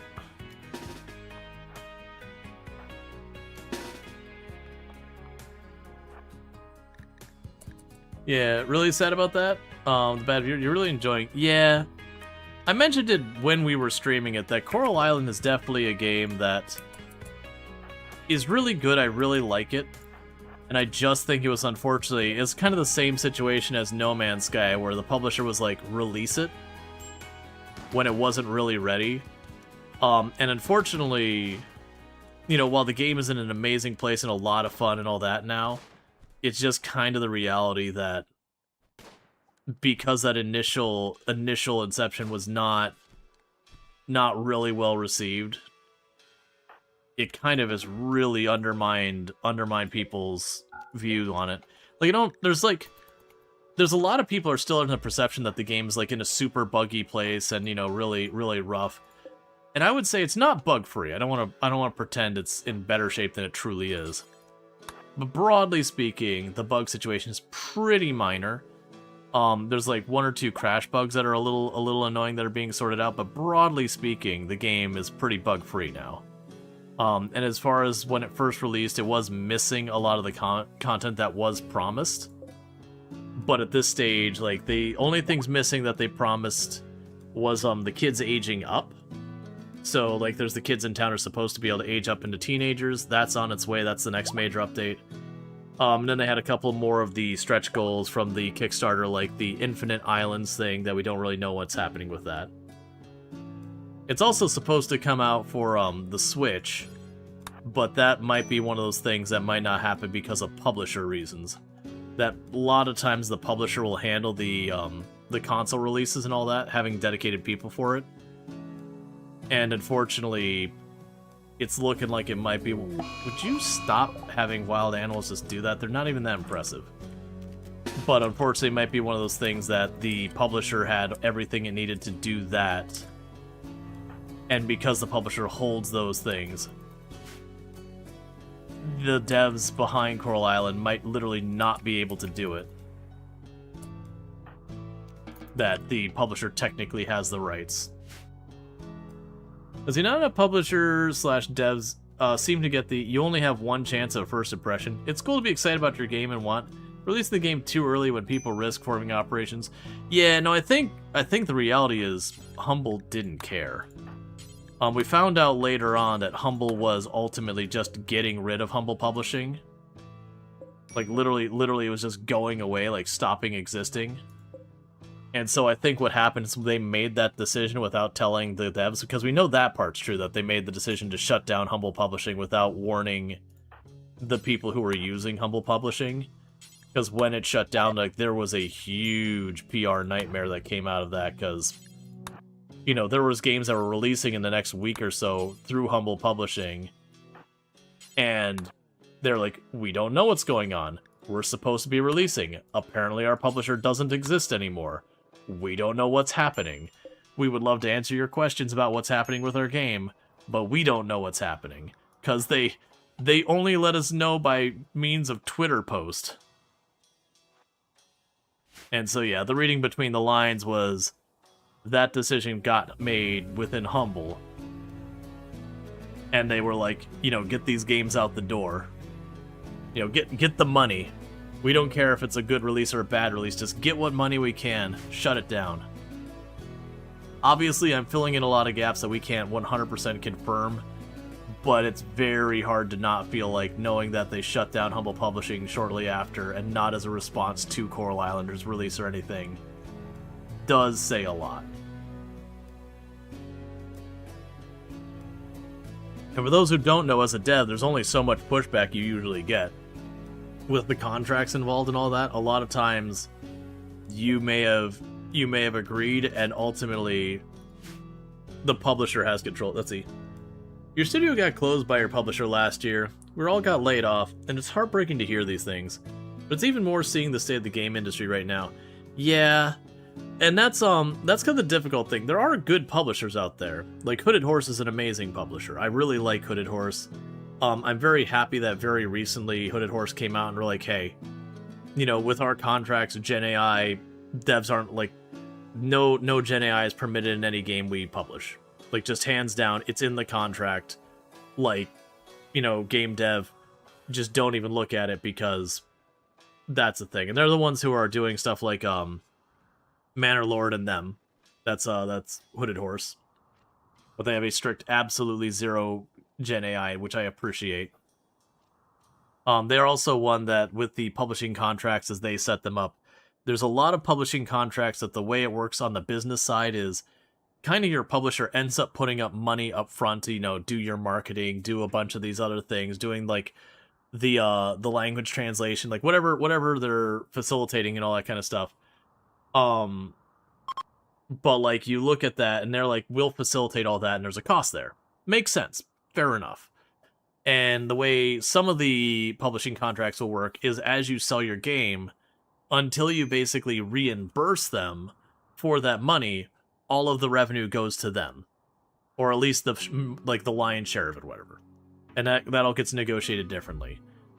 And then only after you pay that full amount back do you then get any of the money.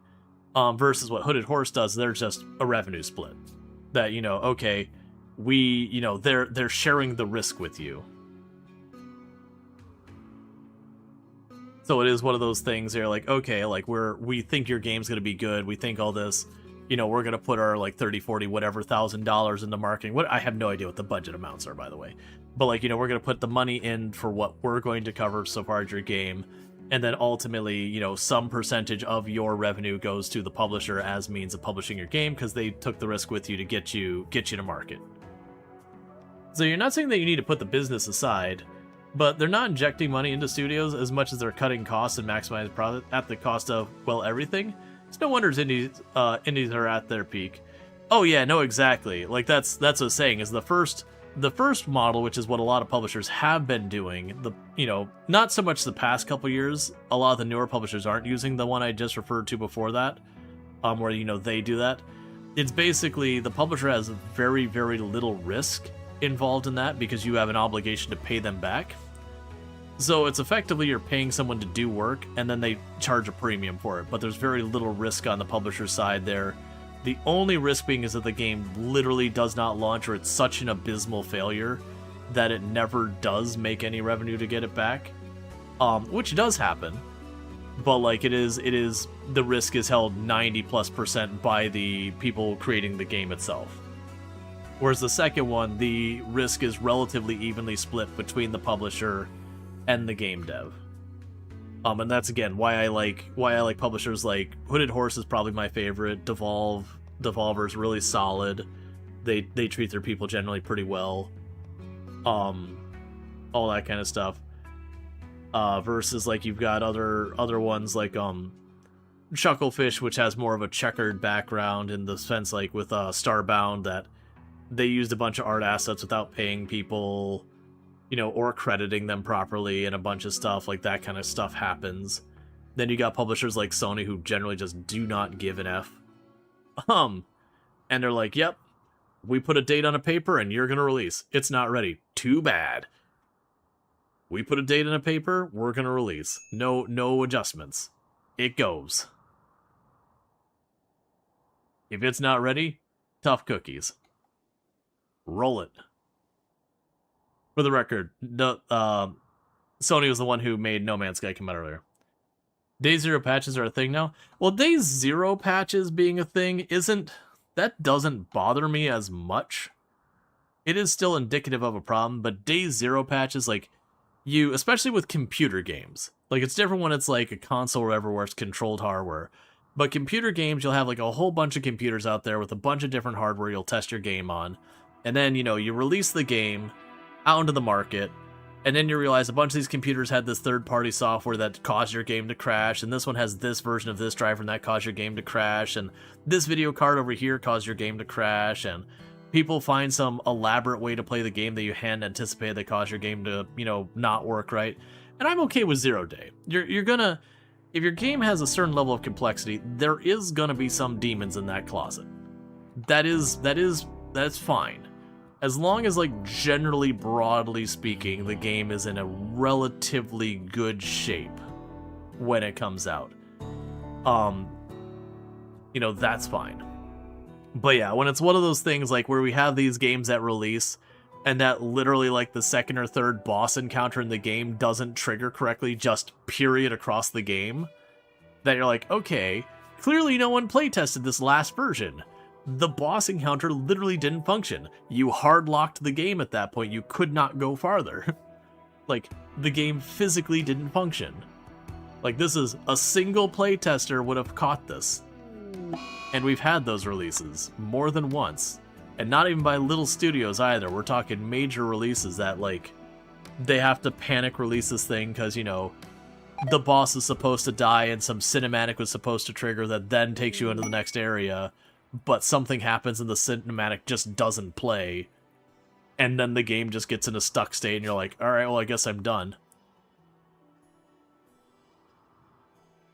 Alright, so you want a colonist for 6 days, and you're willing to give me goodwill, or like this stuff is cool and all, but the recurve bow would be a good one to get research off the consideration. The goodwill is also not bad because I'm gonna take the goodwill. If we send, I'm sure we can get someone available. All right, so who's the person we probably need the least right now? We could probably send JD. They're my crafter, and we just don't have much for them to craft yet. So we'll send JD. Where did, oh, the shuttle's way down there. So we'll send JD for the time being. As someone who played PC games in the late 80s and 90s, zero-day patches are amazing versus no patches, fan-made patches. Oh yeah, no, that's definitely the pro and the con. Is if you go back to the 80s and 90s and the old console games, if your game was busted, that's too bad. If your game literally didn't function. Okay, so we got fire foam up there, but we got geothermal. So let's get our geothermal power on, so that we may have of the electricity. This room down here, this is where our base was until we got the ability to build the grav core. So on the plus side, electricity is now going to be online. So let's find anywhere I have a torch that doesn't have stuff under it. Disassemble those, do not refuel them. Because now we're going to be on the power of electricity.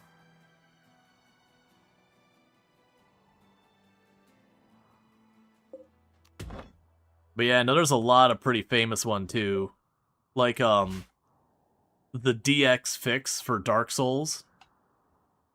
Which I found that one pretty inexcusable because there was PC on there as well. Yeah, here you have Sweden jobs are generally very safe and protected. From the usual bad capitalist efforts of maximizing profits over contracts that are said. But things are changing. Yeah. Yeah, no, we're having some things that are improving here in the US with a lot of that. Because of how particularly nasty all the layoffs are going, there is getting more and more and more pushback in not just game dev, but like dev in general. There's still a lot of people in jobs that aren't safe and secure. But there's a lot of these companies that just keep shutting down one thing after the other, and then, you know, the next one unionizes and they shut that one down and be like, no, that wasn't planned. But we're getting to the point now that a lot of these companies have been doing that are completely ineffectual, that they can't operate. Alright, let's take apart this kitchen table for this stove and put in the electric one. But so many of them have effectively not been able to operate. They're just getting their butt handed to them by the ones not doing that kind of garbage, because they're busy flipping the people so fast because they're busy trying to not pay people well, that the few that do actually, you know, treat their people well are just able to get whoever they want. It's the same kind of thing that happened in regular software dev probably about 8 years ago. That about 8 years ago, there was a thing where, at least here in Central Florida, while software dev was in high demand, just broadly speaking, within the state itself, we had a lot of like pretty awful business practices, that people were being just underpaid, poorly treated, all that kind of stuff. And that in different parts of Florida, we started getting all these user groups being based and set up. And all these user groups were, you know, starting to be like, all right, let's teach you how to interview. Let's teach you how to, like, know your worth. Let's teach you how to, you know, all the other things. And so what happened as a result of all that is suddenly these companies came up with like this fairly organized labor force that were well aware, like, hey, the normal rates for these types of jobs is XYZ, like the normal stuff for this is this was this, you know, the nearby places that people could potentially find work, here's the rates there, here's how you negotiate, here's how you interview. And it was kind of overnight that you saw things really change. And on top of that, within these places, people would talk to each other and be like, hey, this company over here, this company people, you know, treats people like crap. If you have another option, don't go work for them. Hey, this company over here, this is the company to go to. This company treats people extremely well. They pay high, like that kind of stuff. And it was like, just in a matter of months, suddenly there were companies who were just losing all of their devs because people realized how underpaid they were being and how poorly treated. and then to go and move over to the other companies that were paying much better. And suddenly there's a bunch of these companies going, what do? We can't find people. And it really just helped the whole area that wages came up, benefits came up, and things were really good. Now, granted, right now we're in a rough patch, but it is one of those things that give me hope that having seen what we went through here, and now we're seeing that broadly at a higher scale, that's like, okay, we're gonna have a rough ride for a while, but people are getting motivated, getting more organized, doing all that stuff, that the more things get nasty, the more people are going to start rallying to push back against it. It'll take a while, and there'll be ebb and flow, or there'll be back and forth where things go better and then they go worse. But it does give me hope. Let's see, that's mainly because certification. Oh yeah, there's also that as well. Like, when it comes to updating stuff on console, whether it's Xbox or Nintendo, there's usually actually a lot of limitations. You can't just be like, update every day. A lot of times they'll be like, you can only update a certain cadence and a whole bunch of other stuff. It's really complicated, and that's not only like game consoles, it's also app stores and all that can have, either they'll restrict how often you can update, or there's like literally an expense you have to kind of pay when you do a bunch of big updates based on the amount of traffic you're pushing and all that. There's a lot. That depends a lot on your contracts. So it's a whole big thing. Not that they'd be like, you're not allowed to update or whatever, but if you exceed a certain amount of updates, they'll start being like, hey, there's that. Let's see, salary rates are open to the public here. You already know what you're going for. You understand it's taboo to know what each other plays in our country, though. Yeah, no, that's the thing that has been improving here, that historically, it's been considered faux pas to talk about your salaries at the workplace. Even though, legally speaking, within the US, it is protected that you are not allowed to be terminated or punished or anything within the workplace for discussing your rates and benefits with other employees, your attorney, your accountant, and your spouse, as well as other need-to-know people. That is protected, so where we still do have a lot of employee agreements when you take a job, they'll say you're not allowed to discuss wage. It is literally illegal for them to tell you to do that. That is a violation of labor law. It's the same laws that protect you from consequences of unionization, like, you know, someone punishing you for unionizing or whatever. Now, that said, do companies get away with it? I'm sure they do. But the point being is, you know, technically that is protected. But because of stuff like that, you're seeing a lot more pressure for different states to be like, oh, if you want to put a job opening in this area, you are required to list the range of pay you're going to have to, you're willing to do. You have to demonstrate that you actually do pay that range. All those kind of things. That they do have protections that say, hey, I'm very happy that, like, the younger generation is much better than the older generation. So far as, like, you'll get an interview and they'll be like, okay, what's the pay rate?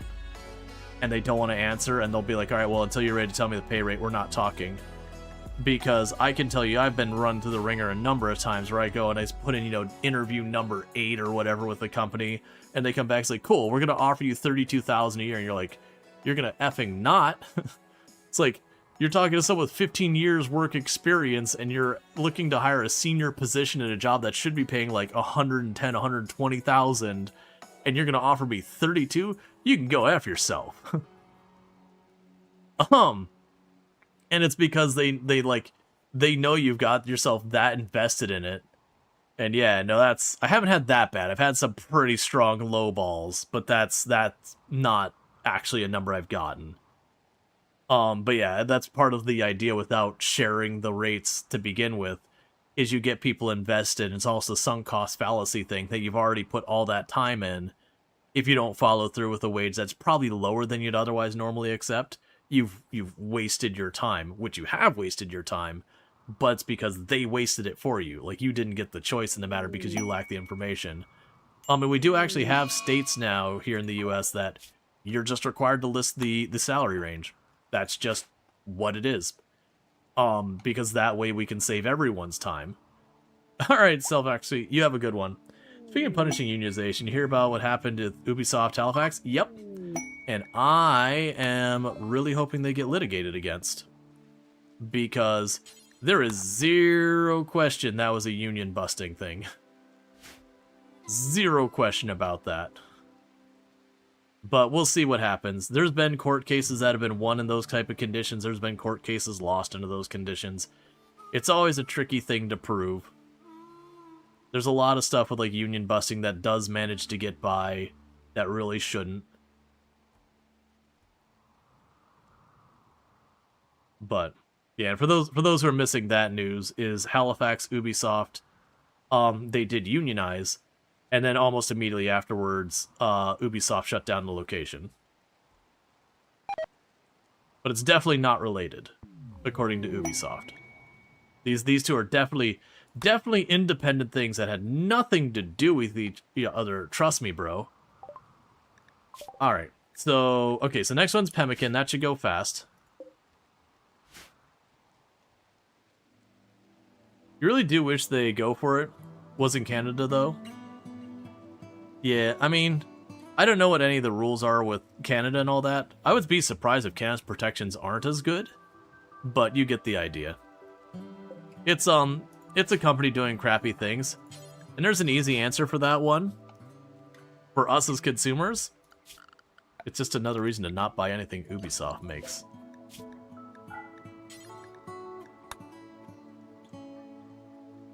I want that component. That's, you vote with your dollar. And any company who's union busting, that's fine. I also buy their products. I'm not a captive market. I got 20,000 Steam games released in the last year, and some of them aren't bad. Believe me, if you want to reduce my potential games I have to choose between, you're making my life easier, if anything. You're helping me out. You're saving me money by not making me pay for like overpriced AAA titles. You're making it so I know I'm not supporting crappy labor stuff. I can go support some tiny little indie devs and all that because you just removed yourself from consideration. You just make my life easier. Like, honestly, the Gen AI thing helps me a little bit because I don't play anything with Gen AI. That's just a rule I have for myself. It makes my life easier in a lot of ways because then I can just knock a whole bunch of games off consideration. The only thing I get frustrated with is like undisclosed Gen AI, and you know, where you're sitting there looking at a game going, is that Gen AI? Like that kind of thing. The super heal would be nice. I can't store it, so it'll just rot. Vote with time and money? Exactly. And I know I've had more than once people are like, oh, but you're missing out on this amazing game. And it's like, I'm always missing out on amazing games. Again, 20,000 games released last year on Steam alone. By the nature of the lack of time in my life, I'm going to be missing out on a whole lot of those games. Probably like 99.99% of them, give or take. Maybe even more. And a lot of those are going to actually be pretty good. So I'm not super worried.